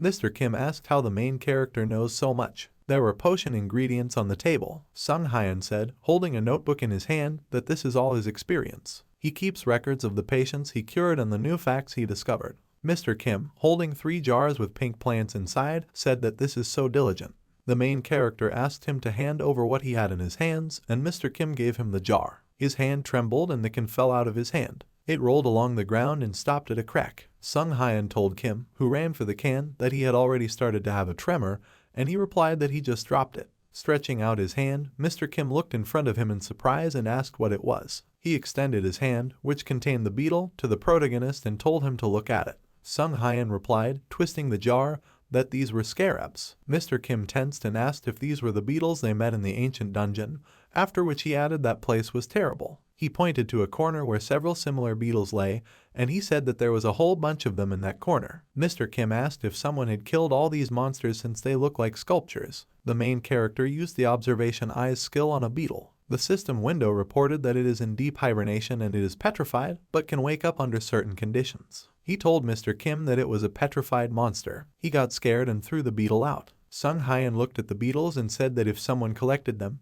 they would not just leave them lying on the floor, but it is also impossible that scarabs live somewhere here. He asked Mr. Kim to dig up the ground. Mr. Kim fearfully asked why he needed this. The protagonist replied that he would understand when he started digging. Mr. Kim stuck the shovel into the ground. There were even more insects in the freshly dug soil, and he screamed in fear. The main character sat down near the hole and said that he thought so. Mr. Kim stood holding a shovel and screaming in fear, asking where they were from and how many there were. Sung Hyan said that perhaps this entire cave is made of scarabs. He took the earth into his hand and looked at it carefully. The protagonist said that he had several questions. It's still raining in the forest. There are a lot of pink potions on the table. The main character praised Mr. Rodent for finding fresh ingredients. He stood with his hand in his pocket and explained to the bandit leader that constantly taking potions was the most important part of treatment. Mr. Rodent thanked him. He cried and said that he thought the protagonist was some kind of fake healer when he said he was going to heal them with a potion. The bandits who attacked the protagonist and his companions in the forest put their hands on each other's shoulders, after which they said that they would make sure that their allies drank the potion every day. They said that they would take care of them until they were completely cured. They ran up to the bandits lying on the ground and began to give them potions. Sung Hyan smiled and said that even heartless robbers who exploit others for money see value in their comrades. The leader of the Red Road gang smiled, worried, and then said that they were like family to each other. The protagonist folded his arms across his chest and said that he had a question. He turned away from Mr. Rodent and said that phantom pain is a rare abnormal condition. It is at the highest level among mental states and can only be experienced within the most dangerous dungeons or in the most contaminated parts of Azul. Mr. Rodent's face looked like he was going to be sick. The protagonist said that this suddenly happened to many people in a simple robber's hideout, which makes no sense. He smiled and looked at the bandit. The main character said that they were hiding something. Sung Hyan stood with his hands in his pockets. He told Mr. Rodent that he had suspected him from the very beginning. He remembered the cursed chain scroll that had previously been used on him, but they used this scroll as if it was worth nothing. The protagonist looked to the side and said that money-hungry thieves would never do that. The leader of the bandits wanted to justify himself, but the main character interrupted him. He mentioned the earth forming the interior of the shelter. The protagonist compared the ground of the Red Forest, which is wet and soft, to the ground in this place, which is full of sand and gravel. He said it looked like this cave had moved here from somewhere else. The main character sternly told Mr. Rodent to tell him the truth. He asked who they really were. The leader of the robbers closed his eyes and said that he would tell everything. He put his hand to his chest and asked if the main character could do him a favor after he listened. Mr. Kim turned around and was surprised by what he heard. Sung Hyan said that he will make a decision when he finds out what is happening. Mr. Rodent said that there was nothing in this place before, but then, 3 months ago, a cave appeared here. Inside the cave were monsters they had never seen. The bandit leader added that this cave was full of expensive things. Mr. Kim pointed his finger at him and asked how it was possible that both monsters and things were in this place. Mr. Rodent replied that the place was a type of dungeon. He said that he had heard that such dungeons were called wandering dungeons. Sung Hyan raised his head and thought that this name seemed familiar to him. He squinted and remembered. The adventurers stand in a purple magic circle. Regular dungeons exist exclusively in other dimensions and cannot be entered without a portal. A terrible monster, similar to a slug with dripping eyes, crawls between the cabinets, opening its mouth. There is one exception to the rule. One day, an entire dungeon appeared in the middle of the continent. This is called a wandering dungeon. The protagonist looked in front of him and thought that the last time such a dungeon was seen was several hundred years ago. He told Mr. Rodent that the scroll was most likely one of the items they found at that location. He answered the main character that this was so. He said that he had never seen such objects and was glad about this find. Mr. Rodent said that things took a turn for the worse when the young men from their gang found the anti-magic scroll. The man with glasses pointed his finger at the girl and told his friend with a hat and a staff over his shoulder that these days even beggars go to Kamer. The leader of the Red Road gang said that they got into a fight with the wizards in Kamer. The girl tore the anti-magic scroll. Mr. Rodent said that usually they can't defeat a wizard with their own powers, but that day everything was different. A whirlwind of purple energy shot out from the torn scroll. The wizard covered himself with his hand, frozen with fear. The bandits stood over them, threatening them with their weapons. The protagonist said, holding his hands on his chest, that they destroyed them. Mr. Kim put his finger to his mouth and said that it was because it was impossible to use spells in the anti-magic area. Mr. Rodent's face darkened even more and a large drop of sweat ran down his nose. He said that it was a historic day for them, as they had many grievances against the magicians. But the problem was that they began to search for objects in the caves even more. The woman who used the anti-magic scroll said that she found something incredible and told the rest of the gang about it.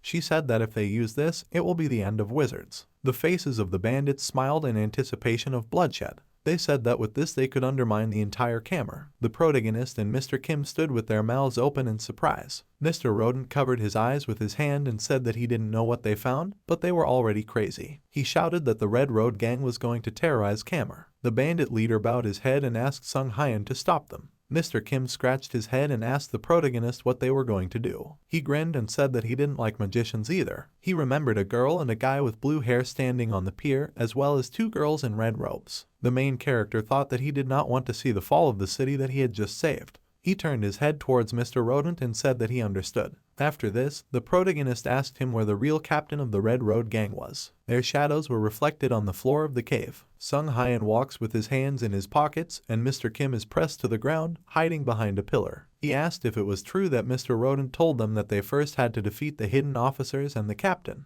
Mr. Kim asked where the secret room they were told about was located, and then complained that everything was the same. The protagonist waved his hand and said that this room was not so difficult to find. He used the observation eye's skill. His eyes glowed blue. In front of him was a wall with two passages. He saw a magic circle on the wall. Sung Hyun pointed at the wall and said that this was the entrance, and Mr. Kim understood him, after which he began to dig at the wall with his shovel. Bugs fell out of the wall, and he screamed in fear, saying that they were here too. The protagonist said that Mr. Kim dug to the stone. He pointed his thumb at the wall where there was a huge magic circle and said that he thought the magic circle was the entrance. He asked how they could get inside. The protagonist took out a golden ball from his inventory and said that he knows one way. The system window reported that this item is called Kirkastel's Orb, and it has strong magic resistance. 3 bandits sit inside a hidden location in the Red Road gang's hideout. They drink from large mugs and eat hot meat. The bandit with the scar on his cheek asked what that noise was. He looked at the wall, which had a large crack in it, and asked what was wrong with the wall. The wall broke and the protagonist ran out holding a golden ball in his hand.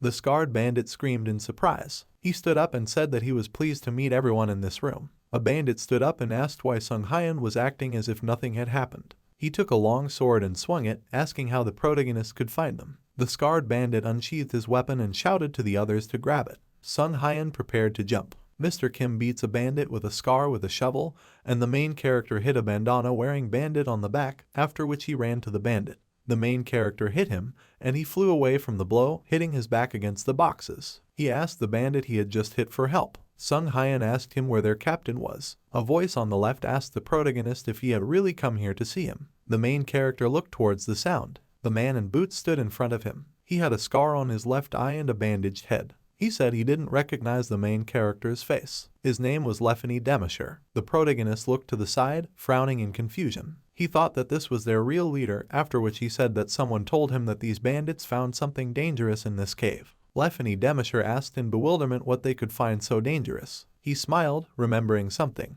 The true leader of the bandits asked if it was Rodent who told him this. The protagonist was surprised and his eyes opened a little. The leader of the robbers rubbed his neck and grinned, after which he said that the old man was really scared. Sung Hyun was surprised by this reaction. Lefany Demisher raised an eyebrow and asked the protagonist if Rodent didn't tell him that he could die here. The main character frowned and looked down. 2 powerful impacts left deep gouges in the cave wall. Lefany Demisher struck downwards with his fist, but the protagonist dodged and his fist only hit the ground. Sung Hyun looked at Mr. Kim yelling at him that the Red Road gang captain was tearing down all the supports of the cave. Stones fell from the ceiling, and the protagonist dodged another blow. He swung his dagger. He threw his weapon at his opponent, who protected his face with his hand. Lefany Demisher stood with a very angry expression on his face, with the protagonist's dagger in his hand. Sung Hyun took out Freya's crossbow from his inventory and thought that he just needed to keep his distance. The captain of the Red Road gang shouted. He pulled the dagger out of his hand. He threw the protagonist's weapon aside and ran straight at him.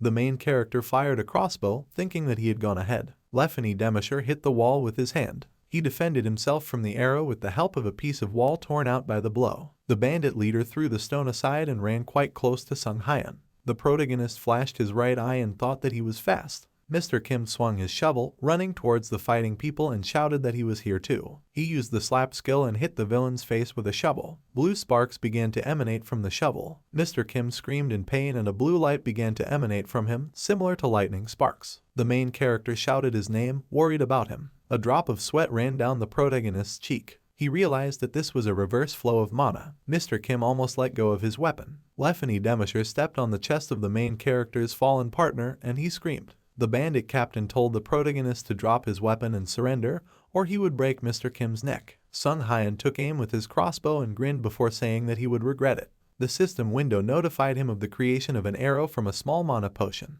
The protagonist fired 3 blue arrows from his weapon. The bandit found himself enveloped in blue light. He swore at the main character, his face full of anger. There were blue sparks around him, and the protagonist's arrows disappeared near him. The system window reported that he is mana resistant, which means he is unable to use mana, has a strong resistance to mana, and contact with mana will cause an explosion. Sung Hyun squinted and thought about how this guy is the opposite of mana. A mana resistor is a person born with a strong resistance to mana. It takes half the damage from normal skills that cost mana, and it cancels skills completely. The main character looked at him and understood why he was in opposition to the magicians. Lefany Demisher looked at his hands and asked what the protagonist did, because he wasn't even in pain. Sung Hyun extended his hand and a red diamond appeared above it. He replied that it was a magic arrow. He showed the sign in his hand to the bandit captain, after which he said that he was a wizard. Lefany Demisher's face twisted with anger and he asked if this was the emblem of the Scarlet Tower. He called the protagonist's names and let Mr. Kim go. After that, he ran straight towards the main character, extending his hand as he realized that he was a magician. The captain of the Red Road gang hit the wall and the protagonist dodged the attack. He launched 4 quick attacks, but the main character dodged all of them. Sung Hyun realized that he was furious, after which he thought that it would be easier for him if Lefany Demisher behaved like he was mad. He said, dodging another punch, that apparently he hated magicians. The bandit angrily shouted at him to shut up. The protagonist said it was too easy. Mr. Kim jumped at him, swinging his shovel. He hit Lefany Demisher on the head. He turned around and asked if Mr. Kim called this an attack. He told him that no, because he had just fallen into a trap. Mr. Kim activated the shell break skill, which reduces the opponent's defense by 20%, while there is a 40% chance of destroying the biological shell surrounding the body. The system window reported that the skill's effectiveness had been halved due to magic resistance, and that the target's defense had been reduced. Drops of sweat began to run down the bandit's face. Sung Hyun smiled and raised his fist. He struck 3 blows to the bandit's body and he screamed in pain. After this, the protagonist said that this would be ideal for the final blow. He raised his hand up and began to recite the spell. The main character said, "O traveler of the snowy path, embrace the curse of the permafrost in my hands." Blue cold energy began to gather around his hand. Lefany Demisher angrily called the protagonist stupid. He ran at him, raising his fist, and he shouted that magic did not work on him. Sung Hyun used the chilling strike skill and he hit his opponent in the face. The captain of the bandits also hit him in the face. An icy crust appeared on Lefany Demisher's face. The system window reported that it had an abnormal freeze condition and was critically damaged. The bandit fell, stunned that the protagonist's magic had worked on him. Mr. Kim looked warily at the protagonist's hand and asked him about the name of this skill, after which he said that he simply doused his hand with an ice potion. Sung Hyun said, holding his hand with blue energy around it, that he came up with the name himself, then asked if Mr. Kim thought it was cool. The green cocoon stretches and sways. Sung Hyun and Mr. Kim approached it. Mr. Kim understood what it was. The protagonist remembered Mr. Rodent's story and looked away. The main character said that all this time he was wondering what they meant when they talked about someone awakening. He said that this is Camera's secret weapon of destruction and it is called symbiote. The green cocoon began to twitch. It twitched even more. Mr. Kim asked the protagonist what a symbiote is. The main character, looking straight at the cocoon in front of him, said that it was a type of parasite monster. He imagined an insect wrapping its paws around Lefany Demisher. Sung Hyun said that anyone can become stronger if this creature attaches itself to a person. He said that this would definitely help the bandits attack the city. The main character's eyes glowed due to the use of the skill. He said the monster would wake up soon. The system window notified him that this was a Gordian larva cocoon that was ready to hatch and had a strong mind control ability. Mr. Kim pointed his finger at the cocoon and asked why don't they use this symbiote themselves. Sung Hyan replied that he would not stop, but warned that it feeds on a person's health as well as his vital energy, memory and the like. He said that symbiotes take whatever they want from a person, so it's worth thinking carefully about. Mr. Kim opened his mouth in fear and surprise and told the protagonist to stop him next time. The protagonist heard curses behind him and turned around, taking out a crossbow. Lefany Demasher with a bruise on his cheek swore at them. He jumped, swinging his leg at the main character. Sung Hyan and Mr. Kim dodged the attack and the ground exploded under his feet. Mr. Kim jumped back and grabbed his shovel. He was surprised that he had already woken up. The bandit leader stood staggering. He told Sung Hyan, standing near the cocoon, that with the power of the symbiote he could defeat all wizards. Lefany Demasher took out a scroll from his bosom. He tore it up and then shouted at them to stop trying to stop them. A magic circle formed under the feet of the main character and his ally. A purple glow began to gather around Mr. Kim's body and he said that he was disappearing. The protagonist realized that it was a teleportation scroll and took out an item from his inventory. He threw it aside. After that, they both dissolved into a violet light. A magic circle opened in front of the cave entrance. The protagonist and Mr. Kim got out of it. Sung Hyan said, sinking to the ground, that he still managed to deceive them. He said that this bandit will try to stall for time until the symbiote fully grows. Mr. Kim asked him what they would do now. Sung Hyan, standing in the rain, closed his eyes and said that if they merged, it would be difficult to deal with him, but they might just kill him. Mr. Kim objected. He scratched his head and told the main character that murder was too cruel, after which he asked if there was another option. The protagonist looked at him and sighed. He remembered that Mr. Kim was trying to avoid unnecessary deaths. Sung Hyan put the crossbow on his shoulder and walked inside the cave. He said they could only wait. Mr. Kim chuckled questioningly, looking after him. The protagonist said that pretty soon everything will be resolved peacefully. Lefany Demasher extended his hand to the green cocoon. He grabbed his head, cursing both men for meddling where they didn't belong.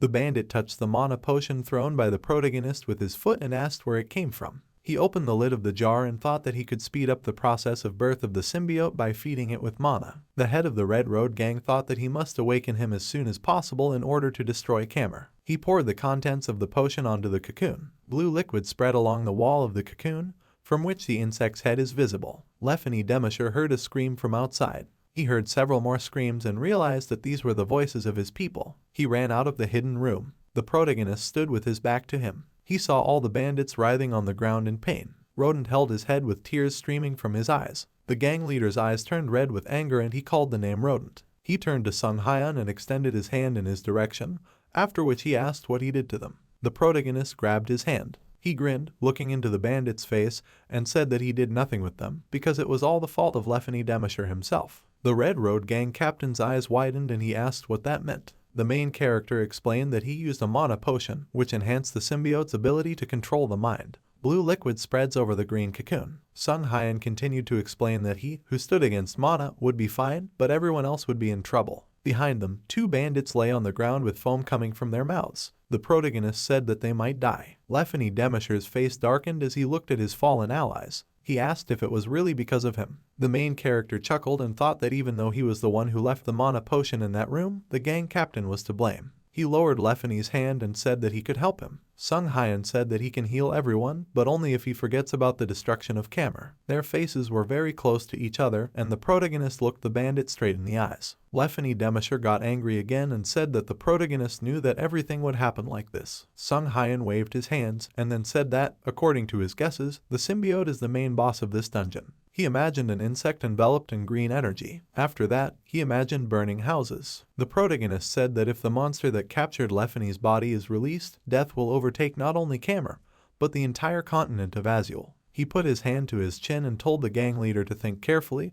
because the lives of his people are not worth it. Lefany Demasher opened his mouth, wanting to object to the protagonist. He couldn't find the words and looked away. The Red Road gang captain's head tilted down and he said he understood and asked Sung Hyan to heal them. Mr. Kim came out from behind the rock and asked if the protagonist was finished, after which he added that this was, in fact, extortion. The main character smiled and said that no one died. Mr. Kim asked him if they needed to deal with the symbiote first. Sung Hyan replied, holding a jar with a red lid in his hand, that the dungeon would most likely disappear if they killed the symbiote, after which he offered to examine it for wounds. He said that he would like to deal with the symbiote now, but they have patients who are unable to move, and it is raining outside. Mr. Kim asked what would happen if the symbiote was born before they were finished. Sung Hyun bandaged his wounds. He replied that Lefany Demisher had installed a barrier, so everything should be fine for now. The bandit stood in front of the cocoon. A guy extended his hands to the symbiote. The protagonist said that everything will be fine until someone decides to do something stupid. There are potion jars on the ground. Sung Hyun said that the immediate problem had been resolved. He sat next to Mr. Rodent and told him that they were lucky because he had the medicine that he had made earlier. Lefany Demisher said it was his fault. The protagonist pointed his finger at him and said that it was really his fault. Mr. Rodent put his hand on his friend's shoulder and said that he didn't do that on purpose. He looked at the main character and smiled. Mr. Rodent thanked Sung Hyun for the service he provided. The protagonist smiled, closing his eyes. A fire burned on the ground of the cave. Barlik saw them and ran up to them. He said he and his family were already starting to worry. The main character and Mr. Kim are walking towards them. Sung Hyun asked him about Ruddy's condition. Barlik replied that she stopped shaking and fell asleep. Ruddy was sleeping, lying under the covers. Mr. Kim put his hand to his chest and sighed with relief. He said that he was glad that everything was fine with her because a child is a precious treasure for parents. The main character turned to him and said that he had something for him. Mr. Kim looked at him and chuckled questioningly. The protagonist handed him a shard of a prominent scarlet exoskeleton and said that he received it after defeating the Pista Crab. Mr. Kim opened his mouth with happiness and took the fragment. He asked if the main character was sure that he did not want to keep it. Sung Hyun replied that this item is for those who fight on the front lines. The protagonist smiled and thought that he wanted Mr. Kim to take more hits. He grabbed him by the shoulders and Mr. Kim burst into tears. The main character sat down on the floor of the cave and thought that he needed to sort out his objects. He remembered that on the way to this place he received several achievements at Lake Pista. Sung Hyun folded his legs and opened the system window in front of him. He thought that the most important of these achievements was Avatar of Greed, which was awarded for gaining more than 10,000 points in one day. Sung Hyun grinned, looking at the window in front of him. He extended his hand to the button called Accept Reward. The system window reported that he had opened the point spending machine, and the protagonist can now use the vending machine from his status window. Getting a new item from there costs 1,000 points, and all items are updated at 6 a.m. Sung Hyun stood up, clenching his fists in joy. He realized that these rewards were not in the form of gacha. The system window reported that the Ignore Orders skill is on sale today. He caught fire and thought it was a very poor reward for challenging content. Daisy looked at him with concern. Sung Hyun extended his finger to the system window and thought that 1,000 points every day is a big waste of money, but investing in good skills is worth it. He bought the Ignore Orders skill. He received several more awards for achievements and completing the Wandering Dungeon. The main character stood with his arms crossed in front of him and thought that a wise traveler between dimensions ends his day by checking his achievements. Mr. Kim slept on the ground and snored like a stupid traveler. The protagonist thought that he should also get some sleep. A crack appeared on the wall. Stones began to fall from the ceiling. Mr. Kim and the Barlik family woke up from the noise. The protagonist's partner asked what was going on. The bandits also woke up, and Lefany Demisher asked if it was an earthquake. Sung Hyun ran up to him and said that it was not just an earthquake. He looked to the side and thought that the only thing he knew that could cause so much noise. Two beetles crawled out of the wall. A huge number of scarabs flew past the protagonist and the bandit leader. They flew inside the cave. Sung Hyun frowned and said that these monsters are moving towards the secret room.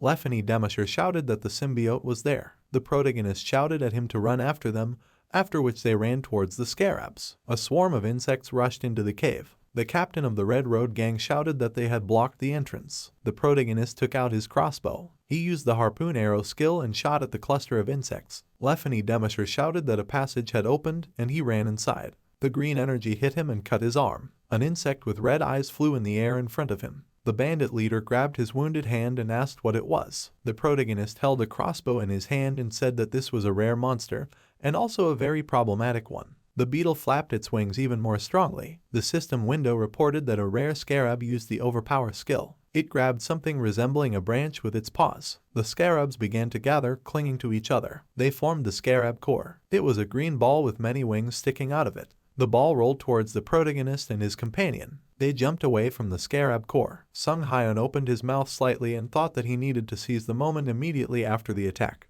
He used the harpoon arrow skill again and shot at the middle of the scarab core. A large through hole appeared in the ball with green liquid flowing down from above. Lefany Demisher raised his head and noticed something. The scarabs flew inside the ball, sewing up the hole. The bandit shouted that the scarab core was healing itself by absorbing other scarabs. The main character smiled grimly as he looked at this and said that they have a talent for construction. The captain of the Red Road gang made a face and asked why he was happy about this. A ball of scarabs blocked the entrance to the cave. Lefany Demisher asked how they could kill this monster now, and the protagonist replied that he had one way. He said that this monster is held together by mana, so they can take it down if they get close and use the cancel skill, which someone like Counter Mana is capable of doing. The captain of the bandits looked at the main character and said that he would have to take at least one blow to get closer. Sung Hyan smiled happily and told him to take the blow and then he would heal him. Lefany Demisher's face contorted with anger again. He ran towards the ball. The bandit jumped and raised his fist to strike. He screamed and slammed into the center of the scarab core. Sparks formed around his body and the bodies of the monsters around him.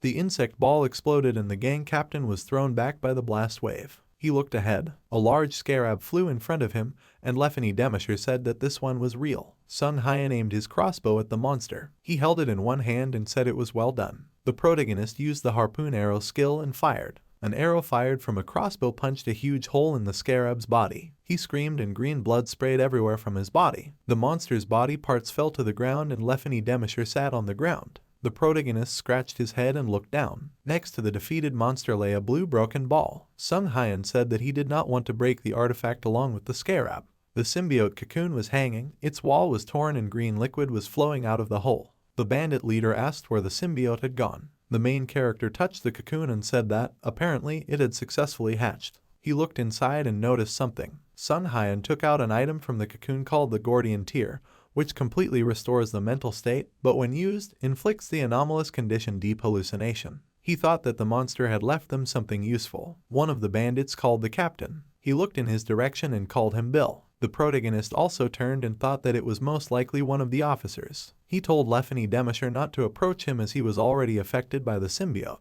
The bandit's eyes glowed green. The system window reported that he was under the effect of the anomalous condition infection due to the fact that he was infected with the Gordian larva. The bandit closed his eyes and extended his hand, telling his boss that he was fine. He told him about how this monster attacked him, and when it happened, he felt like his head was going to explode. The bandit said that he had withstood the influence of the symbiote on his mind. Lefany Demisher smiled happily and asked if it was true. He grabbed the guy in a friendly manner and patted him on the head. The gang captain said that he was already worried and began to think about whether to fight him or not. Sung Hyan looked in their direction skeptically, not believing that everything was okay. He told the bandit that he was still infected and advised him to get rid of the parasite as soon as possible. Bill put his hand on his chest and asked to listen to him. Green energy formed in the bandit's hand and formed a sword. The protagonist's eyes widened in surprise. The guy with the pigtail swung his sword towards the main character, but he dodged. Lefany Demisher opened his mouth in surprise and recoiled from the green energy. Sung Hyan looked at the green puddle left behind by the impact and thought it was incredible. Bill looked at the sword in his hand and happily said that they could destroy Kamer with this power. He looked at his leader and said that all their lives they had dreamed of killing all wizards. The bandit's eyes glowed green and he asked Lefany Demisher why he was delaying, since they were going to do it anyway. The captain of the Red Road gang looked at his subordinate warily. The bandit told him that since Gordian was not controlling him, this was their chance. The main character said that he was caught. After that, he shot at the bandit's hand and the arrow pierced his palm. Sung Hyan pulled the crossbow aside and said that he was now sure that this bandit was not Bill. The symbiote-infected man looked at his wounded arm, gritting his teeth in pain. He looked at the protagonist, and the protagonist asked the bandit how he knew so much about the symbiote. Sung Hyan tilted his head, looking at the enemy in front of him and told him that no one knows that the name of this symbiote is Gordian. Bill lowered his hands and looked down. 2 green wings appeared from his back and he said that it was very tiring. The bandit's hair turned white and 4 wings appeared behind his back. Grabbing the green energy sword in his hand, he said that the protagonist was seriously annoying him. He jumped up and flew with his new wings. The symbiote swung its sword at Sung Hyan and said that it would kill him right now. He swung his weapon, but the protagonist ducked and the attack missed him. Beams of green energy shot out in all directions from the symbiote, and it used the full moon glow skill. The monster hit the ground, which caused a huge explosion of green energy, but the main character managed to dodge. Lefany Demisher swung his fist at the symbiote and demanded that Bill be released. The former bandit's eyes were now purple. He removed the energy from his hand and glared at the bandit leader. The symbiote grabbed Lefany Demisher by the arm he was swinging with. After that, he threw the gang captain and quickly hit him 3 times. Lefany Demisher screamed in pain and rolled on the ground, spitting out a few drops of blood. He said it was very painful. The protagonist took aim with his crossbow and told him that it was obvious since this was technically the boss of the dungeon. The main character looked carefully at his opponent and thought that he had stopped the activation of the skill before hitting Lefany Demisher. He realized that this meant that their opponent knew that Lefany Demisher was opposed to mana, which meant that they could not win the battle head-on. Sung Hyan ran towards his partner and shouted at him to get out of here. The symbiote swung his sword and said that it was useless. His eyes glowed green. Lefany Demisher cursed and ran after the main character. He pushed off from the wall and made a dent in it, knocking out several stones. The symbiote swung his sword and split the ground, and a blow of green energy destroyed the wall behind which the protagonist and his ally ran. Stones blocked the entrance, and underneath them flowed a green substance left after the impact. The symbiote's face expressed rage, and he called the people who ran away from him rats. Lefany Demisher leaned over and asked the main character what their next plan would be, after which he said that this monster was too fast. Sung Hyan smiled and suggested that he pray and hope for the best. The bandit leader's face twisted with anger and bewilderment. The protagonist said he was just joking. He turned to Lefany Demisher, who looked at the main character in bewilderment. Sung Hyan looked at him, holding a syringe in his left hand, and then asked if the bandit leader had ever donated blood. The foot in the shoe stepped on the ground. The symbiote looked down with its pink eyes, calling the protagonist and the bandit leader rats. He walks between the columns of the cave and asks where they hid. Lefany Demisher sits behind one of the columns and looks at the monster. He thought that he was lucky that the symbiote had not noticed him yet, after which he thought that he should attack right now. The monster looked out from behind the column and said that he had found him. The Red Road Gang captain's eyes opened wide. The symbiote hit him, and Lefany Demisher was thrown into the wall. He opened his mouth in pain, only managing to scream a little. In his hand was a jar of red liquid. He threw it at the monster. The symbiote looked at the can flying towards him. After that, he looked at his opponent. Lefany Demisher had a wound on her arm covered with a white piece of cloth. The symbiote realized that since he had a wound on his arm, it meant that the jar contained the blood of the opposing mana. He whistled and the beetles flew to his defense. A swarm of scarabs broke the jar, and the blood flew in all directions without harming the symbiote. Lefany Demisher angrily cursed the beetles. The symbiote smiled as he removed his fingers from his mouth and he asked if he really thought he could seal his skills. He created a sword from his green energy and told the bandit that his plan had failed. The symbiote raised his sword over Lefany Demisher and grinned, saying he was sorry. The protagonist smiled, holding a cocked crossbow with a red arrow in his hands. He asked if their plan really failed. Sung Hyan fired his weapon and 3 arrows flew towards the symbiote. The arrows pierced the monster's wrist, shoulder, and neck, still holding the sword above its head. The symbiote turned to look at the arrow that had hit it. The protagonist said that the bottle that the monster broke was filled with the blood of a defective healer. He stood holding a crossbow in his hands and looked at the monster in front of him. Lefany Demisher smiled and slapped himself on the chest, after which he said that these arrows indeed contained his blood. A flash of red lightning pierced the symbiote's body and it screamed. Sung Hyan put the crossbow on his shoulder and smiled at the monster, after which he said that he was sorry. The can broke on the symbiote's head, and blue liquid spilled over its body. A flash of blue lightning pierced his body and the monster screamed in pain again. The protagonist threw a jar of blue liquid. After that, he said that there is nothing better than mana potions for a guy who has absorbed the blood of the opposing mana. Sung Hyan caught a jar of blue liquid and grinned, after which he said to watch how these potions explode as they approach. The symbiote lay on the ground, writhing in pain, shock still running through his body. The main character looked down appraisingly and thought that if he tried to squeeze the symbiote out of Bill, he might die. He came up with the idea of using the extraction skill,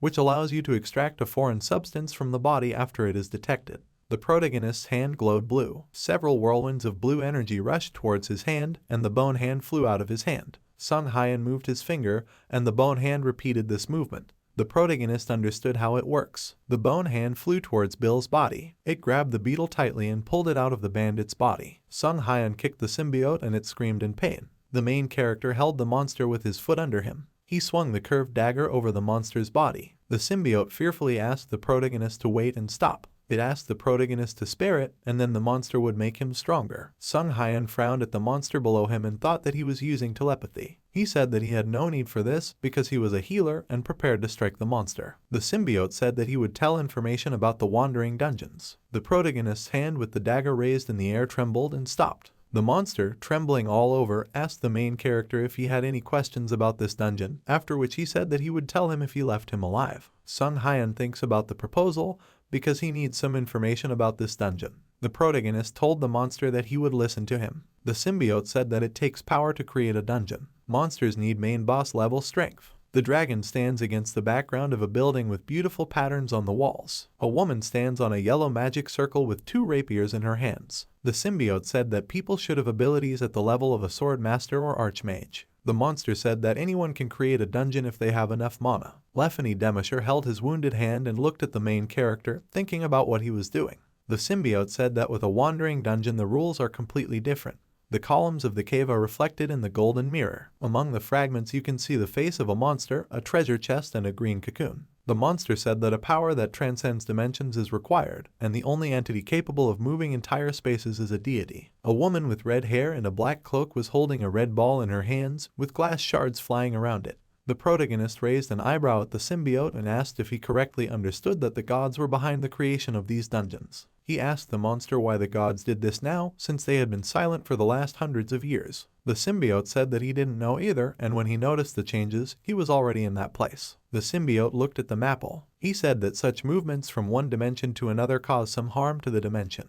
The protagonist lowered the dagger and listened to the monster. The symbiote said that he did not know which god did this, but it was definitely not a good god. Sung Hyan frowned and looked down. He thought that if wandering dungeons continued to appear, Azul might not be able to withstand the dimensional collision. The protagonist imagined the world on fire. He realized that if this happened, their world would disappear, which means that the evil god wants to destroy Azul. The main character looked down and thought about how such important information could be lost, after which he thought that it was not so important. He removed his foot from the monster and told him that he did not expect anything special, but his information turned out to be very valuable. Sung Hyan thanked the monster. The symbiote narrowed its eyes. He flapped his wings and opened his mandibles. The monster told the protagonist that he had lowered his guard. The symbiote began to merge with the body of the main character. Demisher opened his mouth wide, looking at this. He called Sung Hyan. The protagonist's hair turned white, his eyes turned green, and he looked up in disbelief. Sung Hyan looked down with wide eyes. The symbiote told him to obey. Demisher shouted out the protagonist's name, shaking all over. The bandit sat on the ground and told the main character to wake up.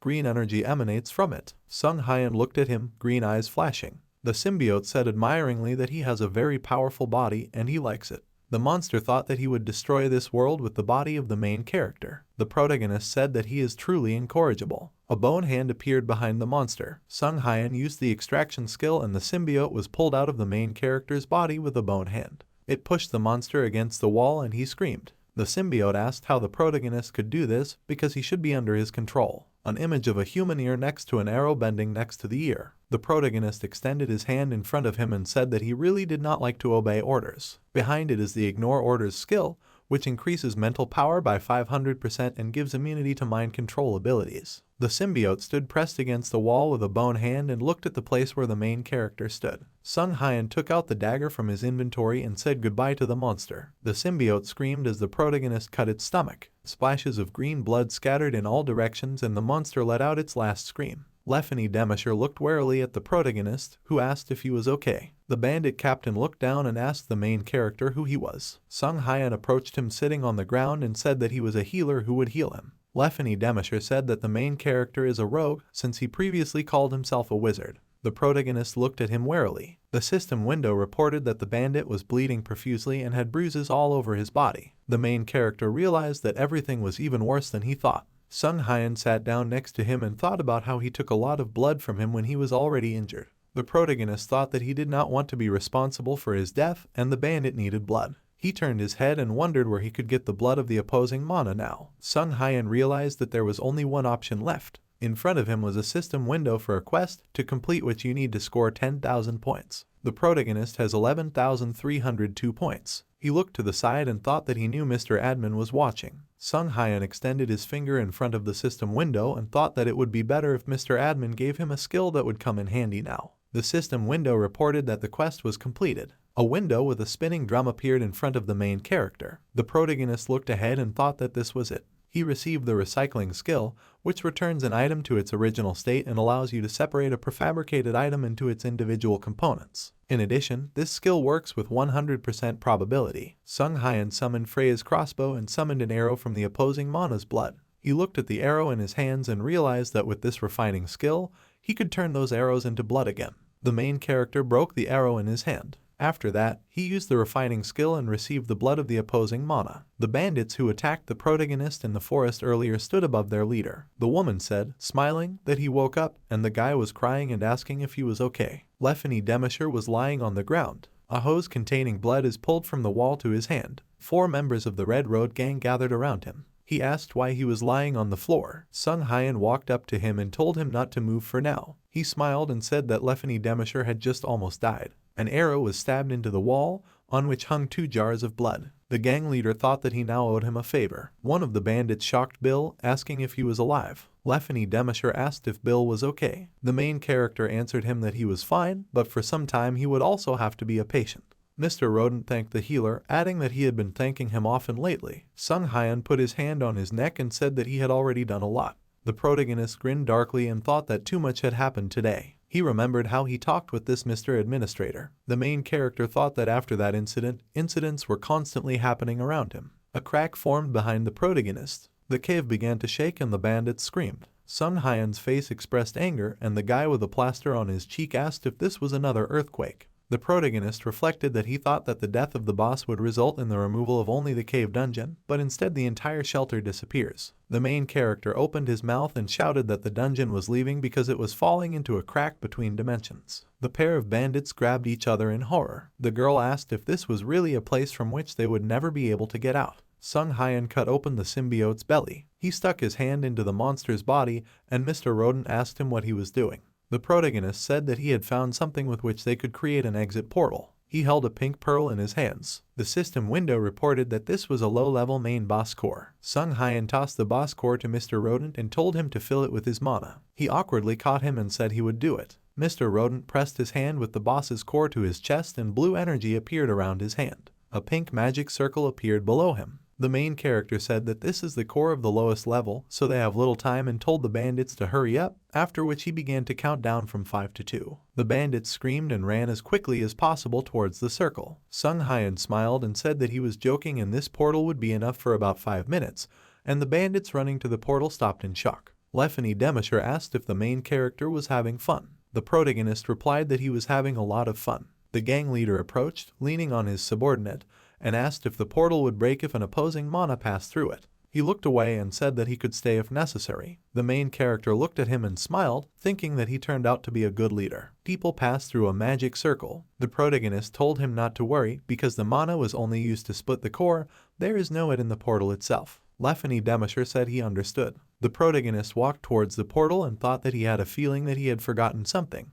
His face turned pale and he opened his mouth. The protagonist remembered Mr. Kim, happily sleeping in a collapsing cave. Yellow liquid runs down Mr. Kim's face. He runs and cries, asking how he almost left him here. The Barlick family runs after them. The protagonist replied that he forgot about it because he was busy fighting. Mr. Kim said that the main character also poured the potion on his face. The protagonist remembered how he poured a jar of yellow potion on his face, telling him to wake up. Sung Hyan said that it was Kim's fault that he slept through everything. Daisy asked the main character why they were not running to the entrance, but inside the cave. He told her that the entrance was blocked, so they would not be able to get out of there. Sung Hyan looked ahead and said that the portal was still operating. He told them to approach the portal. The portal began to close and the Barlick family told him about it. The main character ran faster, cursing the beetle for giving him a bad core. He ran to the disappearing portal and put his hand on it. The protagonist used the recycling skill on the portal. Purple energy burst out from under Sung Hyan's hand. He thought that he would have to reuse the core. The portal transformed into a purple ball. At the hand of the protagonist's stamina bar is running low, and he thinks that his stamina is running out faster than he expected. He realized that the core of the main boss was much more complex. The system warned Sung Hyan 7 times about low stamina. The protagonist clenched his teeth and a drop of sweat ran down his cheek. The system window reported that his stamina was depleted and he was in the abnormal state of fainting. The protagonist's face showed despair, and the boss's core was not yet ready. Daisy and Mr. Kim looked at him in concern. Rocks fall from the ceiling of the cave and Mr. Kim runs up to him, calling him Healer Kang. Sung Hyan begins to fall, revealing a small remnant of the portal beneath him. The bandits looked at the wall of the cave and one of them asked why they were taking so long to come out. Lefany Demisher asked excitedly if something had gone wrong. A blue magic circle appeared behind him. Daisy and Sung Hyan came out of the portal, and the bandits turned in their direction. Mr. Kim stood up, breathing heavily, and the dream said that he thought they would actually die there. The Barlick family happily told the main character that they had made it out. The protagonist called Mr. Kim and he turned towards him. He remembered what happened a second ago. The main character was in an abnormal state of fainting. Sung Hyun closed his eye in pain and looked at the system window in front of him. It said that the item in the slot was activated. Mr. Kim kept his hand on the main character's back. The system window showed a golden ornament and said that it was a vitality brooch, and absorbing the buff would activate an additional buff. It reported that stamina was restored by 45%. The protagonist stood up and continued to use the skill on the core, which acquired an even round shape. He said that they managed to get out of the dungeon thanks to Mr. Kim's crystal enhancement card. Sung Hyun smiled and thanked him. Mr. Kim closed his eyes and smiled widely, saying that it was no problem. The protagonist and his friend sat down next to a tree opposite Mr. Rodent and Lefany Demisher. The guy ran with an armful of branches in his hands towards the girl standing next to him. Mr. Kim asked Mr. Rodent if they were related. He told him that he was Lefany Demisher's uncle, and he raised him after his sister left this world. Mr. Rodent smiled as he looked down and said that his sister was a simple girl from Trakati, but she was able to marry an aristocrat thanks to her outstanding mana. He remembered his sister holding the baby and said that in this noble family was born Lefany Demisher, opposed to Mana. Mr. Kim pointed at him and asked if that meant he was a young master. The protagonist called him a fool from a noble family. Lefany Demisher sat with his arms crossed, clearly irritated by these words. There are numerous abrasions on his face and the right arm of his coat is torn. Sung Hyun put his fingers to his face and said thoughtfully that, apparently, his character had deteriorated so much because he was bullied by his family. The captain of the bandits asked to be excused for his character. He gritted his teeth and looked down. Lefany Demisher said that after his birth, there was a rumor that if you have Trakati blood flowing in you, a counter mana will be born.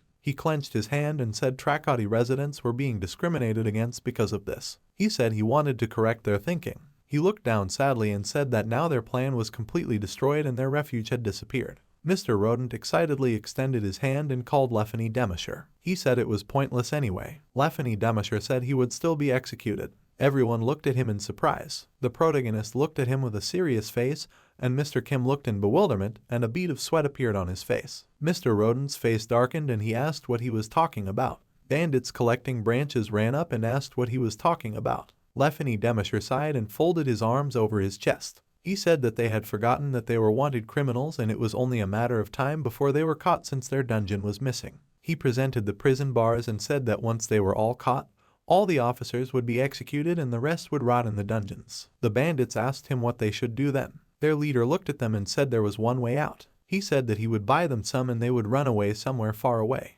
His subordinates objected to him, saying that they did not agree with such a decision because he would be executed. Lefany Demisher laughed and said that he was the son of a noble family, so they wouldn't be able to actually execute him, then told them not to worry about the aristocrat because they were better off taking care of their simple lives. Mr. Rodent looked at him in fright. Mr. Kim leaned over to Sung Hyun and called him in a whisper, and the protagonist confirmed his fears. He said that Lefany Demisher was most likely lying. The leader of the bandits looked away. The main character thought that his family, like the rest of Kamer, abandoned him, so his family will do everything possible to kill him in order to preserve their honor. Mr. Kim crossed his arms anxiously and said that he had done badly, but not to the point of being executed. The protagonist asked him if he should help them. Mr. Kim asked how he was going to do this. Sung Hyun's face darkened and he smiled. Mr. Kim raised his eyebrows and wondered why the main character was smiling and who he was going to set up this time. Sung Hyun asked Lefany Demisher if he was really going to just give up. The captain of the Red Road gang looked at him and said there was no other way. The protagonist said that this is not so because there is an option to save him and his people. Lefany Demisher opened his eyes wide when he heard these words. The bandits looked at the main character in surprise and asked what the plan was. Sung Hyun said that the Red Road passes under Kamer. The gangster partners looked at each other. The girl swore at his words and Lefany Demisher angrily asked what he just said. The main character told them to do as he says. Sung Hyun crossed his arms and looked away, then said that he would give them the opportunity to legally deal with these wizards. He and Mr. Kim took out the blue sign. The bandits were surprised that they were members of the Cavalier Knightly Order. Lefany Demisher warily said that Kamer had never had an order of knighthood, to which Sung Hyun replied that only a day had passed since its creation. The captain of the bandits asked if the protagonist was lying again. He asked if the Cavaliers weren't that weird family. The main character was surprised at what he knew about them. Mr. Rodent gave a thumbs up and said that they are strangely pursuing justice and they have never discriminated against anyone. Lefany Demisher said they have no conflicts with them. Sung Hyun said that this is even better. He said that the main goal of the Order of Cavalier was to establish peace on Lake Pista. He waved his hands, explaining that when innocent people suffer, it does not matter to them whether it is a monster or a criminal, even an aristocrat and a wizard will be punished. He imagined a woman behind whom stood a frightened man and a woman wearing a hat. Spears were pointed at them. Lefany Demisher frowned and asked if this meant they could actually beat all the wizards. The protagonist said that only bad wizards, and not all of them, cannot be beaten in the face of a random magician. Sung Hyan folded his hands on his knees and said that a criminal gang like them was not suitable for this kind of work, but they still had not crossed the last line. He said that if he wrote a letter of recommendation, they would be accepted. Lefany Demisher stood up and interrupted the protagonist, telling him to start writing right now. He hit his head on a tree and said he didn't have to worry about being executed. A couple of bandits folded their hands and cried with happiness. The guy with the plaster on his cheek said that since childhood he dreamed of becoming a knight. Sung Hyan looked at the captain of the Red Road gang and asked if he wanted to say something. Lefany Demisher scratched his head and looked to the side. He put his hand on his neck and thanked the protagonist, who smiled back at him. The main character thought it would be funny to see how those wizards were taught a lesson. Lefany Demisher asked if the protagonist will now go to Trakati. Sung Hyan replied that they would stay there for a few days and hire transportation.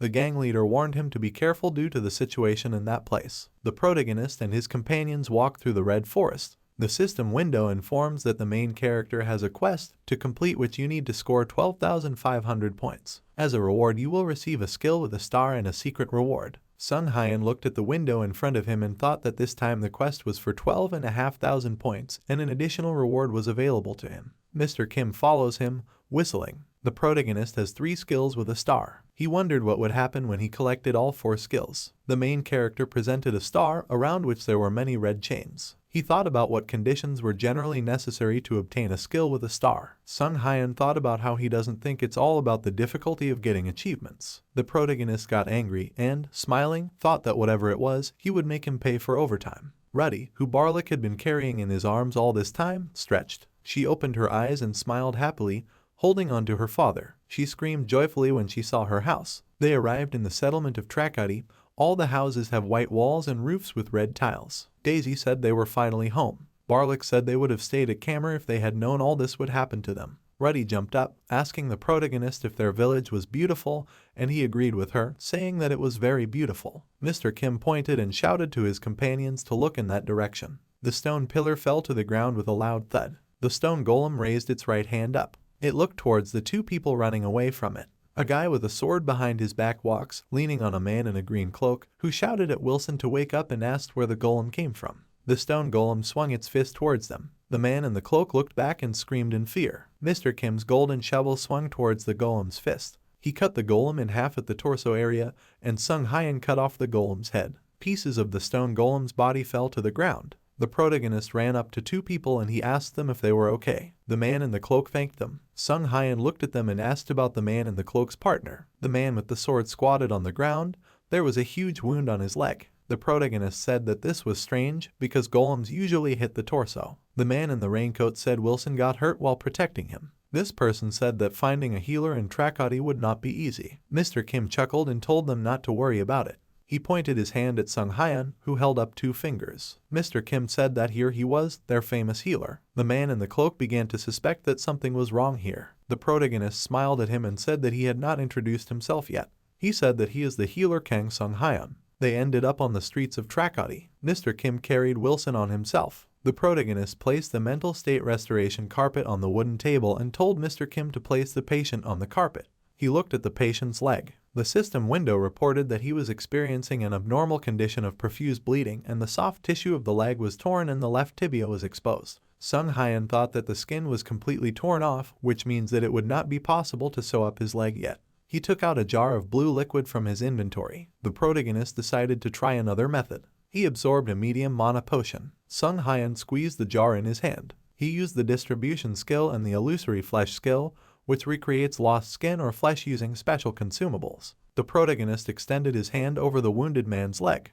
A blue light appeared from his hand. He thought that he would return some meat to the wounded man's leg so that he could stitch up the wound on his leg. There was a blue blur of energy on Wilson's leg. The main character thought that he had not used this skill for a long time. Mr. Kim, on whose back Ruddy is sitting, looked at Sung Hyan's work in surprise and said that it was practically a healing skill. The main character told him that this skill only creates fake flesh. He said that his body would most likely react badly since the flesh was not natural, in which case the wound would fester, resulting in significant pain. Mr. Kim said that it really sounds painful. Sung Hyun used the tissue creation skill and he placed 2 jars of yellow potion next to the patient's leg. He created a thread from the potion and took it with tweezers. The protagonist said that if he used a weakening potion to reduce the patient's stats, the chances of an unwanted reaction would be greatly reduced. He looked down as he stitched the wound. The protagonist said that he would sew the wound safely using a saddle stitch. The man in the cloak watched the main character at work and thought that he didn't have the slightest idea of what was happening. Sung Hyun concentrated on his work and stitched the wound with yellow threads using 2 iron devices. The man in the raincoat thought that the main character looked amazing. The protagonist thought about what was wrong with this guy. Mr. Kim approached him with 2 yellow arrows in his hands and asked if that would do. The protagonist replied that this was ideal. Sung Hyun tore off a piece of thread with tweezers and said that was all. The man in the cloak ran up to him and thanked him, after which he asked how he could repay them for this favor. The main character turned to her and said that he did not need money, and if they had any potions, then they would be enough for him. The cloak fell from the man's head, revealing his red hair. The man in the cloak was a woman with long red hair all along. She screamed, not expecting it. The protagonist looked in her direction, noticing that she had red hair. The girl quickly hid her hair under a green cloak. Sung Hyun was surprised that she was from Stargate because he thought she was an adventurer. The girl in the cloak thanked the protagonist and took out a jar of yellow potion from a brown box, saying that she would give him the potions that she had left. The protagonist held 3 jars of yellow potion in his hands. Mr. Kim crossed his arms and asked the girl if there were many healers in Stargate. She told him that this was indeed so, because the tower and the church were on bad terms with each other. The priest folded his hands in prayer. The church prioritizes following the will of God. A bearded magician stands holding a scepter in his hand. The tower prioritizes the study of magic. Thus, 2 groups with radically opposing ways of thinking treat each other unkindly. The girl in the cloak said that this area is under the influence of Camera and the Mage Tower, so the church cannot afford much. Mr. Kim adjusted his glasses and said that was why there were no priests here, and then asked what about the healer adventurers. Sung Hyun put the potions into his inventory and closed his eyes, after which he said that they did not need to stop here, since they could stop in a big city like Camera. The wounded man groaned as he lay on the bench. The girl in the raincoat said they were very lucky to find them. She said that she would definitely thank them for their kindness. The main character exhaled and smiled. The Barlick family said goodbye to the protagonist and Mr. Kim. Barlick said they would go about their business. Mr. Kim waved his hand after them. He lowered his hand and said that he was wondering when he could get back home. Sung Hyun looked at him with his hands in his pockets. He asked his companion if there was any reason why he needed to return. Mr. Kim replied that you don't need a reason to want to go home.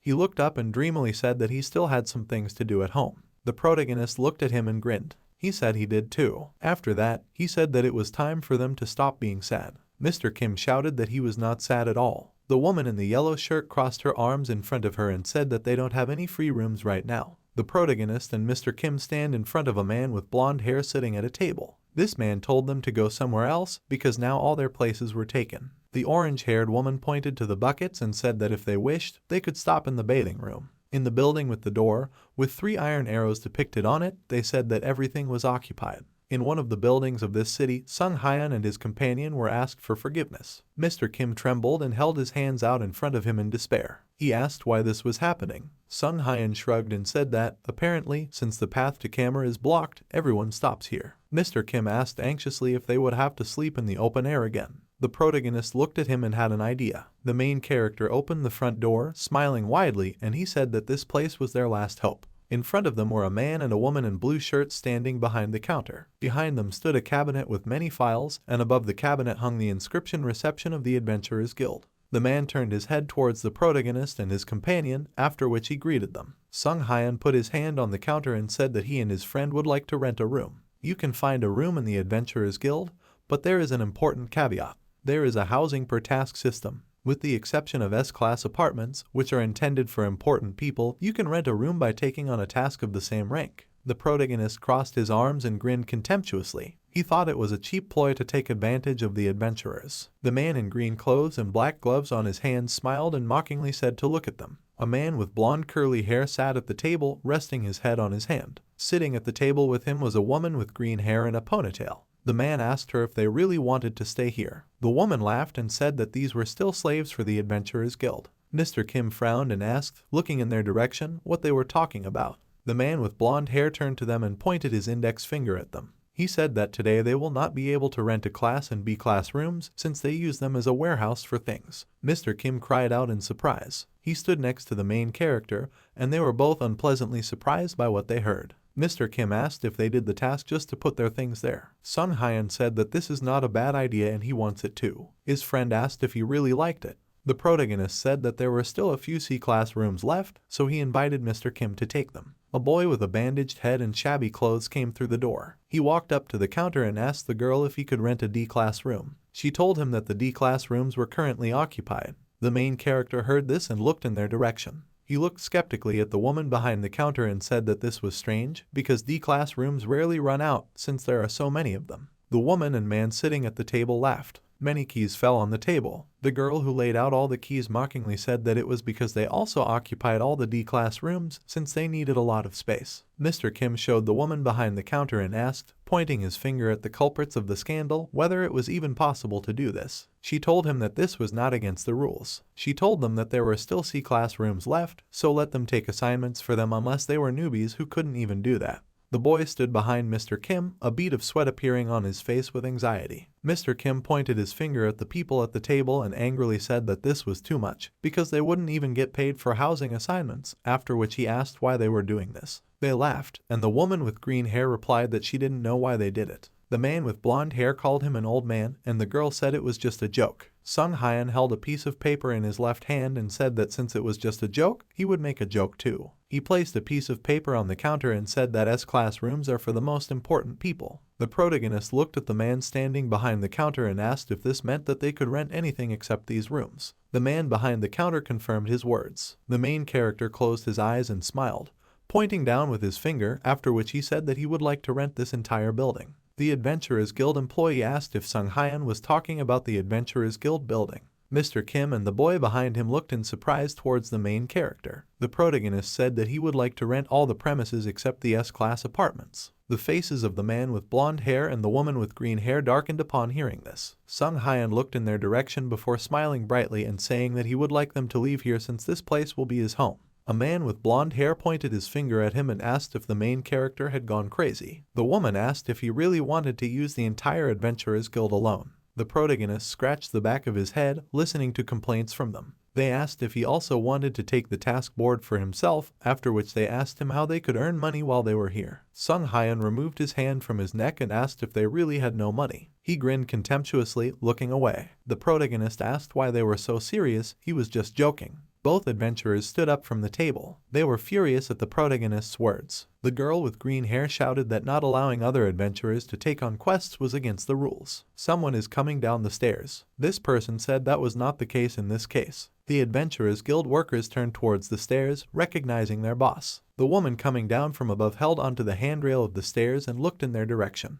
She is the leader of a branch of the Trakati Adventurers Guild called Marson Quad. She said this was considered a fulfillment of the right to housing and not a hindrance to completing assignments. Marson Quad went towards the protagonist, saying that doing as you please, delicately bypassing the rules, is an insult to the Adventurers Guild. The main character looked at her and grinned, after which he said that she was kind of right. Marson Quad looked at him sternly and said that in this case she would stop him, delicately bending the rules. Sung Hyun put his hands in his pockets and said that he was interested in her. He looked at her, smiling, and he asked what task she planned to give him. Tall trees with wide trunks and red foliage. This is the northwestern part of the Red Forest. The protagonist said that taking on this task was solely his decision. He looked towards Mr. Kim and told him that he could stay and rest. Mr. Kim closed his eyes and smiled, telling him not to worry because everything is fine, because the protagonist did the right thing there. The main character squinted and looked to the side. He said that there is a rumor that if you visit Trakati, you can get a power-up that will help them find their way into the Red Forest. Sung Hyun said that it only lasts 1 hour. White wings are pierced by flashes of lightning. 2 white birds with teeth in their beaks flew in the sky. The protagonist said that they need to deal with them until this enhancement ends. This is the Shinaba Thunderbird,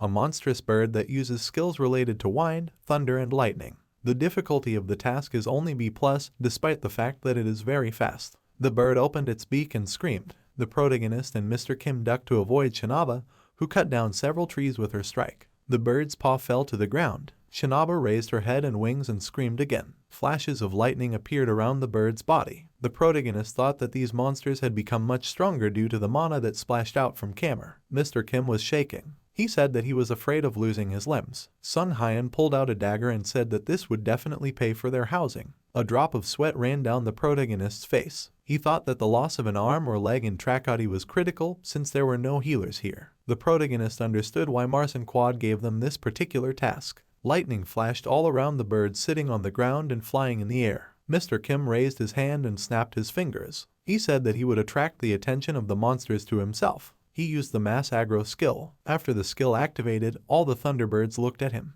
They attacked Mr. Kim, who was hiding from their punches. There were many flashes of lightning from birds around him. The system window reported that the Shadow Mantle effect had been activated, and that the elemental damage was reduced by half from the electricity and wind attributes. Sung Hyun looked at Mr. Kim and happily said that, as he expected, the effect of the Shadow Robe was good. Mr. Kim lay on the ground being hit by the birds and told him to stop watching and kill the monster. The protagonist used the Observant Eye skill. His eyes glowed blue and he said he was ready. He thought that it was impossible to follow these monsters with ordinary eyes, but skill would help him follow them. He looked at Mr. Kim being hit by the Shinaba Thunderbirds. The protagonist noticed a bird behind his comrade, preparing to strike. Sung Hyun swung his dagger and thought that he was using the speed of the Thunderbird Shinaba flying towards him. He used the throwing skill and threw his dagger at the monster flying towards him. The bird above the crouched Mr. Kim was cut in half by the protagonist's weapon. The remaining two monsters looked towards the protagonist and screamed. Sung Hyun looked up warily. The Shinaba Thunderbirds created a tornado in front of the protagonist.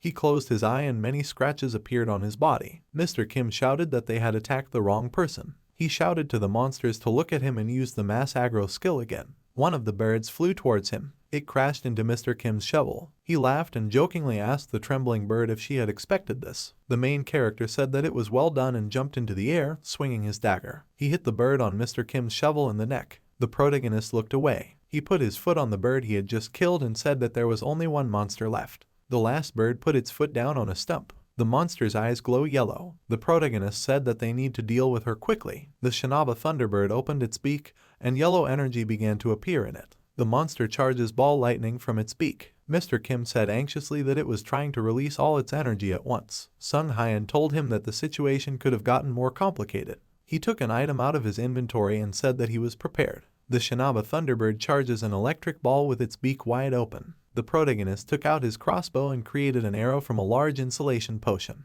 The monster released a beam of yellow energy using the electric cannon skill. The monster's energy beam collided with the protagonist's arrow. An explosion occurred at the site of the collision. The Thunderbird's magic dissipated into the air. Shinaba cried out in surprise as she watched her attack dissipate. It opened its beak. Drops of sweat appeared on the monster's head. Sung Hyun swung his dagger towards the monster. His attack pierced the bird's body. He said, looking at the dying monster, that not long ago he realized that there was no point in pulling out his trump card too early. He said this while holding his hand in front of him. Mr. Kim stood behind the protagonist, still covering himself with his hands. Sung Hyun turned towards him and asked if he was okay. The corpses of birds lie on the red soil between felled trees. Mr. Kim sat down on the ground and exhaled. He said his ears were ringing, but overall he felt fine. The protagonist took out a yellow potion jar and said contentedly that he was fine. Mr. Kim looked at him displeased. Sung Hyun drinks the potion while looking towards the dead monsters. There is a large blood stain on his cheek and neck. He thought that these monsters turned out to be quite dangerous. Mr. Kim was sitting on the ground.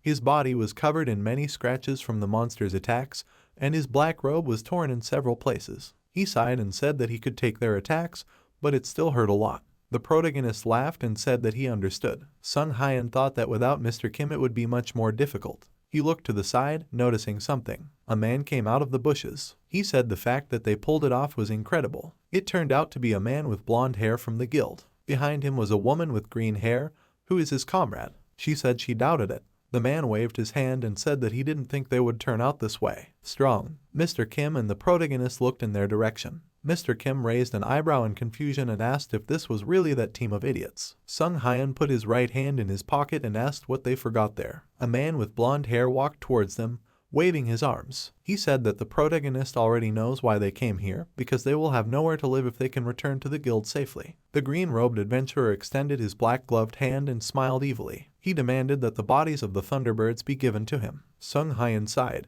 There was still a blood stain on his cheek, and there were also numerous scratches on his face. He thought that without trophies to prove the completion of the task would not be considered completed. The protagonist smiled, looking in their direction. He said that he thought they would come up with something, but did not expect such impudence. The adventurer with blonde hair took out his sword, his partner took out a dagger. He said that the protagonist and his comrade were wounded. The blonde man ran at the main character, swinging his sword. The green-haired woman jumped high into the air. They shouted that they would finish them off. Sung Hyun punched the center of the adventurer who attacked him with his fist. He slammed him into the ground, keeping his fist on his face. The woman frowned, not understanding how this was possible. The protagonist removed his hand from his opponent's face and looked towards the second attacker. She asked him what he was. Sung Hyun started sewing up his arm with magic thread, saying that they are very annoying. The woman with green hair screamed in fear, not understanding what it was. The protagonist put his hand on her face. He lifted her into the air, holding the adventuress by the head.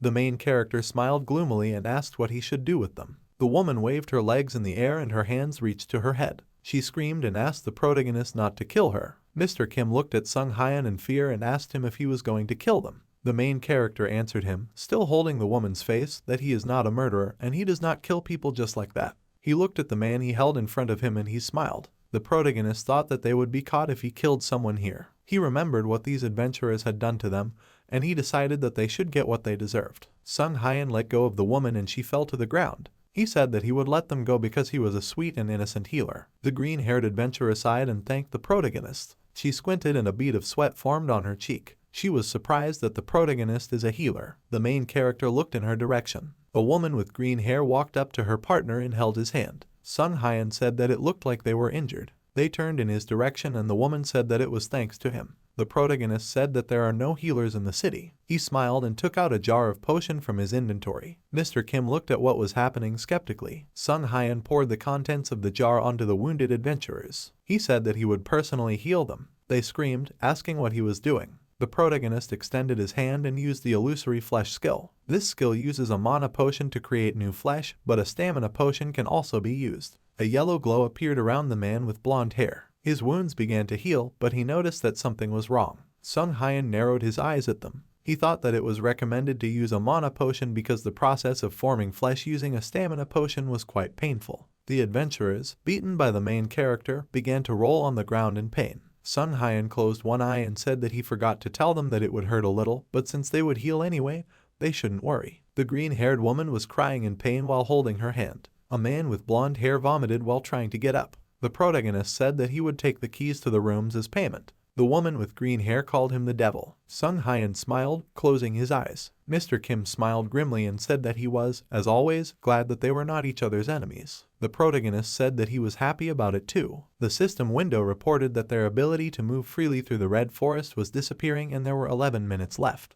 Mr. Kim told the main character that they were running out of time, so it was time to move out. Sung Hyun waved his hand in his direction and looked back, and asked his partner to wait a little. He thought about how he needed to pick up the weapon he had thrown. The protagonist used the observant eye skill. He noticed something in the bushes. Mr. Kim asked him where he was going. Sung Hyun replied as he walked towards the bush that he was looking for his daggers. Mr. Kim took out the protagonist's weapons from his inventory, saying that he picked them up. The protagonist looked in his direction in bewilderment. He looked towards the bush. There was a gold plate on the ground. The main character thought about what it could be. They arrived at the Trakoti Adventurers Guild. Marcin Quad said she couldn't believe it. In front of her lay a bag of Thunderbird heads. She said she didn't expect them to cope. The protagonist apologized for not meeting her expectations. Marcin Quad sighed and closed her eyes. She said they won. She threw the object towards the main character and said that she would allow them to rent the entire Adventurers Guild building. Sung Hyun caught the object with his left hand. In his hand was the Adventurers Guild manager's key. She said that this meant that Adventurer Kang had the same privileges as a branch manager. Mr. Kim's eyes shone as he looked at the key in the protagonist's hand. The main character said that he did not expect her to give him her key. Marcin Quad smiled and said that those were the terms of the deal. They shook hands, and the protagonist said, closing his eyes and smiling, that he meant to say that he would accept the key with gratitude. He thought about how they kicked out those scumbags and gave the D-class rooms to newcomers. A luxurious chandelier hung in the room. There is a sofa and armchairs with red upholstery. Sung Hyun thought that, in fact, he became the head of the branch. He is lying on a bed in a classroom. The protagonist thought that it had been a very productive day. He took out a box from his inventory. It was a box he found in the bushes. Sung Hyun thought that this box seemed extremely familiar to him. He thought that Mr. Kim was probably sleeping in the next room, so he would have to go to the artifact appraiser alone. The protagonist came to evaluate the artifacts. Red sparks appeared in the air. Someone screamed and the box fell to the ground, emitting sparks of red energy. The artifact appraiser stood there, looking in shock at the box that flew out of her hands. The protagonist looked at her angrily and asked what she was doing. The frightened artifact appraiser waved her hands, asked for forgiveness and said that she was unable to print the artifact. Sung Hyan thought and looked to the side. He was surprised that the guild artifact appraiser couldn't handle the unsealing, because usually their abilities can be trusted. The protagonist looked towards the box and asked what the reason was. The artifact appraiser picked up the box from the floor. She said that this box was sealed using a very complex method. They call this method skein printing. The process becomes even more confusing if you try to remove it incorrectly. The artifact appraiser placed her hand on the box. She said that it appears that this seal was made hundreds of years ago, and that the method is very different from how it is done today. Sung Hyan looked at the box. He became even more curious and wondered if there were other options. He used the observant eye skill. He saw that the first seal was broken, but the second seal was present. The skill informed the main character that there was a secret clue at the bottom of the box. Sung Hyan abruptly placed his hand on the table and told the appraiser to apply the appraisal skill to the bottom of the box. She asked again, pressing her hand to her chest. She placed her right hand on the box and a yellow glow appeared under her hand. She opened her mouth in surprise and said that this was the order of the seals. Red energy appeared around the cube, which levitated between the artifact appraiser's hands. She said that by knowing the order of the seals, she was able to unseal this box. She opened her mouth in surprise, looking inside the box she opened along with the main character. Inside the box lies a black hand on red leaves. The artifact evaluator said anxiously that it did not look like a human hand. She called the main character. Sung Hyan opened his mouth and said that it happened again. The system window reported that this was the remains of unknown and receiving the remains of unknown would complete this. He thought that everything was happening the same way as when receiving Freya's crossbow. Sung Hyan realized that this time he saw one letter. He thought about what kind of box it was. The artifact appraiser said it looked like a relic. The protagonist looked at her, holding the box in his hands. She said she doesn't know the details because she is not a priest, but the name of this relic is Wismal's left hand. The artifact evaluator pointed at the relic and said that she was sure that it was a relic imbued with divine power. She said that nowadays, because of the church, it is difficult to find relics. The artifact appraiser closed her eyes and raised her hands, saying that if the protagonist agreed, she would buy this relic at a high price. Sung Hyan looked at the relic in his hands and wondered why it was just lying around in the middle of the forest. He looked at the hand in the box and thought about how relics were usually found in churches or ruins, and the red forest was not even close to the church's sphere of influence. The protagonist thought that this situation was similar to the situation with Freya's crossbow. He held out his hand to the system window telling him to accept the reward. The system window reported that Wismal's left hand now belonged to him. The relic began to disappear, levitating in front of the main character. He received a new skill, Left Hand Wismal. When activated, this skill will summon or recall Wismal's left hand, and the protagonist's left hand will be imbued with its power. The system window reported that Wismal Roulette had been added to the status window and he had received 5 free spin tickets. Sung Hyan looked at the system window in front of him and thought that he had a related skill in roulette again. He raised his hand with the coupon and used the coupon to spin. A red tape measure appeared in front of him. The system window reported that he had applied 5 free spin coupons. He received a 2-fold boost to Dark Mana resistance, a 2-fold boost to the Earth element, and a new skill called Earthbone. Sung Hyan leaned towards the system window to look at his new skill. He thought he had come across another attack skill. His eyes opened wide. The protagonist smiled in bewilderment, looking at the system window, not believing that he was really given this. Night, the lights are on in the Adventurers Guild. Marcin Quad sat at the table, resting her face on her hand. She asked the main character again to confirm what she had heard. Sung Hyan crossed his arms and said that everything is correct and he will use this premises as his personal treatment facility. The leader of the Adventurers Guild looked skeptically at the main character and said that she did not know that he was a healer. The protagonist waved his hand to the side and sighed, smiling. He called her inconsiderate. He pointed at himself and said, smiling, that how could he return from the battle with the Thunderbirds without a single scratch without being a healer. Marcin Quad stood up from her chair and asked if he had a healing sign. Sung Hyan replied that he did not have a sign, but he would exercise his rights as an interim branch manager. The people behind him were talking among themselves. The leader of the Adventurers Guild sighed and said that she couldn't allow him to treat patients since he didn't have a healing mark. A man from the crowd shouted out that the protagonist was indeed a healer. This was the woman whose partner was healed by the main character. She said that he healed her comrade, and she guarantees it. Marson Quad looked warily at the main character, and he said that he now also had an eyewitness. Sung Hyun grinned and said, turning in her direction, that he would prove to her since she still didn't trust him. The protagonist turned to the people behind him and asked if anyone was seriously injured, and said that if you contact him now, he will heal for free. People were talking among themselves about whether they could trust him, because he didn't even have the sign of a healer. One person raised his hand. It was a man with blonde hair and a bandaged hand. He said that he worked for the guild and then asked if the main character could heal him. He replied that of course he could. Sung Hyun unwrapped the bandage on his hand and said that his entire hand was crushed. They sat on chairs next to the table opposite each other. The protagonist asked the man how long ago the injury happened. He replied that the injury occurred 2 days ago and he could be fired if he did not recover. Marson Quad looked at her subordinate in confusion. The man noticed her look and said that he meant that he was not capable of doing the job properly. The leader of the Adventurers Guild narrowed her eyes, thinking that healers could react completely differently to a broken bone. She thought about how something like this could be easily fixed if only part of the bone was broken. Marson Quad imagined a healer in front of her who healed her hand, saying that it was so simple. She also imagined another healer in front of her, holding his head in his hands and shouting to his patients to collect their bones. She thought that the task became more difficult if the healer had nothing to work with. Sung Hyun looked at the wound and said that this patient had an open fracture and most of the bone was missing. Marson Quad crossed her arms and closed her eyes. She thought there was no hope for recovery. The protagonist smiled, holding the wounded hand in his hand. He said this is the perfect situation to show what he can do. The leader of the Adventurers Guild opened her eyes in surprise. She asked the main character if he was really going to make a prosthetic arm for him. Sung Hyun put his hand in the inside pocket of his jacket and said that this is not what he is going to do. In his hand was a jar of red powder. The protagonist poured this substance onto his hand.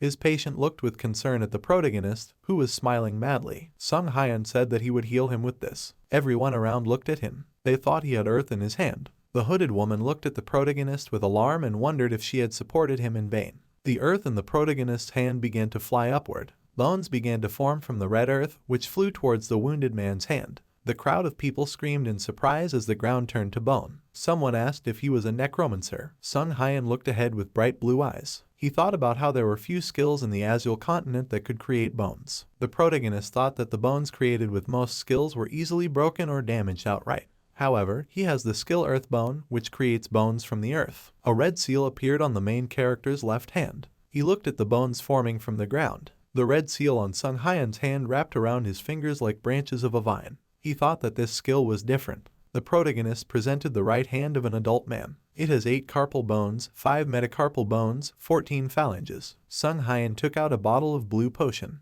The patient looked at it warily. The protagonist squeezed the potion in his hand, after which the system notified him of the distribution of a medium mana potion and the use of the illusory flesh skill. Sung Hyun held his hand over the forming hand of the man sitting in front of him. He thought that he could create everything, including veins, nerves, muscles, and skin. The protagonist grinned as he held the end of the mana potion thread with tweezers. He thought that he knew the entire structure of the brush. He thought he looked pretty good for the first time. The man with blonde hair raised his hand up to get a better look at her. He couldn't believe his eyes. There were blue stitches on the hand in the area of the phalanges of the fingers, as well as at the place where the hand was attached to the forearm. A crowd of people looked in shock at the hand created by the protagonist. The adventurers with bandages on their heads shouted in approval of the protagonist's abilities. The protagonist looked towards the people asking to be healed. Sung Hyun called the head of the guild branch. She stood against the wall with her hands in her pockets. A bead of sweat ran down her cheek. Marson Quad said she now has no choice but to issue him a permit.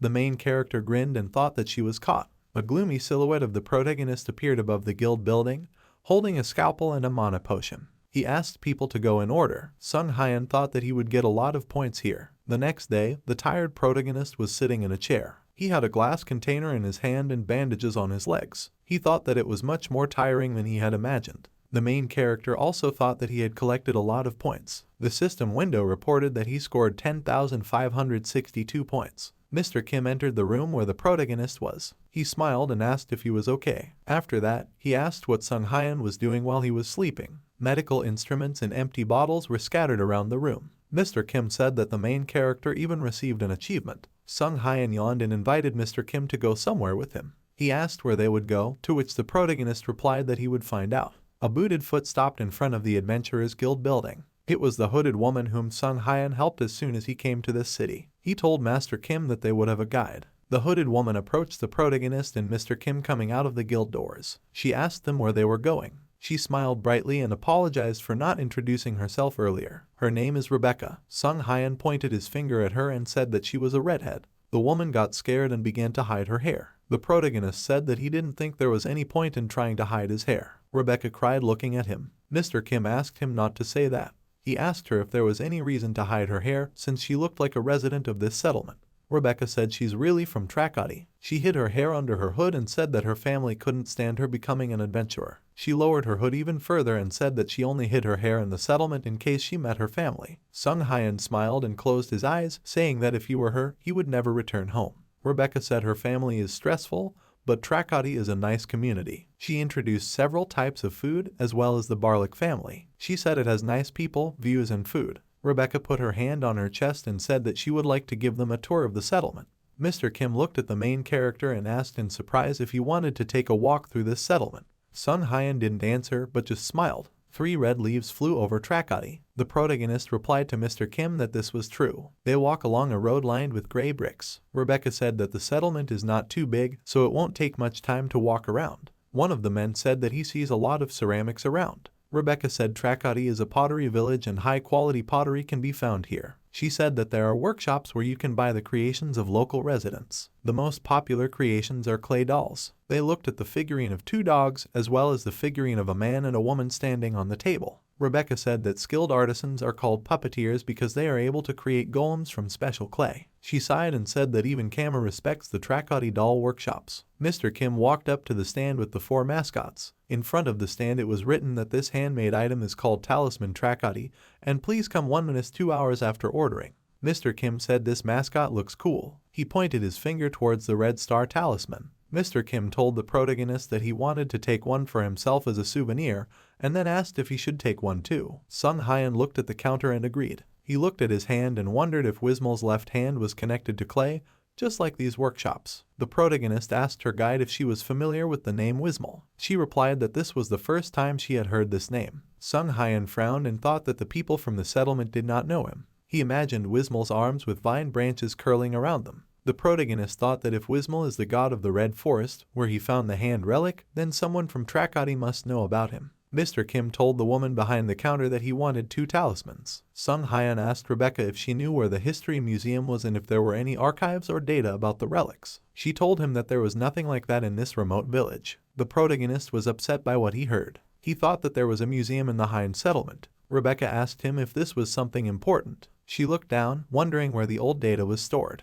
Rebecca said they should go to the town hall. This is a large building with a clock tower. A man with glasses sat with his face in his hand. He held an open book in front of him, and behind him there were books scattered on the floor. He asked them about the archival data. He removed his hand from his face and asked if they were here for a mission. The protagonist said that they are here on personal business. The man with glasses said that in that case this data is not here. Having said this, he again propped his face on his hand and closed his eyes. Mr. Kim asked if he looked and Rebecca said it was important. The man with glasses looked at his book. He told them to get the papers from the Adventurers Guild. Sung Hyun looked gloomily at the man in front of him. She thought this guy was annoying him. The main character said that he could write out the paper he needed right here. The man with glasses looked lazily in his direction. The protagonist took out the key of the leader of the Adventurers Guild and showed it to the man with glasses. His eyes widened in surprise. Sung Hyun asked if he should also write a note to fire this town hall employee. The man with glasses trembled with fear, not understanding where the protagonist got the key of the branch manager. He bowed and hit his head on the table. An employee of the town hall asked to deal with him. Sung Hyun told him to shut up and give him the key to the archive. The main character and his companions are looking at books in the archive.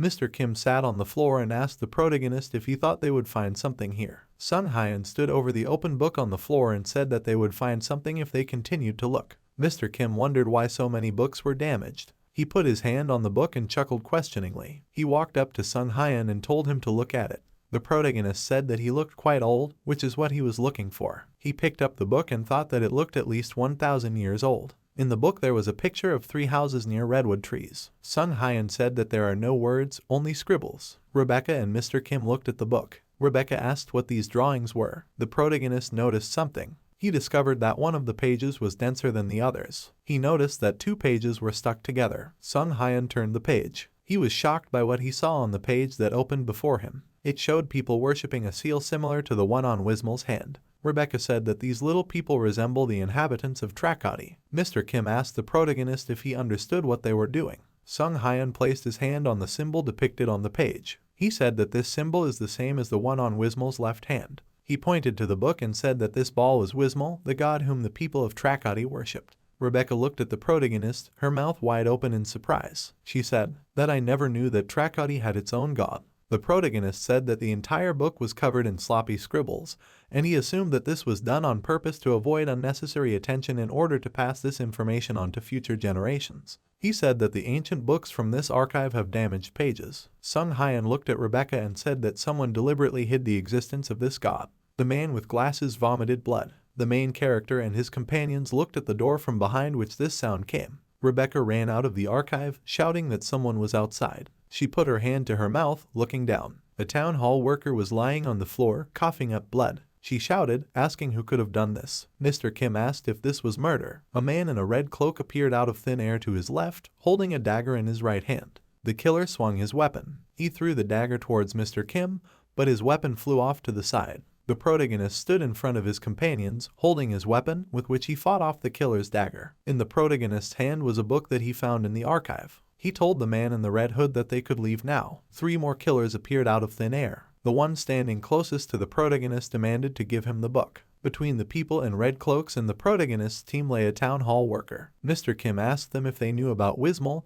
and Rebecca worriedly said that she thought they were watching them. Sung Hyun stood holding a book in his right hand. He looked towards the body lying on the floor and his eye began to glow light blue. The system window reported that he had used the observant eye skill. The man on the floor has a serious wound caused by a knife to the neck. The protagonist thought that, fortunately, he was still alive. He walked up to the town hall employee and put his hand on his neck. The killers asked if he really hadn't heard them. A glow appeared from under Sung Hyun's hand. The system window reported that the hemostasis skill was used. He looked down and interrupted the killer, who was demanding to give him the book, with his question. The man with glasses lying on the floor opened his eyes. Sung Hyun asked why they attacked him. The protagonist informed them that the attack was not successful because it was not enough to kill him. The man in the red cloak extended his hand in front of him and explained that the town hall employee had blocked the entrance and was disturbing them, after which they told the protagonist to stop this conversation and give them the book. The killer's eye flashed and he asked if he would like to be lying next to him. The system window reported that the throwing skill was used. The protagonist's dagger flew towards the killers. It hit the head of the killer who spoke earlier. He flew past his comrades and crashed into a wall. The other killer turned to look at him. Sung Hyun raised the book up. He said that he did not expect them to voluntarily answer him. The protagonist lowered the book and he put his left hand in his pocket. Smiling, he said that if he were them, he would have attacked at that very moment. All the killers looked angrily in his direction. The assassin's dagger crossed with Rebecca's sword. She kicked the cloaked man aside. Rebecca held her sword in front of her and shouted that they were attacking innocents. Mr. Kim behind her defended himself from the killer attacking him. He fought off the attack of the man in the cloak with his sword, who screamed in pain. Mr. Kim was thinking about these people, and he did not notice the killer running towards him. Sung Hyun saved Mr. Kim by hitting the man in the red cloak. He summoned Freya's crossbow. The protagonist used the harpoon arrow skill and shot at the killer. He screamed and told him not to even try, after which his hand began to emit purple light. The earth began to appear from under the tiled floor. The main character's 3 arrows hit the earthen wall created by the killer. Sung Hyun looked at the earthen wall behind which the killer was hiding. He thought it was earth attribute magic. The killer cursed and began to create something out of the ground. He created an earthen spear and ran towards the main character, shouting that he would make a hole in him. Sung Hyun put his hand in front of the spear. A red glow formed between the hand and the spear. The system window reported that the earthbound skill was used. The spear in the killer's hands turned into several bones. He threw them to the floor, not understanding how his spear had turned into this. The protagonist's crossbow appeared near the assassin's shoulder with a blue glow emanating from its tip. The killer flew away due to the protagonist's shot. Sung Hyun approached him. The protagonist looked at him lying on the ground and said, smiling, that it would be more fun without the ground. The killer screamed, trembling all over. Mr. Kim informed the protagonist that they had caught them all. Rebecca tied up one killer, and Mr. Kim sat on the second, pressing his head to the floor. Sung Hyun praised them. He looked at the killers and thought it was time to hand them over to those who could interrogate them. People in red cloaks sat tied up behind bars in the dungeon of the Adventurers Guild. The protagonist approached Marcin Quad and asked her if they had given anything away. She replied that they were silent.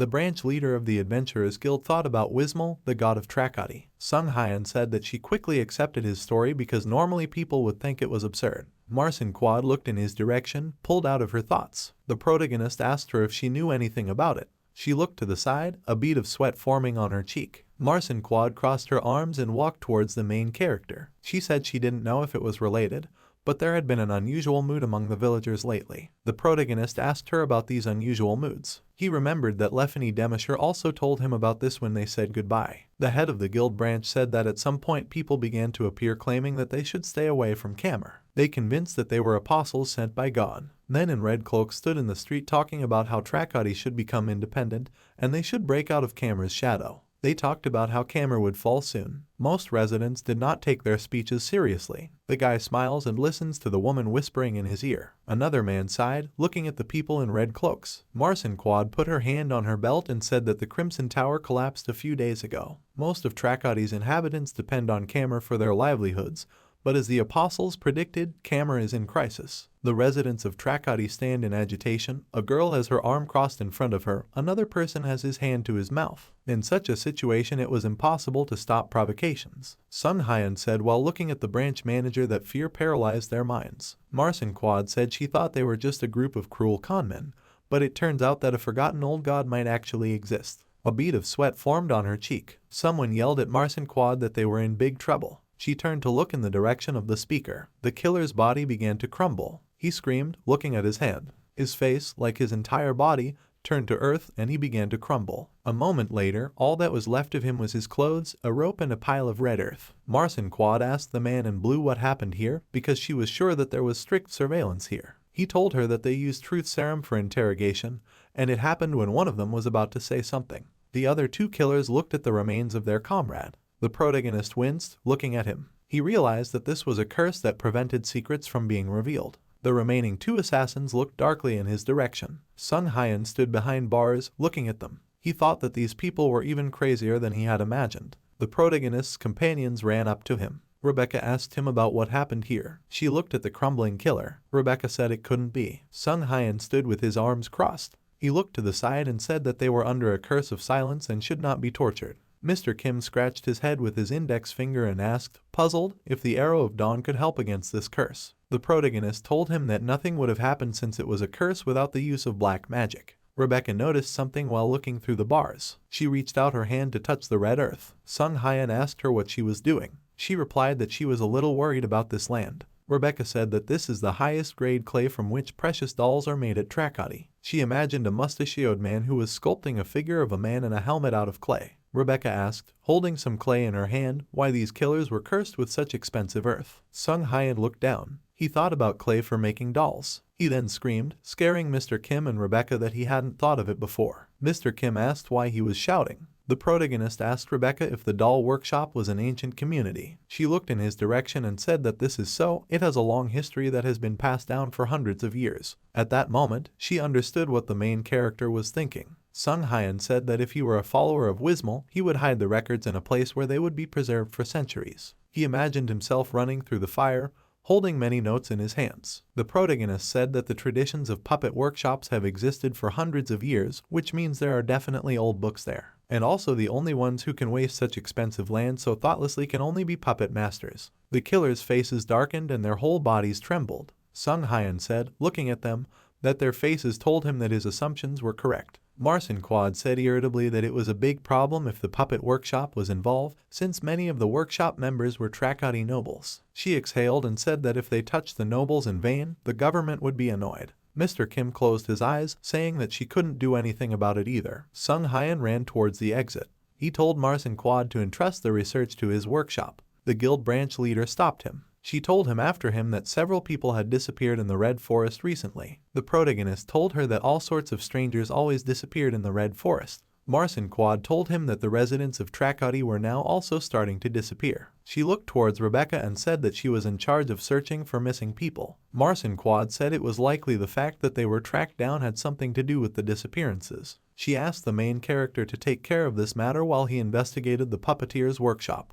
He looked at her with a sad expression. The main character's group approached the building of the Tracody doll workshop. Rebecca looked inside the building, covering her face with her cloak. She was surprised that there was almost no one inside. She said there are usually a lot of people here. There are many tables inside the workshop, but only 3 people are visible who look towards those who entered. Rebecca noticed 2 people wearing bags. The protagonist said that these are most likely adventurers who are here on assignment. One adventurer asked the other when they would move at all. A man in a white shirt and black vest approached the main character and asked what brought them here. Sung Hyun smiled and waved his hand, explaining that he came here because he heard that you could rent a horse golem cart here. He figured that was their original purpose for coming to Trakati anyway. The man in the vest began to explain to him, waving his arms, that first the main character needed to get permission to rent a cart from the master. The protagonist asked which master, and at that moment a man with a sparse mustache said that it was him. He put his hand on his chest and said that he was Harvey Sarvan and he owned a doll shop in Trakati. Sung Hyun extended his hand to him and said that he was glad to meet you,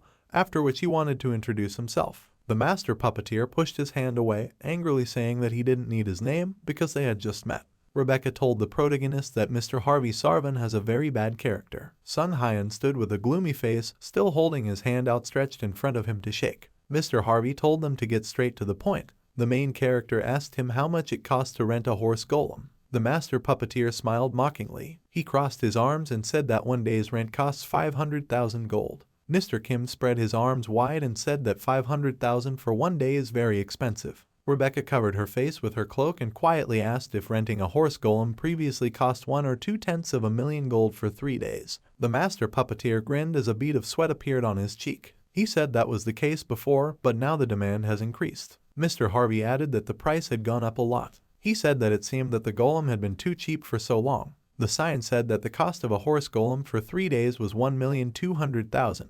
Mr. Kim, furious, asked what these prices were. He shouted to the protagonist that they should just rent a carriage elsewhere. The doll shop worker raised his hand and asked him not to interrupt. He said that the only person in Trakati capable of creating a horse golem is their master. He added that if they waited, they could repay with barter. 2 people wearing bags looked in their direction. Mr. Kim asked if that meant those people also wanted to rent vehicles. Mr. Harvey waved his hands mockingly and said that if they didn't like it, they should just leave. He asked them if they knew how dangerous it was in the Red Forest now. The protagonist thought that the owner of the workshop now has a lot of money due to this. He thought that this man was deceiving the residents. The main character thought about what they should do with him. The master puppeteer stood smiling smugly, holding his hands on his belt. Sung Hyun noticed that he was sweating profusely and his face was turning blue. The main character wondered what was wrong with his complexion. He used the skill Observant Eye. His eyes glowed a bright blue. He put his hand on Mr. Harvey's shoulder. The protagonist closed his eyes and smiled, telling the master that someday even an old man like him would have to kneel down and beg someone. He asked if he would be angry if they threatened to change places. Harvey threw the protagonist's hand off his shoulder, asking how dare he do this. He pointed his thumb at himself and said that the main character may not know this, but he is a puppeteer of the highest category with the title of master. After that, he asked what the protagonist said about knees. Sung Hyun smiled and said that he doesn't know people. He added that perhaps right now he would end up asking him for forgiveness. Mr. Harvey grabbed a shovel. He began waving a shovel, chasing away the main character. Sung Hyun smiled, saying that he would definitely regret it. Mr. Kim was scared and realized that the master puppeteer had a very bad character. Mr. Harvey shouted that he would not regret even the fear of death, and from now on the main character is forever banned from entering his workshop. At that moment, he felt pain in his chest, and his hands holding the shovel began to tremble. Many drops of sweat ran down his face. He fell to the ground, throwing away the shovel. The workshop worker looked at him with concern and then called him. Mr. Kim asked what suddenly happened to him. Sung Hyun smirked, tilting his head. He thought that he should protect his heart from such worries. The system window informed him that Mr. Harvey was dependent on leucocosten and was experiencing symptoms of late-stage poisoning. The protagonist realized that the poison was quickly spreading throughout his body. The workshop worker asked the foreman if he was okay. Master Harvey lay on the ground, holding his chest with his hand and trembling all over. He said he was not okay and demanded to call a healer. The man in the vest looked at his mentor, realizing that there was not a single healer in Trakati now. Sung Hyun asked if they needed his help. The workshop worker and the foreman looked in his direction. The protagonist pointed his palm at himself and said that he would finally introduce himself to them. He stood smiling and looked at the master, who was writhing in pain. The main character said that he is Trakati's only healer at the moment, and his name is Kang Sung Hyun. The master puppeteer screamed in horror. There were bloodstains on his face and clothes. He pointed his finger at the protagonist and asked if he was a healer. He shouted to the workshop worker to bring another because he could not trust him with his health. He answered him that there was no one else in the village. Master Harvey told him to prepare the carriage because he would go to another settlement. The protagonist said one word, Lekakothasin. The master looked in his direction, not understanding what he was talking about. Sung Hyan smiled and said that it is a deadly poison called slow killer. If a person is poisoned by this poison, their lungs and respiratory system will be damaged. They will begin to cough up blood and choke and will eventually die from respiratory failure. Peculiarity: this poison is that at the beginning of the poisoning there are no symptoms, but as time passes and the addiction reaches the final stage, the condition worsens rapidly. The man in the vest said it looked like the master's symptoms. Harvey, sitting on the floor, asked what the main character meant by this. The protagonist smiled, closing his eyes and tilting his head. He stood in front of Master Harvey. Sung Hyan told him that now that the symptoms have appeared, he is the last healer Harvey will see. He added that he was not going to treat him just like that. The master puppeteer clicked his teeth and called out to the man named Ziggs. He shouted to him to bring the gold here. After that, he threw a bag of gold coins towards the main character, telling him to take them all. The bag landed on the protagonist's leg. Mr. Harvey said that it was obvious to him what a healer like the protagonist wanted from him, and then demanded that he be treated as soon as possible. Sung Hyan smiled while looking down. He said that even such an old gentleman would someday have to kneel down and beg him. As he spoke, he kicked the bag of gold, and Master Harvey covered himself with his hand and cried out in fear. The protagonist looked down with an angry expression on his face. He told the man lying on the ground to pick up all these coins and clean them, since he did not want to touch anything dirty. Master Harvey screamed in anger, but immediately coughed up blood. He splattered blood onto the floor. Sung Hyan sat down closer to him and said that if he doesn't like this activity, then he shouldn't do it. He asked him if he knew what a dangerous situation his health was in now. Master Harvey looked at his blood-stained hands in horror. He said that if he died now, their workshop would be over. The protagonist asked what to do. He said it was none of his business. Master Harvey's face darkened. He screamed, closing his eyes, that he realized it was all his fault. The puppeteer master shouted that he would no longer exploit adventurers. The adventurers standing in the doorway looked at him in confusion after hearing this. Master Harvey grabbed an armful of coins with his hand. He began to clean them with his white handkerchief, saying that this would not happen again. He handed a handful of gold to the main character while on his knees. Master Harvey asked to save him, and he is ready to do anything for this. He looked down, gritting his teeth. The protagonist exhaled, closing his eyes, and then said that he causes such pity now that his heart trembled. He pulled out a blue potion from his inner pocket. Master Harvey smiled seeing the medicine. He thought that if he had it, then as soon as he was cured, he would repay this humiliation. The main character took the potion into the syringe. He told Harvey, sitting in front of him, still holding the gold in front of him, that this was not a cure. He plunged the syringe into the master's neck, and he screamed in pain and surprise. The master puppeteer called him a fraud and began to cry. Sung Hyan thought, holding the syringe in the master's neck, that he could not immediately create a cure for Lekakostan. He pulled the syringe out of Harvey's neck and thought that this potion protected the respiratory organs and had a stabilizing effect, and this would be a temporary solution. Master Harvey grabbed his neck with his hand and noticed that his breathing had returned. Having said this, he fell on his back. Zig screamed when he saw this. Sung Hyan smiled. He waved the syringe and said that although he plays with the lives of patients, he is not a fraudster. The main character's group stood in front of the Adventurers Guild building. Rebecca said that this is the first time that anyone has been able to defeat this old man. She held her hand behind her head and smiled, covering her mouth with her other hand. She said that's not something you should say about sick people,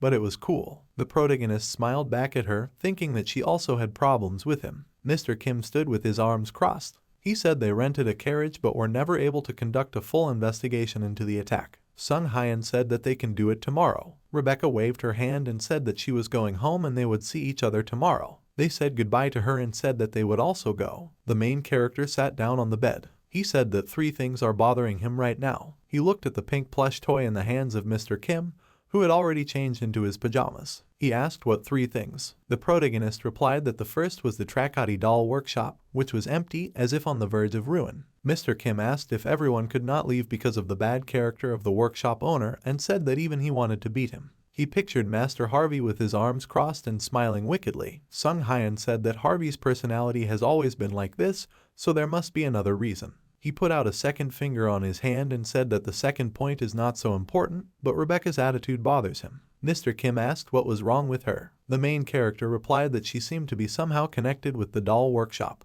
He said that when she entered the workshop, she became silent and tried to hide her identity as if she was a person who should not show her face there. In addition, it was thanks to Rebecca that he learned that the clay used in the curse was used to make dolls. Sung Hyun held 2 fingers on his hand extended. He said he thought she worked in the workshop. The protagonist extended the 3rd finger on his hand and showed it to Mr. Kim. He said the 3rd point was Mr. Harvey's addiction. Mr. Kim looked at him with excitement as he dressed in his robe and held the stuffed dolphin in both hands. Sung Hyun waved his hand and turned away, saying that there was nothing there. Mr. Kim shouted that he was curious. The protagonist said that if he told everything right away, it wouldn't be interesting. He said that they would sleep today. A man with long red hair stood in front of the Adventurers Guild building. He wore a blue uniform and had a silver ornament with blue flecks hanging around his neck. His eyes glowed red as he looked up. The next day in the doll workshop, Mr. Harvey was shouting and calling names. He pointed his finger at the protagonist, asking for what purpose he came again, after which he asked if he was satisfied with the bullying yesterday. Sung Hyun waved his hand and said that he told him yesterday why he came.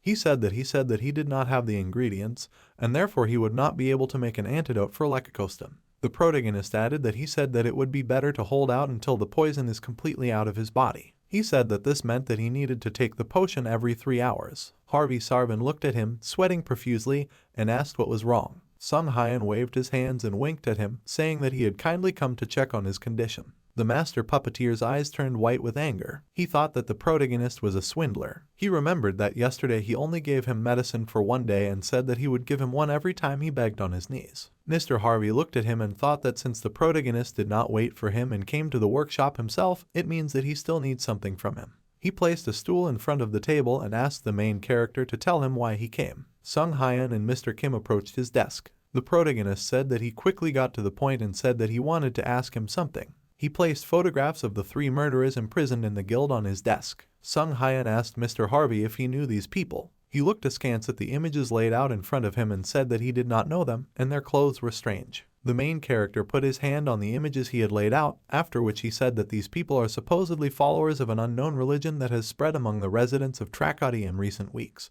Harvey Sarvan chuckled, saying that he didn't care how the peasants lived or did. The protagonist asked him if he knew anything about Wismol. Mr. Harvey's eyes opened wide. He asked what the main character just said. Mr. Kim leaned over and asked if he had heard that. The master puppeteer turned to the side, sweating with excitement, and said uncertainly that this was the first time he had heard this name. The protagonist smiled grimly. He said, looking at Harvey who turned away, that he didn't say that was the name. Sung Hyun picked up a jar of potion and told him to tell him everything he knew, after which he asked him to tell him everything in order. Harvey Sarvan said that in their memories, Wismol is the name of a being erased from their history. He took one of the books from the shelf and said that all information about this name or its existence had been destroyed. He pressed the pressure plate where the book stood. A secret passage in the wall has opened. Mr. Harvey, the protagonist, and Mr. Kim walked down the stairs. The master puppeteer said that a small part of this information was still stored in this room. Inside the secret room were many cabinets. The protagonist said that all high-ranking people create secret rooms. Mr. Kim chuckled and said it was quite romantic. Sung Hyun put his hand on the black book. He opened it and said that it looked like the diary of a Trakati resident.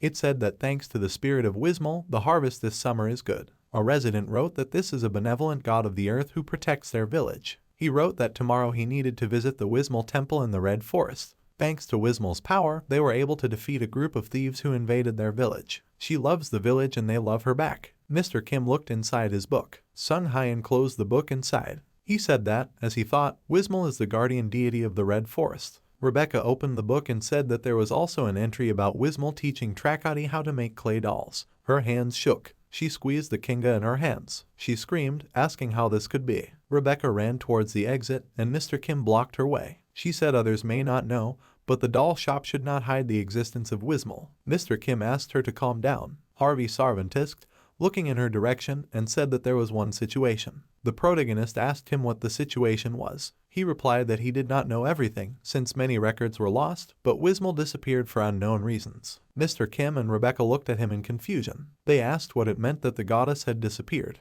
Mr. Harvey looked in their direction and said that the disappearance of the goddess meant that she was dead. This happened approximately 700 years ago. The houses of the village of Trakati were shrouded in a dark aura. The sudden death of the goddess left Trakati in confusion. The priests were unable to use their power, and the divine barrier that protected Trakati disappeared. The priests mourned the death of Wismal and asked what they should do now. It became clear to the residents of Trakati that the settlement would soon be destroyed. The villagers sat outside with their heads bowed in sadness. Everything needed to maintain the settlement depended on Wismal's power. And after that, the camera wizards came to Trakati. These were people in red cloaks with gold trim. They said they would help them. They said they would protect Trakati and provide them with everything they needed. The protagonist looked at Mr. Harvey and said that there was no way that the camera people would do a good deed for no reason. The mother puppeteer replied that they, of course, asked for payment. The payment was a jewel given by the goddess, which was called Wismal's Mercy. The jewel was red in color, with many red gems inlaid into it. Harvey said that Trakati equated it with Wismal itself and considered it sacred.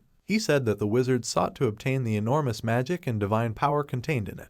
The puppeteers, who watched the village decline, stole the jewel and made a deal. Mr. Kim said the Wismal temple was likely to react harshly. Sung Hyan extended his hand in front of him, after which he said that the priests, who had lost their powers, would not be able to cope with the puppet workshop. Harvey Sarvan said that this is what happened, the temple rebelled, but the puppeteers easily dealt with them. He imagined how 2 clay golems destroyed the forces of the priests. Mr. Harvey said that they searched the entire settlement, erased Wismal's name, and attributed her achievements to the camera wizards. Rebecca's face darkened slightly and she asked why they did this. Harvey Sarvan replied that they were afraid that she would suddenly return and send down heavenly punishment. They decided that if a divine being was forgotten by people, it would never appear again. The master puppeteer looked at the library and said that they had not gotten rid of everything, but the records were passed down from generation to generation from owner to owner of the workshop. He said that even if others have forgotten, they should know the truth. Mr. Harvey looked at the main character out of the corner of his eye and asked how he knew about Wismal. The protagonist said that this was top secret information and they thought that the doll shop was trying to revive the Wismal temple. Harvey Sarvan grinned and asked why he would do such a thing, because if Wismal came to life, their workshop would be punished. Sung Hyan sat down against the wall, closing his eyes from fatigue. He thought that the puppeteers were behind all this. Mr. Kim approached him, trying to encourage him. He gave him a thumbs up. He said that masters are also people and can make mistakes. Sung Hyan asked if he could hit Mr. Kim once. Rebecca sighed and asked what the purpose of the Wismal church even was. Harvey Sarvan looked in their direction and asked what they were talking about. Rebecca turned away with a scrunched up face and said that the whole town was in turmoil because of Wismal's followers. The master puppeteer looked at them with wide eyes. The main character added that they do not use the name Wismal openly. Mr. Harvey looked down, brow furrowed. He asked if there really were people trying to revive the church, after which he said that in recent days there has been such a fuss. The protagonist asked him if something had happened to the workshop, and Rebecca said that the atmosphere there was really strange, and there were no clients as well as puppeteers. The master puppeteer waved his hand and turned away, sweating profusely, after which he said that this was not true and nothing was happening in their workshop. Sung Hyan looked at him skeptically and thought that he couldn't lie. Harvey Sarvan said that everything is fine in this place because he is here. The door to the workshop opened while he was saying all this. Mr. Kim and Sung Hyan looked at the newcomer. He told the master that he must tell them the truth. The protagonist did not recognize this man and thought about who he could be. The person who entered was the man who stood in front of the Adventurers Guild at night. He looked at his sleeve and said, redirecting his gaze to the people inside the workshop, that this Trakati doll workshop will be closing soon. He looked at Harvey Sarvan and asked him if this workshop should not be closed soon. The master puppeteer slammed his fists on the table, his face twisted with anger. He called the man standing in front of him names. Harvey Sarvan grabbed a hammer lying on the table. He threw it towards the long-haired man, but missed. The master puppeteer said that he had previously told him not to come to this place again. The uninvited guest walked towards him and said that he had heard that his health had deteriorated. He leaned over Mr. Harvey and asked him how he was going to run a business in this state. Mr. Kim and Sung Hyan were sitting in 3D glasses and eating popcorn. Mr. Kim said that it was like the plot of a drama, and Sung Hyan said that dramas are everywhere. The man with long hair looked in their direction. He asked for forgiveness because he did not notice that Harvey Sarvan now had visitors. Mr. Kim waved his hand and told him to continue and ignore them. The man with long hair asked for their forgiveness, saying that he thought that no one came to see the master anymore. The master asked in anger how dare he say such a thing. The uninvited guest said that there had been no visitors here for so long and asked Master Harvey to serve them. After that, he told the main character and his companions that he had interfered with them, so now he will leave them. Harvey Sarvan shouted at him to leave his workshop right now, and the man walked towards the exit. Opening the door, he said that they would see each other soon. After that, he slammed the door behind him. The master puppeteer slammed his fist on the table. The protagonist and Mr. Kim sat on the floor, looking after him. They looked towards the door with dissatisfied faces. Sung Hyun said that this person should learn some politeness when meeting someone for the first time. Mr. Kim agreed with him. He asked if it would be too stupid to ask out loud what was going on here. The protagonist said that he most likely would, and said that Harvey Sarvan had sparkles coming out of his eyes. The master puppeteer sat at the table, clenching his fists and lowering his head down. Sung Hyun noticed something out of the corner of his eye. He looked at Rebecca, who was covering her face with her cloak even more than usual. The main character asked her what happened to her. She was shaking under her cloak, and beads of sweat ran down her face. She said nothing happened. Dining room of the doll workshop. Someone described a long-haired man dressed like an aristocrat. Ziggs said they met him. There were several dishes in front of him, and in his hand were metal chopsticks. The protagonist's group looked at him in confusion. Ziggs suggested that they start eating and talk at the same time. He said that refusal would not be accepted. Ziggs said the man's name was Pengrel Spencer. He used to be a student of the master and his fellow student. Ziggs extended his chopstick hand towards the plate of food and said that even though they were fellow practitioners, his skills were not even close to Pengrel's level. The protagonist asked if he really had some kind of elite level. Ziggs sighed and said that among the workshop students there was no one who could compare with him. He said that it takes 5 or 6 puppeteers working together to create a magic golem. He remembered Pengrel Spencer standing with his hands outstretched towards the golem. Ziggs said that he was able to determine why the golem was broken just by looking at it. As a result, even though he was just a newcomer, many people said that there was no one else other than Pengrel Spencer to become the next master of the workshop. The master's apprentice said that even someone like Pengrel could not please their master. He said that Master Harvey is the most talented person in the history of the workshop. Mr. Kim asked if Harvey was really that great, then said that his personality belied his talent. Ziggs said that the master never praised Pengrel, much less treated him specially, but Pengrel was proud and therefore did not give up and fought with him. When their emotions reached their peak, Pengrel Spencer disappeared without telling anyone. He said that a month later he returned, having made a huge doll. Pengrel Spencer created a golem that moved without magical power. Mr. Kim stood up from the table upon hearing this, and Sung Hyun opened his eyes wide and looked towards Ziggs. Mr. Kim put his elbow on the table and asked him how the golem could simply move without other power sources. Master Harvey's apprentice replied that because of this, chaos reigned in their workshop. He added that problems arose after that. Ziggs remembered what happened 2 months ago in the workshop. The golem's eyes emitted red energy. The puppeteers in the workshop looked at this golem in shock. A man wearing a bandana and a thick mustache said that this is not an easy achievement, but a technology that will revolutionize the industry, after which he praised Pengrel. Master Harvey approached the golem and his student. He said that it was a beautiful golem, although not very useful, but interesting. Pengrel Spencer thanked him. Harvey Sarvan thought, frowning, that he noticed that he had not seen his student for a long time, but it turned out that he was studying this. He smiled, after which he thought that this, of course, was below average, but he had no one to bequeath the workshop to except this guy. Harvey thought that the others were just trash, not worthy of attention. Pengrel Spencer breathed a sigh of relief. The master puppeteer decided that this would not tarnish his name. He informed his student that when the time came to retire, he would hand over the position of the next owner of the workshop to him. Pengrel Spencer opened his eyes wide in surprise. He smiled broadly and said that in that case, let Harvey Sarvan hand over the position now. Pengrel Spencer waved his hands as he said this to his shocked master. Harvey Sarvan's eyes turned red with anger and he asked what he said.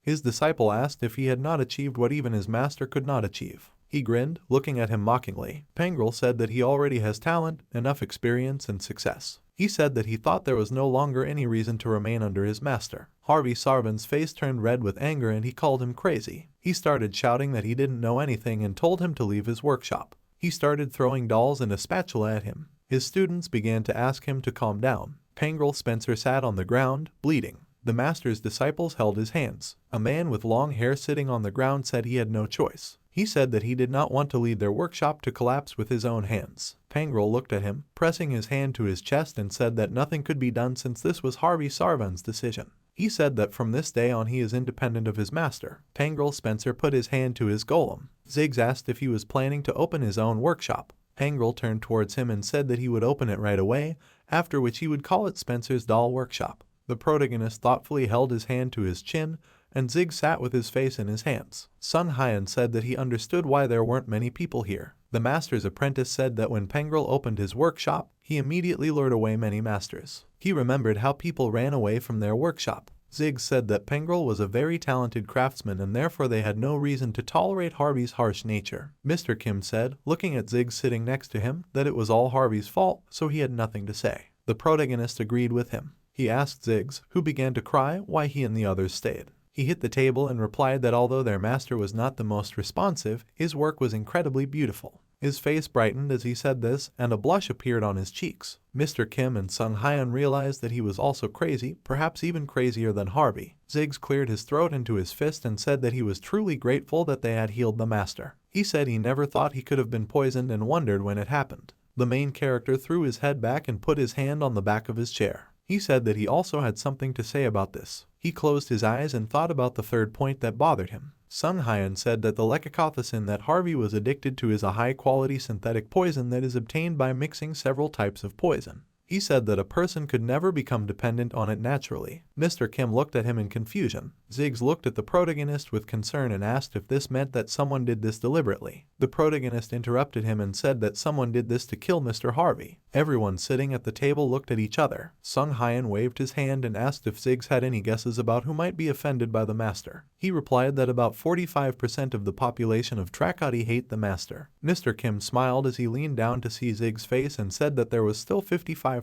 left. Ziggs confidently said that the other 55% have never met him, because they despise him and the master is a very unpleasant person. He held up an empty plate and the protagonist asked if there were any places he had visited recently. The master's apprentice thought for a moment and said that the master had not taken a single step out of the workshop since the other puppeteers left. He remembered how he tried to get him to rest, and he got angry and told him not to interfere with his work. Ziggs said Harvey's foreman was overcome with anxiety, so he concentrated on his work in the workshop. Sung Hyun thought about it and said that there was no chance of poisoning from the outside, given the 2 months the master spent in isolation. Mr. Kim asked the protagonist in a whisper if he thought that one of the students remaining in the workshop was to blame. He told him that the probability was low. Sung Hyun still whispered to him that these guys had been giving him medicine one by one since yesterday and saving Harvey Sarban's life with the utmost sincerity. He said that if Ziggs wanted to kill him, he would have done it a long time ago, and it looks like this guy is obsessed with Harvey's creations. The master's apprentice stood, saying that he would wash the dishes later. Rebecca raised her gloved hand and asked for forgiveness. She asked if Pengrel Spencer could be the culprit.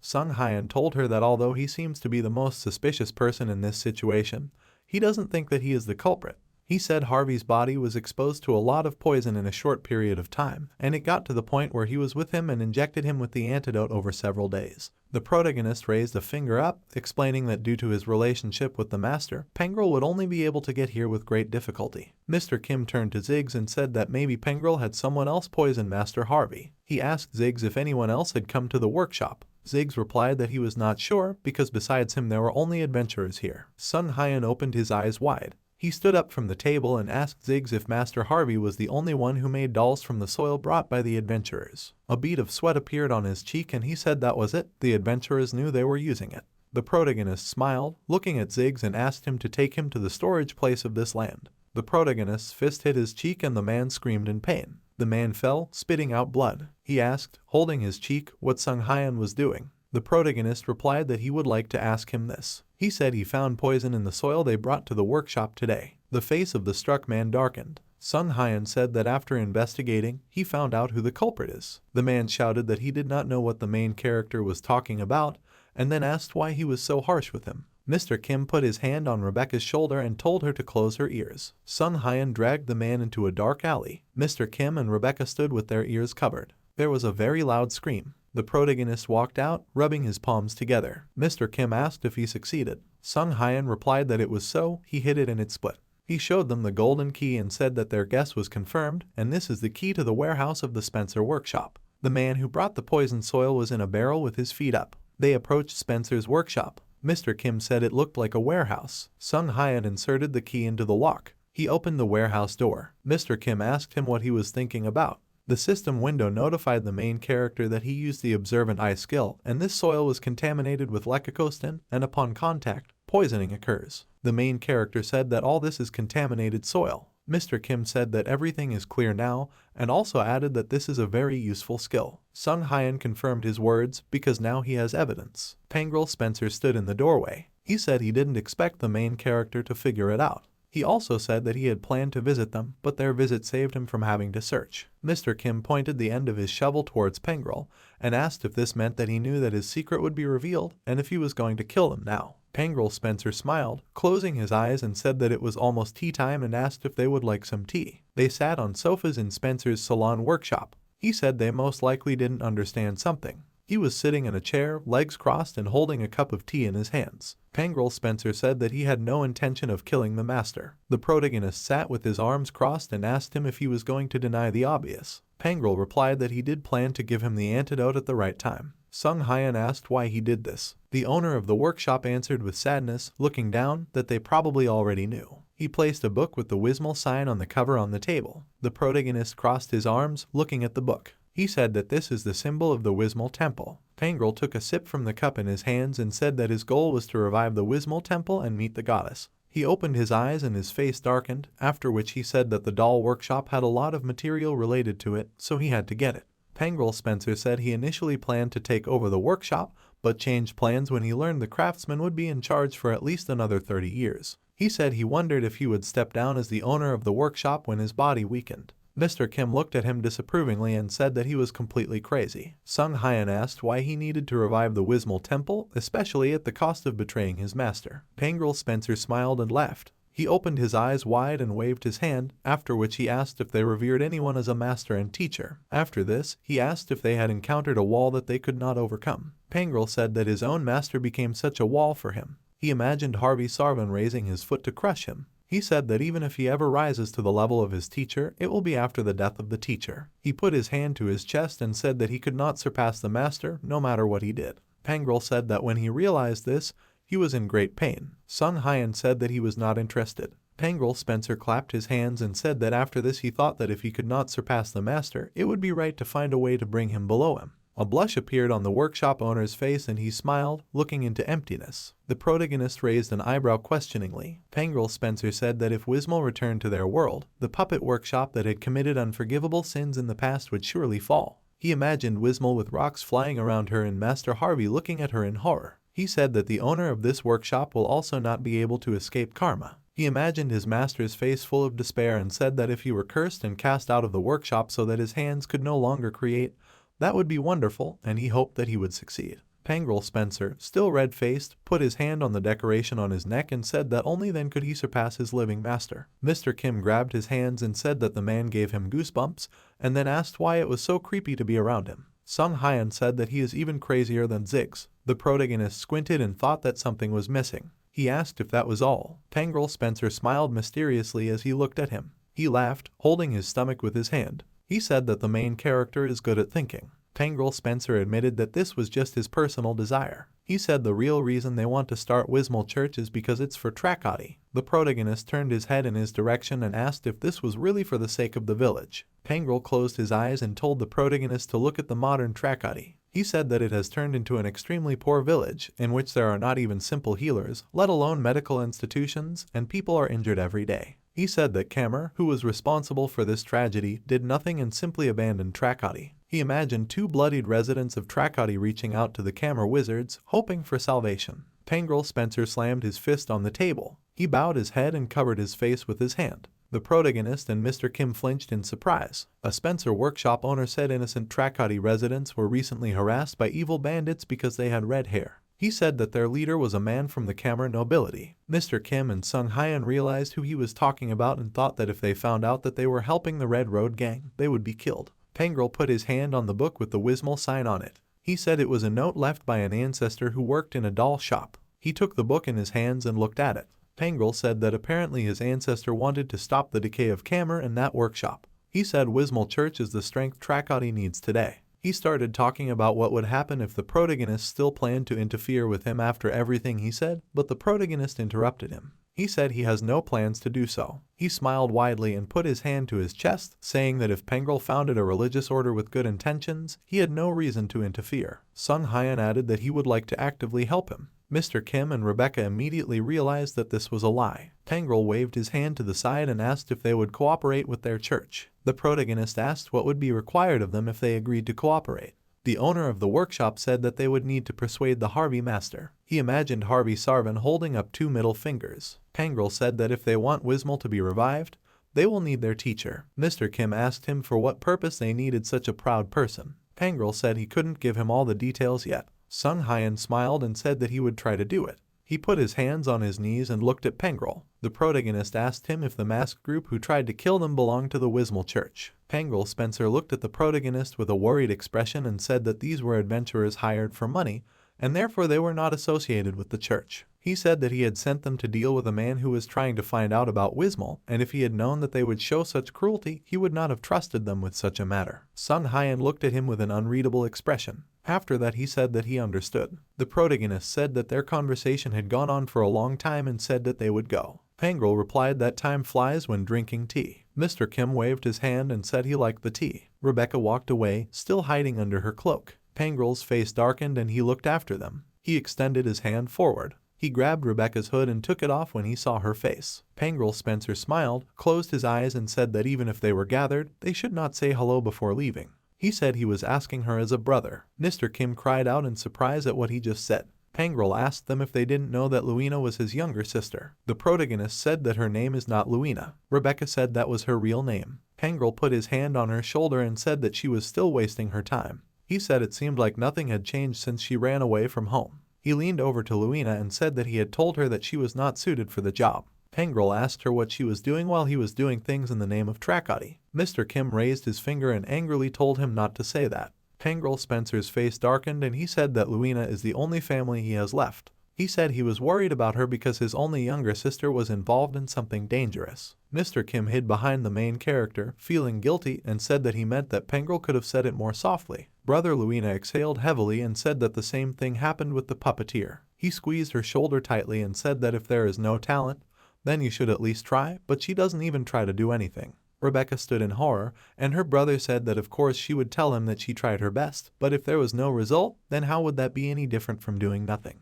He said that if she was going to live like an adventurer, then she had better leave. Luina closed her eyes and tears began to flow. Sung Hyan grabbed Pangrel's hand, which he was holding Luina with, and told him to stop. He told him that he didn't know anything about Luina Spencer, but his colleague Rebecca was an important member of the group. Rebecca ran away from her brother. Her eyes opened wide when she heard this and a blush appeared on her cheeks. She called him a healer. Sung Hyan let go of Pangrel Spencer's hand and asked him if he understood what he meant. The workshop owner rubbed his freed hand. He smiled and said that this time his sister had found a reliable colleague. The main character and his companions walk along Trakati Street at night. Rebecca sat there crying and said that was why she didn't want to date her brother. Mr. Kim closed his eyes in regret and asked how it was that such a person was her brother. Rebecca said that what he said was not entirely wrong, but it only made it hurt more. She sat looking down and crying. Rebecca said maybe she really should stop being an adventurer. Sung Hyan handed her a jar of yellow glowing potion and asked her what a guy stuck in a safe village might know about adventurers. He said that adventurers explore the world and complete quests without fear of dying in the process. The protagonist said that he believes that she is a real adventurer. He advised her not to pay attention to what people said.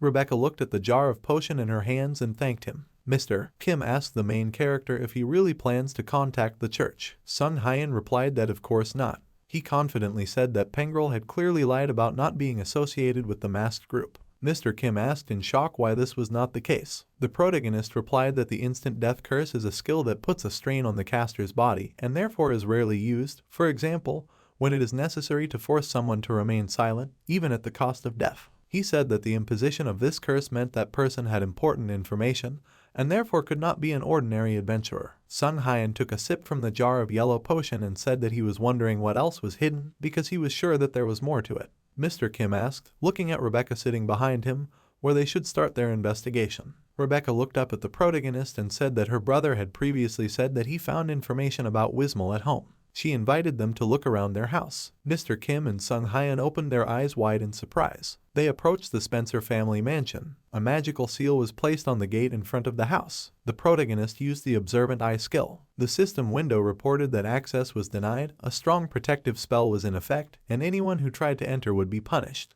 Sung Hyan said that there is heavy security here. Mr. Kim replied that it didn't matter because the master of the house was with them. Rebecca closed her eyes in tension, holding the key in the air above her head. She stuck the key in the keyhole and said that she opened it. They all went inside the mansion. Sung Hyun said that this place is not like a house where people live. Mr. Kim asked if Pengrel lived in this gloomy house. Rebecca said she lived here too. She turned towards the main character and Mr. Kim and told them that her brother left home early and lived in the dormitory at the workshop. Rebecca said that he began to visit the mansion often only after the death of his parents, due to the question of the legacy of the title of head of the family. They walked up the stairs. Mr. Kim, following her, asked who was taking care of the mansion. Rebecca said that they originally had servants, but her brother fired them all. She pointed her finger at those who are now cleaning the house. Mr. Kim grabbed his heart and trembled. Play dolls dressed as maids and butlers who did housework walk along the corridor. Rebecca said they are working on it now. The clay dolls did not pay any attention to them. Mr. Kim screamed asking what it was, then asked why there were monsters here and if this place was a dungeon. Rebecca smiled anxiously and said that these were cleaning mannequins, dolls created by her brother in his workshop. Sung Hyun put his hand to his chin thoughtfully and said that even though they are aristocrats, using dolls instead of people is a luxury due to the huge cost of maintenance. He removed his hand from his chin and said that, most likely, shortly after the discovery of the Wismal data, all the employees of the mansion were fired. Mr. Kim asked him if this was done to prevent information leakage. Sung Hyun confirmed his theory by saying that dolls cannot see or hear. He grinned, putting his hands in his pockets. The protagonist said that since he uses dolls even now, the materials that need to be hidden are still here. They entered the room of the head of the family. The protagonist chuckled, looking around the room. Mr. Kim said it was nothing special. Sung Hyun smiled and raised his eyebrows. He asked Mr. Kim if he remembered what they talked about in the basement of the doll workshop. Mr. Kim didn't understand, and the main character gave him a hint, saying that this is what rich people do. Mr. Kim suggested that it could be rudeness, incompetence, or the fact that they like to use ordinary people for their own purposes. Sung Hyun said that this is also true. He said that it was always common for superiors to have secrets. He used the observant gaze skill and his eyes glowed white. He began to study the painting hanging on the wall. In the frame he found a sealed switch from which someone had recently removed the old seal. The system window reported that the main character could open the door leading to the basement. He pressed the switch. The floor underneath Mr. Kim parted. He began to fall, waving his arms. After that, Mr. Kim rolled down the stairs, screaming from the blows. He said he was in pain. Sung Hyun sat down at the top of the stairs and asked if he was right. Mr. Kim from below replied that he was right. The protagonist began to go down the stairs. Rebecca said it's a complete mess. Mr. Kim stood in the corner, staggering from his fall. Sung Hyun said that everything is in a heap. He looked at the wall and asked if this was what they were looking for. It was written on the wall on behalf of the great man who loved Trakati that here he leaves notes about Wismal. The protagonist said that it was left by an ancestor of the Spencer family. Rebecca opened her mouth, looking at the wall. The writing on the wall states that Wismal is the guardian deity worshipped in Trakati and is also the ancestor of the Trakati puppeteers. Sung Hyun said that since the contents are similar to what was found in the doll workshop, he gets the impression that someone secretly copied the original and hid the copy in the workshop. He said the wall was made of records, so it couldn't just be moved to Spencer's workshop. Rebecca pointed and said there was new information. This is the myth of Trakati, which talks about a goddess who loved the forest, loved all the inhabitants of the forest and wanted to protect them. The writings on the wall continued, telling how caring for the forest alone was a difficult task even for a goddess. Out of desperation, she divided her forces and created her twin children, who founded a village in the center of the forest to worship the goddess, and it was later called Trakati. Sung Hyun said that this means that Trakati's progenitors are Wismal doppelgangers. Rebecca held her hands to her mouth, not believing that the current villagers were descendants of Wismal. Mr. Kim said that the puppet studio in this case is a bunch of immoral people. The clay wolf behind him began to tremble. His eyes glowed red. The wolf screamed and jumped at Mr. Kim. It grabbed Mr. Kim's shoulder with its teeth. He lost consciousness from the unexpected attack. Rebecca and Sung Hyun ran towards him. The wolf stood up. It growled, baring his teeth, which were dripping with drool. Mr. Kim lay on the ground, shaking. Rebecca said in horror that it was a red wolf ego golem. The protagonist asked her what kind of golem it was. She answered, turning in his direction, that this was a special golem that only Elder Harvey could create.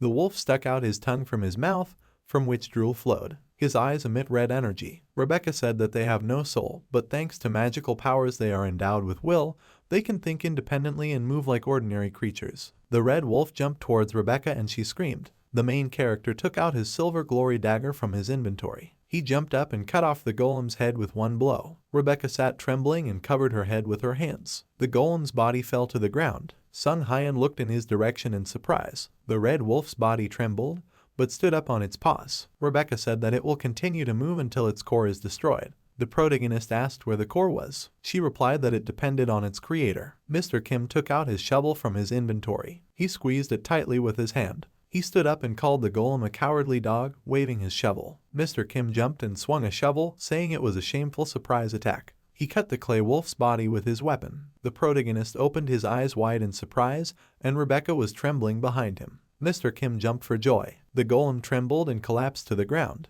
Rebecca asked why there was an ego golem in her house. Sung Hyan said that Fenril was most likely studied here. Mr. Kim said, looking to the side, that there might be a secret to the golem moving without magic. Sung Hyan opened his eyes wide. He ran towards the exit from the secret room. Mr. Kim asked where he ran. The protagonist ran, thinking about the smell that came from there earlier. He stopped in front of an iron door. Mr. Kim asked the main character to walk with him because he has long legs and he and Rebecca can't keep up with him. He and Rebecca looked tired from running. Mr. Kim looked at the door opened by the protagonist and asked if it was a corpse. A red fox lay on the ground in a pool of her own blood. Mr. Kim asked what it was all about. Inside this room, the corpses of various animals were scattered on medical tables. Rebecca covered her face with her hand and asked how he could do something so terrible. Sung Hyan looked at one of the bodies. He said that this body looked like the red wolf they had just fought. Mr. Kim said that this seems to be true. He looked at the red wolf's body with disgust and asked if Pengrel really killed them all just to create golems like them.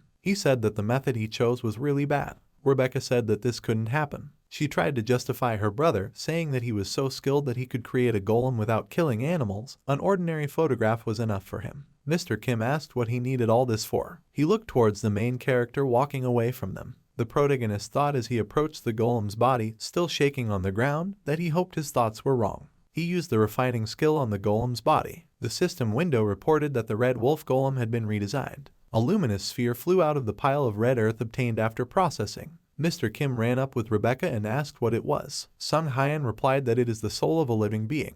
Mr. Kim and Rebecca's faces darkened with fear. The protagonist looked at them and said that this crazy man created dolls using the souls of dead animals. Rebecca grabbed her neck with her hands in horror and said that she couldn't believe it. She asked what her brother was doing. Mr. Kim was throwing things on the table and said that this was definitely crazy. He said furiously that Pengrel took out souls to put them into dolls. He sorted through the papers lying on the table and said that if they found anything, they could find out about his intentions. Mr. Kim opened his eyes wide, looking at the piece of paper in his hands. He called the main character and showed him the notebook. Sung Hyan looked at him and said that he needs to read this. Rebecca looked inside the notebook and said it was her brother's handwriting. Pengrel Spencer wrote that Wismel did not abandon them. Instead, she spread all her power across the Red Forest and assimilated into it. He wrote that Wismel disappeared like a divine being, and even though her appearance has changed, she always protects them. He imagined Wismel descending into the foliage, her hair full of red leaves from the trees. Pengrel Spencer wrote that, according to the records left by the previous head of the family, it was simply impossible to contact Wismel, who had assimilated into the forest.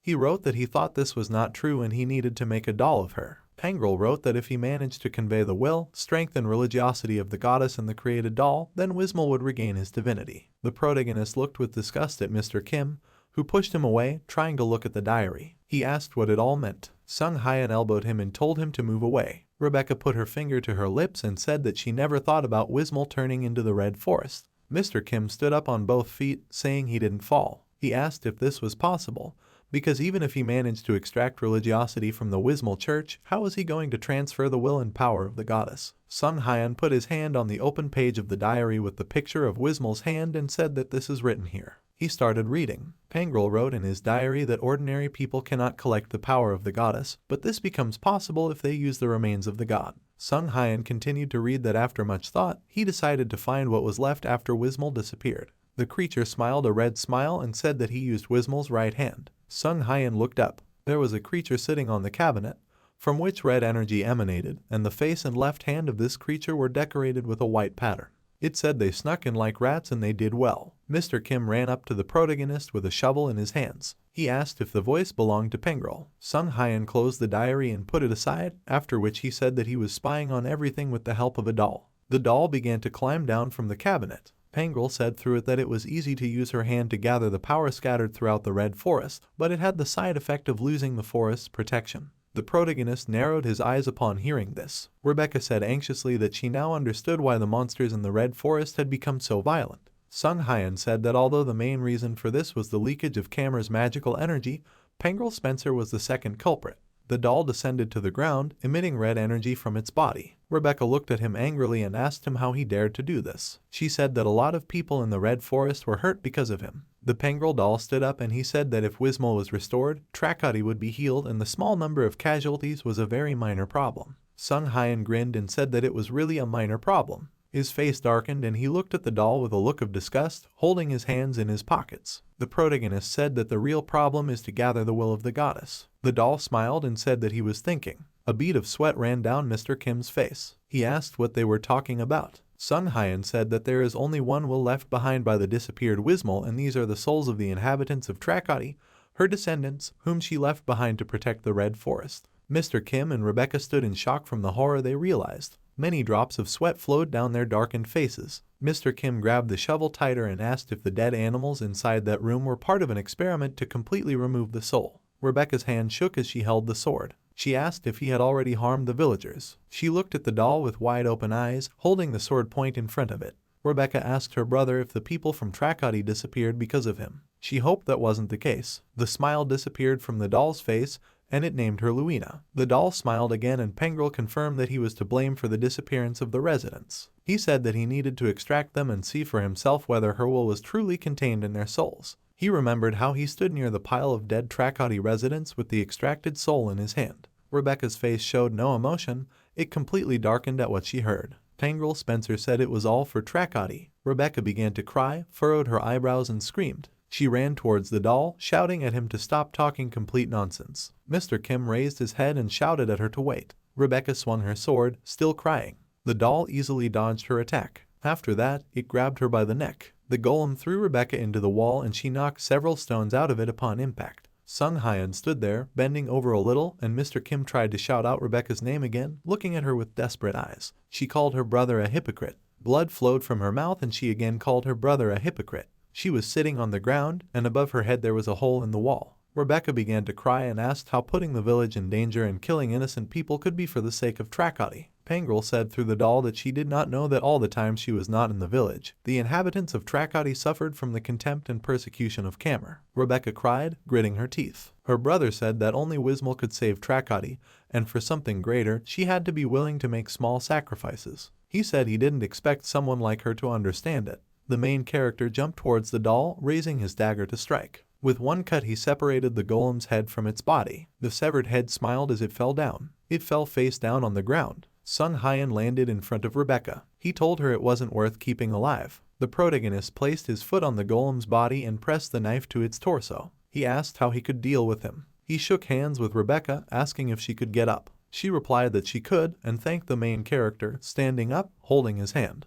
Mr. Kim stood next to the doll lying on the ground, holding a shovel in his left hand. He said that he was angry with Pengrel because he took the soul out of a man to make a doll. Mr. Kim said he was even crazier than he imagined. Sung Hyan held Rebecca's hand and said that if this diary is provided as evidence, then the Adventurers Guild will not be able to remain idle. He looked at Mr. Kim and said that he must be stopped before more victims appear. A drop of sweat rolled down Mr. Kim's cheek and he agreed with the main character. He screamed as he felt something. The stairs into this room began to become covered with purple squares. The entire doorway was covered with a dark purple spiral. Mr. Kim shouted that the exit was blocked. The severed head of the doll lying on the ground said that one of them should be standing outside on guard. The head smiled as it lay on the floor and told them that once the basement door closed, it would only open if someone pressed the switch again. Mr. Kim shouted angrily while holding a shovel in his right hand and looking at Pengrel Spencer's head to open the door, then asked him if he was trying to kill his sister. Pengrel answered over his head that he was not going to kill her because she was his only blood relative and they were her colleagues. He said that despite this, he could not allow them to interfere with the sacred ceremony of welcoming Wismol. The head continued to smile, saying that it would take about 3 days to make the doll, so they would need to stay in this place the entire time.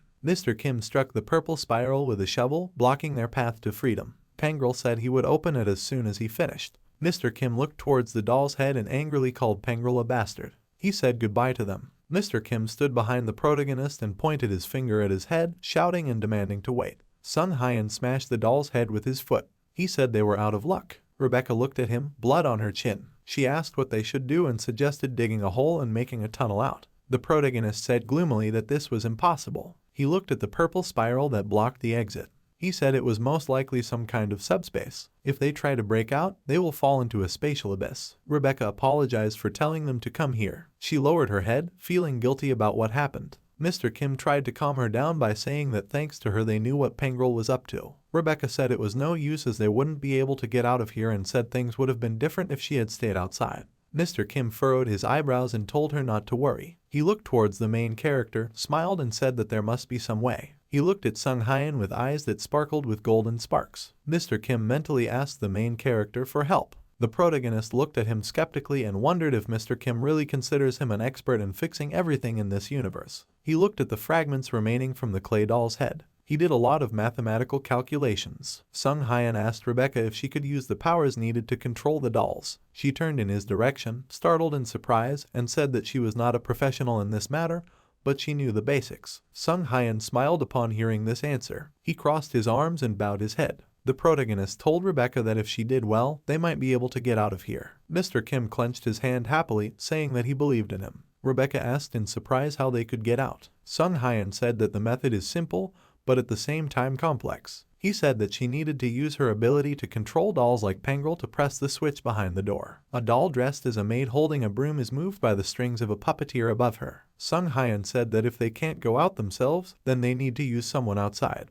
Mr. Kim looked at him and asked if it was possible. He asked how they could influence what was happening outside from this subspace, since it was different from the continent of Azul. The main character picked up the remaining clay fragment from the doll from the ground. He said that the fact that he was outside controlling the doll meant that outsiders could interfere with the place using their skills. Mr. Kim and Rebecca were happy to hear about this. Sung Hyan used the skill Observant Eye. He said, looking ahead, that there was no way a descendant passing on information about Wismol would end up imprisoned here. The protagonist said that the previous owner most likely did something to prevent this. He looked behind Rebecca and Mr. Kim. He discovered a relay magic circle, which means skills can be transmitted beyond dimensional walls. Sung Hyan, whose eyes glowed from the effect of the skill, said that there was a relay magic circle installed here, which was used to enhance the effect of the skill and deliver it to its destination. Mr. Kim asked if this meant that any skill could be used. The protagonist said that the magic circle installed here has conditions for use. Only puppetry skills are allowed and only members of the Spencer family can broadcast. Sung Hyan said that this means that the only person who can get them out of this place is Rebecca. She stood with her hand near her belt. She quirked an eyebrow in surprise, screaming as she did so. She waved her arms and head, closing her eyes. She said she definitely wouldn't be able to operate the doll her brother made with the level of skill she had. Mr. Kim raised his hand, trying to calm her down. The protagonist took her hand with both of his and asked her to listen to him carefully. He smiled, closing his eyes, and told a confused Rebecca to her face that he didn't really care whether Trakati was destroyed or not. Sung Hyan said that he is an outsider, so it is none of his business. Mr. Kim looked at him with a devastated look and said that these were very merciless words. Rebecca looked down, almost crying. The protagonist looked at her with red eyes, a vein bulging on his cheek with anger. He said that despite what he said earlier, he wants to do his best to teach Pengrel a lesson. Sung Hyan said that although he is an outsider, he is not going to give up, and asked Rebecca if someone who was born and raised in Trakati wants to give up. A bead of sweat ran down Rebecca's cheek and she made a small sound. The protagonist said that Pengrel knew about the existence of the magic relay circle, but still locked her here. He said that her brother was openly ignoring her, so it was necessary to take revenge on him. Sung Hyan smiled as he looked at Rebecca and asked if that was true. She furrowed her eyebrows and looked to the side in confusion. After that, she raised her head up and tightly grabbed the main character's hand. She said she'd try. 2 days later, Rebecca drew the final touch of red chalk across the ground. She said that she had done everything, looking wearily at the line drawn for her. Mr. Kim and Sung Hyan looked down in admiration. Mr. Kim said that she had no talent. The entire floor of the room was painted with many red magic circles. Mr. Kim asked Rebecca if she had lied to them. She dusted off her hands and said that they had waited so long. Mr. Kim asked her what this huge magic circle was. Rebecca looked to the side and said that other people's dolls usually do not allow themselves to be controlled by anyone other than the owner, and the task of these circles is to neutralize this. Mr. Kim said he didn't understand anything she said. Sung Hyan explained to him that she would be hacking the dolls that Pengrel made. He smiled and extended his hand, saying that he would leave the rest to Rebecca. She smiled happily and said that she agreed. Rebecca put her hands on the wall. She said she was starting. The magic circle on the wall glowed blue, resonating with the circles drawn on the floor. There was a blood splatter on the window of one of the houses. The man tried to raise his hand while lying in his own blood.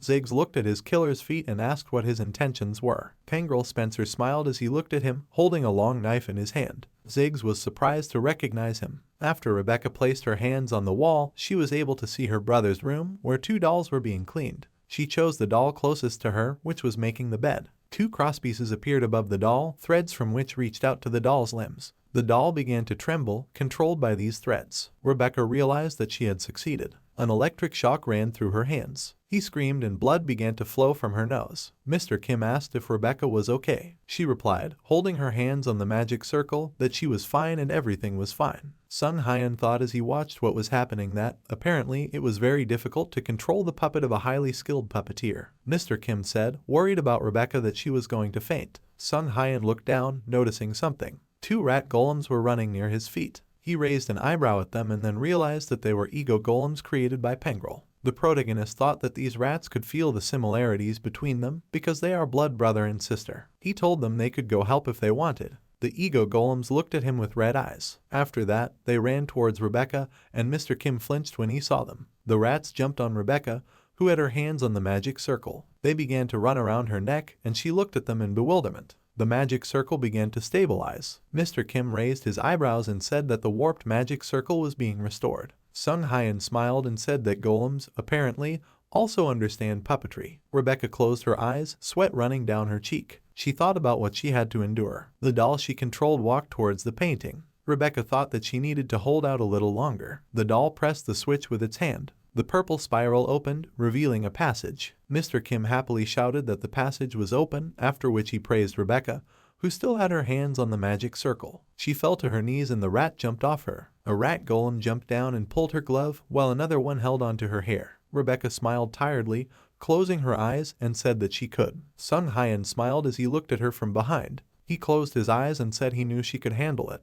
After that they came to Trakoti Square. It was night outside. Rebecca, Mr. Kim and Sung Hyun were running down the street. Rebecca said none of this should have happened. Mr. Kim suggested checking Master Harvey's condition first. They stopped abruptly and began to look around. Mr. Kim, standing behind the main character, noticed that something strange had appeared in the atmosphere of the village. He said that the village was very quiet. The main character looked to the side and said that the atmosphere is really different from that one. That was 2 days ago. Rebecca looked to the side in confusion and made a sound. She pointed her finger at a man walking along a dark street. Rebecca told the others that she had found the man. Mr. Kim said that he would go and ask him. He walked up to a man with red hair and put his hand on his shoulder, after which he asked him if anything had happened in the village. The man turned to him. He had a sunken face and dry lips. He said 4 times that this man would come. Mr. Kim flinched and screamed in surprise. He jumped away from the man and asked who this man was. Sung Hyun looked back and said that he was not the only one here. Many people walked along the street, chanting the words, "This man." Rebecca looked back, a bead of sweat running down her cheek. People began to gather around the protagonist's group, saying that they have endless faith in their mother. These people ended their speech with the words, "For Trakoti's sake." Rebecca shouted at them to come to their senses. Sung Hyun's eye began to glow bright blue.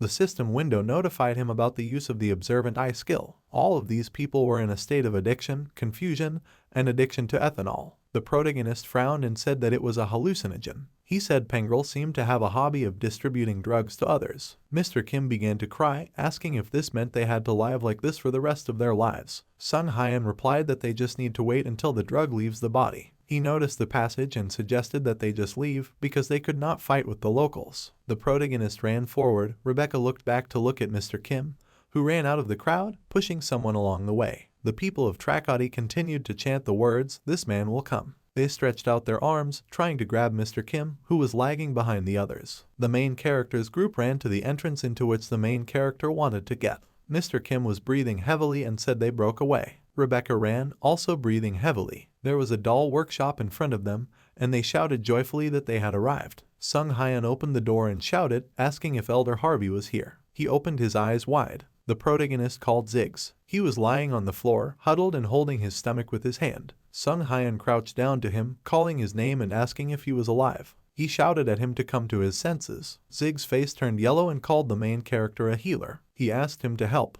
The protagonist looked forward and saw the body of Harvey Sarvin lying on the ground, with his mouth and eyes wide open. Ziggs said that his teacher was killed by Pangrel. Pangrel Spencer laughed out loud. He smiled mockingly, looking ahead. He said that, as he thought, this look suited his teacher very well. There were several wires connected to the yellow sphere. The soul of Harvey Sarvan served as the basis for a giant golem with a wide cylindrical body and many arms, including one human. The protagonist has bandaged Zig's back. He looked at him as he tied the white cloth. Sung Hyan thought that there were ceramic fragments stuck in different parts of his body, and it was a miracle that he was able to survive until they arrived. He told Ziggs he gave him first aid, but it would be difficult to move immediately. Ziggs thanked him. Mr. Kim stood next to them, and Rebecca held a piece of fabric in her hands. Mr. Kim looked back at the body lying on the ground. Harvey Sarvan lay on the ground with his mouth and eyes open. Also, his corpse was missing its right arm. Mr. Kim asked Ziggs what happened here. He looked down and frowned. He said they stopped hearing from them 2 days ago. After that, Pengrel came to their workshop.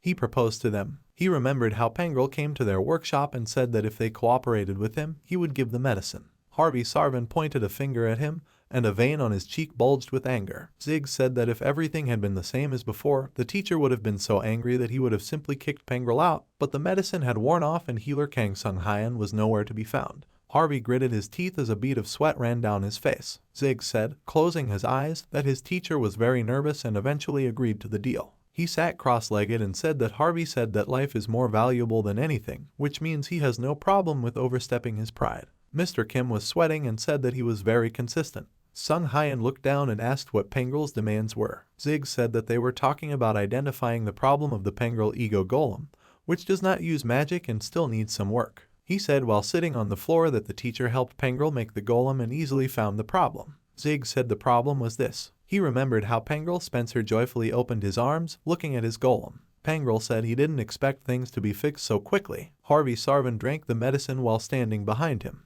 Pengrel smiled and he said that the teacher was the best, after which he asked him to continue their cooperation. Master Harvey arched a questioning eyebrow and said, holding the jar in his hand, that now that he had taken the medicine, he didn't want anything to do with someone like him. Pengrel tried to take his hand, but Harvey pushed him away. Pengrel asked if he had forgotten that the puppet workshop had committed a great sin against Wismol. Harvey replied that it was not his problem and then told him to leave. Pengrel Spencer's face darkened. He said that the teacher who inherited the puppet workshop is also a sinner. Pengrel looked at Harvey with a maniacal gaze and said that he would have to pay for his sins by working for Wismol. The master puppeteer turned around and asked if he had not heard, after which he told him to get out of his workshop. Pengrel Spencer pierced Harvey Sarvan's body with his hand. Ziggs called out to his teacher, his eyebrows furrowed in surprise. Beads of sweat were running down Harvey's face, and Pengrel's hand was in the portal located on Harvey's chest. He said that he would lead him to salvation by pulling the soul out of his body. Harvey Sarvan's body fell to the ground, frozen in a pose of horror. Mr. Kim frowned when he heard that Pengrel took Harvey's soul. Sung Hyan silently looked towards the narrator. Ziggs said his teacher immediately fell and he attacked Pengrel. The protagonist crossed his arms over his chest and looked with one eye towards Master Harvey's former student. He said they were fooled. Ziggs winced, realizing it was true. He said that Pengrel said that he would make a golem from Harvey Sarvan's soul and cut off his hand, saying that it would be needed for making it. Ziggs stood up, looking down, and said that ordinary people couldn't handle him. Sung Hyan looked at him askance. The main character said that if the deity comes soon, then Pengrel will be able to increase his power like her minion. He imagined him standing with his arms wide open. Sung Hyan said that it is practically no different from the boss monster. Ziggs put his hand to his face, saying that it was too late to seek outside help now. The protagonist said that if he hasn't created Wismol yet, then they still have a chance. Mr. Kim smiled at him and Rebecca raised her eyebrows. Ziggs looked into the main character's face and asked him if this was what he was thinking about. He smiled, sighed, closed his eyes and said that he heard that there was an old abandoned Wismol temple on the bottom floor of Spencer's workshop. Sung Hyan also closed his eyes and smiled, and Ziggs said that Pengrel will be there. The protagonist said it was great. He took his crossbow out of his inventory. The main character put the crossbow on his shoulder and looked back. He invited the others to make some noise. Meanwhile, on the underground floor of Spencer's workshop, many devices were operating, emitting black smoke. The golem containing Harvey's soul looked in front of him. The pink clay took shape while placed on the golden magic circle. Golem was making a doll that looked like Wismol. Many of this golem's arms had magical purple circles underneath them. Pengrel said, looking at the golem's creation, that it was truly beautiful and wonderful. He stood with his hands on his hips and then said, looking up, that he was glad that he had entrusted this to his teacher. Pengrel smiled as he looked at his creation. He thought about how soon it would be ready, and he praised himself for the amount of effort he had put in. The golem's body opened, and a fire burned inside. The clay figure of Wismol began to slowly drive towards the fire. Pengrel exclaimed with joy that this was finally happening. He opened his mouth wide, smiling. A blush appeared on his cheeks. Pangrel shouted that Wismal would rise again. Sung Hyen smiled and said that this won't happen. A blue arrow flew out of his crossbow. The arrow hit the doll in the neck, separating the head from the rest of the body. Pangrel, still holding his hands up, stopped his celebration, trying to understand what had happened. Wismal's head splattered like red clay across the floor. Pangrel grinned irritably. He looked down with an expression full of horror. He screamed and called Wismal. Pangrel turned around to see who did it. Sung Hyen smiled,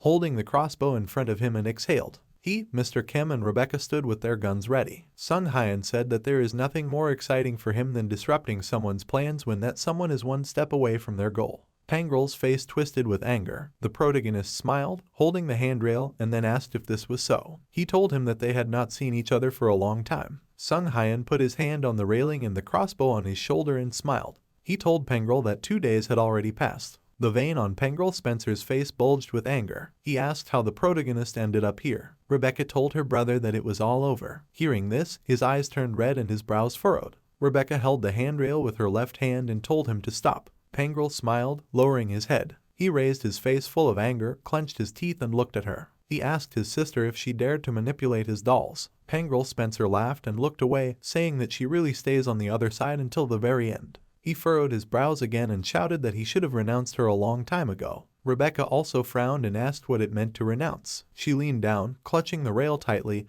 and asked how he dared lock his little sister in the basement. Pangrel called her an idiot and asked if she still didn't understand. He said that this was a sacred ritual to save Trakati, and such a stupid woman should not interfere. The headless body of the Wismal doll sat on its knees near the fire. Sung Hyen smiled and pointed the crossbow at Pangrel and asked him what he might know. He lowered the crossbow and the arrow began to glow blue. The protagonist asked if everything would be okay if he deprived the doll of its arms, since it already had no head. He fired his crossbow and the arrow flew towards the clay Wismal. Pangrel turned and, worried for the safety of his creation, shouted to protect it.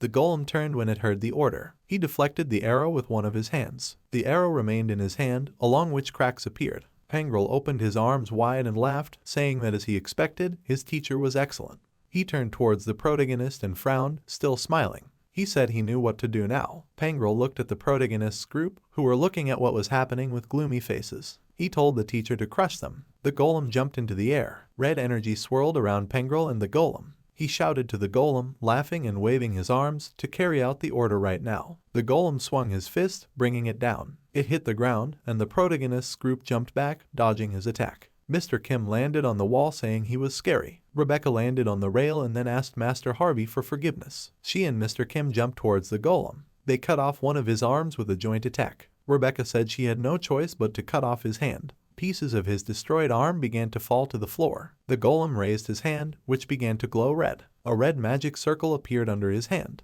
Mr. Kim saw this and asked what was happening, not believing his eyes. The golem began to repair his arm with the help of the other. Mr. Kim fell to the ground, dropping his shovel and clutching his head. He asked what they should do now. Sung Hyen said that he expected this from a golem created by the best puppeteer. The protagonist grinned, raising an eyebrow as he examined the golem. He said that Pangrel put the teacher in a doll and made him his slave. He looked at Pangrel and asked him if he really hated Master Harvey that much. He replied that he respected the teacher more than anyone. He smiled as he looked at the protagonist while restoring the Wismal doll. Pangrel said that he simply preserved his talents while ridding him of his terrible humanity. He furrowed his brows, smiling evilly, and he said that his teacher was now devoted to Wismal. Pangrel said that with his current body, Harvey Sarvan is the best puppeteer. Mr. Kim dodged the golem's attack and called Pangrel a psychopath. Rebecca shouted to the protagonist that her brother was fixing the doll. The clay Wismal's head joined her body. Sung Hyen looked away and said that nothing could be done. He took Mr. Kim's shovel, saying he would borrow it.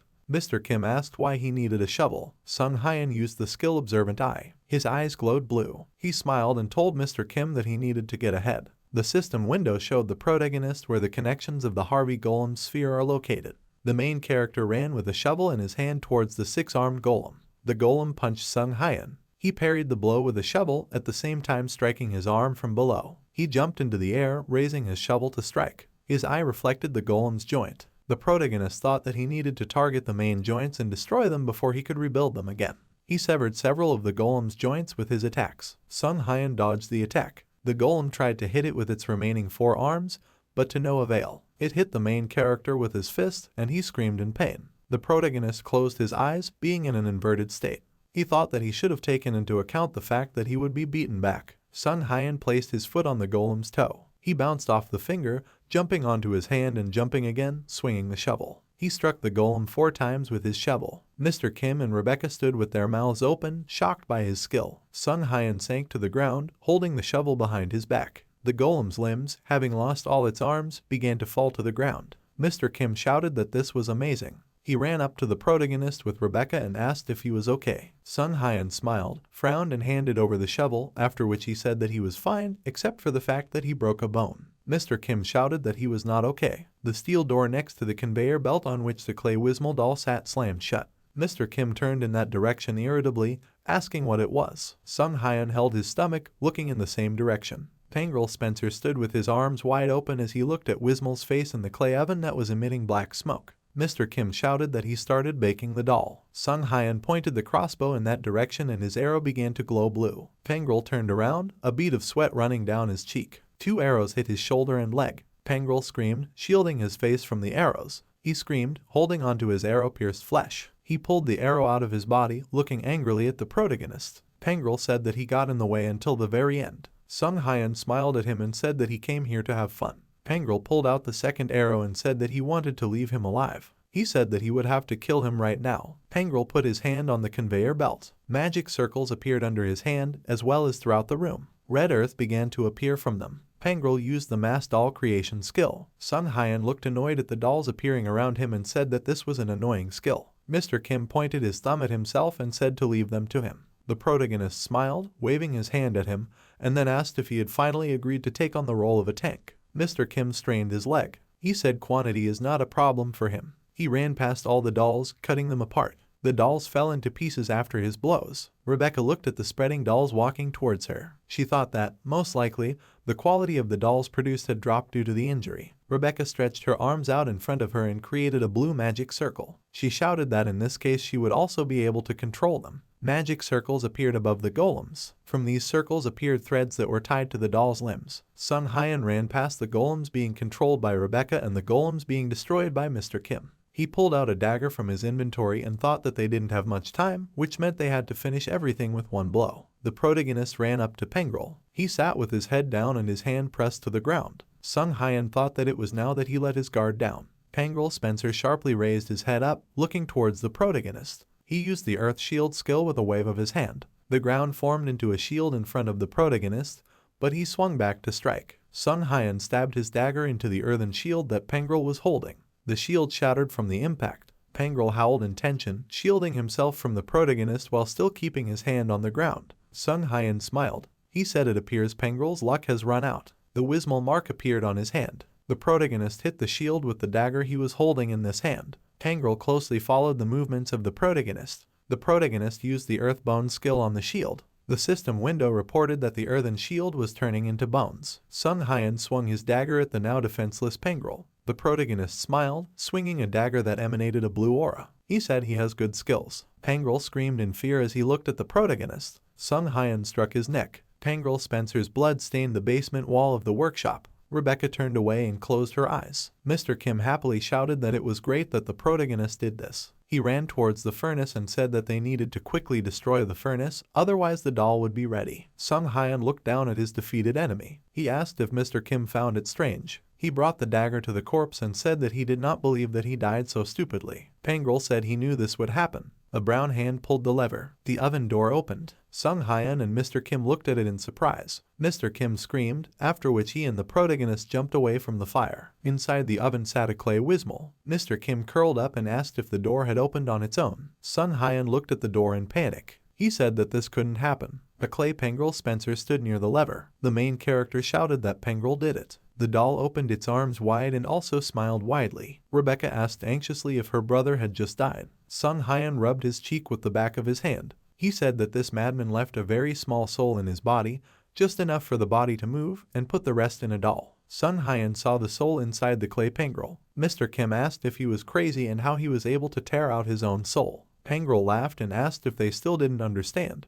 He looked inside the furnace and said that he would do anything for Wismol. The Wismol doll inside the oven shuddered. Pangrel said that their lives would also benefit her. Sung Hyan and Rebecca watched what was happening. A hand with long nails grabbed the edge of the stove. A giant Wismol statue emerged from the furnace. Pangrel shouted that Wismol was coming. She opened her mouth slightly, tossing her hair. Wismol took a few steps along the conveyor belt. Pangrel opened his arms wide, smiling as he looked at her. Sung Hyan and Mr. Kim looked at this warily. Pangrel fell to his knees, calling Wismol's name. A blush appeared on his clay cheeks. He clasped his hands together and looked at her. Pangrel said while kneeling that she had been waiting for a long time. Wismol turned towards him. Pangrel said that although it took hundreds of years, he sincerely congratulated her on becoming the god of Trakati again. Rebecca trembled, saying that there was an ancient keeper of Trakati. Mr. Kim pointed the tip of the shovel towards Wismol and shouted her name. Pangrel lowered his head and asked Wismol if she saw these fools. He pointed at the protagonist's group, who pointed their weapons at them. Pangrel said that they were sinners who interfered with the sacred ritual of her resurrection.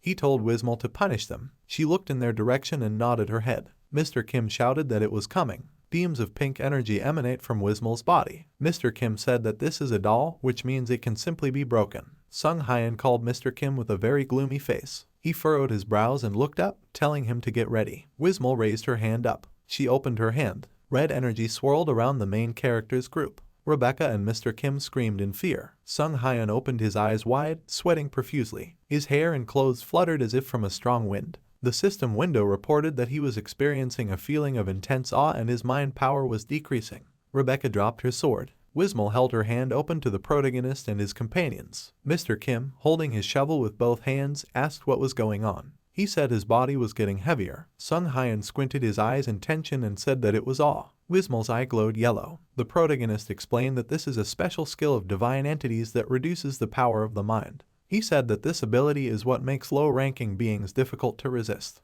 Mr. Kim bent over from the tension, after which he looked at the main character and said that he was losing his breath. He asked if Sung Hyan was okay. A drop of sweat appeared on the protagonist's cheek and he said that he was going to die. Mr. Kim said that compared to them, he looks normal. Rebecca was unconscious, and Mr. Kim himself looked very shabby. Red energy began to gather around Wismol's outstretched hand. The energy formed a red ball in her palm. Mr. Kim shouted, saying that she was shooting something. Sung Hyan quickly turned to the side. He grabbed Rebecca tightly. After that, he also grabbed Mr. Kim. A beam of destructive energy shot out from Wismol's hand. Sung Hyan ran to the side, holding both of his comrades in his arms. A huge yellow light appeared at the site of the shot. The protagonist was lying on Mr. Kim and Rebecca. Next to him, a deep crater smoked, which appeared after Wismol's attack. Mr. Kim asked, looking at the result of the attack, if it was a laser gun. Sung Hyan stood up. His clothes were torn and his hand was burned by Wismol's attack. He told Mr. Kim that it was a wave imbued with divine power. He looked at the wound, opening his mouth wide.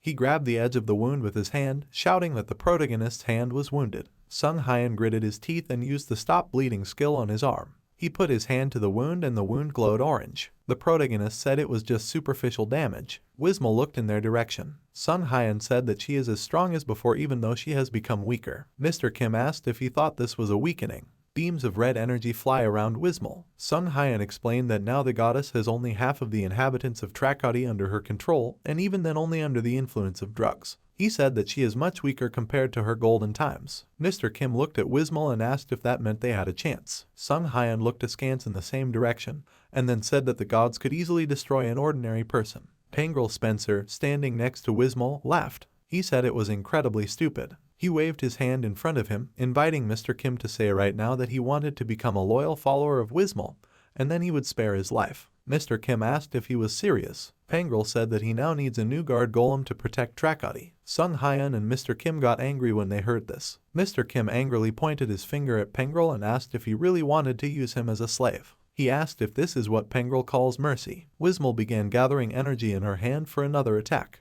Mr. Kim waved his hands and screamed, pointing his finger at her. Sung Hyan took Rebecca in his arms and looked behind him to shout to his companion that it was time for them to run. They jumped, dodging the explosion. Mr. Kim fell to the ground, hit by the goddess's attack. He asked, crawling away from the crater, if they really had no way to win. The protagonist looked at him, still holding Rebecca in his arms, and he asked Mr. Kim if he thought he could fight a typhoon or tsunami and win. Mr. Kim looked at him, shouting that he needed to run away because it was impossible to fight such a disaster. Sung Hyan furrowed his eyebrows, looked up, and then grinned. He said that it is the same with divine beings because it is better to avoid what is impossible to fight. Mr. Kim, still lying on the ground, looked at his fist with a sad expression. He asked who would save Trakati if they escaped. The protagonist frowned, thinking that this would affect more than just Trakati. He thought that Pengrel, now under the protection of Wismol, would absorb the surrounding area of Lake Pasita. Wismol walked towards the protagonist while Pengrel stood behind her with his hands in his pockets. The protagonist thought that Pengrel Spencer would completely take over the western continent of Azul. Sung Hyan grinned, still frowning. He thought that running away was not his style, because if he ran away, it would be uninteresting. He looked at the approaching Wismol and thought about how he could seize the initiative. A voice was heard in the protagonist's head. He sat on one knee, not understanding where it was coming from. Sung Hyan turned around to look for the owner of the voice. Mr. Kim tried to get up. A voice inside the main character's head said that it wanted to help him. The Wismol mark appeared on Sung Hyan's left hand. The voice told him to use the strength of his left hand. The protagonist looked at his hand, which was dotted with red curly patterns. Wismol began charging up another attack. Mr. Kim reported this while trying unsuccessfully to get back on his feet. He shouted that he couldn't dodge. Wismol's attack headed his way. Sung Hyan lowered his head down, mouth slightly open. The system window reported that he had received a new skill. The main character stood, blocking Mr. Kim from the attack with his body. He asked, frowning, what Sung Hyan was doing. The Wismol golem's attack became closer to the protagonist, his clothes fluttering from the energy flying towards him. Sung Hyan extended his left hand forward. He used the Faith Wismol skill. The Wismol sign appeared in front of him. Pengrel watched the explosion. He laughed with a raised eyebrow before saying that the main character was really stupid. The Wismol statue stood looking at the results of its attack. Pengrel Spencer waved his right hand and said that they should have known their place and kept a low profile. He raised his eyebrows in surprise as the smoke cleared. Sung Hyan stood with his hand outstretched. The ground around him was smoking, forming a similar crater to the previous ones, but the piece of land on which they stood remained untouched. Pengrel furrowed his brows and exclaimed, asking how he could survive receiving the wrath of a god. The protagonist lowered his hand slightly, thinking that this was true. The system window reported that it was surrounded by Wismol's defenses, causing the damage to be significantly reduced. Sung Hyan smiled, showing the pattern on his left hand. The system window reported that it was now possible to ignore awe. Sung Hyan thought that this was the power of a god. A red silhouette of Wismol appeared. The protagonist said that he doesn't know why, but he suddenly gained power. A red projection of Wismol stood behind the main character, keeping her arms around him.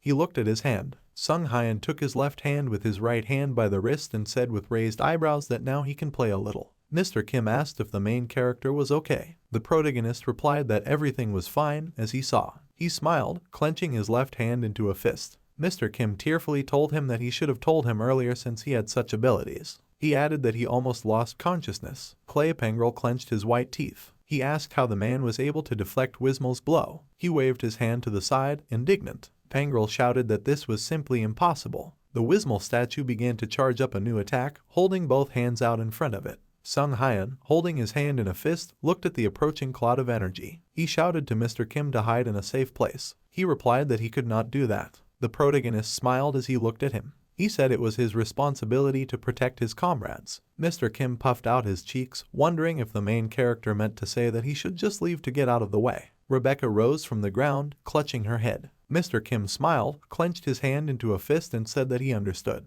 He said he would take care of Rebecca. After these words, he picked her up and ran in the opposite direction from Wismol. Pengrel waved his hand and asked the doll if she would allow them to escape. Wismol shot a beam of pink energy at the protagonist. He raised his left hand in front of him. A red barrier appeared around him, emblazoned with the Wismol sign. This barrier absorbed the attack. Sung Hyan smiled, saying that it didn't bother him at all. He waved his left hand, clenched into a fist, and asked Pengrel if Wismol might have weakened due to his wrong faith. Pengrel Spencer asked him what was wrong. Sung Hyan smiled brightly, closing his eyes, and then shrugged. He asked him what kind of god would love followers whom he considered puppets. The protagonist said that if he were Wismol, the first thing he would do would be to kill him. Pengrel gritted his teeth in anger and called the main character a bastard. He asked the protagonist how he dared to humiliate his faith, after which he said that he would kill him. The Wismol statue began charging its attack again. Sung Hyan jumped into the air. He rushed past several volleys of divine energy, after which he looked back. The protagonist jumped to the level of the goddess's head. He took out a dagger from his inventory and asked Pengrel if he loved his faith. Sung Hyan tried to hit Wismol, but his attack was stopped by the protective divine barrier. The resulting collision created a shock wave that dispersed the smoke. Sung Hyan held his weapon pointing towards the barrier, still trying to break through it. He wondered if this was a barrier because it was usually difficult to approach. His dagger glowed red. The system window reported that Wismol's faith was emitting red light. The protagonist thought that it didn't matter now. Sung Hyan cut the barrier protecting the Wismal statue. He prepared to strike the goddess. She formed a sword out of red energy in her right hand. Wismal repelled the protagonist's attack with her sword. Their swings of the blades of their weapons left red and blue marks in the air. Mr. Kim, who was hiding behind the wall with Rebecca, thought that the protagonist was amazing because he did not retreat even when fighting with God. Sung Hyan crossed blades with Wismal. He remembered their fight and thought about how vulnerable she was. The protagonist saw Pengrel standing below. He thought that Wismal was just a puppet in the hands of Pengrel. The protagonist asked himself the question of whether someone who has never fought is capable of properly controlling the power of a god.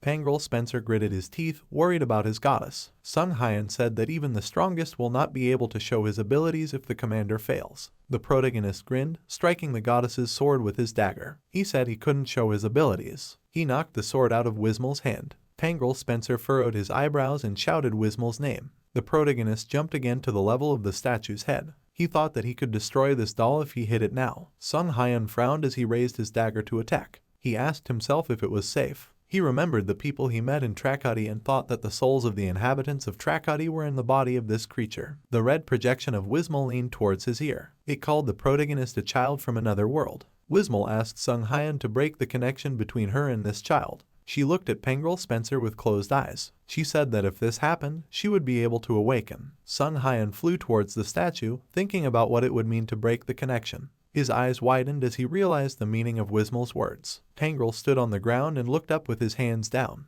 The protagonist told him that Ms. Wismal was giving him a message. He said, "What's wrong with someone like you?" Sung Hyan raised his dagger to attack Wismal. He used the Observer's Eye skill. His eyes glowed purple. The system window reported that Wismal's faith was flashing a red connection. A red crosspiece appeared above the doll's head, from which red threads extended, tied to the limbs of the Wismal statue. Pengrel was sweating profusely, not understanding what was happening, and he asked the main character to stop. Sung Hyan swung his dagger, saying disconnect. He cut the threads that controlled Wismal. Pengrel looked at it in despair, and the cut of the threads was reflected in his pupils. He fell to his knees and Wismal began to fall as well. Pengrel said his connection with Wismal is being severed. The free doll fell, arms wide open. She opened her eyes, which were red. Waves of pink energy from Wismal's body knocked the protagonist back. He landed, sliding some distance. He looked up at Wismal, who was enveloped in pink energy swirling around her. Sung Hyan thought that this was her true form, freed from shackles. The goddess's feet approached the ground.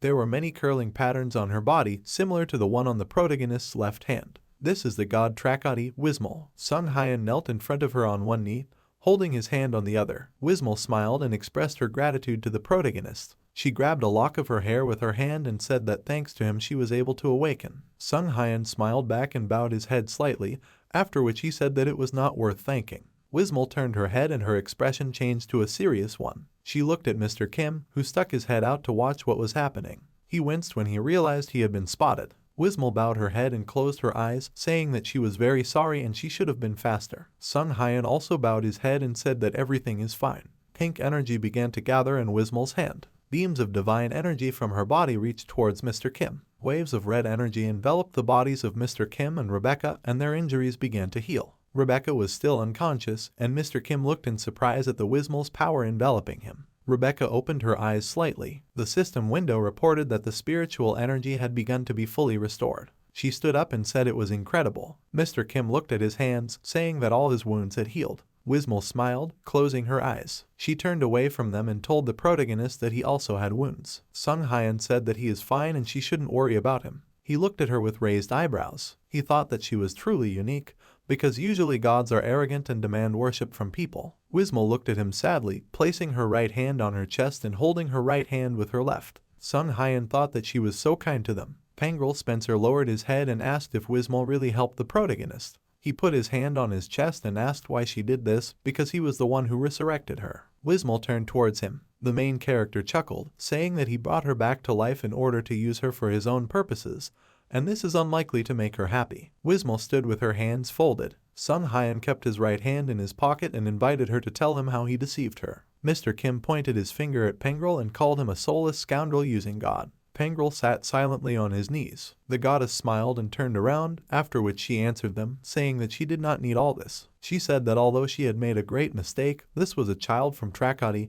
and therefore she could not condemn him. Sung Hyan looked at her blankly, not understanding the meaning of what was said. He asked her if this was normal. Wismal responded by placing her hand on her chest and smiling brightly that a parent couldn't hate their child. The protagonist put his hand to his chin and frowned, thinking about it. Whether he's been dead too long and whether he's going crazy. Pangrel opened his eyes wide, realizing something. He laughed and stood up from his knees, after which he put his hand to his chest and asked if this meant that he was not mistaken. He waved his hands, trying to explain to Wismal that these three people were interfering with her resurrection and the revival of Tracati. Pangrel smiled, raising an eyebrow. He asked her, shaking all over, if she would punish them. Wismal looked at him with disappointment. The atmosphere in the place became heavy, and Wismal told Pangrel that she forgives him, but this will not make his sins disappear. She asked him how many lives he had destroyed to achieve this goal. Pangrel Spencer stretched out his hands in front of him, explaining that although he sinned, it was all for the sake of her resurrection. Wismal put her hand on his shoulder and called him a poor child.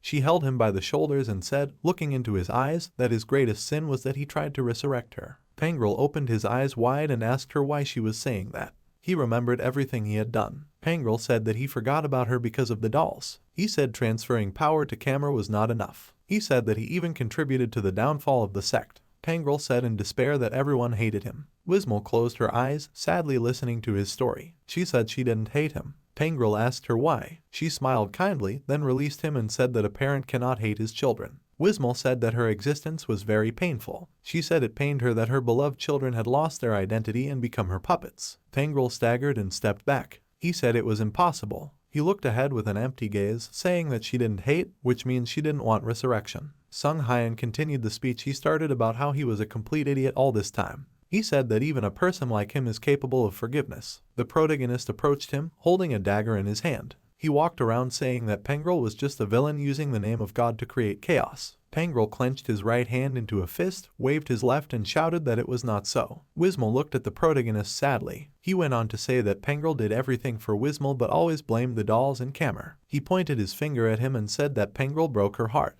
Pangrel Spencer started crying and screaming. He fell to his knees in front of Wismal, asking for her forgiveness. Mr. Kim frowned at what was happening. Rebecca looked away. Pangrel told Wismal that he was wrong and he thought it would make her happy. The goddess closed her eyes and turned to the side. Pangrel shouted, which he was unable to understand. Sung Hyan kicked him in the chin. He held a dagger in his hand. The main character said that even if he kills him, order in Tracati will not be restored, but at least it will not happen again. Pangrel began to back away and opened his mouth in fear. Sung Hyan raised his dagger hand to attack. The system window reported that Vera Wismal was emitting a red glow. The protagonist plunged a dagger into Pangrel's chest, saying that he could stop everything. He screamed in pain. Cracks appeared across his face, and he asked in a trembling voice not to leave him. At the last moment of his life, he called the goddess by name. Sung Hyan held his body and his head fell to the ground. On the ground lay the fragments of a golem with the soul of Master Harvey, and on the ground there were deep craters from Wismal's attacks. The protagonist said it was all over. He walked over to Wismal, who was squatting, touching Pangrel Spencer's body. The main character asked her if he should have let him live. Wismal shook her head.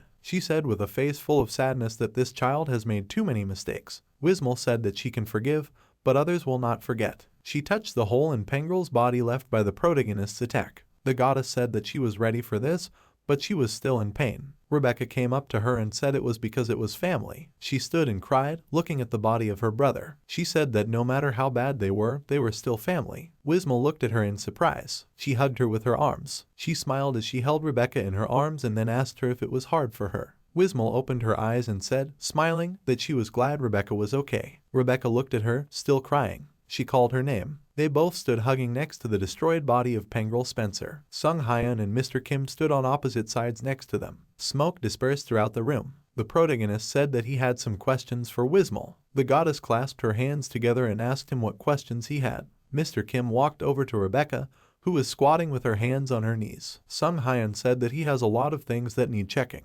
Wismal smiled and placed both hands on her chest. She said that the protagonist is the first hero to save Tracati, so she will answer all his questions. Sung Hyan smiled, closing his eyes. He thought that he was sure that all these tests had not been in vain. The protagonist thought that he needed to learn something about administrators and moving between dimensions. Sung Hyan looked at Mr. Kim, who sat down next to Rebecca, comforting her. The main character asked Wismal if she would mind if they talked in private. The goddess snapped her fingers, saying that this would protect them from eavesdropping. Red energy in the form of plants appeared around her and the protagonist. Red energy wrapped around them, hiding them from the eyes of Mr. Kim and Rebecca. The protagonist looked around. Wismol smiled at him and said that she had created a barrier so that no one could hear their conversation. Sun Hyan thought that it looked like a semi-enclosed space. He thought admiringly that the power of the gods was truly great. The protagonist smiled and looked at Wismol, saying that it was wonderful. He remembered how during the battle the goddess asked him if he was from another world. Sun Hyan told Wismol that she knew that he was from another dimension. He tilted his head and, opening his mouth, said that he would ask her directly. The protagonist frowned and put his hand to his chest. He looked at Wismol and asked if she could bring him back to his home world with her power. Wismol smiled, closing her eyes, and then asked him for forgiveness. The protagonist's face darkened, and he thought that this was said honestly. Wismol rested her head on her palm and looked to the side. She said that the transition between dimensions requires a large amount of divine power, and it is now greatly weakened. Sun Hyan placed his head on the back of his head and asked the goddess if he could return if he turned to another powerful god for help. Wismol stood with her hands clasped together and her head down. She said it might be harder than he thinks. The goddess said that to move to another dimension, you need to know the coordinates of this dimension. Wismol said that finding its measurement is not difficult, but it will take a long time from a human perspective. Sun Hyan grabbed his face with his right hand and asked, looking at Wismol, how long it would take. She replied that at least several hundred years. The protagonist swore. The goddess looked at her hand and asked if he came to this world by call, because the one who called him must know the coordinates of his homeland. Sun Hyan thought that this is why none of those who got here were able to return.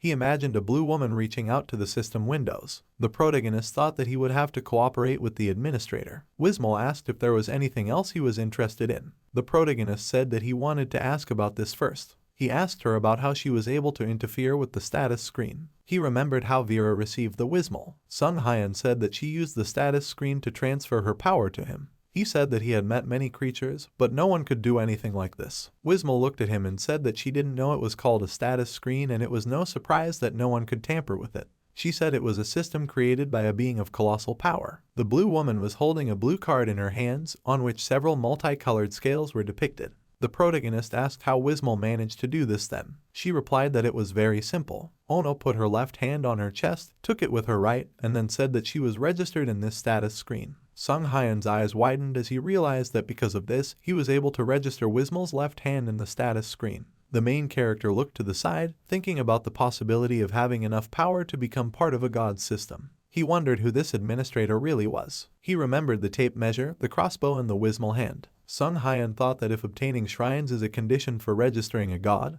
then why is protection from Kerkerashtal not listed in achievements or roulette? Sun Hyan told Wismol, who bowed her head, that when he received other holy items, the registration did not work. He took out a sphere and a crossbow from his inventory, saying that only in the case of this crossbow did status interference occur. He asked the goddess if there could be a reason for this. Wismol leaned down, examining the sphere in his hand. She said that this protection is just an ordinary shrine with the power of a god. Wismol placed her hand on her chest and said that her left hand contained her will. She touched the crossbow in the protagonist's hand, telling him that the crossbow was similar to her hand. Wismol said that divine power lies dormant within this item. Sun Hyan asked her about divine will. She looked at him and said that divine beings leave holy objects imbued with their will before disappearing. The protagonist looked in surprise at the two system windows that opened in front of him. Wismol said that it could be said that this is the will of the forgotten god. Sun Hyan looked at the system windows in front of him. It was written on them that this was an artifact of a forgotten god, and he received this achievement for finding an artifact left behind by a forgotten god.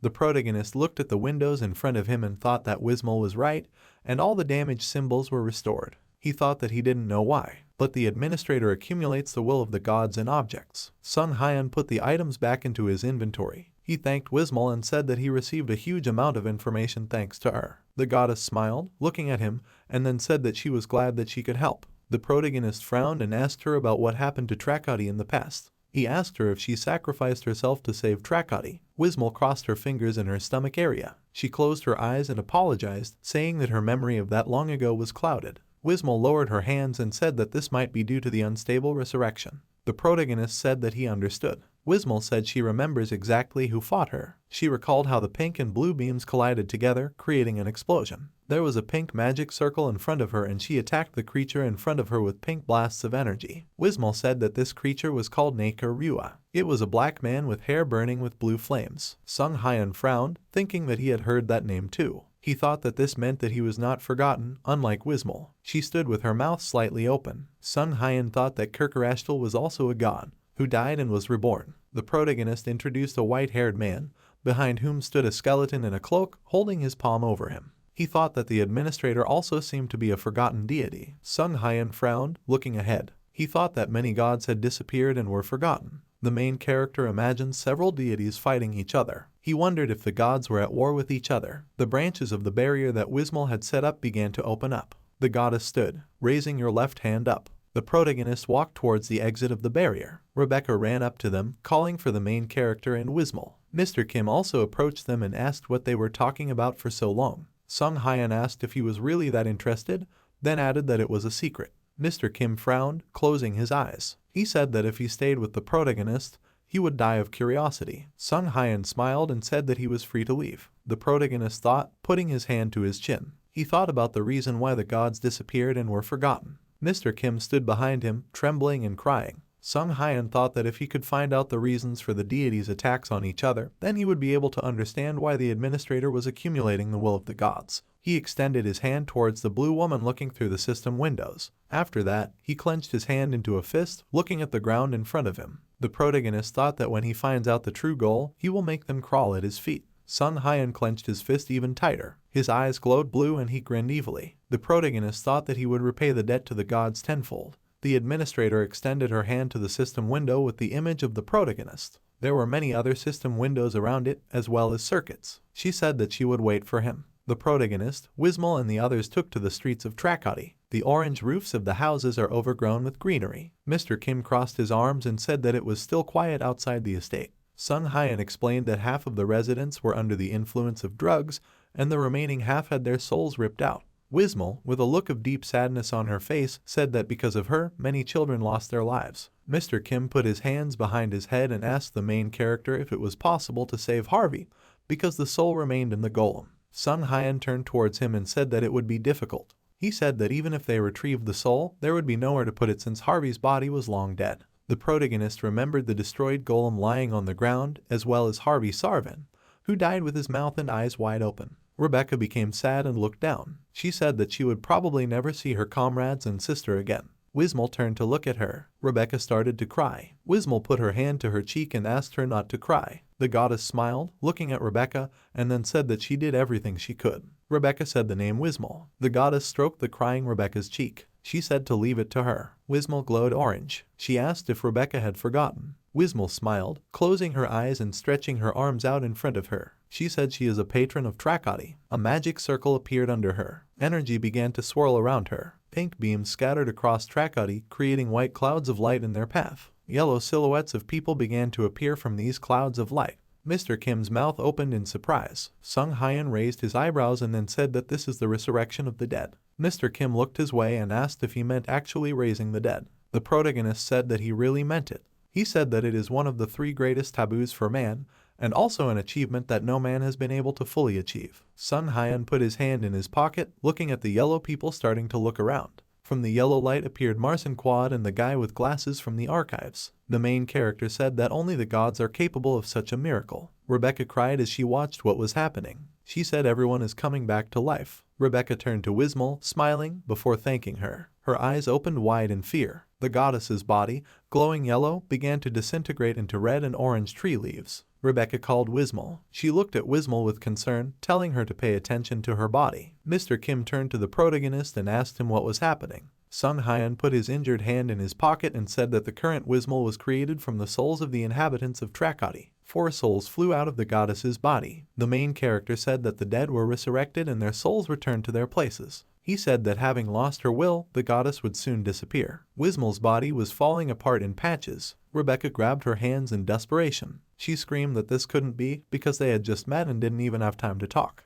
Wismal smiled as she looked at her. Her hair was covered in black spots. The streets of Trakati were filled with resurrected people. Wismal told Rebecca not to be so sad because she was just putting things back to normal. Sung Hyan asked the disintegrating Wismal how she could be so altruistic. The goddess looked at him and laughed, saying that it is natural for parents to love their children. Mr. Kim looked at her and said that parents really live to see their children happy. Sung Hyan looked at him sideways, asking if it was true. He arched his left eyebrow, not understanding how anyone could sacrifice himself for others without hesitation. Wismal addressed the protagonist as a child with a soul from another world. She hugged Rebecca and looked in his direction. Wismal said that when she disappeared, he would not be able to use the power she lent him. Sung Hyan crossed his arms and closed his eyes, saying that he understood. He thought that skills that required left arm strength would become useless. He remembered the skills Left Hand Wismol, Earth Bone and Faith Wismol. Sung Hyan thought that the Wismol relic would also become an ordinary stone, which would cause a fuss in camera again.